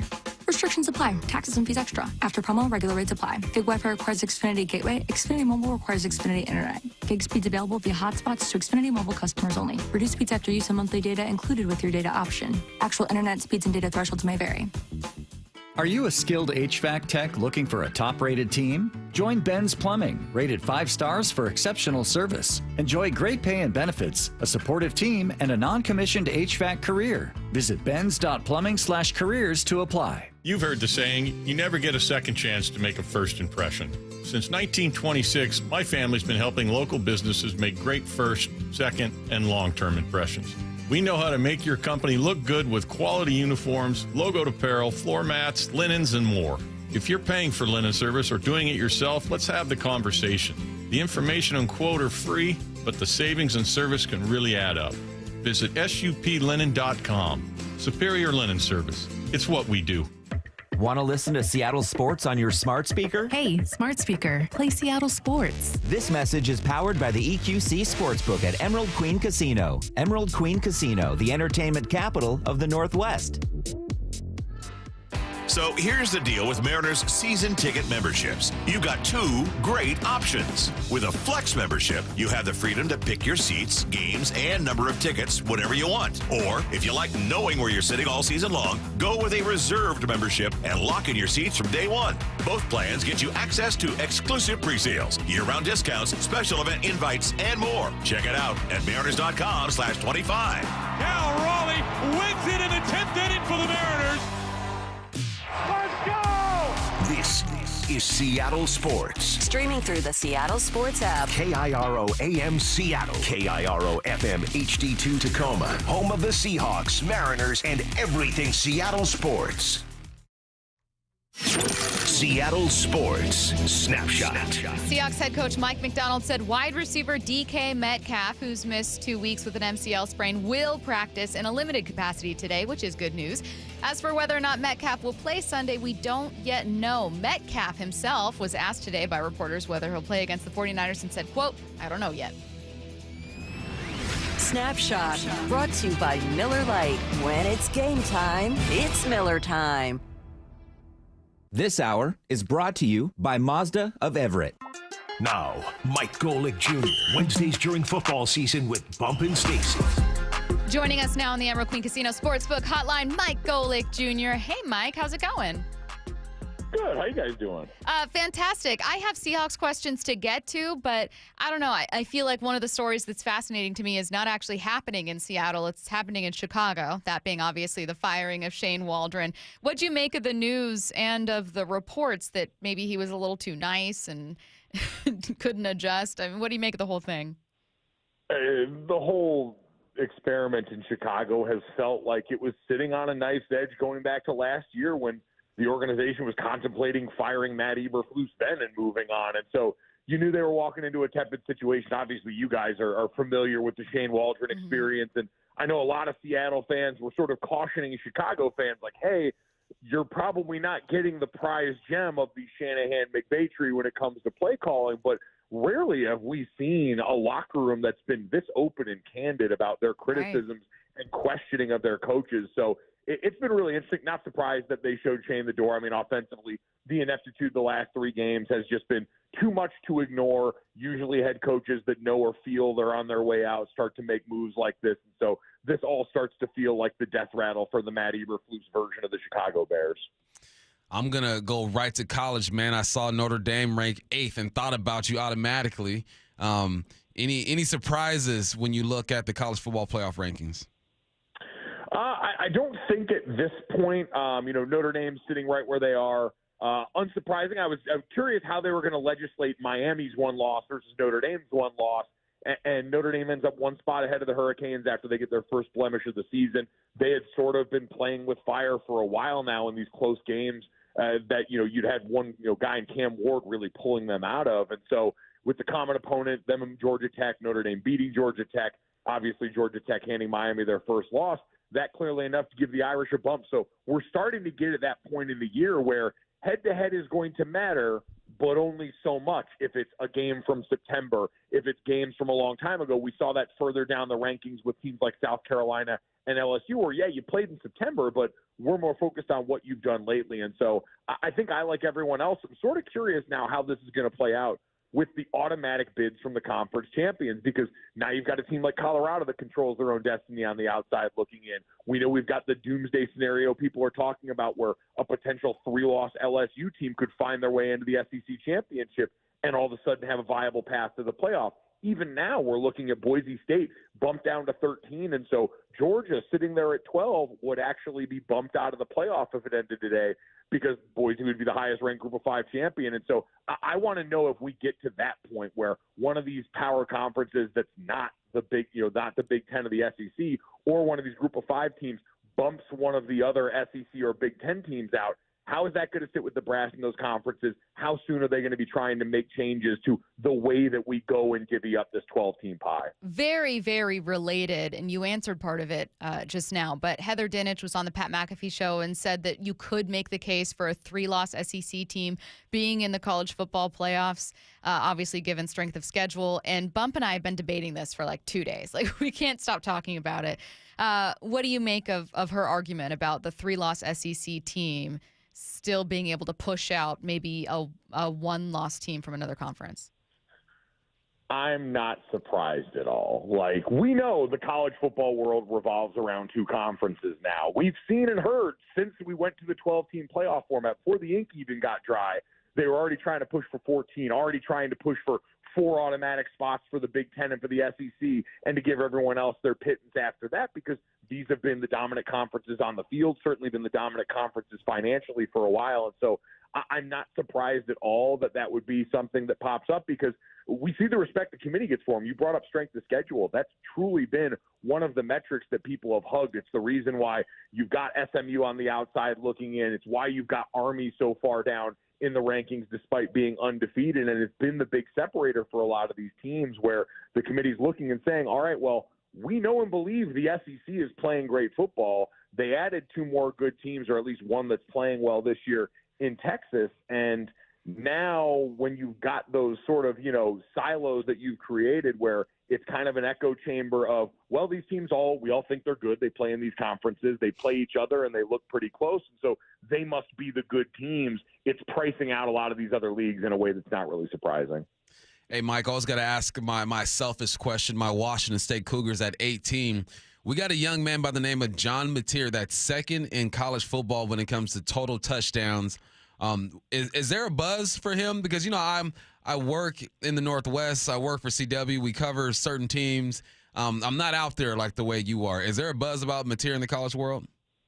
No, and it's sort of amazing to me. Like, I get that Washington State is kind of caught in the ether along with Oregon State. You could argue, I mean, certainly Washington State, I mean, indicated by the record, the play, everything else has outperformed, I think, a lot of people's expectations for that, as is Oregon State that's gone through a ton of change at a time that's really tumultuous. But no, I've been really amazed that that team succeeding in spite of everything that's happened around them really doesn't seem to be generating a lot of attention. And I think that's twofold, right, is in this college football playoff 12-team era, we've talked about it, it's expanded the conversation, but without a viable path. You know, Colorado, hey, we didn't talk about them all year long, despite Deion Sanders being one of the most interesting people in the sport, until now it got to the point where, oh, we have to take them seriously for the college football playoff contest.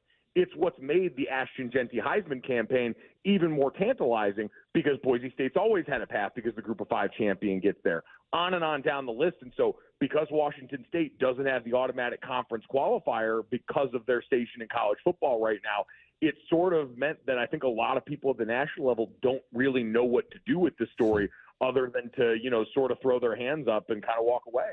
Jumping to the NFC West and the NFL for just a moment here. The Arizona Cardinals still hanging on to first place, which I think surprises a lot of people. And likewise, Mike, I don't think a lot of people expect them to hang in there. But Kyler Murray, playing some of his best football, was just named NFC Offensive Player of the Week for his performance this past Sunday. What have you made of the Cardinals season and maybe how hot they've gotten of late? Yeah, I think it's a few things. One, you know, I think we've talked about before, offensive line has played pretty well. James Conner's obviously an incredibly physical back. Trey McBride has become one of the true breakout stars the last couple of seasons at tight end there. But it really does revolve around Kyler Murray. I mean, we saw one of the most efficient quarterback performances that we've ever seen last week from a guy who's always had the ability, but the consistency has lacked. And it really seems like something with, you know, Jonathan Gannon's leadership, Drew Petzing's offense this last year when Kyler Murray got healthy in the back half of last season, had the full offseason in this scheme, he seems comfortable. He seems engaged in a way that we haven't seen before. And so now that talent being more consistently applied in a scheme and a offense that have finally more places for him to get the football, I think we're finally seeing the version of Kyler Murray that we knew was there all along and just had never seen on a regular enough basis. Yeah, it's Kyler Murray is an interesting guy. It's kind of like he's flown under the radar this year, and we're finally starting to pay attention. If you look at this division, would you say he is the best quarterback in the NFC West? Whew, man.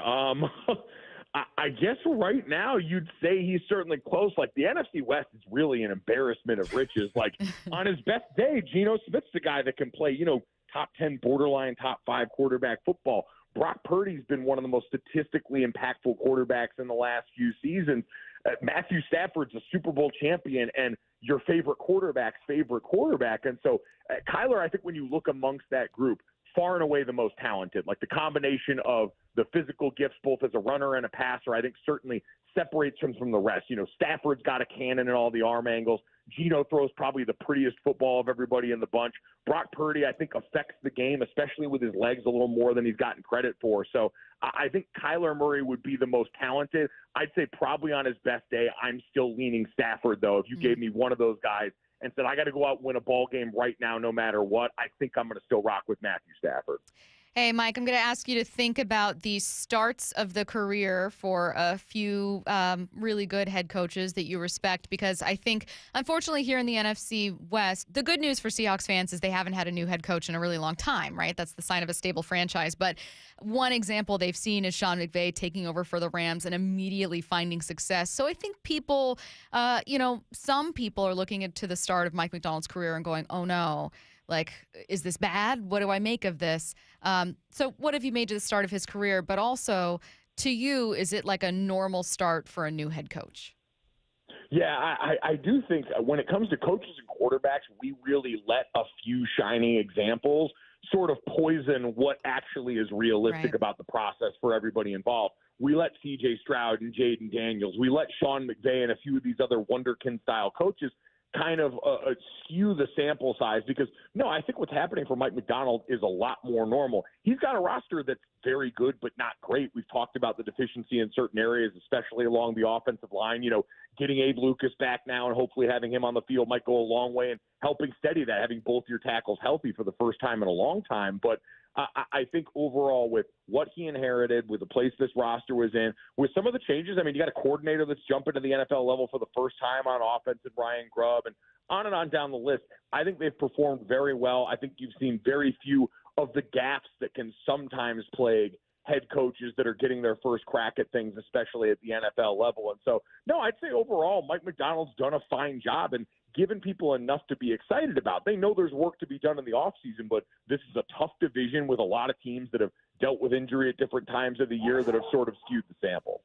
They made a couple big moves. Ernest Jones is now the green dot guy. Then you get rid of Dotson and you bring over Tyrese Knight. What message does that send to you? Some people are looking at it as, okay, well, John Schneider and Mike Macdonald got it all wrong and they're struggling right now. And some people are looking at it and saying, well, they're not afraid to make a tough decision to make their football team better. How do you view it? Yeah, I view it as more the latter. I think you see all throughout the NFL, we saw it at the trade deadline, right? All of the best teams in the NFL were active. They were showing both their team, everyone inside the building, and their fan bases, hey, we're going to go out and go get it right now. And so I do think for Schneider and for Mike Macdonald, it's that signal of, hey, we're not going to get complacent. We understand there's things that we got to fix. And so even if it is, it's not necessarily he got this all wrong and doom and gloom, but it's, all right, if we believe that we can improve this position, we're going to go out and do everything we can to do it right now. So, again, to me, that's a sign of organizational health, not just seeing a problem and doing the Dallas Cowboys thing and just plugging your eyes and ears and hoping it goes away, but actually going out there and trying to do something.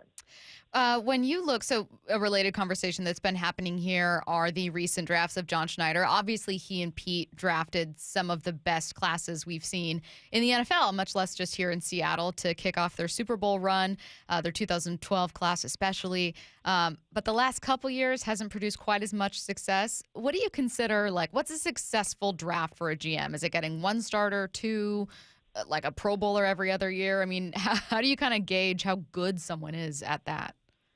Yeah, I think generally, I mean, you got to nail your first round picks. Like, you've got to have those guys come in and become impact starters and look like guys that you're going to be able to count on for a while. Like, you're counting on those guys to be decade-long players in the NFL. And then I think if you can find a couple other guys that can impact you over the course of their first season, then that's a success. But it's hard to really legislate success on a draft class, certainly in year one or even year two. These are usually, as much as we all like to hand out grades and do that stuff, you kind of have to give people 3 years to sort of figure it out, especially now with all the change in Seattle. You've got all those drafts and you've got an entirely new regime coming in now. And so I think that does even make it a bit more difficult to try and go through and grade it than normal. So I would look at it and say TBD right now, still on a lot of that, especially with year one of this new regime.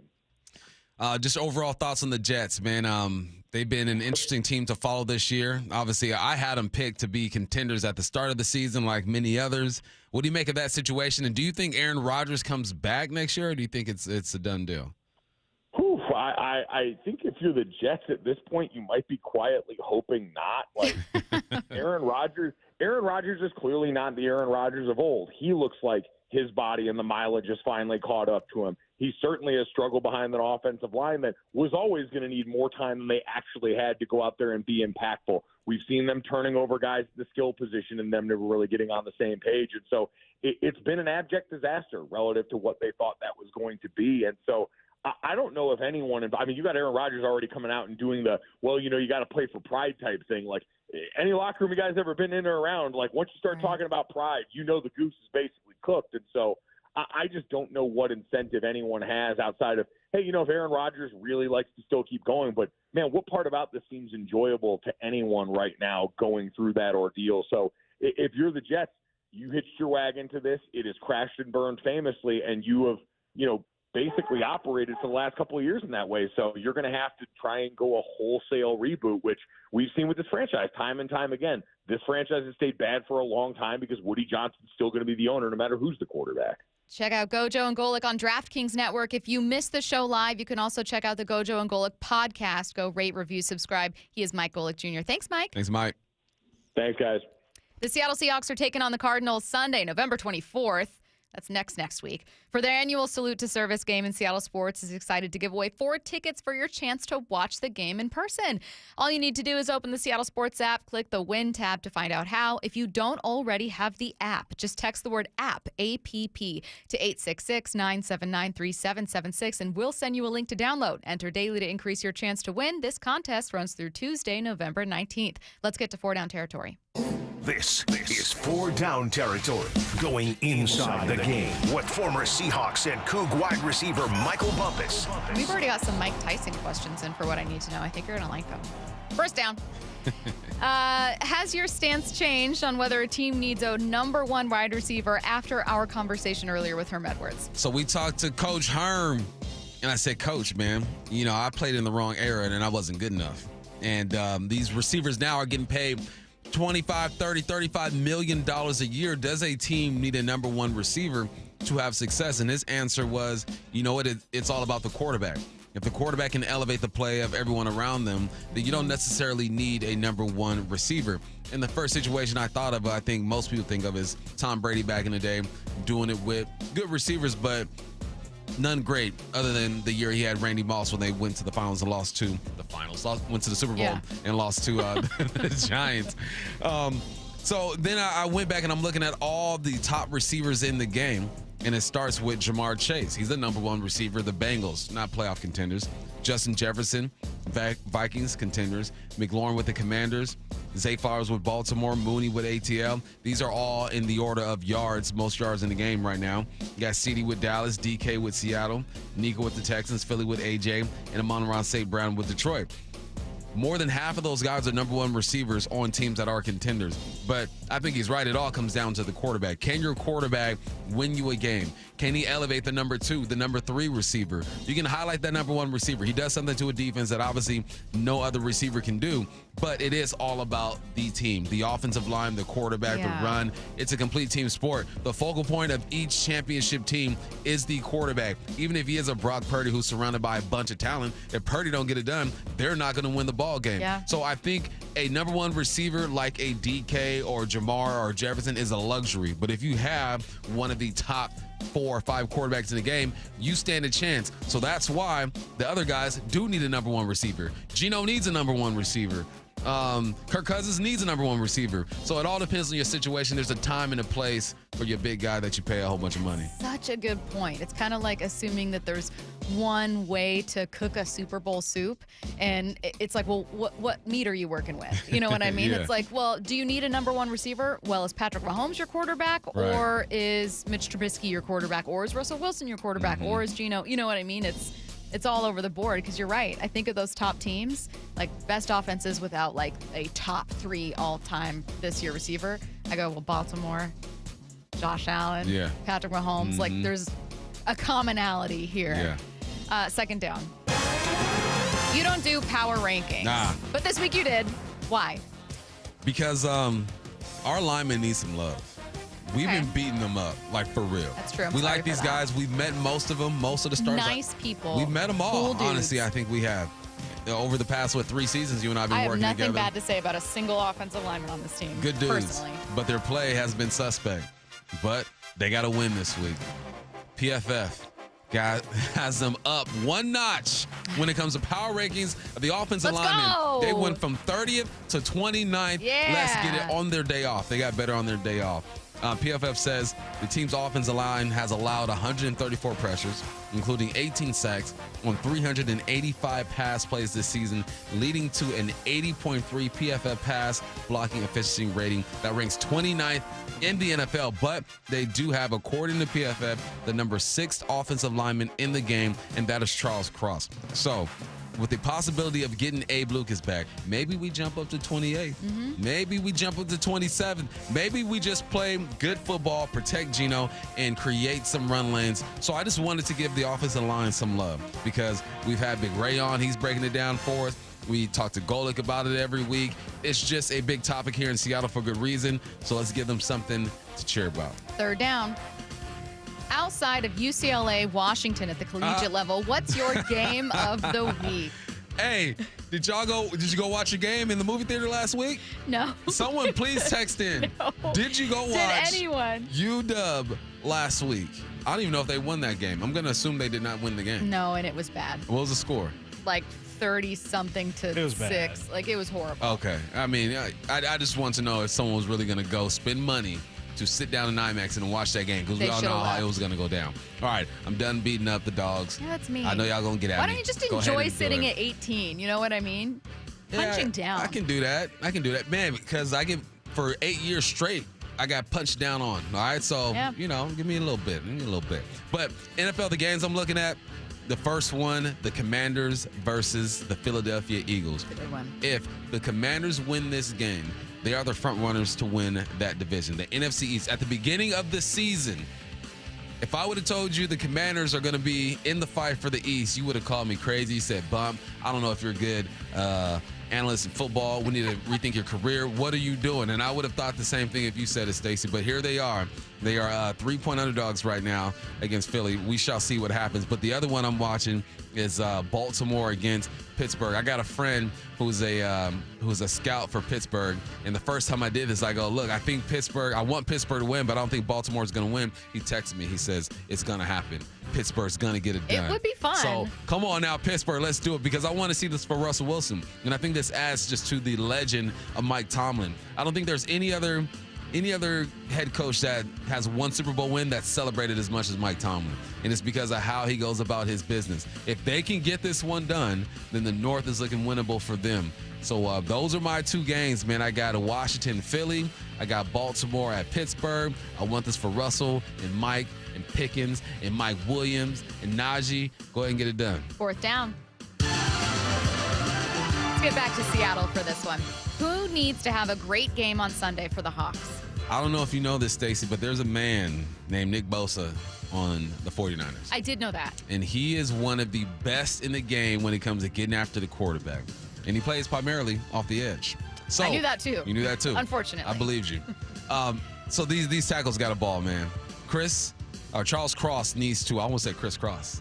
I understood the reference. Charles Cross needs to have himself a game. He needs to look like the number 6 tackle in this game because he's going to get tested. If Abe Lucas is here, he needs to look healthy enough to withstand Nick Bosa because he's going to make plays, but he can't just be wrecking the whole game up. And if I am the 49ers, I am stunting Nick Bosa. I'm walking down safeties and linebackers on the outside of Nick Bosa, and I'm flipping them inside. I'm making Nick Bosa get some matchup on the guards because we know that is the weak spot of this team. So the tackles, the offensive line in general, we always need them to play well, but specifically the tackles need to have themselves a good game. I hope Abe is back. I hope Cross is ready to go because Nick Bosa is a baller. I'm just having flashbacks to the first meeting against the 49ers on that fateful Thursday night here in Seattle. Nick Bosa was working the right side of the line. Yeah. And I fear, Bump, that my expectations of Abe Lucas, should he start, might be a little too high. Yeah. I think they might be. Hey, we're asking for him to save us. Right. And I don't think that is we're asking too much of him. Yeah. Well, we're asking a lot of Seattle Times reporter Andy Yamashita, too, but it's just Huskies questions. So I think he's set. He That's joins a us lot. next for Washington Wednesday.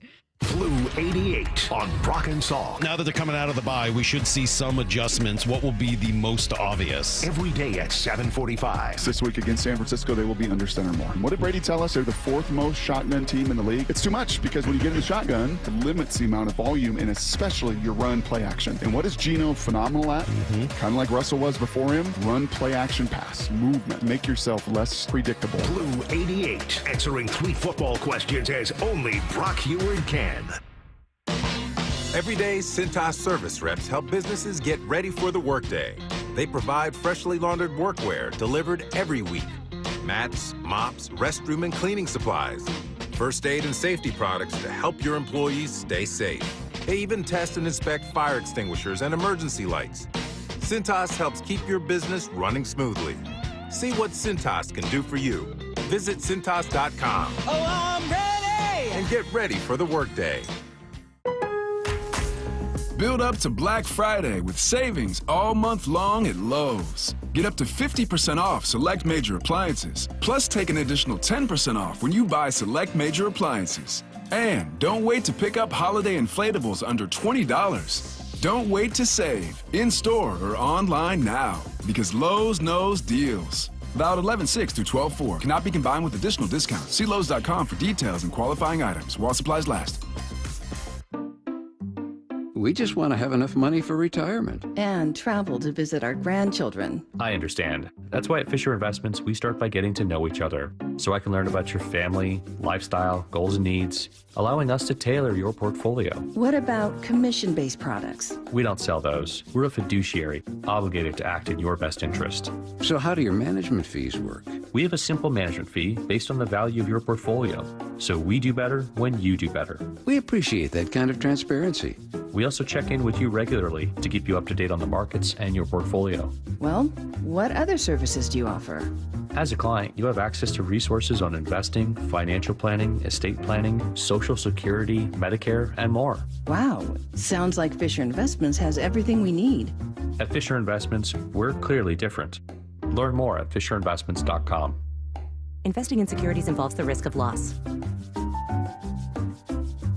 Right now at Les Schwab, it's the deal you've been waiting for. The Score More sales event. Save up to $160 instantly on a wide selection of 4 tires and 4 wheels. Plus, every tire is covered by America's best tire warranty. 60-day satisfaction guarantee, no hassle road hazard protection, and free maintenance for the life of your tires. Just one more way you'll get more from less. Stop by the store or find your tires at leschwab.com. Limited time offer while supplies last. See leschwab.com/sale for details. Collectors, Front Row Card Show is coming to Tacoma. Join us at the Greater Tacoma Convention Center on November 16th and 17th. Baseball, football, basketball, and hockey cards, plus collectibles such as Pokemon, Marvel, Star Wars, and comic books. SGC and JSA will be there. So bring your cards, comics, and autographs to sell, trade, or get them graded. Hundreds of vendors, thousands of dollars in free prizes. Don't miss it. Front Row Card Show, Greater Tacoma Convention Center, Saturday and Sunday, November 16th and 17th, 11 to 5. For more info, go to frontrowcardshow.com. That's frontrowcardshow.com.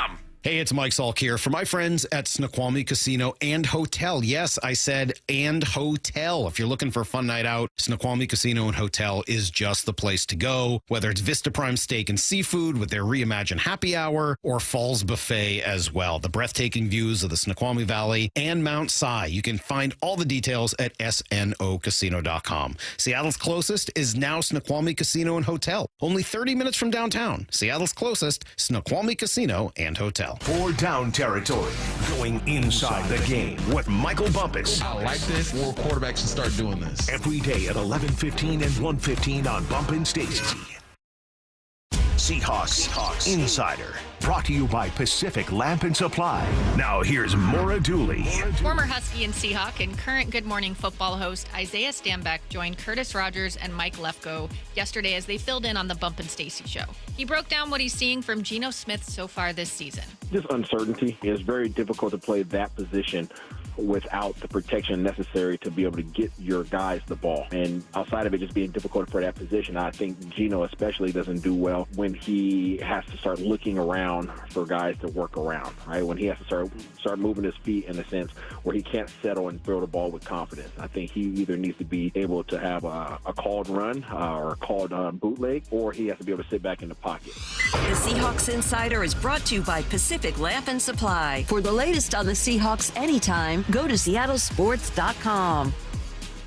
Matt Coker here from West Coast Men's Health. Guys, if you're taking Viagra or any other pill for ED, I want you to ask yourself this question. Do I want to continue to do this for the rest of my life? If you're like most men, the answer is no. Here at West Coast Men's Health, we can restore blood flow naturally without pumping your body full of chemicals like you've been doing. Guys, you need to come in today and fix this problem now. Why are you putting this off? Viagra's not going to magically start working next week, and you don't want to use shots or go under the knife. Call us today and speak with our clinic manager. Ask him any question you like, how it works, the science behind it, and even the cost. Change your life today like the thousands of men who already have. If you're tired of dealing with ED or Peyronie's disease, then call West Coast Men's Health. With clinics in Redmond and Tacoma, call 206-519-6541. That's 206-519-6541. 206-519-6541. Online at westcoastmenshealth.com. Hey, holiday heroes. It's a special time of year at Shane Company. As a family business for 4 generations, we know firsthand that fine jewelry is the gift that says it all. From the engagement ring that says, "You're the one," to the diamond tennis bracelet that says, "Thank you for being you." We have the widest selection of fine jewelry gifts, in stock and ready to take home. Come pick out a pair of hand-matched diamond stud earrings or a necklace with a colorful gemstone. Check out our new Bloom collection, one of owner Tom Shane's favorites this year, featuring stunning sapphires, emeralds, or rubies. At Shane Company, every gift and every price range is crafted to our high-quality standards. We have jewelers working in every store to bring your gifts to life, making sure rings fit just right, setting center stones and engagement rings by hand, and engraving your pieces to make your gifts even more special. Your gifts will always be protected with our unmatched free lifetime warranty. Visit shaneco.com and come see us in store. Shane Company, your friend and jeweler. Washington Wednesdays is powered by Star Rentals, preferred supplier to the West's best contractors. Washington Wednesdays, brought to you by Star Rentals, preferred supplier to the West's best contractors. Joining us now for Washington Wednesday at Seattle Times, Huskies reporter Andy Yamashita. Andy, how's it going? Going good, y'all. Thanks for having me. We're happy to have you. I just wish that we had a really exciting win to talk about. Unfortunately, this Huskies team has struggled on the road. What do you think we learned from this loss to Penn State as opposed to maybe some other losses? I mean, I think it's basically been a continuation of the Huskies' introduction to the Big Ten. You know, Penn State has been one of the teams that has run that conference. And even if you want to really look at it, Penn State isn't even in that top hierarchy of, hasn't been able to beat Ohio State and getting into that top echelon of Big Ten teams. So, it's just another reminder of where UW has to go if they want to get back to that point. And, this is going to be a tougher challenge than it would have been in the Pac-12 or, changing how conference realignment has changed kind of all the expectations for this stuff. But, yeah, I think, again, Penn State is a great team. They're a top 5 team in the country. Again, whether or not they can beat Ohio State or beat an Oregon, UW clearly isn't on that level yet. But this is year one. They're replacing 40-something scholarship players. Right. And, I think if you thought UW was going to go into Penn State, into State College for a whiteout and beat Penn State, I think this was another good reminder of where the Huskies' new reality is. What's their recruiting class looking like? I believe they're still in the top 20. They had kind of an interesting weekend, lost a pretty highly touted recruit, a tight end from Southern California who flipped to Oregon, but got a commitment in the 2026 class from a linebacker from Eastside Catholic, a local kid. Obviously, it's early in 26, and that's down the road. Yeah. But, Fish kind of came in with a reputation of being able to recruit at a higher level than maybe was expected at Arizona. He certainly put together a class that should at least make them competitive. But again, it's a process, right? A lot of these true freshmen, as exciting as it is for fans to think about the future, how many of these true freshmen will play, how many of the redshirt freshmen from this year's class will play, it's all kind of up in the air. Obviously, they're not replacing the amount of players that they had to replace during this past offseason. But, it's certainly something to keep an eye on. Fish himself continuously talks about recruiting. After every win that they've had this season, recruiting is one of the first things that he mentions in his post-game press conference. So it's clearly something that's important to them. It's clearly something that they really focus on. They've talked a lot about building this program through high school recruiting as opposed to the transfer portal. So, again, it's a solid start. They'll probably hope it'll get better. Maybe not if not this class, then in 2026 to have an even better class. But it's a solid start considering where they were last year and all the turnover that they've had. Hey, Andy, Isaiah Stanback was on our show yesterday and said of UW football that you can't keep losing players to the portal. And importantly, you have to strengthen NIL collectives because that's just how you compete in 2024. Do you think that's true for Washington? I think that's true for every college football program in the country. NIL is important for sure. It's the most important thing, whether fans want to hear that or not, to being able to land top-level recruits. I think another part of this that's fascinating is revenue sharing comes up in 2025, right? With the House settlement in the last legs of approval, schools and athletic departments will be able to share revenue with college athletes. But how does that work? How does Title IX impact that? None of that is known yet. There's no scholarship limits anymore, but you've already seen the SEC implement an 85 scholarship limit on its teams. Wouldn't be surprised to see something like that going forward. Jed Fish has even alluded to that, talking about, you lose, I think, money that you can share with students in revenue sharing, depending if you go over the 85 scholarship count, which is what it's already at. So it'll be fascinating. Again, UW's athletics department, if you want to get into that whole discussion, is its own, probably hour-long talk about how UW's financially ended up in the position it's at. But they've got to find $20 million, around $20 million, to share with its athletes. And for a school that's still paying off stadium debt, for a school that's paying massive amounts of money to its coaching staff, it's not like there's $20 million sitting around. So beyond just NIL, there's also revenue sharing coming up. And again, that's all stuff that they're tapping their donors for. They talk a lot about wanting to do facility upgrades, and that's another thing that they're going to tap donors and fans for. And, this is just the modern landscape of college football. It kind of comes down to,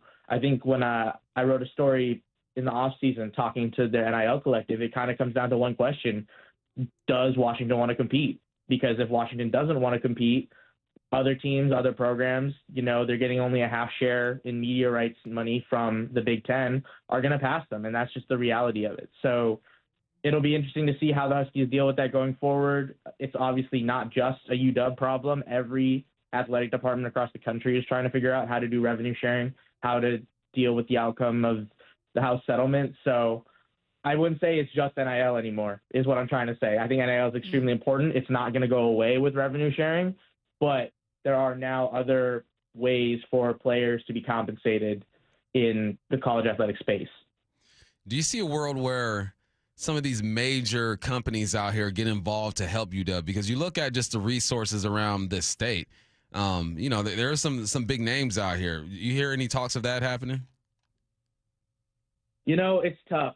I think there are clearly a lot of big companies out here in Seattle. Obviously, it's kind of what the area is known for. Now, the level of interest they have in college athletics in general is kind of questionable. I think, you see Alaska Airlines has the naming rights to some stuff at UW. I think, there's potential for that, but you also look, right, like NIL itself, it was supposed to kind of be for commercial endorsements, right? But when you look at the amount or who gets endorsements, Amazon is here, but Michael Penix Jr. had to be the Heisman runner-up to get an Amazon ad, right? Like, It's not like they're just throwing money at this the way that other companies are in other states. So I think it's interesting. I'm certainly not saying there's no chance, but I also haven't heard that there's been a ton of movement on that, but it's been a while since I checked in on it. But yeah, I mean, it would certainly help UW to have some more commercial financial backing. I think one of the things in the House settlement they've talked about is potentially like on-field branding, which, I think that would help UW. But, it's certainly not a given the way it is at other places or with the ties other major companies have to certain universities. All right, well, let's take a look ahead to Friday. We don't have to go very far here. Taking on UCLA. It's going to be a blackout game for Washington. Tell us what we should know about this matchup. Yeah, definitely. Excited to talk a little football after all that financial Some talk. heavy stuff. Yeah, no, I mean, look, like, this is UW's best chance to make a bowl game, right? And, the bowls for 6-6 aren't, the national championship. It's not the Sugar Bowl. But for Washington, Jed Fish has talked about this consistently. They need those extra practices. They need as much time with these young players, with this young group, as they can get. And so while UW fans may be kind of neutral, what's really the difference between 5 and 7 and, let's say, the LA Bowl? Washington as a team needs those extra practices, needs that time to build for next year, because that's really kind of what this year has been about. And they've got 2 games left to do that. They've got Friday against UCLA, and they've got November 30th against number 1 Oregon. And, UW fans obviously can hold the 2 wins last season, 3 wins in a row over Oregon for now, but it's hard to imagine a huge upset in Eugene, honestly. I'm not saying it's not possible, but, if UW really wants bowl eligibility, they need to win on Friday, basically. And, a month ago, UCLA seemed like a very winnable game, but the Bruins have really turned it around. They've won 3 straight after starting the season 1-5. Deshaun Foster has found something there on defense, and Ethan Garbers, a former UW quarterback, started his career up here on Montlake, is doing what needs to be done for them to win games. They beat Nebraska. They beat Iowa last week after Iowa steamrolled UW in Iowa City. So the Bruins aren't the maybe rollover team that people might have thought just a month ago, and it's going to be tough. You know, the other part of this is UW played a late night East Coast kickoff in State College, which is notoriously one of the hardest college cities to fly in and out of, really challenges your logistics team. Jed Fish said the team didn't get back until 5 a.m. on Sunday, and then they have a short turnaround to play on Friday. UCLA played last Friday. This is their second consecutive Friday game. They have a full regular 7-day schedule to prepare for this game. UW has already lost on a short turnaround. They lost a Friday night game to Rutgers. So all this stuff is kind of will make this more challenging for Washington. And, you know, it'll be interesting because, again, UCLA isn't a pushover. He is Seattle Times Huskies reporter Andy Yamashita, kind enough to join us for Washington Wednesday. Thanks, Andy. Thanks, Andy. Thanks for having me, y'all. See ya. All right, what I need to know coming your way next, 866-979-3776. Seattle Sports, your home for Brock and Salk. Our weekly conversation with Daniel Jeremiah, one of my favorite parts of the week. If they were to win this thing Sunday in Santa Clara, why? What will be the why? I would say 2 things. You know, I want to look at the pressures. Hopefully they can limit the pressures up front offensively. And then I would say on the other side of it, can they just limit McCaffrey, you know, put a lid over him? You know, last week they did a good job in Tampa of slowing down the run, and then he goes out and catches a zillion balls and makes impact there. So those would be kind of the 2 areas I would think going into the game. On Seattle Sports and 97.3 FM HD2. Hey, this is Stacey Rost, and if you're looking for top-notch service for your plumbing, heating, and air needs, look no further than Ben's Plumbing, Heating, and Air. For over 25 years, Ben's has been providing 5-star service to our community. Their team of experienced professionals are dedicated to making sure you get the best service possible. That means no pressure, no gimmicks, just honest, reliable work. From routine maintenance to emergency repairs, Ben's has got you covered. And with their no-pressure sales approach, you can rest easy, knowing you're only getting the services you actually need without unnecessary upsells. So whether it's a leaky faucet, a broken heater, or an AC on the fritz, trust the experts with over a quarter-century of excellence. Call Ben's Plumbing, Heating, and Air today at 206-789-5353 or benz.plumbing. Ben's Plumbing, Heating, and Air, where 5-star service meets no-pressure sales. 12s, your Seattle Seahawks return to Lumen Field Sunday, November 24th to take on the Arizona Cardinals during our annual Salute to Service game. Tickets are available now at Seahawks.com.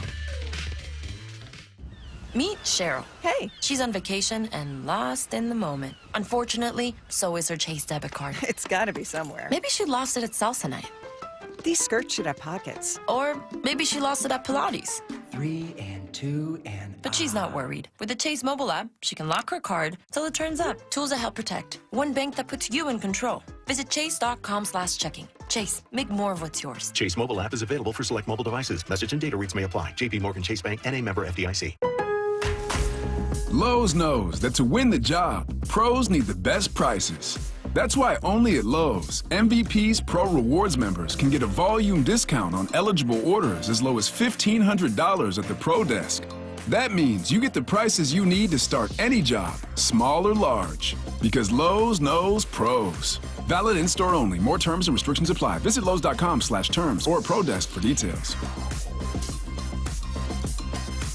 You've heard the saying, you never get a second chance to make a first impression. Since 1926, my family's been helping local businesses make great first, second, and long-term impressions. We know how to make your company look good with quality uniforms, logoed apparel, floor mats, linens, and more. If you're paying for linen service or doing it yourself, let's have the conversation. The information and quote are free, but the savings and service can really add up. Visit suplinen.com. Superior Linen Service. It's what we do. Food banks are in need of our help. Would you please drop off non-perishable food items at any of the 6 Harnish Auto Family dealerships, including Subaru, Chevy, Buick, GMC, and Volkswagen of Puyallup, or Kia and Chevrolet of Everett? It's the Harnish Auto Family, where people matter. Roof now, pay later. Hi, I'm Sam Thomason, owner of State Roofing. Take advantage of our 0 down, 0 payments, and 0 interest for up to a year. We've partnered with leading lenders to make the replacement or repair of your roof affordable.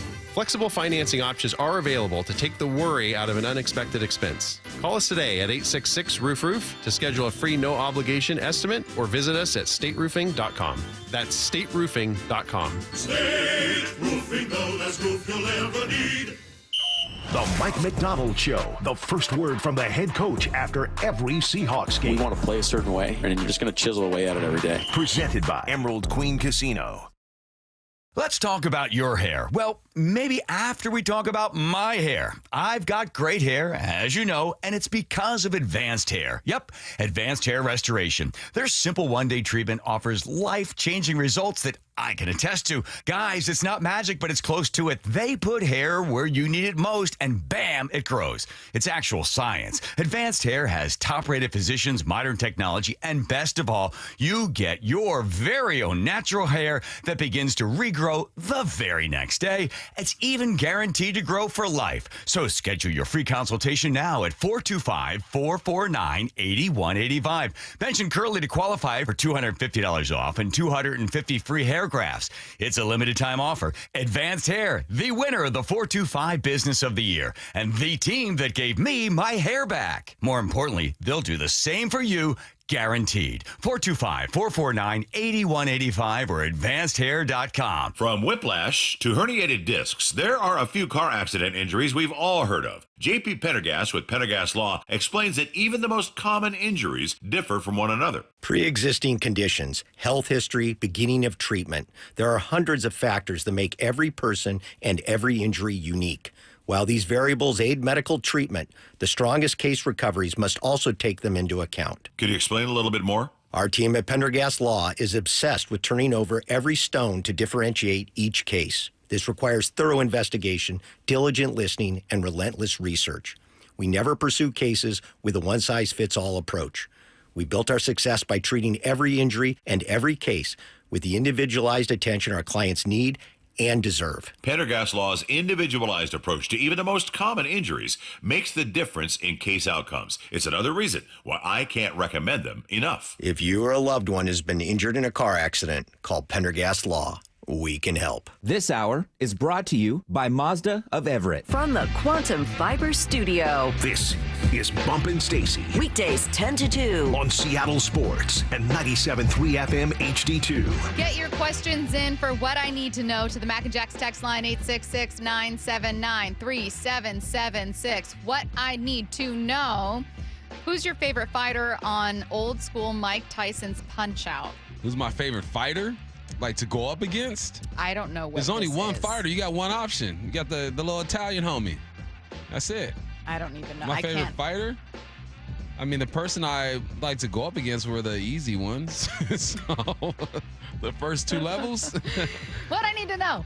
Are the Kansas City Chiefs the worst 9-0 team in NFL history? I've read they have the worst point differential of any 9-0 team in history and have been behind in most of their games. They're the worst 9-0 team with the best offensive personnel. Yeah. Now that Hopkins is over there.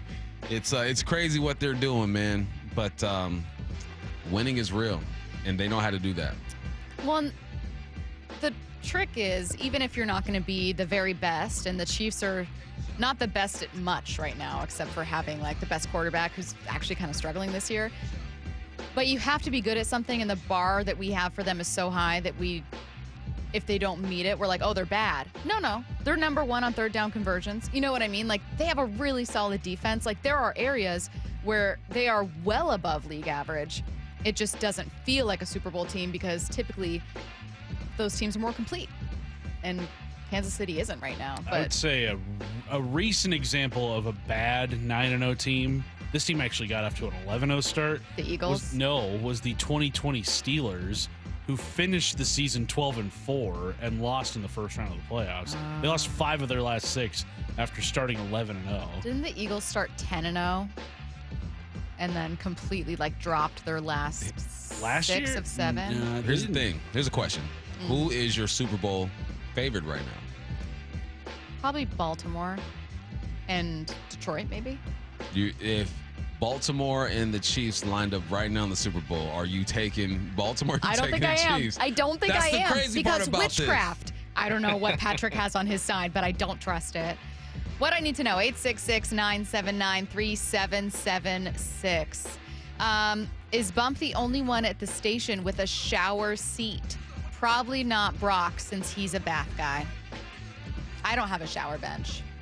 Me neither. Remember when we told, who'd we have on with us? Mike Morris, current NFL player? And we were like, said something about a shower bench, and he was like, I don't have money like that. You got more money than me, that's for sure. It was great. Let's see. What I need to know, says the 509, how do you treat stupid people while shopping? Like customers blocking the aisle or taking way too long to use self-checkout? You sound like we need to get together for a Get Off My Lawn segment. For real. For real. How do I treat them?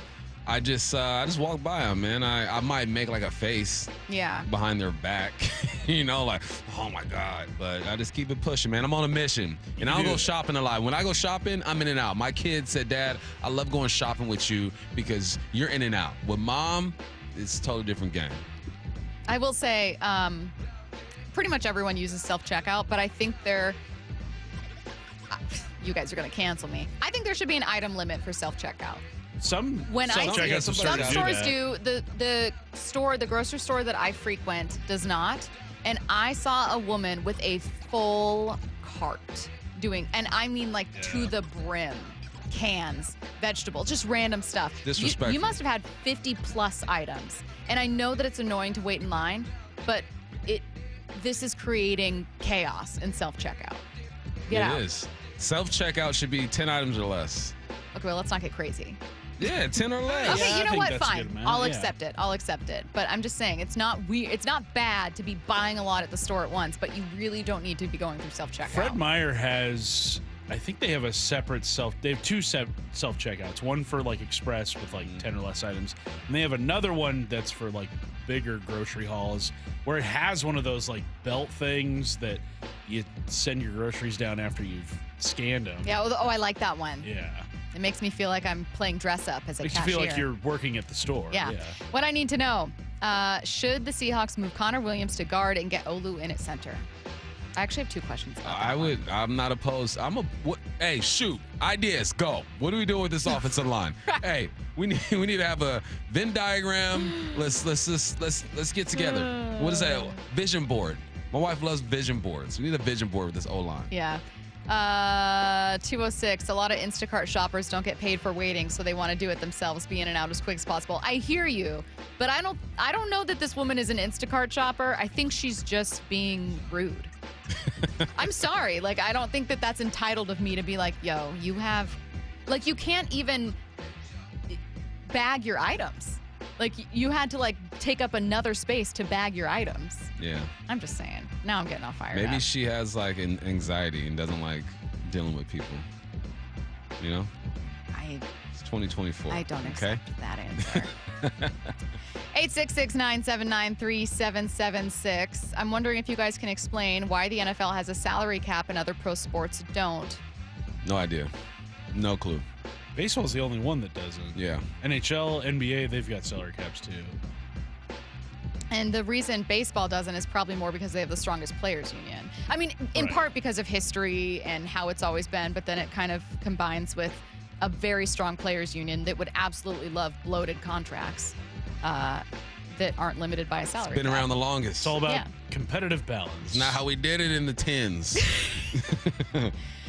All right, you guys, this has been Bump and Stacy. If you missed any part of the show or if you loved it so much you just need to hear more, make sure you check out the Bump and Stacy podcast on Apple, Spotify, Google Play, or SeattleSports.com. For Michael Bumpus, Curtis Rogers, Matt Nelson, I'm Stacy Rost. Wyman and Bob coming your way next.